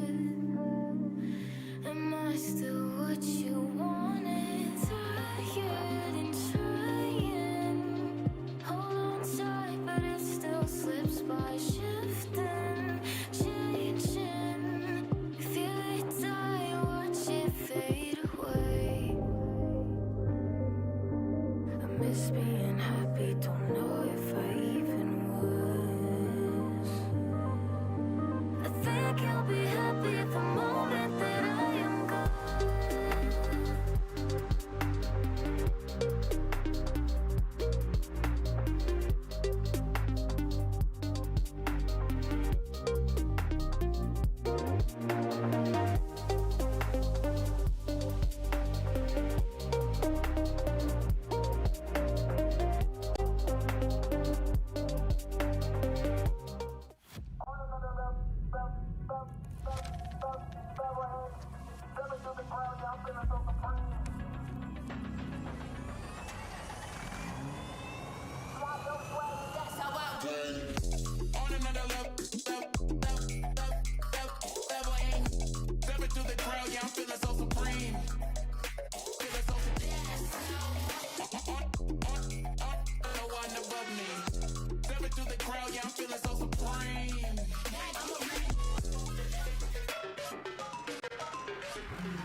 The lower bracket consolidation final starts now. One more spot in the grand finals up for grabs, and one of these two teams will book themselves a seat in the arena for that. But this matchup, little bit worried here because Genesium, they've had this matchup once before and it didn't necessarily end the way they would have hoped to. What went wrong last time? Strategical influence coming in from Cynical 100%. Don't get me wrong, Genesium got Bastos, that's literally their saving their bacon, it's been their saving grace, like talked about his fragging potential, his damage dealt across the board. If you shut him down, you shut the entire team down, let's put it that way. I'm not saying it's all on one person's shoulders, but the amount of work he's been doing for this team has been absolutely ridiculous. But like I said before, Genesium has been taken down by Cynical before. I believe that was 3-1. I don't know the scorelines or how close they were. But to be honest, what we saw previously in that last series, it shows what fundamentals they have. And those fundamentals are very, very strong indeed. So if they're going to make a different statement this time around for Genesium, we'll have to see. They need to get out the gate strong to actually make a statement. But so far, it's going to be very hard to call. But it wouldn't surprise me if Cynical took it again. I won't be surprised either. They were looking really good in that last series, but there is no point in dilly-dallying. We have a game ready. We have a final waiting, and we have one of these teams wanting their spot there. So to take us through all of the action, the casters. Ladies and gentlemen, welcome to the losers final. 2, maybe 3 BO5s left today. My name is Captain James Force. This is Wonderboy. This is a rematch of a 2-0 matchup yesterday. I don't know about you, mate, but I'm excited to see them run it back. I'm always excited for Halo. Come on, these two going up against each other again for the chance to fight in that grand final. This, to a lot of trained eyes, would be the final where, a certain team beginning with M didn't exist. But I think these two, they have a chance to go at each other yet again. Different set of game modes. It's a fresh start for Genesium, who lost the fight the first time around. Here are the game modes, James. Yeah, we're going to start on Oddball Streets, a classic. We talked about a Solly King of the Hill. We brought this one back as well. It is going to be a Slayer Origin, a King of the Hill Recharge, a Live Fire Strongholds, and a Solly Slayer to end. Just want to run back on that original series in the 2-0. Started with an Origin CTF that went 3-0 to Cynical. It was a Recharge Slayer 50-48. Also to Cynical, the Lattice Oddball 2-0 to Genesium, and the Aqua Neutral Bomber slam dunk 3-0 to finish that series. Yeah, you talk about Slayers that are, within 2 or 3 kills or less. Often it's just one team fight goes the wrong way, one missed nade, maybe a team kill here or there. There's so many things that go into a game of Slayer that could happen differently this time around. Oddball Streets game 1. It's a very nice game 1 for us as well. We'll set the tone between these two. And James, on you, we're underway. Yeah, let's get this losers final underway. We are going to be on board with Knuckles, Genesium in the blue, Cynical in the red, as they were in that losers semi 3-0. I mean, I took that losers semi up as being a banger. Wasn't quite what we imagined. Can Cynical and Genesium produce one here? It's going to be Cali that finds Desire. Pantho trades him out. And you can see the chow from Mose. He gets killed as well. Knuckles, he's going to get away with no shield. Yeah, flattered to deceive a little bit, didn't it? That previous round. Here is Knuckles, his stats so far this weekend. I would love a strong performance out of him. He's grabbed camo here in the early round. But the problem is Cynical scampering away with the ball. Slays need to start going Genesium's way here to allow this camo to be a bit more effective. Yeah, Desire going to come around, spots out Bastos as well, and you can see Cynical deciding to drop this ball. Brainiac, Desire, I mean, how much of this camo? He is going to find a beautiful double kill. Go on. Can he find the triple? Go on, son, have at it. He's going to bait it out and get that assist as well. 3 dead for Cynical, and I was about to say he's done so much with this camo and not got anything done, but finds 3 kills and an assist out of it. Yeah, not much space taken by the teammates behind him. Where will Knuckles spawn? Seems to be across the map, so now Cynical, they have to go fast. All they have to deal with the man who just spawned behind them. Seems like they're going forward, seems like the right play as well. Brainiac staying alive, but now Knuckles Was the only man on the respawn. Now he's the only man alive here for Genesium. Good break by Cynical. Desire now. Yeah, here It's we the see. man. It's almost like the quarterback here, James, with the ball. You know, if you see all your teammates through the wall, you're able to say, you know what, we're weak on this side. Maybe, you know, you two have to play together.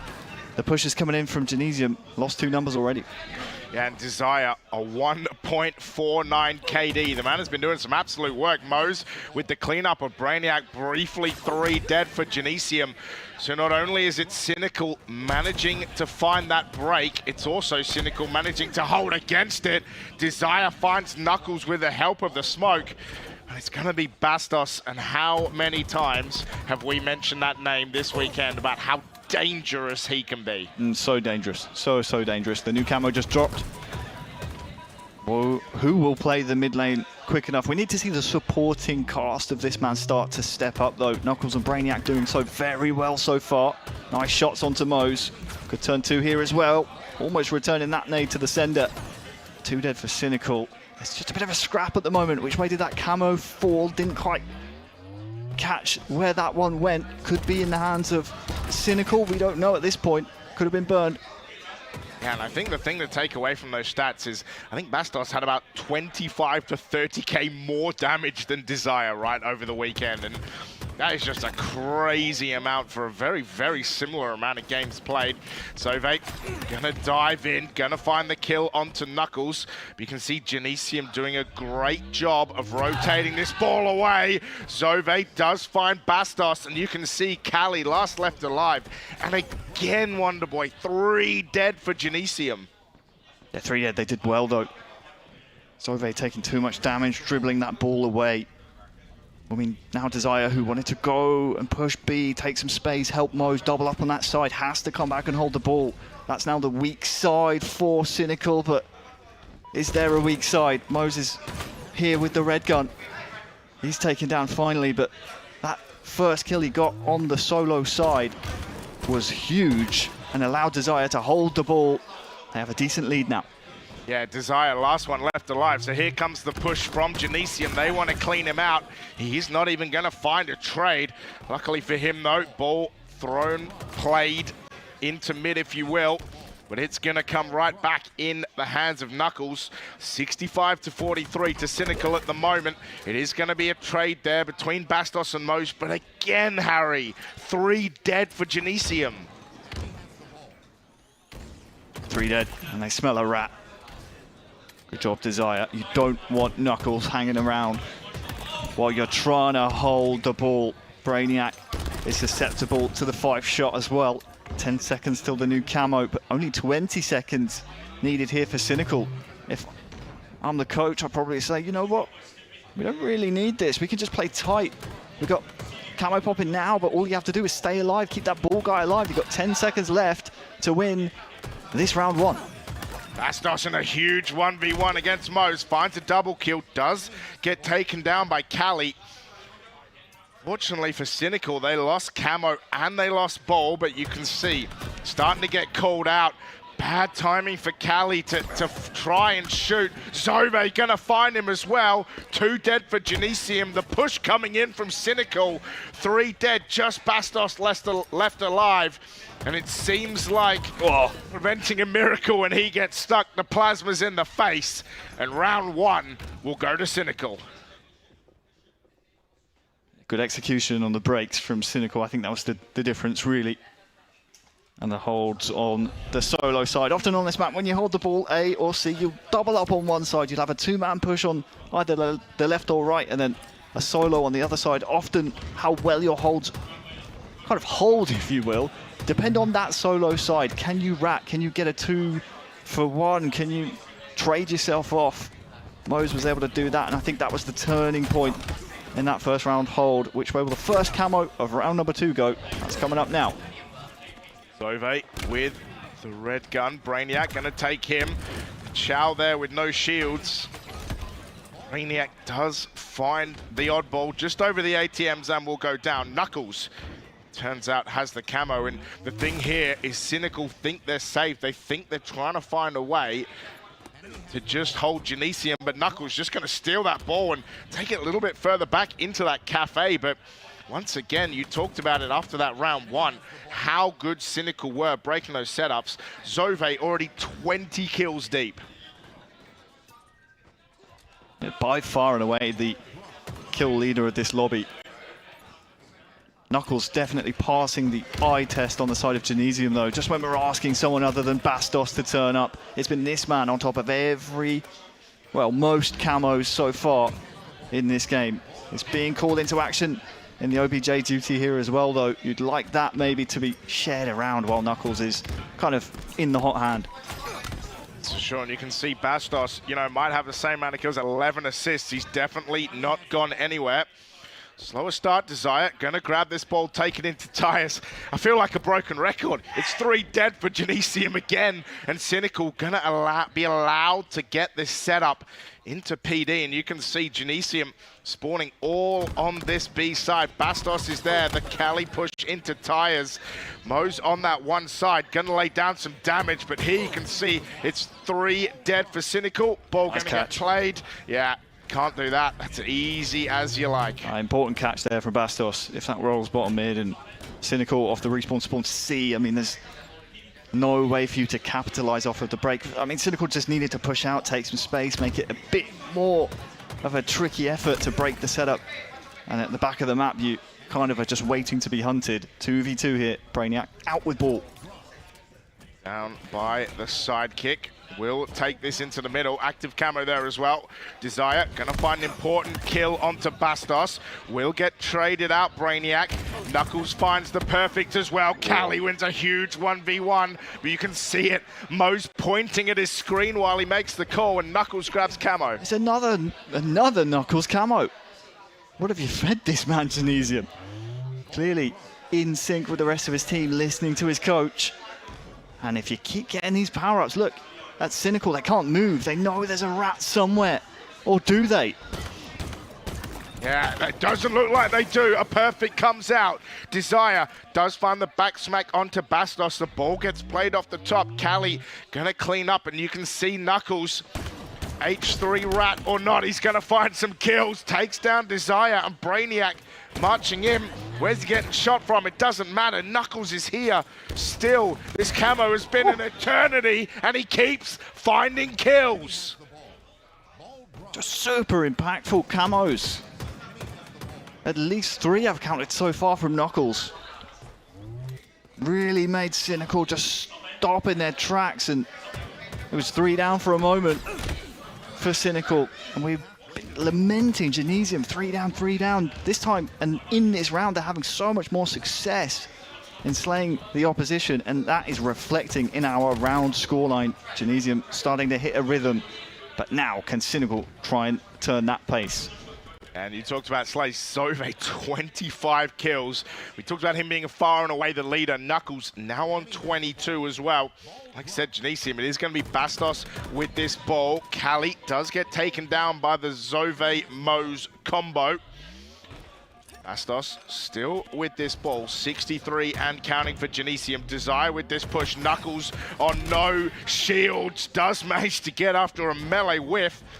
Pantho finds it too, but it's Bastos with a sidekick, because guess what, Harry? It's Genesium 3 and then 4 dead. Yeah, 4 dead. So very important that we see Genesium here.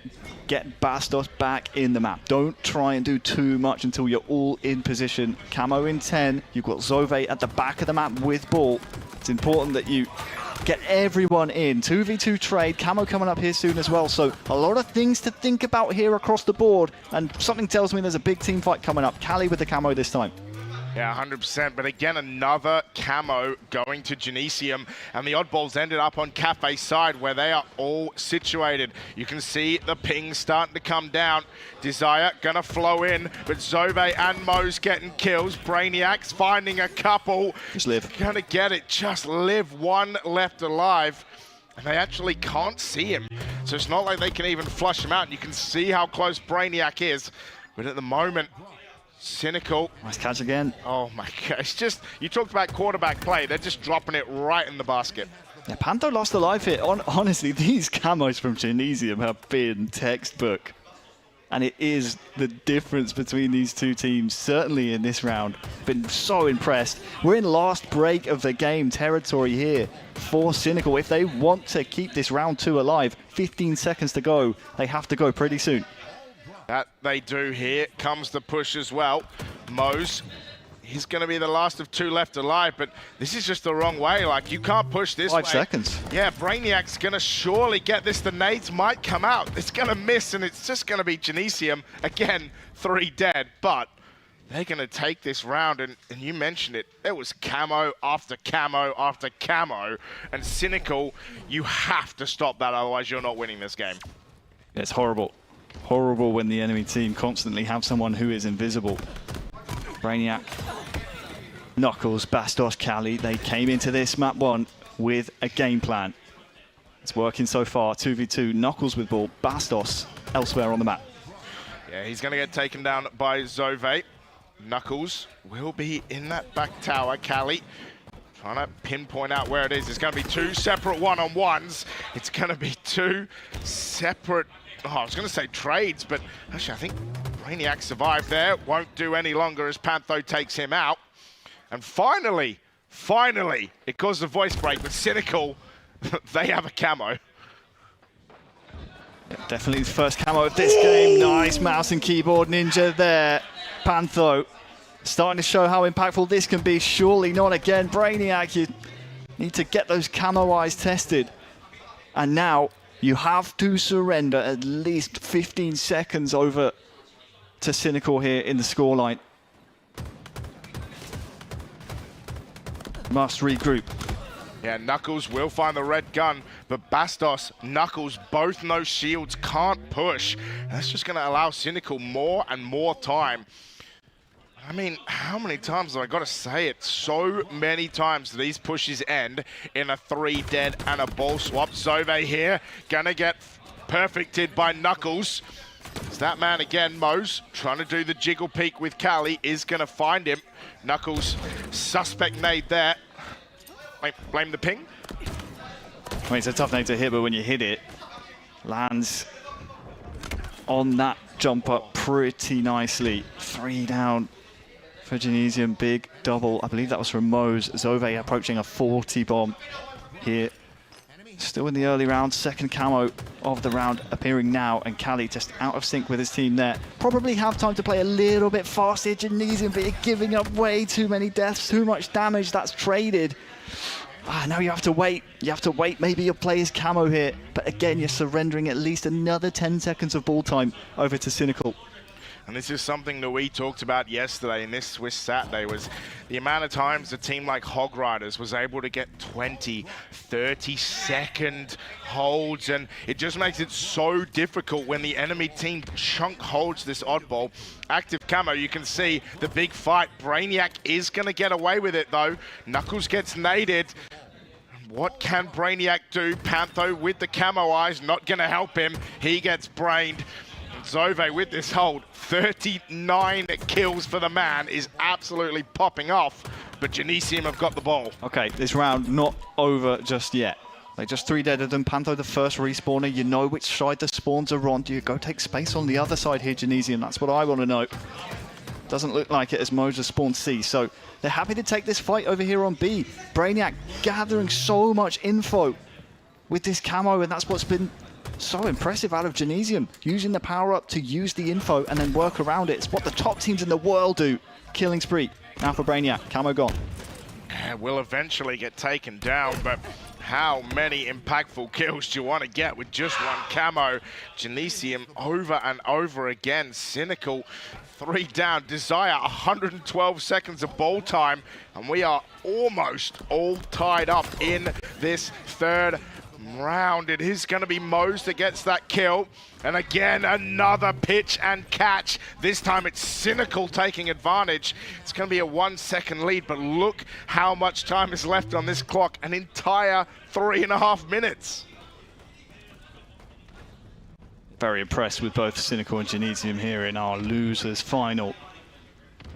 Not leaving any ball time on the table. Very objectively efficient. Zove with his 40 bomb. His team have just gone 3 down momentarily. And Mose, who just came off respawn, is now last alive, has to wait for his team. Wouldn't be surprised to see this be a tight game really soon, but the right side's left open. How has Mo snuck through there? There's a hole in the defense. Knuckles makes up for it. Oh my lord, I love the way that Mose points at his screen. It's almost like as if helping his teammates, like, look where I am. Look. Nobody looks. Yeah, look where the one-shots are. No one's looking. Brainiac tries a jiggle peek. Bastos as well. Desire wisely backing away. Not a jiggle peek you want to take. I think Ali tried rotating the ball out, but it's been rotated, I think, towards Cynical Spawners. Could be tricky here. It's going to be Zove with that ball. Why are we giving the guy who has 40 kills the ball? But whatever it's doing, it's 15 working. seconds. Not too long left. Knuckles will find Mose. Brainiac gets one as well. Spike grenades starting to come through. They're just going to milk as much of this as possible. 93 to 73. Nades coming around that corner. This ball brought back.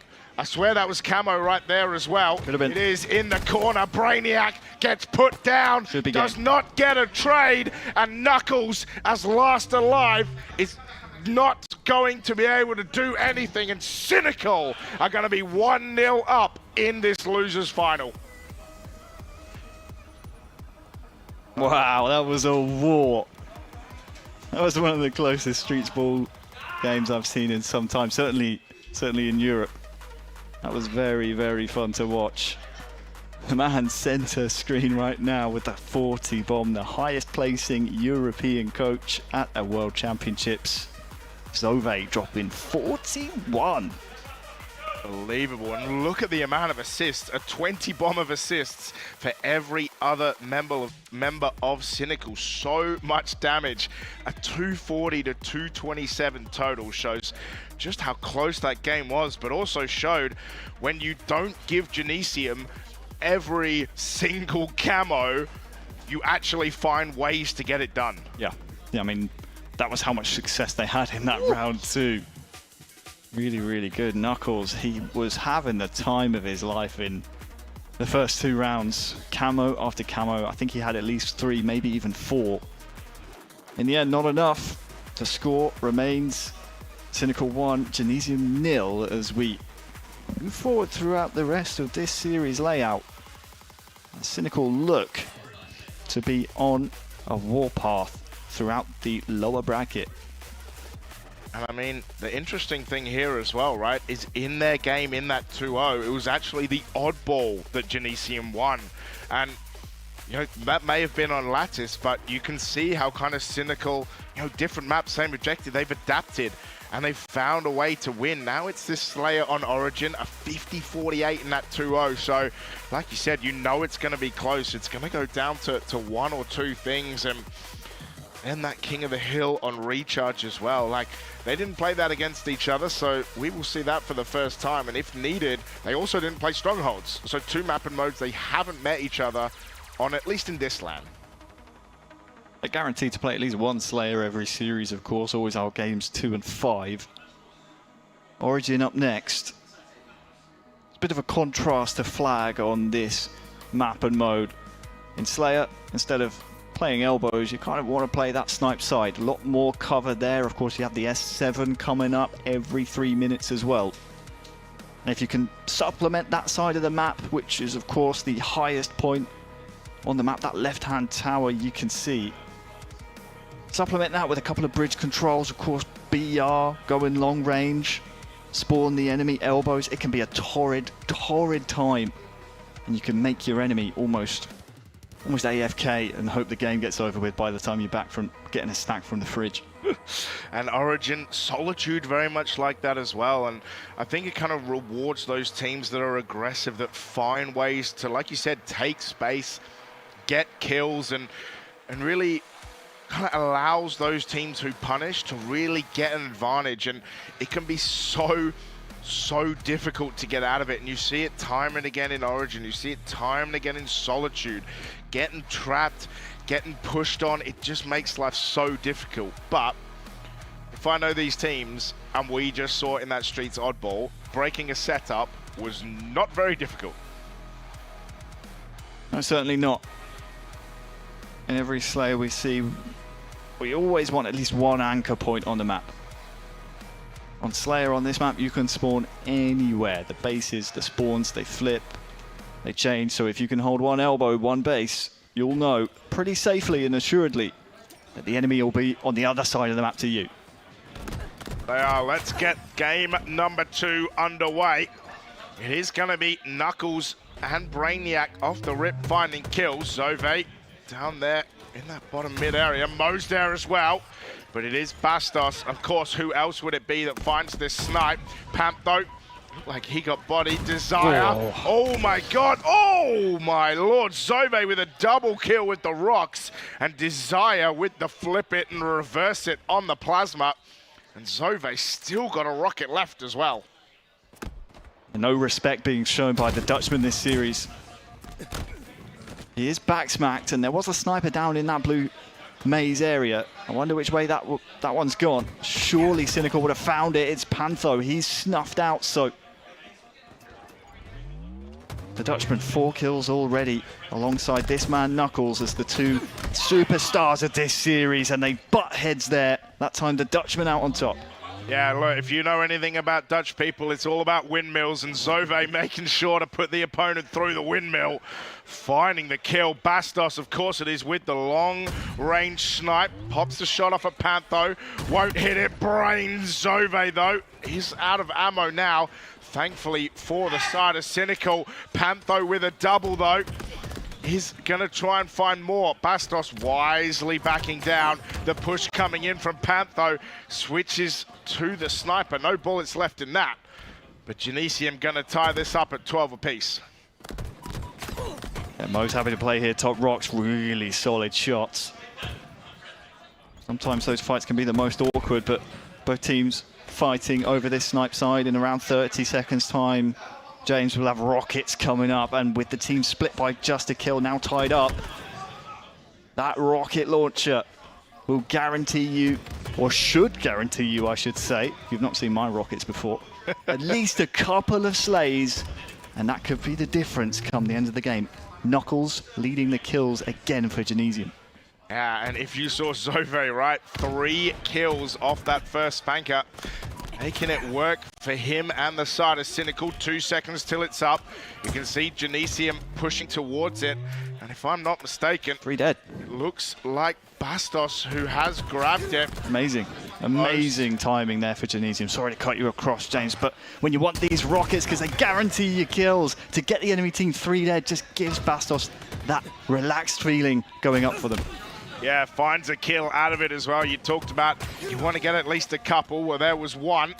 I think the rocket's still down somewhere close here. It is going to be there. Knuckles finds that second kill. Desire trying to get away. Oh, that took a long time for Knuckles to get him. Desire even got Bastos in that time as well. Pantho finds the body. Can't get it done. But Zove with the cleanup. And that S7 still there. Hello, Peekaboo, trying to thrust, trying to get cute, but Zove just puts him in the dirt, and Bastos with the 5. Stop channeling Bastos. Don't do it. Keep hearing screams, and it's always, I look at the kill feed, it's Bastos with a start. Now, down by 1, Pantho has snipe. You have complete control of the map here, Cynical. Do not mess this up, and you have a solid shot at trying to escalate this tied game into a lead in your favor, but the snipe goes down. And now, somehow, miraculously, Genesium have just gotten back into the game, back into the map. And it's going to be Brainiac who finds Desire, and I think it stems from that Bastos 3 dead, able to grab rocks, has really led them into this kind of this zone that they've really been pushing. Like, look at Zove, just chased, just murdered in that corner. There's 3 off the spawn from Cynical, but you can already see Genesium pushing them. Oh! Didn't happen, look away, look away. No. No one saw it, but Knuckles. No one saw it, Knuckles. Don't worry, you're playing well this series. Yeah, Don't let that check you. No one in the bar saw you, don't worry. Zove joining Knuckles, Bastos crossing the 10 kill margin here in this Slayer. His team, though, leading the series, but losing this game as it stands. Desire trying to come in for a flank to help out Zove. The two combined. And now, how pivotal could that be? Falling off the map, I say you have to forget about it, but since that play, Cynical have cut the margin down to just 2. Mose with the rockets as well. This is bad news if you're a Genesium fan.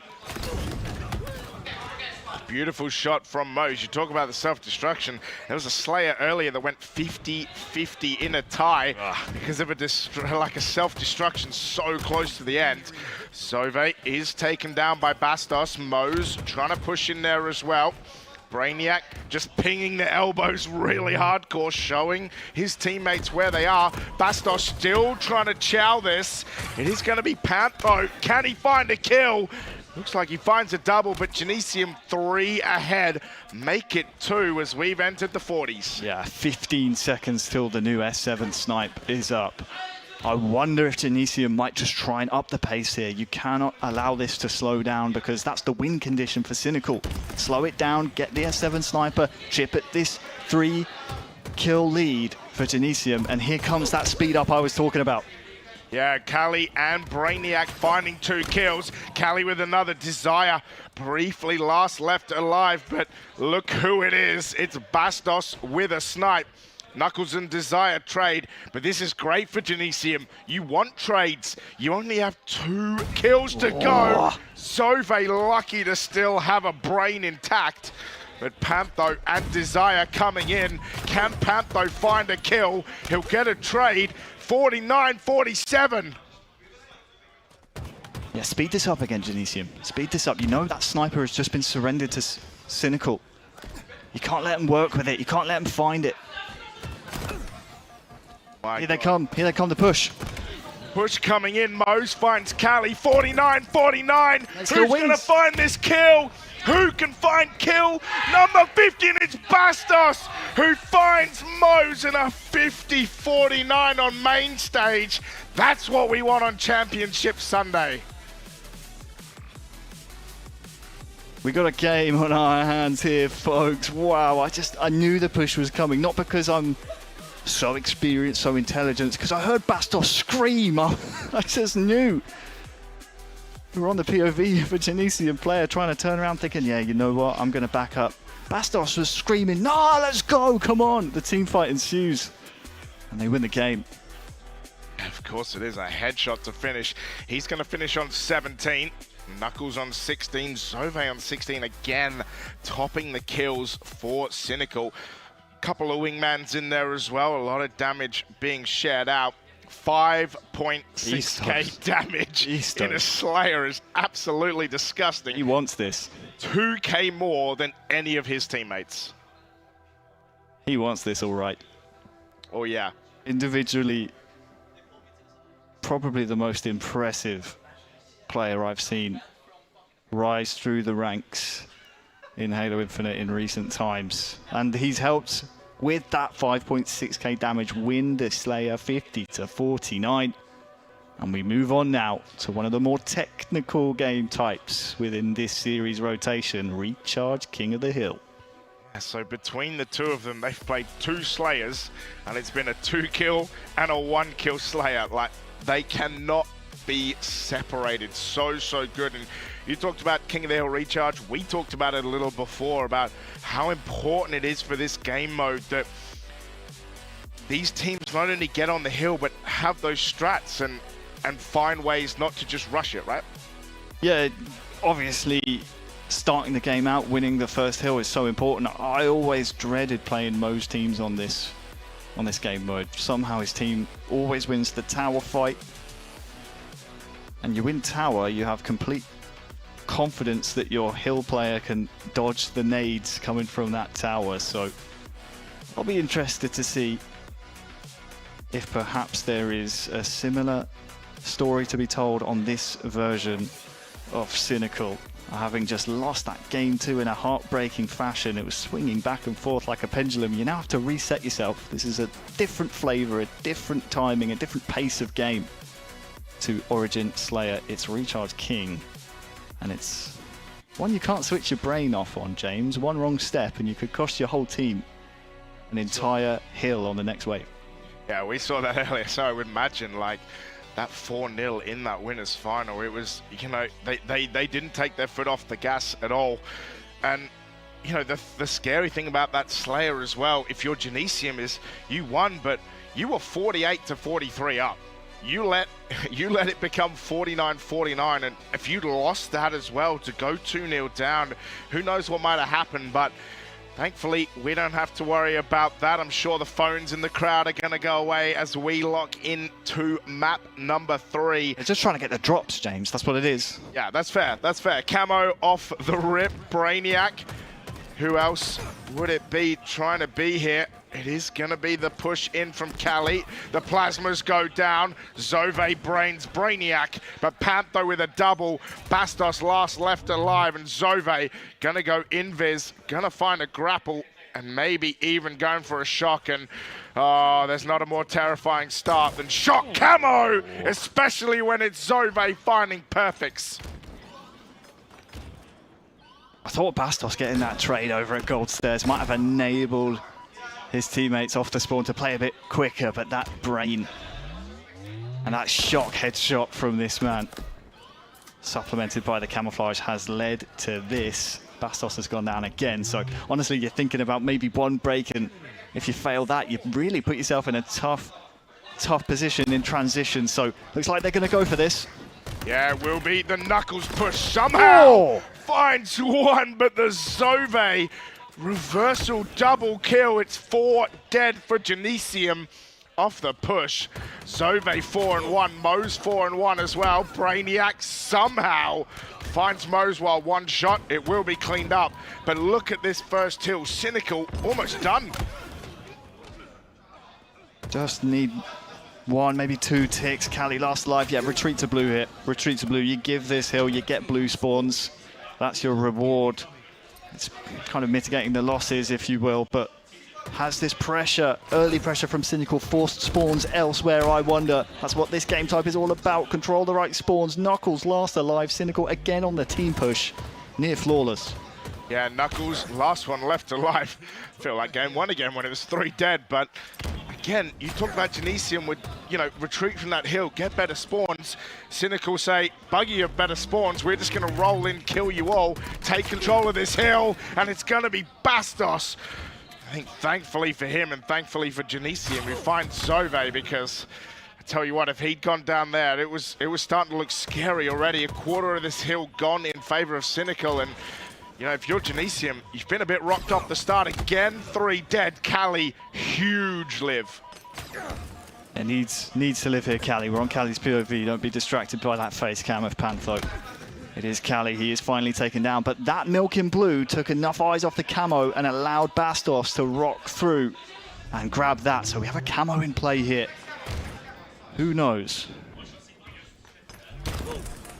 Hear the call-outs if you're in the crowd. Desire and Brainiac finding one. Bastos just a little cheeky pip off the top. We'll find a head. Mo's doing a little run around the circle into the smoke. Zove here, you can see the damage coming down. Cali gonna find one. Brainiac cleaning up from another, but Bastos sitting in the back lines. Will miss a grapple, but will end up on this hill. And it is going to be, I think, the first hill time for Genesium all game. Yeah, the problem they're going to have here is they're thinking that Cynical may be all wrapping through pipes, but the real push is coming here through mid. Bastos cannot be challenged because he will hit those 5s. Yeah, if there's anyone that will, it is Bastos. Going to have a teammate coming to help. Desire going to be stuck there. He's going to get taken down. Knuckles getting the stick onto Zove as well. Where does Cynical spawn here, James? Sorry to cut across. Oh, they spawned A. That's so unfortunate. If they spawn glass, that's a worthy push, but now you have to rethink your entire strategy here. Unless you're Zove, who just runs right in. Okay. Gets Cali to no shields. That works. Yeah, I mean, he dies in the end, but, you know, you've got that much confidence. You just dropped so many kills over round 1 and 2. Gonna be the smoke, but this hill gonna go towards Genesium. No, they're breaking. They broke. Oh, it's a triple kill for Desire. 4 dead for Genesium. And a Cynical just robbed this hill. They'll go for this. Genesium. They might have time. Yep, they're in. And they stole the hill. unbelievable. All off that glass spawn. They got the close spawn. If you spawn A there, you cannot go for that hill, but they scammed it. Huge steal for Genesium. Maniac last left alive, and look where they've spawned. Oh, Mo straight out a little too far, and it's the elevator spawn. He gets blown up. It is going to be the shock rifle sitting there waiting to be picked up. Zove had a thought, came back about it. Bastos does find him in the end. It is going to be the trade. It's not even a trade. Desire finds Brainiac. It's going to be a trade, but again, Harry, 3 dead for Genesium and Cynical with some hill time. Oh, new camo hit. New camo. Cali was positioned to rat. Bastos has spawned A, has he? Wow. I'm not sure how he got there. Whether or not he spawned tower and ran to bottom A, found a blind spot. Either way, it made Cynical second guess themselves, has limited the time, and they don't have anyone A right now. You see Zove just so worried about this A spawn. That's the money spawn you want to try and lock down. But all of this has allowed Knuckles to grab camo. We saw it in map 1, how many camos he grabbed.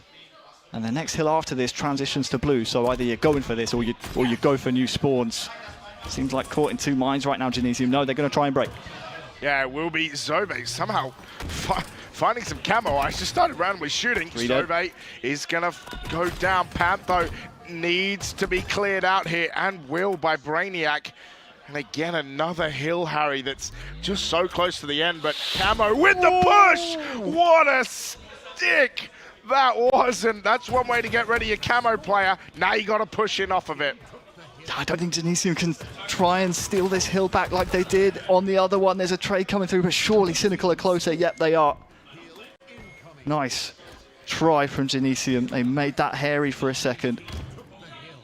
But listen, this is a tough position to be in. They don't have much map to deal with right now, so keep an eye on that kill feed to see which way the numbers go. Yeah, Cali going to be the first one down. As you mentioned, the kill feed. I mean, Bastos gave it a red hot shake of the sauce bottle into that 3rd hill. Was not able to get it done. Knuckles is going to find Pantho's head. Desire. Just trying to find some damage. Cali will go and find a kill as well. Really good push from Cali. Really, really good. You could not sit in blue the whole game, Genesium. You were waiting for your push on the other side. Unfortunate team nade there. That happens. But don't let it distract you from the good play. You have to clear out this side of the map in order to have a chance at this hill. You cannot cap it without long haul. Yeah, and the Lion does not concern himself with the team nades. Brainiac will get taken down by Zove. Pantho there for the trade. Desire and Cali with the trade. Knuckles! Shot. The last one left alive finds a super, super important headshot. Zove and Mose now, but you can see the spawners in back C. Win condition here is camo. They need this camo, Genesium, and I think Knuckles is just a little bit far from the action. Where did that camo go? I'm not sure. Zove, he's getting kills left and right. They're 4 dead, Genesium. And now I guess it's interesting. Do you play clock here? I mean, it's going to be interesting to see which way Cynical go with this. Genesium need to stop giving away cheap deaths such as those. Otherwise, this one will be from 2-1 to 3-1 in a matter of seconds. Yeah, Bastos gonna run in and find that kill, and if there's anything I've seen over these past 3 hills is that Genesium not afraid to just go in and ape it, and that's Knuckles' first time on the hill. Zove, and here's the push though. Bastos trying to come around for the flank. Can he find anything? Wow, Desire last alive somehow. I was thinking to myself, how are Genesium all stuck at blue and tower? Big win from Desire. That's going to make this hold a bit more difficult, but this is really, really scrappy. Do not blink in this last minute of this King of the Hill. Yeah, and the thing here as well, right, is you talked about the time. The time is in Cynical's favor right now. 3 dead. Bastos left alive. It's all on Bastos. All on Bastos here. He's close. He gets the stick. Needs to do more than this, though. Pantho gonna pop out, but it's like you said, a minute left. Time against Genesium. It's gonna start getting desperate. The push is starting to come in, and it looks like Cynical should be able to wrap up this 3rd hill, and they will. Wow. Wow, Bastos really tried his hardest. Needed a bit of help from the rest of his team there, though. 45 seconds left on the game clock. You need a near perfect hold on bottom mid, and be perfect in transition, and be perfect on the Batteries Hill. It's not impossible, but highly improbable here. And it's going to be made even easier for Cynical if you keep giving away those cheap kills in the mid-map. 30 seconds. You can see they're trying to hunt Bastos now, who still hadn't actually died. All of his teammates respawned and then died again. 20 seconds to go. And it really is one of those things where Genesium, you've just got to, we talk about it, you just got to ape the hill. You just got to get in there and do the best. And the thing is for Cynical, it doesn't have to even be perfect. But Pantho finds a huge 1v1. It's just Knuckles now. Zove takes him. Callie's going to get taken down as well. And with 4 dead, you know that Cynical aren't going to get on this hill. Bastos too far away. And Cynical, they are going to win this map 3-1. Small sigh of relief as they got that one over. Yeah, nowhere near as easy as that scoreline perhaps would suggest. Every single hill was a war. That second hill as well, that went to basically one tick for both teams. It was a coin flip spawn, James. That's all it was. Either you spawn gold there and you have a chance, or you spawn A and you have to play new. Tough luck of the draw, I guess, for Cynical, but it comes down to margins at this level. Yeah, and 3-1 is that margin as we go 2-1 to Cynical overall. 22 for Mose, 21 for Pantho, but again, Harry, how many assists? It's double digits all the way. And you look at the damage, 6.5, 6, 6.6, almost 6 as well. Just so consistent across that whole team. Yeah, Mo's leading the way in the damage dealt, but as you said, the rest of his team not far behind. They are on series point here. They've got 2 of them to come, either of Live Fire Strongholds or Solitude Slayer, if it's needed, can book them their ticket to that grand final. And this, of course, remembering what's on the line, £600 for third, 1,000 for second. So winning this going to net you an extra £100 a player. That's a fairly decent amount of takeaway, if I say so myself. It almost becomes a money match, this, doesn't it? I never really think about it like that when I was ever in tournaments, but yeah, every series in the lower bracket becomes for X amount of money. And you can't think about that right now if you're these players. Obviously the money's nice, but you have to think about live fire strongholds and strongholds only. The money means nothing. I mean, it doesn't mean nothing, James, but you know, at this point in time, let's just frag out. I agree. I think, like, yeah, it's nice to look at afterwards, but you know, I think for these guys, it's how much they want it. And Cynical, they're looking like they want it more. And you know, how many times over this weekend are we going to have to say that Bastos needs some help? And you saw it near the end of that 4th hill as well. It was, you know, it was just his team went 3 dead. He's out the back of C just trying to do some work. His team go 3 dead again. And you're like, yeah, there just needs to be some help. And maybe there just needs to be a hookup between them. But Stronghold's live fire, of course, the QT enabling you to jump around this map, and camo and sniper, and we see how dangerous, Harry, these power-ups can be. But so far, Cynical have done a fairly decent job as we get into map 4 of closing Bastos down. Yeah, it's not just Bastos, it's been Knuckles as well. He has truly turned up. Unfortunately for those 2 in particular, this is not a game type. I'd love to be proven wrong, as it looks like we actually have a bit of an issue here, perhaps a false start, map glitch perhaps. We'll wait and hear the reason from our admins, but it's not a game type where one player can fully take over. The sniper plays its role, but the whole team needs to be positioned correctly in 2 caps and in trip caps in order to prevent the enemy team getting back into the map and breaking out of your total control. One player can't do that. He can't shut down an entire team. Much as he will try. And I guess from your perspective, right, like as a coach, when this kind of start has happened, you've had a bit of a start, you found the first set of slays, you've jumped onto a site, and then you get a tech reset. What are you talking to the players about? Are you analyzing that start? Yeah, always. It's annoying. It's stick or twist. almost always you want to change your start up a little bit. But then you have to anticipate the enemy kind of figuring that out as well. It's infuriating, it's unfortunate, but it's nobody's fault. We'll obviously wait and see if you stick or you twist. Seemed like both teams were sending at least 2 players over towards B to start things off. But yeah, I always say just change it up. I mean, why try and do the same thing? You're just more than likely going to get the same result. You might do some major or minor tweaks and try not to take too much damage early on, but the result most of the time, I mean, it could be very, very similar to the first. So try and surprise your opponent, I'd say. Yeah, I think if you're Genesium, that plan didn't work. You went 3 dead, you left Knuckles alive, and then the push onto that B site got him killed as well. So, you know, if you're cynical, and you're right, like that's where the mind games begin. Like, if you're cynical, we had an awesome start, but Genesium gonna have to change it up, and we're gonna jump in after 10 seconds are down, and Genesium 3 dead again. So whatever it was, didn't seem to work this time either, Harry. Yeah, same tactics, same result. The benefit of playing B off the start is that you almost have a second life, because the enemy team, if they win B, that's fine, because I mean, obviously you don't want to be trip capped, but you're more than likely going to get a spawn near enough on this camo. Panto can't hit a shot with the S7.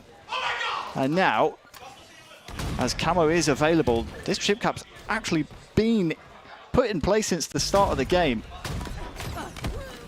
Oh my God, Bastos does get taken down by Mose, and we've talked about it in multiple last week's online seeding cup and this week's LAN about just how easy it seems trip caps are these days. It's not even like they're as difficult or as important as they were, because teams just seem to get them so efficiently. Cali will take some damage. Desire cleans up Knuckles, and we are on board with Pantho, who has that camo. Brainiac just trying to find anything he can. He gets taken down, and once again, Bastos last left alive. A and B gonna go to the side of Cynical. The trip tap tone, but it is gonna be Genesium who takes C right back, but just a really strong start from Cynical. Yeah, it was, and sorry to Panther, we won't credit you for doing the camo objective. We'll give it to the coach, Zove, who did grab that power-up. Now, Genesium, they secured A, but this is the problem with Livefire Stronghold. Sometimes it gets to such a headache that when you're capping and you're always rotating, it's like rock, paper, scissors. Which way do you play? Which way do you defend? And with camo in 20 seconds, Cynical look poised and ready to grab that as 4 go down from Genesium, and there will be total control scoring here in just 1 moment. Yeah, but you can see that Genesium just rushing towards this C site. Actually, no one on this side for camo. For Cynical, you can see them all trying to go into C from the other side. Camo starts to come up. Knuckles takes a bunch of damage, and this is just absolutely pure from the side of Cynical. Yep. We don't even need to have the camo. We just find them 4 dead and get it for free. You can't hop A straight away here, lads. You need to extend your lives. You know there's a camo in place somewhere. The more damage you take, the more difficult it's going to be to get yourselves back into the map. And this is some play here. New snipe coming up soon. Movement lets him down slightly there with his intention, but Desire doing a good job at being disciplined, choosing his targets, and that's what's enabled Cynical. Sure, they gave up 8, but they're still scoring. Yeah, and I mean, again, like Cali, so good there to not go 4 dead again. But you can see Zove with this snipe is going to find the shot onto Brainiac. Finds the follow-up as well. Will get stuck behind. Finds another body shot that gets cleaned up.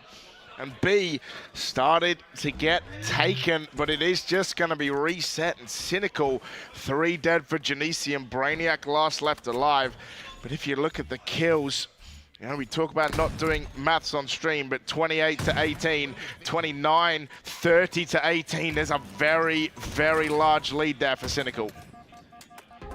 Yeah, there definitely is. B is flipped, but it's not really sustainable. When you're in a fighting out of a 2-cap on this map, it's very rare you'll cap B and then just have success afterwards, unless kills follow it like they just did. Often when you're on the other side of AB, you go for whatever the home cap is. If it's CB, you go take C. If it's AB, you go take A. B is very rarely the one you want to go for first, but Genesium, they saw the timing, they saw the window, they executed, and now they're scoring. And you can see the push in from Cynical on the map. Brainiac does have the QT. Zove and Mo's taken down though. It's going to be 4 dead for Cynical. The push coming in, the push flatly rejected. None of that in here, say Genesium. Trying to find where Zove is, gets the kill, and looks like it might be a trip cap of their own. Oh, his TP's just running out. There's no QT, quick rotate availability, and this is what I'm talking about. Sure, you're rotating over towards B. They have the info. They know C now is pretty much easy to go for, so they're not even playing towards B. It's the problem.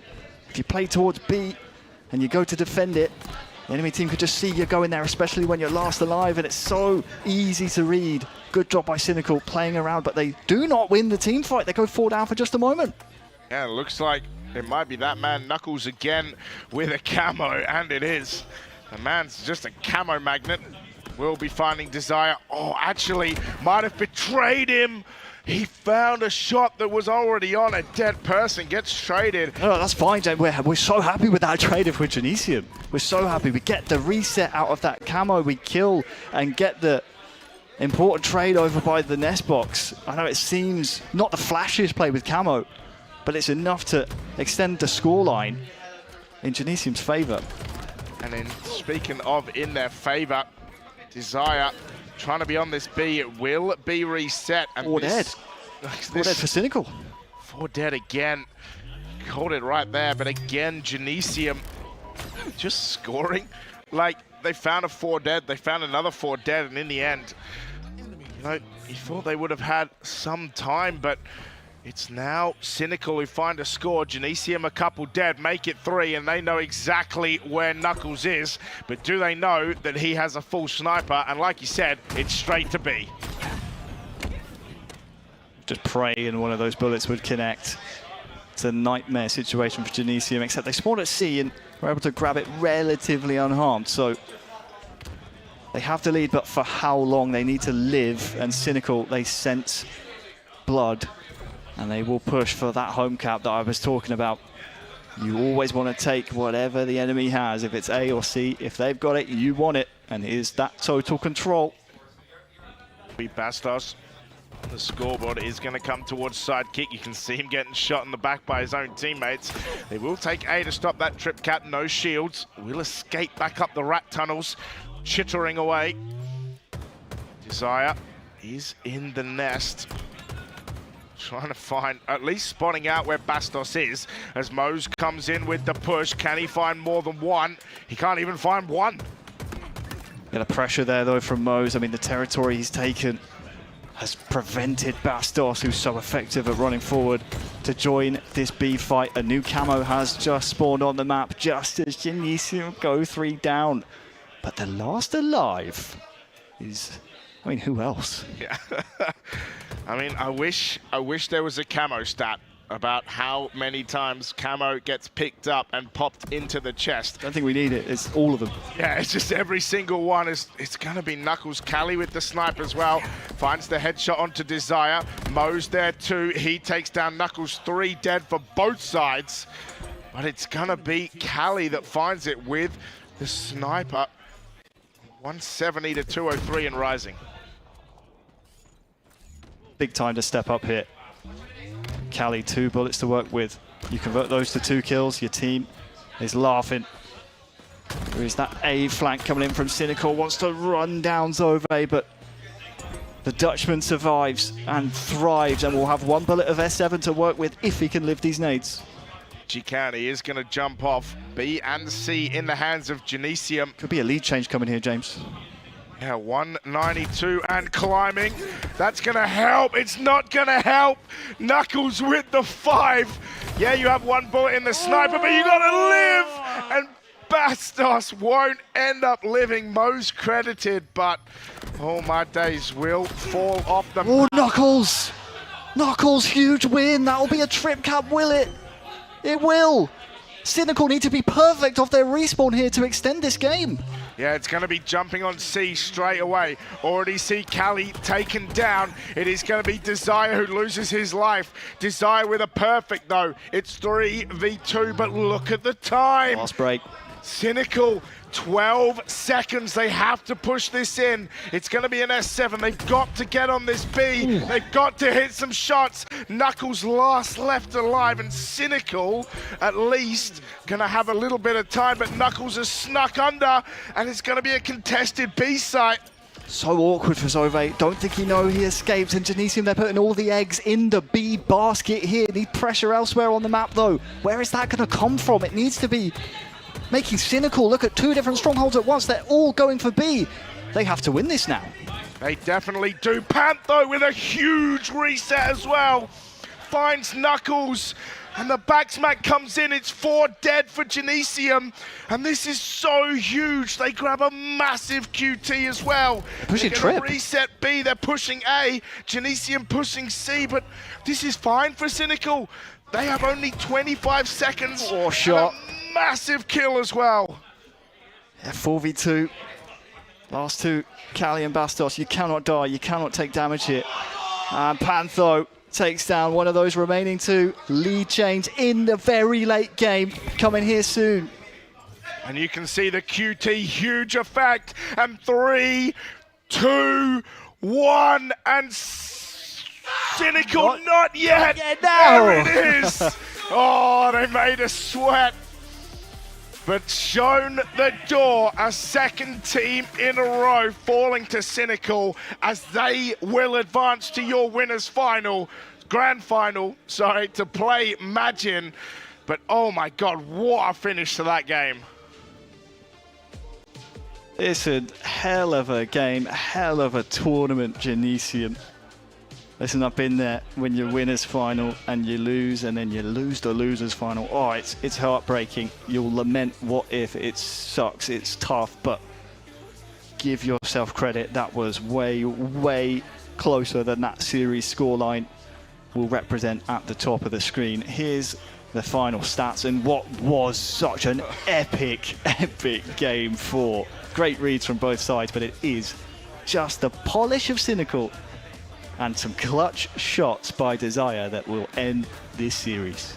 And another one, you can see multiple Wingman awards for 3 members of Cynical. 6.8k up the top, 6.6k for Mose again. But you can see just in that graphic the damage difference. Cynical so much more damage, especially when it counted. A 250 to 244. Such an insane finish. They came from like 25, 30 points back and got it done. Yes, they did. I honestly thought that was Genesium's game to lose. When you get up to 244, it's like, just 6 more seconds. Maybe you live a bit more off a respawn. Maybe you try and connect the last wave to the next wave a bit better. I mean, they'll be kicking themselves. I know we're heading out of here pretty soon, James, but I want to say, haven't done this in a while. Really appreciate everyone for coming here, for EHL, for having me. Of course, great to be here on Stoke-on-Trent. Really looking forward to this grand final. With that, me and Van Adam will be back after this, but we are going to throw you to the analyst desk to break down what was one hell of a series. Good luck. One hell of a series indeed. A photo finish there, this close to going the full 5 there. Now, talk me through it. What are your opening thoughts, initial thoughts, blanket thoughts? Much better than I expected. Honestly, I think everyone can agree. The closest series we've had on main stage all weekend long, and that's not even close. How on earth they contested B for that long? It looked like it was inevitable. They were going to take it, and then I don't know, maybe Cynical could at least like try and make a push around to 8, but. Yeah, it was just unbelievable. Like, they just did their absolute best to make sure to contest it. This is the whole point about valuing your life. When you value your life to that degree, that's a great example to stop massive comebacks like that. Yeah, it is indeed. Now, let's talk star players. People that jumped out at you, that maybe you necessarily didn't expect.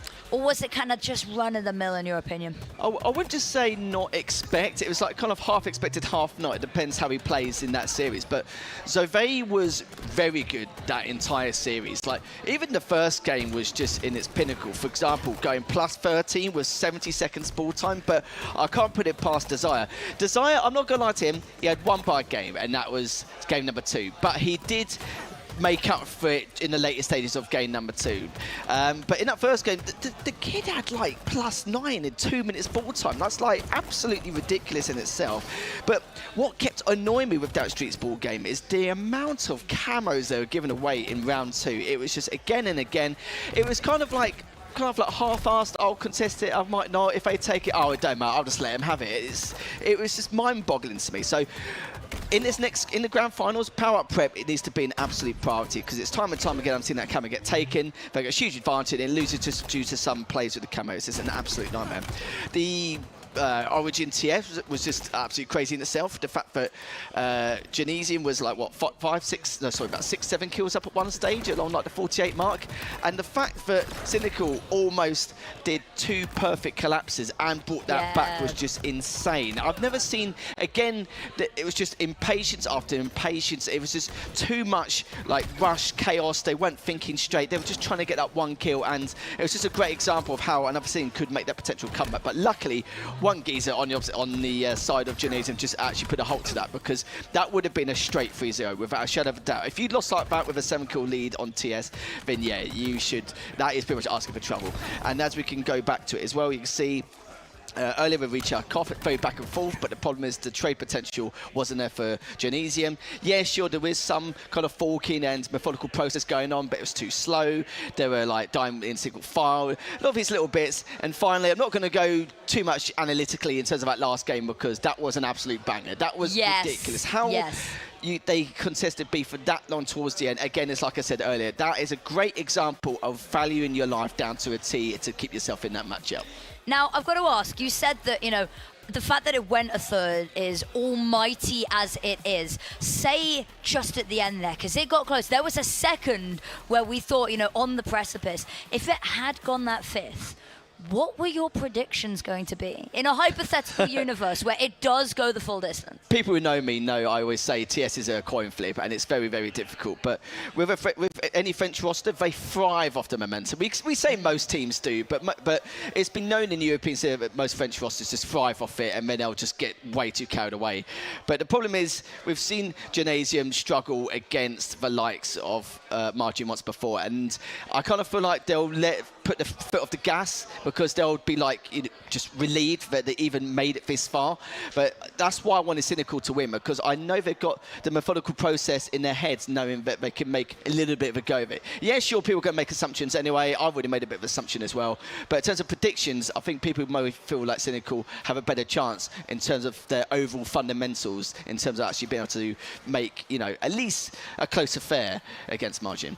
Yeah, it was looking really good there. Now, I believe we have a VIP in the center of the stage, and because this is not the only thing that's been going on this weekend. No, the 4v4s, the main tournament hasn't been the only thing. We've had, you know, the 2v2s, and we've had a free-for-all competition, and so I think, I'm hoping they're ready over there. The one and only Reed, of course, I'm standing where he stood. How dare I stand where he stood yesterday? I believe he's in the middle of the stage with the winner of the free-for-all. So I think we're going to pass over to them. Reed, do you want to announce our winner for the free-for-all tournament? Hello everybody, thank you very much. I am here joined by our 2 times winner actually today, but not of the Infinite 4v4. So, yeah, you played the Halo 3 2v2s and you kind of walked away with that one and got a couple headsets. And then you played the Halo Infinite FFA and also walked away with the top one with that. Now, I want to ask you, which one was more fun? Oh, the FFA. Yeah, the FFA definitely, yeah. Halo 3 2s was easy, but the FFA was well hard. Yeah, loads of good players. Okay, and who was your most competitive opponent in the FFA? There's Asham Reese in the finals. Yeah, he was very close. Yeah, I just on spawn just ran at him and killed him basically. 5 minutes. Well, I bet you're very happy with that, and our sponsor is very happy as well, and they provided you with a prize. We have a, I believe, as yet unreleased or just released HP Omen 250L monitor. It is 360 hertz. We've had a couple ads of it on stream, so if you want to do it, please check it out. We also have a 10% code off selected HP HyperX Omen products. It's pretty decent. So yeah, this will suit you well, and I'm sure you can play many Halo 3 competitive seasons on a 360 hertz monitor, and that will do you very well. Definitely do that, yeah. Well, thank you for joining us, and I'm going to pass back to our lovely desk hosts. And yeah, thanks, guys. I think he was trying to say thank you at the very end there and goodbye. But, I mean, you heard it here first, that the free-for-all was really where it was at, wasn't it? Oh, yeah. Honestly, Lunny and Riots won the 2s earlier in the Halo 3, and he won the Infinite FFA. Man of many talents. I mean, at that point, does the 4v4 even matter? Probably not really for him. Actually, you've won 2 of the 3. 4s was a bit of fun for him, don't get me wrong, but the fact that he's come in on the H3-2s of Riots, he's come in on the FFA as well, so it's not actually a bad 24 hours work. No, he's not. He's been an absolute shift for that. He's won 2 of the 3. In one day. Exactly. And done really well in them. Yeah. But on that note, we do have to, of course, thank the wonderful people powering the European Halo Championship 2025. That is HyperX and Omen. They have had a whole range of wonderful products that they've bought us, loads of prizes and goodies that we have given away as well. So that's been super exciting, and hopefully future events. You got to be in it to win it. You got to be here to play in these tournaments. Now, talking the tournaments that we're playing in, we're finally here, Lethal. We're finally at the grand finals. Now, it's been a while since we saw Margin. Hopefully, they've kept warm. That's been something that we've been saying. But Cynical coming off the back of that, we've been talking and talking and talking. Is anyone going to take a map? Because Margin, as of right now, undefeated, if I'm not mistaken. Yes, that is right. They actually, not only that, they haven't dropped a single map. Not a single map.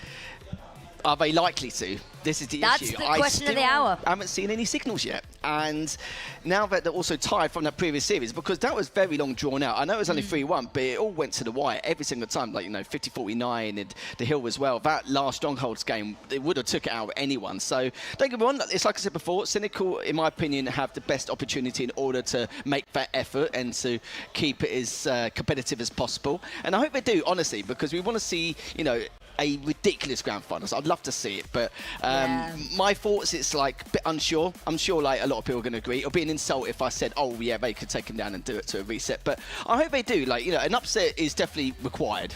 That's for sure. Yeah, they are going to have to dig very deep. And I think you were saying that whilst the previous series was good, it's still missing that spark, I think, that you're really hoping for. And we talked about it, the really long, drawn-out days for them, both of them. Margin qualified through that Swiss 3-0. They've had the opportunity to relax a little bit, to watch a lot more of these games. How big of an advantage do you think that is going to be in the overall scheme of things? We've talked a lot about this. Is this just another drop in the bucket? It is. It's a huge advantage. People haven't even taken a map, let alone a series. And the fact that you've got to beat these guys twice, it's a very, very low probability. And I'm talking low. So unless they've got something up their sleeve, that'd be great. And it's no disrespect to the players as well, because all 4 of these players on Cynical are incredible players. A couple of them I've only seen for a short period of time. They're trying to be as prepared as possible. But not only that, this would be great experience for them, because you've got to remember, all 4 of these players on Margin are just so talented. There's a wide range of pedigree of skill across the board. There's such a high echelon as well. And when you've got to try and tackle all 4 of them at once, it is a pedestal to try and achieve, because honestly, it's very, very difficult. But I've got a little bit of faith, don't get me wrong. Like, they might be able to take a map or 2, maybe take a series. But to take 2 series in a row, it's a big ask. It really is. And it's like I said earlier, it would be an insult if I said there's a strong possibility they could do it. Yeah, I think the bigger question at the moment is how much damage can you do? Can you make a cut? Are they mortal? Can they bleed? We're not looking at toppling the giants. We're just looking at doing a little bit of damage to them. Yeah, exactly. But we are going to head to a short little bit of a break, just while I put the finishing touches on top of this finale. We'll see you guys very soon.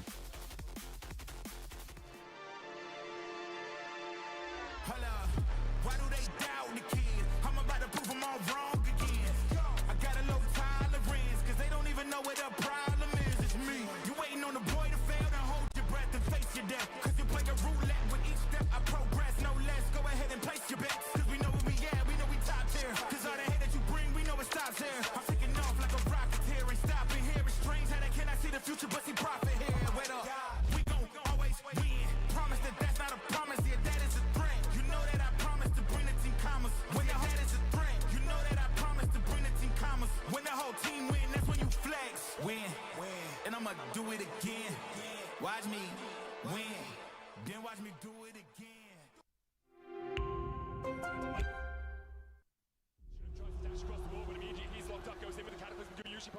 storm. Owner looking to re-engage onto Oncha. Oh, they go back in. Baker flashes in, and down goes Knight.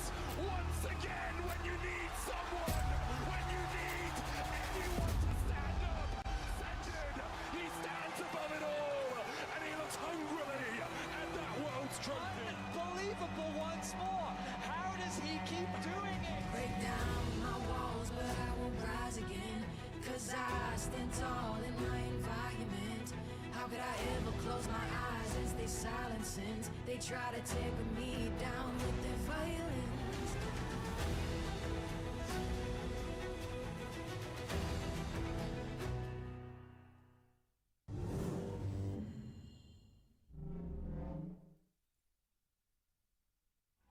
On another level,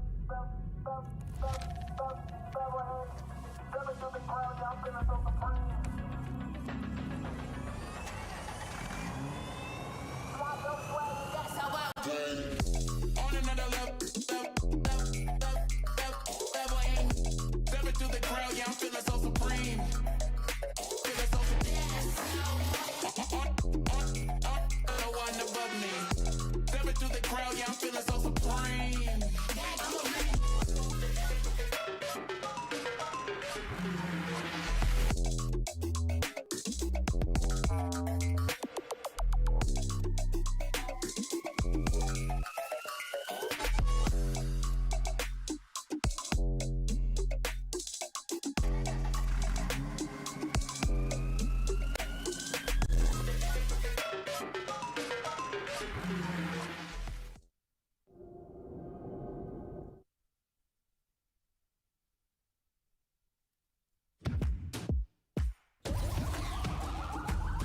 This is the moment we waited for.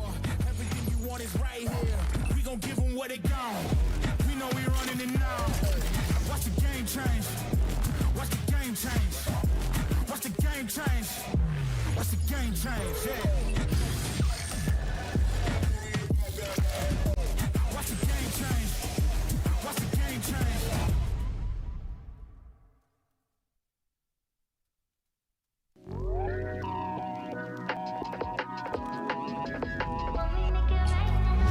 You got me exclusive. I'm so high, I open loose. Landed the CC on Ash. Okay, wait, Ash down, Seraphine next. Place, we steady on the same pace, yeah. I'm crazy. You like that? Don't back down. Lexi, go. Oh my god, rapid fire rejected. Spicy, there's a fact. We on the right track, yeah. Driving me wild, giddy up like a stallion. We know how to make it rain in the bedroom. We don't need a club, got our own proof. Coming at the same time, yeah. You don't got the time for us. When we make it rain in the bedroom, we don't tell us all what we gon' do.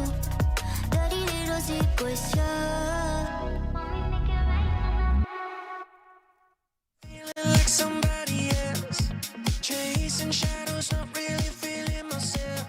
I know I've been lying to myself too, but figured it out right when I saw you.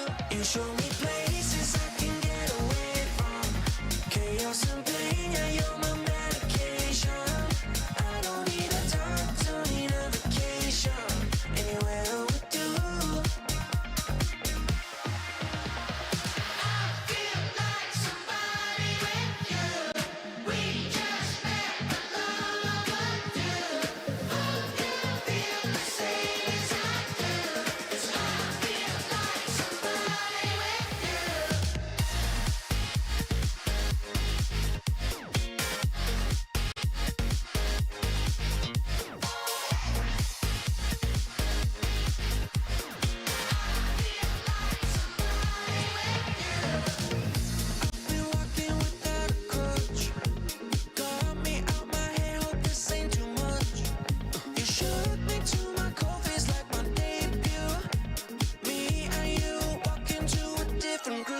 Show me places I can get away from chaos and pain. Yeah, you're my medication. I don't need a doctor, need a vacation. Anywhere with you. I feel like somebody with you. We just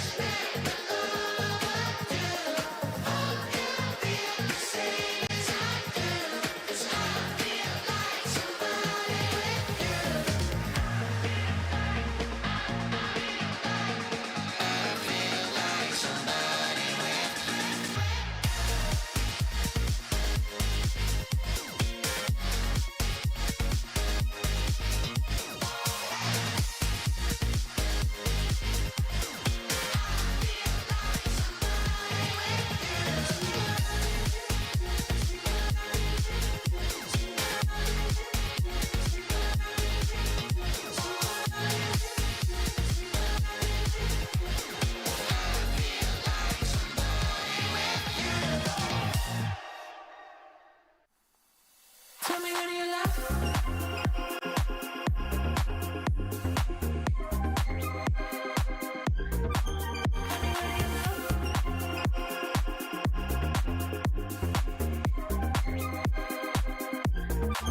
Yeah, she's a my only fascination. So come on over. She has me levitating. Yeah.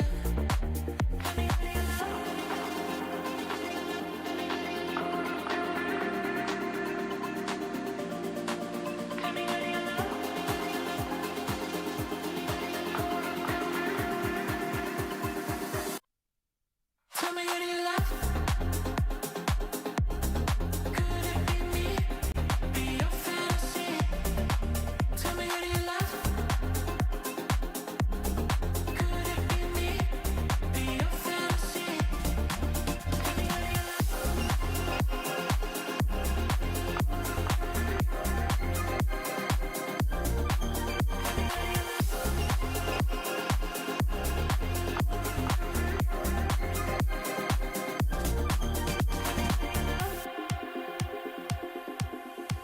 We're undercovers, and I'm not contemplating. So are we lovers? The question you're evading, yeah.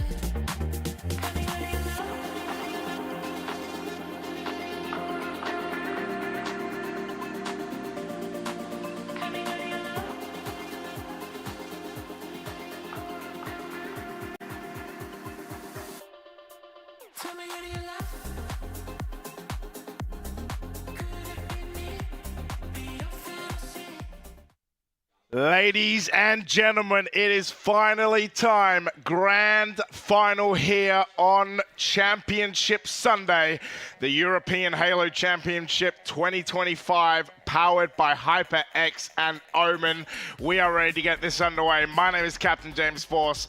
This is Van Adam, and this is Majin versus Cynical. And I can tell you, mate, this is going to be an absolute banger.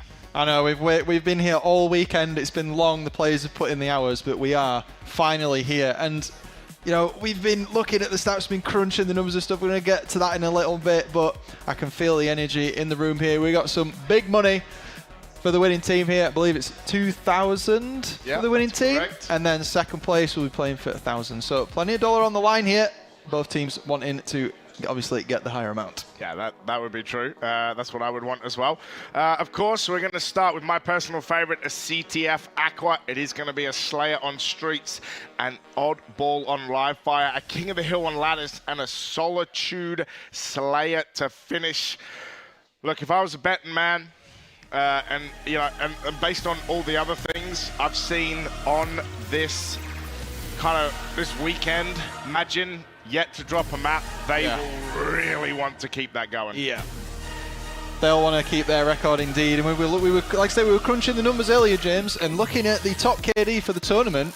2 players from the top 3 are actually sat on stage right now. Moz and Chick both have the top KD at 1.69 each, and we're going to see how that works out. Let's kick off the final, James. It's Majin versus Cynical, and let's see what they have. Grand final time, baby. Let's get into it. Imagine it's going to be off the rip. A couple of kills. Pantho finds Glory. Mighty's here as well.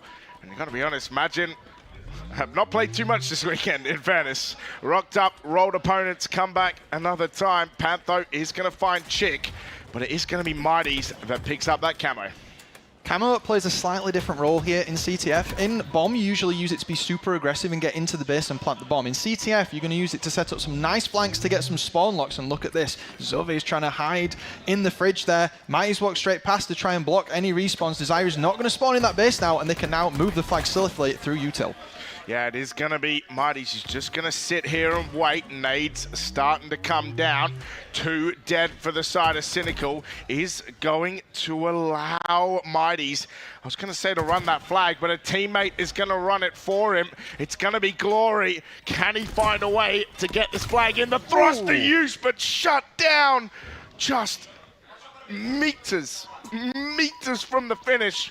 But it's going to be Chick. Easy as you like. It's Majin 1-0. thruster there, used to excellent amount, getting past the pillars to be able to put the flag down, but just gets touched down there. But Cynical showing how important top mid control is in denying flag caps. Almost stopped him, but not quite. Exactly, and we saw Magin on the Aqua neutral bomb just turreting top mid and making it so easy for them to find the bomb plants. I fear for Cynical it's going to be the same, but Zove, there's 2 Dutchies in this server. Mighty's the last one alive for Magin, and Zove is going to grab this flag and start to take it through yellow util. Getting past the threshold there is so important. Cynical had the position in. There was some players from Imagine spawning in the back of the base, but it looks like they've just got the back of them there. And Moz finds himself the only person alive with the flag just sitting in util there. Chick is, however, going to move up to the base there. You can see them respawning in fridge again. So this is an excellent example of moving preemptively for spawn control from Imagine.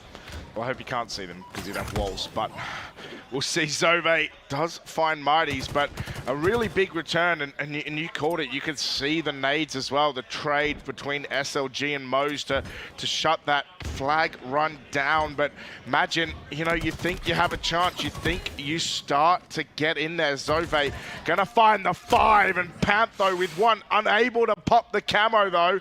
Chick last left alive for Magin. Desire gonna regain some shields, and I think it's gonna be Cynical who do finally pop that camo. They're trying to get some space on the map here, James. Moz with the camo is really big. He needs to win this against Glory, and he does, just. So now they have the camo in hand. Hopefully he can get some information for his team so they can start to set up 3 players down for Magin right now. Look at the players moving in, trying to block any type of front base control here. Chick finds himself on the receiving end of 2 players, and now maybe we might be looking at a flag cap real soon, or a flag pickup even. Yeah, and it is going to be Desire running it back, and I literally talked about Magin doing this exact same thing. If you can stick a player in top mid on that camo, you can find ways as Glory just slides in and says, yeah, that flag's going to see you later. It is going to be 2 dead for Magin though, but Cynical, you find that 1 player top middle, you get kills. You've got their flag in your base, and if not for Glory, finding a real big dive in to get it shorted. The flag is going to return. Cynical strike back. It's 1 apiece. That was a huge flag stop, dropping the flag in courtyard there so they could get the return and get the flag in. The pace has kind of switched a little bit here. Cynical are getting themselves online. We were talking about KDs earlier, James. Look at Moz, 10 and 7 right now, putting the work in for his team, just like Chick, who's now 11 and 8. So these 2 players performing very similarly right now, and the score is balanced, which makes it even that much better. And it does, and Pantho there, by the way, last one left alive, literally went to 1 shot as well. Chick getting the jumping spot into the fridge. Moz is there. Glory gonna try and chase him down. 1 left alive. It's just Pantho. He dies, and it's gonna be Chick with the freest start to a run you're ever gonna find. However, the spawn from Cynical is huge right there. Oh, the heat wave's right there. Just pick it up. Just grab it. Nope, we all know. Not allowed to touch it. Not today. But 3 players did go down for Magin there. That was a bit more than they bargained for bottom mid. That flag run was really aggressive. G-sliding through from table, under car, and then across. It is really fast, but it is really risky. A lot of teams opt for the util run for that very reason. The spawners can come in behind you. And here we go now. Cynical making the util run with flag. Much safer, but takes slightly more time. Yeah, an active camo up the top. It looked like it might have been Desire that picked it up, but Pantho is going to get the perfect. Nade's starting to come out. Zove trying to find a way to live here. Nade's going to fly in all over the place. Trying to work out who exactly has camo. It was Desire. Yeah, the camo eyes from SLG. The man's just seeing everything right now. And you can see Mighty's going to jump in and absolutely slams him. Camo dead. SLG grabs the flag, and we're in a flag off, but it looks like at least, oh my god, the camo is going to get returned. I thought Moz was going to touch that. No, the calculation there was excellent from Magin as they brought the flag through. The way the respawners were coming up and the amount of time that was on that flag, because they didn't get a touch, it means that the flag would have returned as they moved. But both flags have now actually returned. Surprised they didn't go for a touch there, but maybe they're considering something for their next move as Cynical starts to respawn on the backside of their map. SLG being really aggressive right now, but not getting what he was looking for. Yeah, Mo's going to find him. Mighty's going to get Desire. Mo's 1 shot. Easy double kill. It's one of those things, though. You talk about the strats. It's like the mental whiteboard, the pieces of string, however you want to call it. 3 dead for Cynical briefly. Desire going to find some damage, but it is going to be Mighty's again, taking it through past the green gun. He's going to run this right into Util. Does have 0 shields. Is going to take some damage but survive. 3 dead for Cynical. Should allow Mighty's to regen some shield and run it in. 2-1 to Cynical. 5 minutes to go. Just getting that flag over the line there. He was literally absolute. One more shot would have taken him out there. The spawners coming in. Movement, great choice. Left the flag on the front, went round the back for his shields to return. And then his team took out Cynical, who were desperate to stop him. Baiting them out into the open, taking them down and securing the flag. Yeah, and talking about securing flags, looks like Glory gonna go and touch that flag once again. Gee, the guy just loves throwing these flags into the courtyard. Pantho, he's gonna find enough damage for Zove to take down Chick as well. And once again, Zove 17 kills. It's just so much damage, and you can see here the beautiful free cam as Camo comes up. SLG going to be hiding, can see Desire as well. Mo's trying to get some shields back. Chick finds that kill. Looked like a team shot almost there. It's SLG going to grab a flag, and in the heat of the moment, Camo may be forgotten, but Mo's once again going to pop it. This Camo pickup's huge right now. Flags off the base, 2 players down for Majin. They need to get some aggressive positioning forward. Look at the spawners coming at the back of the base right now. Mo's being here is so pivotal. Majin won't be able to see him if he doesn't engage in combat, which is going to set him up perfectly for his teammates on Cynical to go forward. And Glory goes down, but off screen, 2 Cynical players go down as well. So this push might be dead in the water, but there's a duel on top mid. Mighty's gets taken down. That's 3 down again for Majin, and he almost gets SLG. Yeah, SLG huge right there, whether he knew it or not, about dodging that nade. Desire. Glory knows that's not the guy who pulled the flag. Way too far away. Desire gets slammed on. I think you could hear the shouts as well. Mighty finds a perfect. Mo's trying to survive here with the cheeky beaky. He's going to find a headshot. But look at him. 3 minutes to go. And imagine, you know, if you thought this was going to be an easy game, well, Cynical, I got news for you. It's not. Majin definitely leading here in the slaying department, but we've seen moments from Cynical, especially with Zove now coming online. 21 and 15 right now, trying to pull his team through the last part of this game. Like you said, James, 3 minutes, roughly, for them to try and get this flag in. They only need to pull the flag in that time, though, because it will trigger sudden death if the score doesn't move here. So Panther holding out the util here. Good call. He needs some support from top mid. Zove down is not ideal right now, but pushing forward, the low shields on the base is going to give them the pressure they need if they can secure these kills. Look at Desire top mid. He's pushing forward because of the weak point. They're moving to block spawns, James, but it doesn't pay dividends. They end up getting taken down. And you could see the frustration in that face cam as SLG just popped around the corner and took him down. Chick says, up, you're going to fly in, up, you're going to fly back to the respawn screen as he's going to push forward. Desire does find one. Gets traded out, though, and once again, it is Majin who are going to find a flag pull with 2 dead. But again, it is going to be just a pull and nothing more. Desire, we're getting the zoom in, zoom out of Camo as you can see the fight. But the flag goes back. Zove on 24, Chick on 22, and guess what? The flag goes back. Well, it's coming back out. How far did that go? The mechanics are brilliant. I love a good G-slide off the top of base onto table. It shows you just how deadly the middle run can be. Wanting to hog the flag there, clearly Glory wants to score it, share the love. And that puts their 3rd flag in, so the pressure really is on now, James. They have a minute and a half to score and then at least pull with 3 players down. Imagine are showing no sign of stopping up. Look at Mighty's in the back of their base, in their util. There's just so much pressure right now. They need to create space, but I'm not sure if they have time to do it. Yeah, Cynical, you got to be perfect. 3 dead from Majin going to help. But Glory, this spawn, he's trying to find ways to stop. Oh my God, I thought he was going to explode that plasma into Zove. Not quite. Zove, that's the look of an unworried man.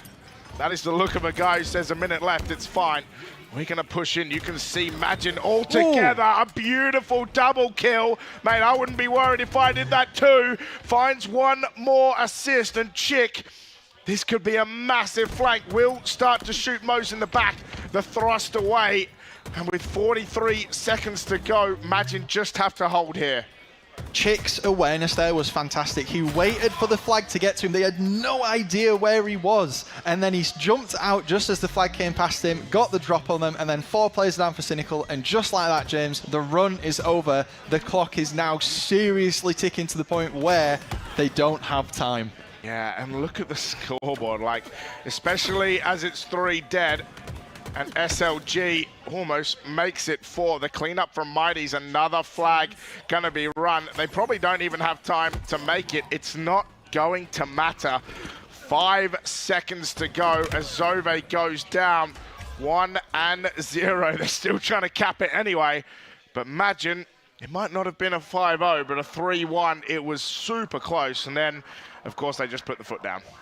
Definitely what was on form there from Majin was the timing and the ability to kind of play ahead of what was happening. We saw there Chick just waiting for the flag to come past, and he stopped it in its tracks there. Devastating for Cynical. You really need to keep tabs on all 4 enemy players as often as you can, even when there's only one of them alive. And I think perhaps they were moving to block the spawns and forgetting their flag carrier was running through and leaving invulnerable. Unfortunately, that ended the run. Yeah, it was pretty unfortunate there. Zove, 28 kills. If there's been one thing all weekend that you've seen, dropping 7.4k. Chick, a cheeky 8k. It's just what he does. You know, it's around about, and you talked about the brain power to be like, you know what, I'm just going to let him run past. But, you know, Zove, time and time again, has found so many kills, so much damage for this side. And the great thing I love about Cynical, and I think, you know, the reason they are here over Genesium is, you know, Genesium have Bastos, who is incredible, but Cynical, it's much more a team game, but it's Majin. Yeah, it's you know, it's the king of the group of players that are here. Imagine, you know, they're not untouchable. We have seen this team or combinations of these players lose games in EHL tournaments before. You know, they're not invincible, but Cynical really need to bring the A game. And like you said, I agree. Their team is well-rounded. It brings ability in all of them. Looking at the stats for the tournament, many of their players show up on like top 10 kills per minute, top 10 assists per minute, top damage. But unfortunately for them, Majin similarly also show on those tables. So it's not going to be easy at all. Yeah, and you talked about these tables, the top 10 assists per minute. Glory at a 1.49, SLG at a 1.22.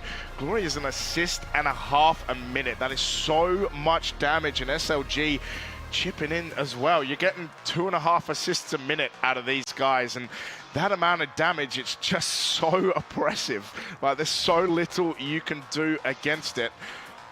See, maybe a little audio issue. There's some fiddling going on.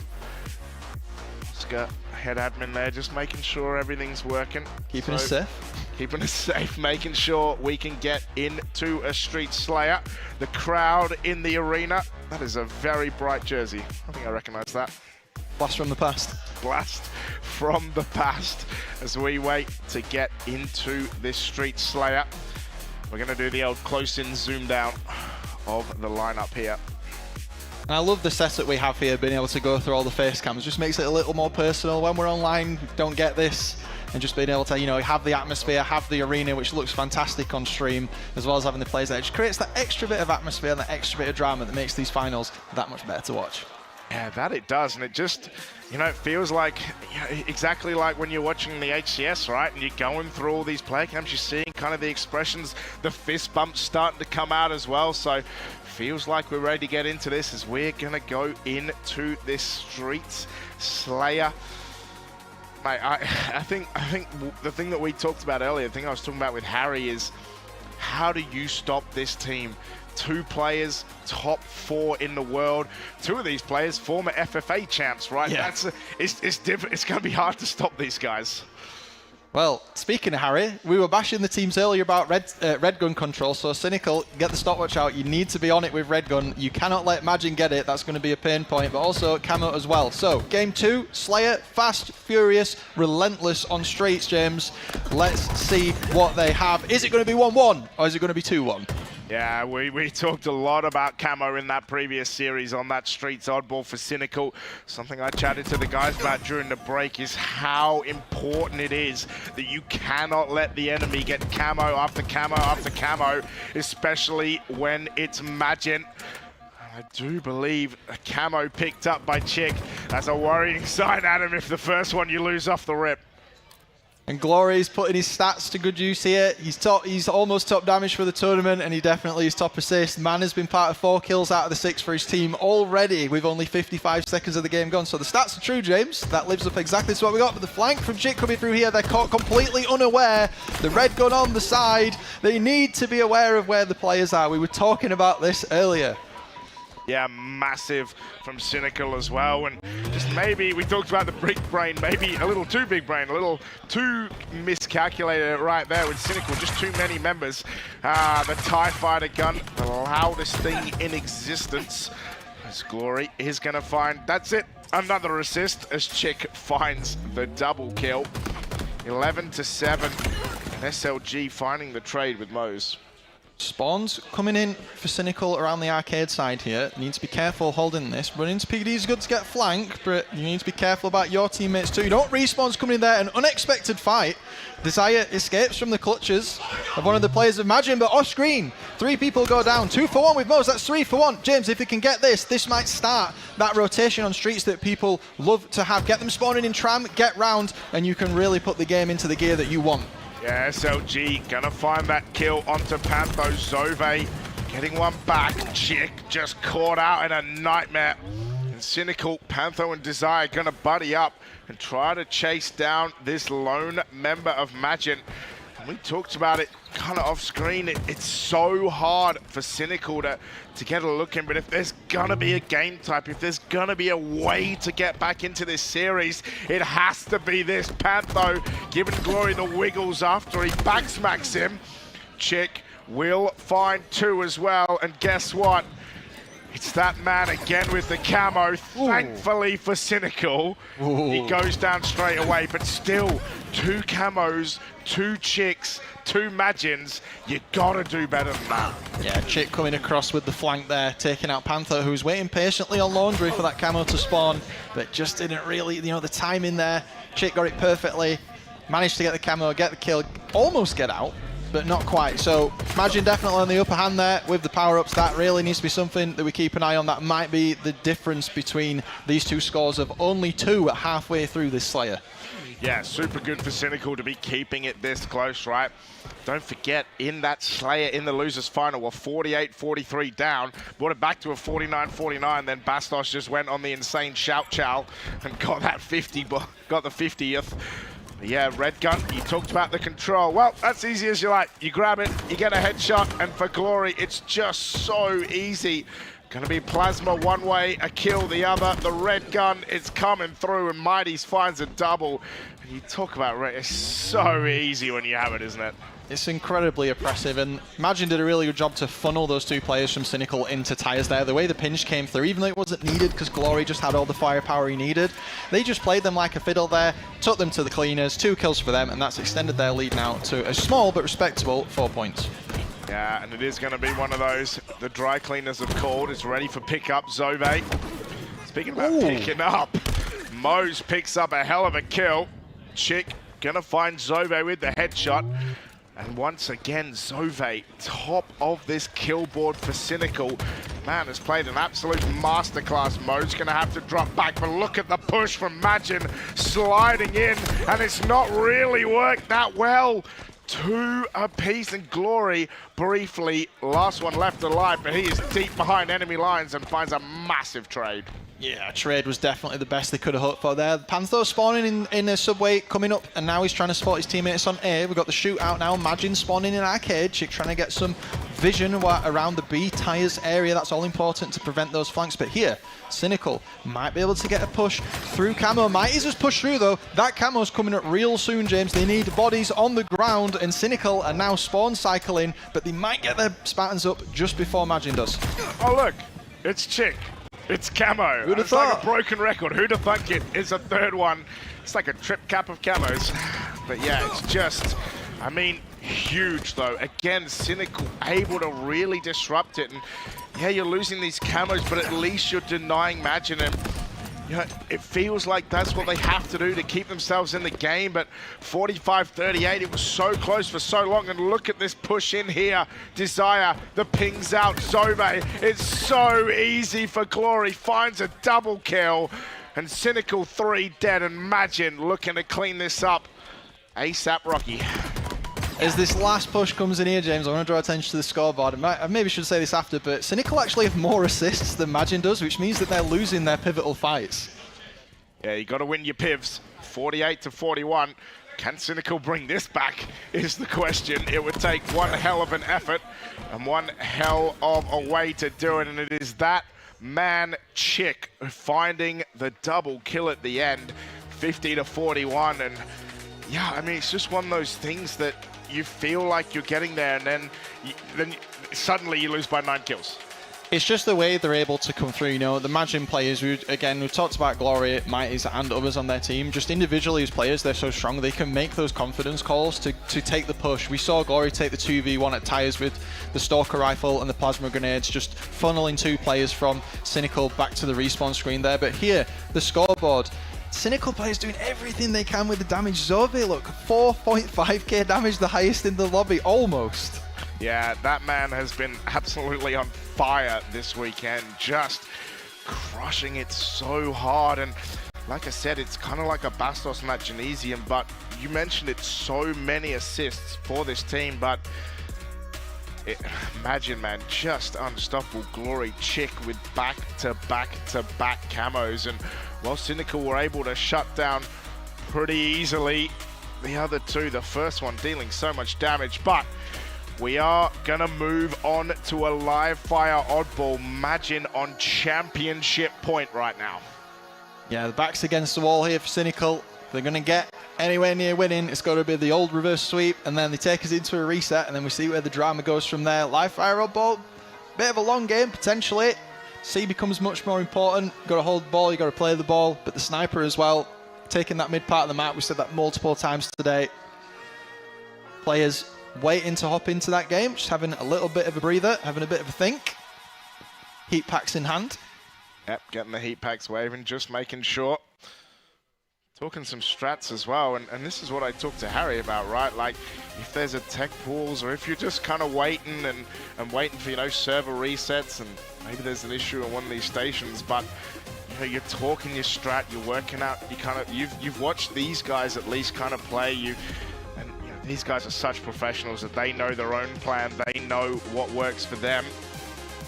Looks like Oscar and co looking over Moses' PC. Ah, yes, it's that there. Click that. Yeah. I mean, it's exactly what Mose does. Look, he's over there. He's one shot. He's pointing at the monitor, trying to tell them where to find those kills. Yeah, I mean, the thing that I have at least been impressed by Cynical is that team coordination, and we talk about it so much, but those assists between them, they just have so much damage that they're putting down. At the end of the day, like, that helped them beat Genesium, but imagine you've just got to find another level. That top mid in Aqua did so much work, especially when Imagine we're trying to cap flags, but it's just different gravy, isn't it? Like, yeah. Like, you're thinking like 5 steps ahead if you're on Cynical, but unluckily for you, Imagine are thinking like 7, 8, 9 steps ahead. They're used to playing against players. Don't forget, some of these players, Imagine, they were at Worlds and they came top 4. Like, that is insane. But to stand, or to sit on this stage and only lose a Slayer by 8 points, credit where it's due. 8, 9, 10, at least you're getting close. Like, you know, there's no stakes in the grand final, right? Like, that's the good thing there.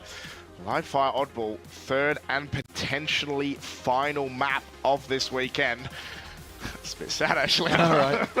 I wanted to keep going. I want to get the old reverse sweep out. It's been super fun. I had the University of Staffordshire casting this weekend. Thank you to them for hosting us. Let's get this underway. The third and potential final map of the European Halo Championships, and it's going to be a 3-man push up mid. Pantho going to be there, and it looks like the S7 not able to be used. 4 dead from Magin. It's not the start they were looking for. They need to get this ball, they need to get onto the tower, and they need to think about camo coming in. Panther, mouse and keyboard, great choice for the sniper right now, been constant throughout the day. That camo is up, and look how many Imagine pips are ready for it. Yeah, Mo's going to be holding that ball. It is going to be Mighty's. Does get taken down, but once again, a tale of oldest time. Well, Imagine finding camo, but they go 3 dead. Mo's just going to sit and hide. Yeah, it's one of those things. Cynical already 20+ points on the board. Mo's drops down into mud. Glory just trying to find any way to get there. Oh, he's got an S7. Oh, he's got an S7 and a camo. All right. And the repulse. He's going to find it, but geez, Chick with a back smack as well. I was a little nervous there for a second. The 4 down for Cynical there. We got the fly cam. You could see that Imagine respawned in A. Ooh! And then Cynical just respawned in B. And it doesn't even matter because Glory's just wiping them out of the map again and he's looking for the triple. But the rotation for Imagine there was so preemptive. They knew the 2 players for Cynical were coming around and they just crushed them and then they just took C. So just so much strategic planning there. Oh, finds another snipe off spawn. Man is on fire, will miss, thankfully has teammates, gets the kill anyway. Mose will find him, but Mose finds a double actually. Mighty's there, but Jesus, it's terrifying. Like, Cynical do so much work. Imagine have 1 Glory with a sniper and all that work isn't done. You can't let the man with one of the highest DPMs in the tournament just get the S7. Like, this is proven time and time again that he has the potential to just rip your visor straight off your Spartan multiple times off spawn. And the push here is good. There's a split push coming from Imagine here. They have 1 player that's off to the other side that's not been accounted for, and Mo's going down there is going to open up for the push. 4 players alive for Imagine right now, so that's going to give them the space they need to take control of the tower once again. Chick having a jump up, had a look, tried to have another one, not able to. 5 seconds till this camo, and Cynical just way over the other side of the map. There's going to be a tail of this series as Desire goes down. It's just simply going to be the camos again, Mighties, and the timing, time and again. And for stuff like this, you also got to give credit to Kronos. The amount of times that you're getting camos, that's not just you, that's your coach as well. Yeah, he's planning ahead. He's giving the players the info that they need to make informed decisions before it becomes imperative to the success of the game. So much unsung kind of things that go from coaches helping teams, which is why all the top performing teams have one. That they do. It's going to be Mighties, who somehow only has 1 kill, but it doesn't feel like it. Feel like it's done so much more on this map. Desire gonna get taken down, but Mo's with a trade. Really, really big there for Cynical. At least they're finding ways to get these kills. SLG gonna find the headshot. Can he take this ball somewhere? Nope, just gonna find Mo's, who's just gonna repulse away with the snipe. Oh, they're so comfortable with their lead here, James. Imagine had so much time to pick up the ball there, and they just chose not to. Because picking up the ball tells the enemy where you are, right? So with 4 down and stuff like that happening, you know you have time to not pick the ball up. Look at the scoreboard here, 70 points coming up. And Cynical started so well, but this sniper is just absolutely tearing them apart. They got to do better at keeping control of this stuff. Kronos helping Imagine out, and just the sheer skill level is becoming a big problem. Yeah, and the massive QT there as well. Zove actually QT's back into a nade, but SLG and a snipe on live fire, a tale as old as time, and keeps adding and adding to the highlight reel every time we go to land. 77 to 41. Cynical with a nice setup. 2 dead for the side of Imagine. Make it 3. Glory with no shields, and Cynical at least going to be able to build some time. But like Harry said, they have to push out. They have to force Imagine to come to them. Because this time ticking up, but they are 1 Imagine push away from having a hard time. But the thing I like about Imagine, you wait, you group up, and then you push as a team. They have the confidence and the time to wait until everything is exactly as it is. They also have a 2-game buffer. And this is a match of 2 rounds as well, and the camo's coming up too, so they're waiting for the camo to come up. 2 players go down off screen, and look, Glory goes past to get Desire, then picks up the camo. Wham bam, thank you ma'am, that's mine. That's another camo for us, and here we are with a similar story. The scores are slightly closer, but at the same time, Imagine have the camo again. So, Map 2, Chick gets 3 camos. Map 3, Glory gets 3 camos.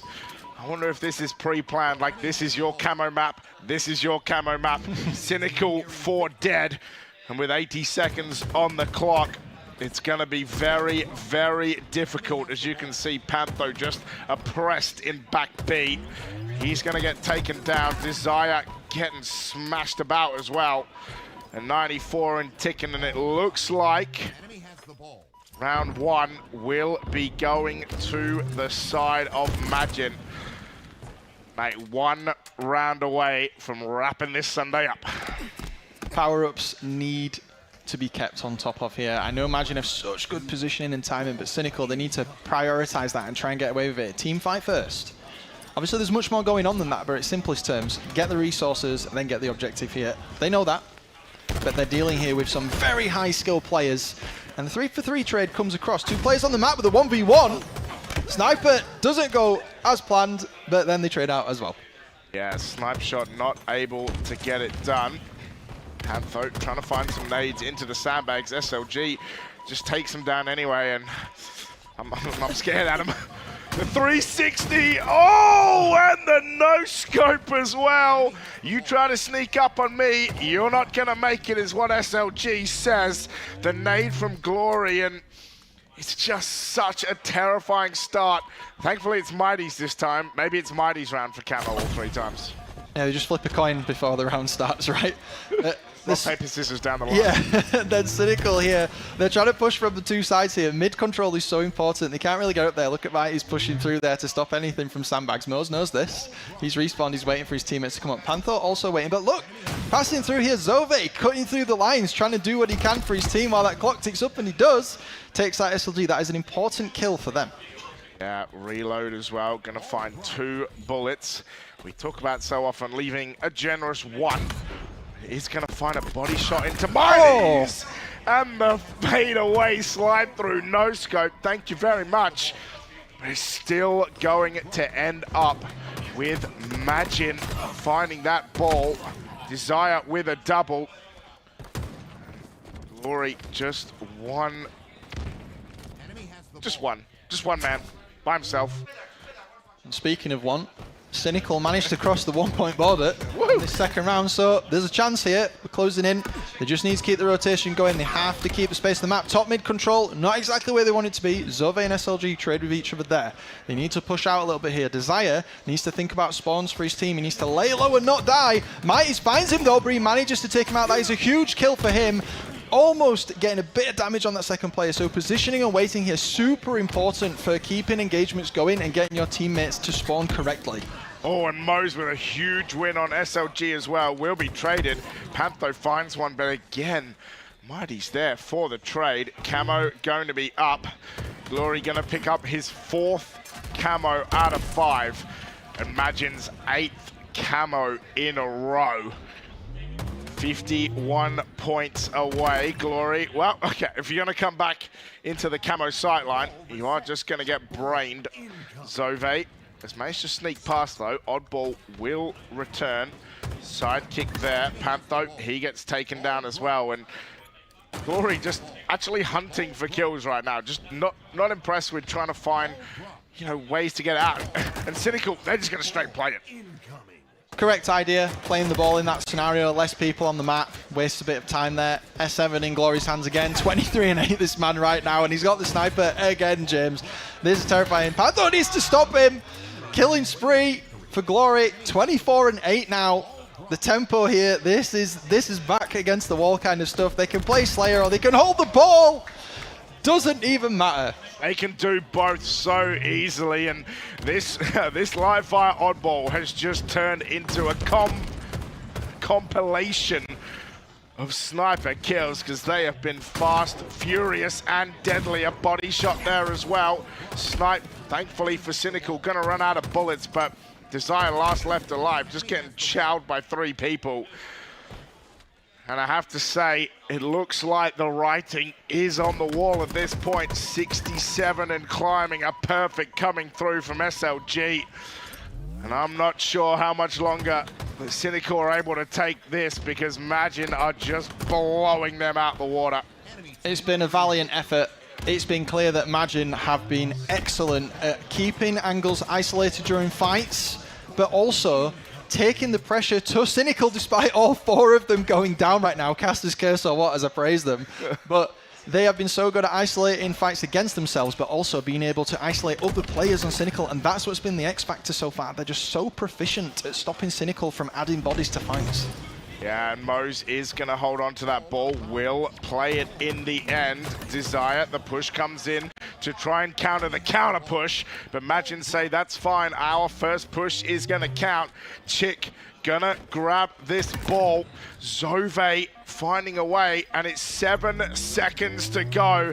Counting down, 3, 2, 1, and it is gonna be Majin who are your champions.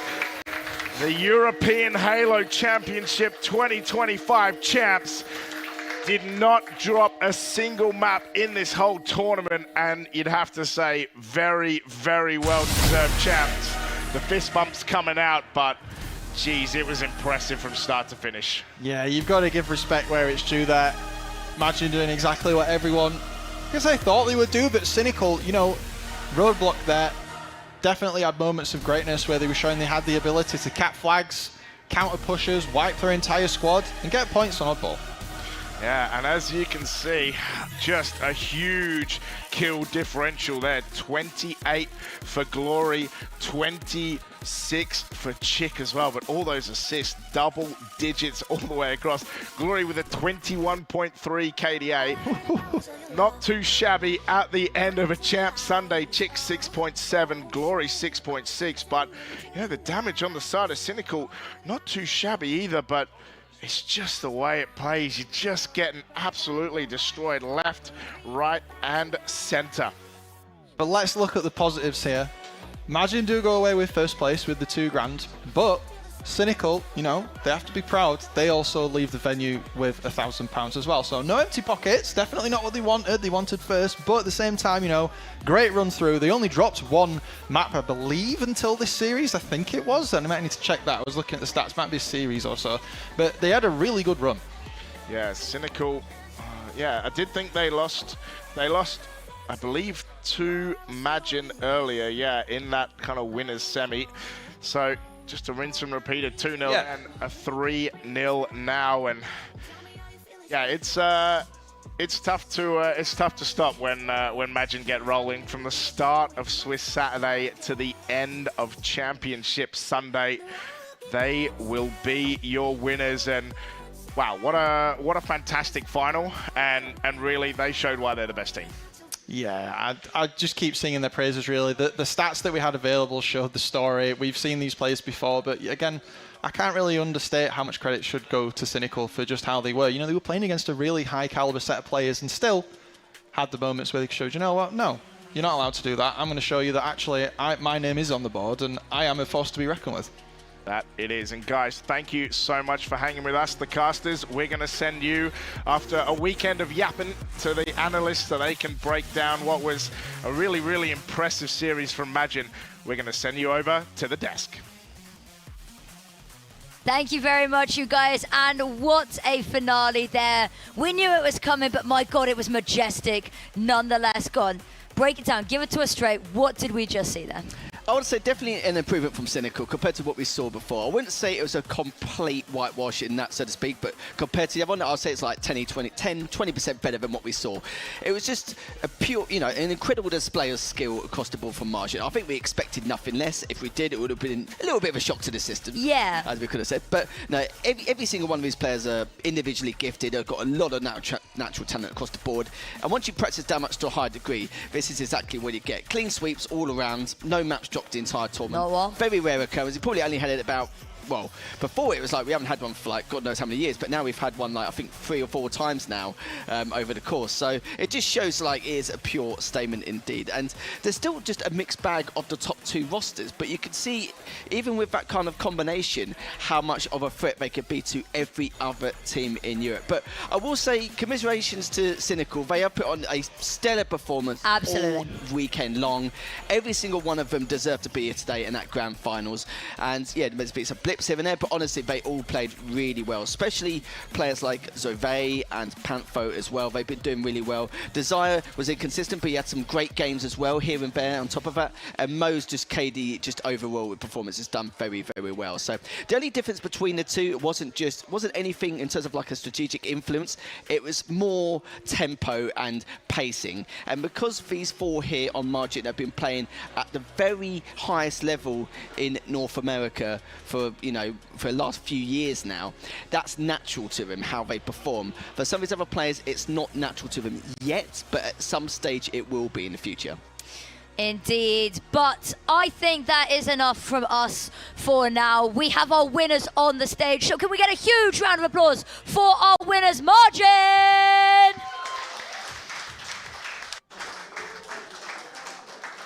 Thank you very much, guys. Yes, I'm joined here by the guys from Margin, and I'm joined specifically by Liam. I want to ask you a question. So you've been playing with a little bit of a different team here today. What's it been like playing as a full stack? It's been fun. It's weird playing with two different people. I've played with David, of course, but Norwin's the first time I've played with him. It's different, but it's really nice to play with a team of this caliber for sure. Cool. Okay, one other tiny quick question. Which player has impressed you the most that you've played against at this tournament? That's a really good question. Honestly, Zove. Zove's final boss this event, and it's allowed to be said for sure. Like he was playing very good. Yeah, what you can't see on camera is he's smirking there behind the camera, getting very happy with himself. Okay, I want to award you guys with a giant check, so I will hand this to you, and then I'll move out the way, and you guys can make your pose and be very proud with your little victory you got there.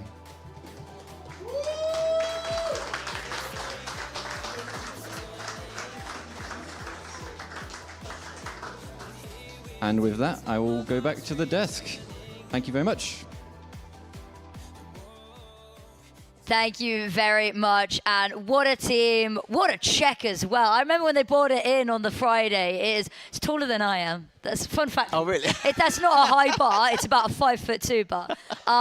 But absolutely incredible scenes. We broke down a little bit about that, but they are looking on top of the world right now. But that kind of just leaves us to wrap this up. All the games are said and done now. Victories have been had. Any sort of final remarks from you? Not too much for me. I'll probably say just overall it's an incredible weekend. It's nice to see the entire European Halo community come together for one last tournament before the end of the year. Been extremely impressed with the production and how just like every 6 months, every 10 months when we have a European Championship or any kind of European tournament, but the guys here in the production at Atlas, it's just getting bigger and bigger and bigger. And I'm gobsmacked with how big it is now compared to back in January to now. So I've been very impressed with everything overall, and yeah, look forward to see what occurs next year. Absolutely. But with that, huge thank you to everyone who helped put this on, all of the wonderful casters and production team, all of the wonderful people over at Atlas, and of course HyperX and Omen who have powered this event.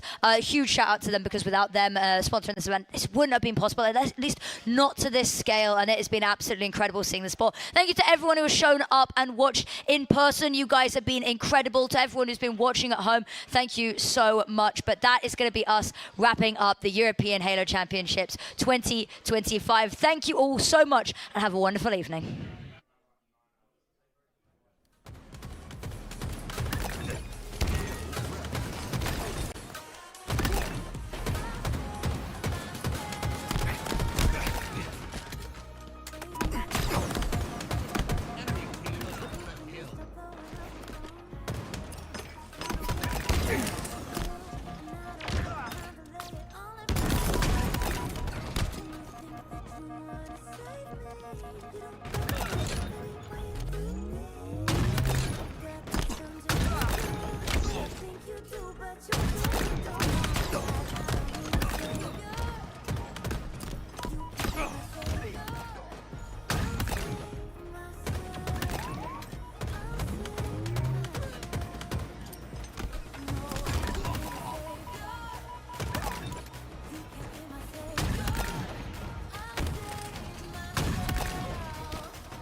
Hold up.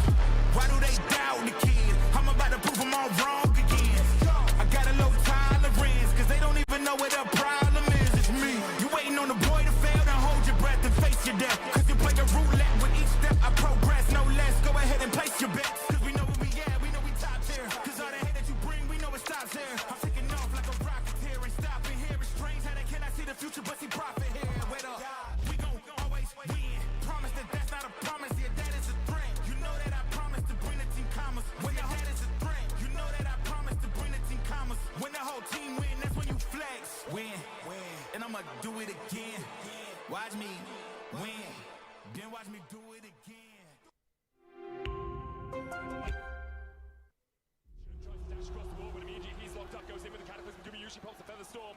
Owner looking to re-engage onto Archer. Oh, they go back in! Baker flashes in, and down goes Knight!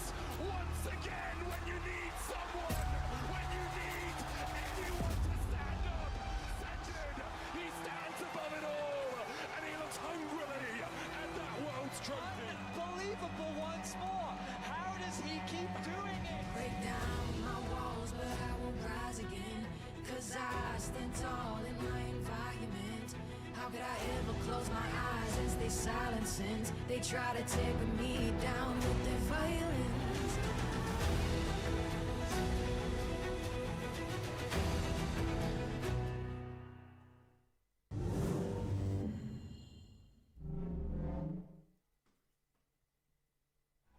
On another level,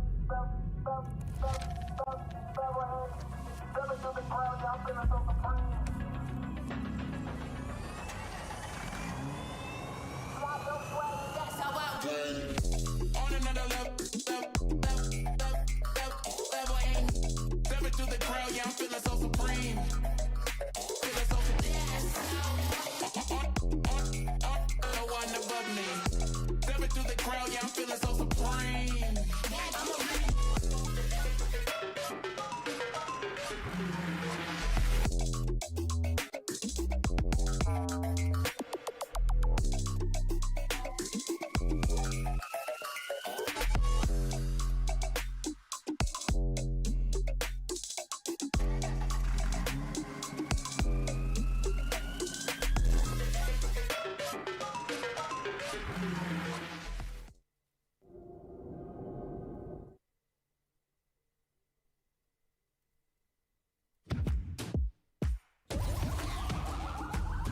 This is the moment we waited for. Everything you want is right here. We gon' give them what they got. We know we running it now. Watch the game change. Watch the game change. Watch the game change. Watch the game change. Yeah. Watch the game change. Watch the game change.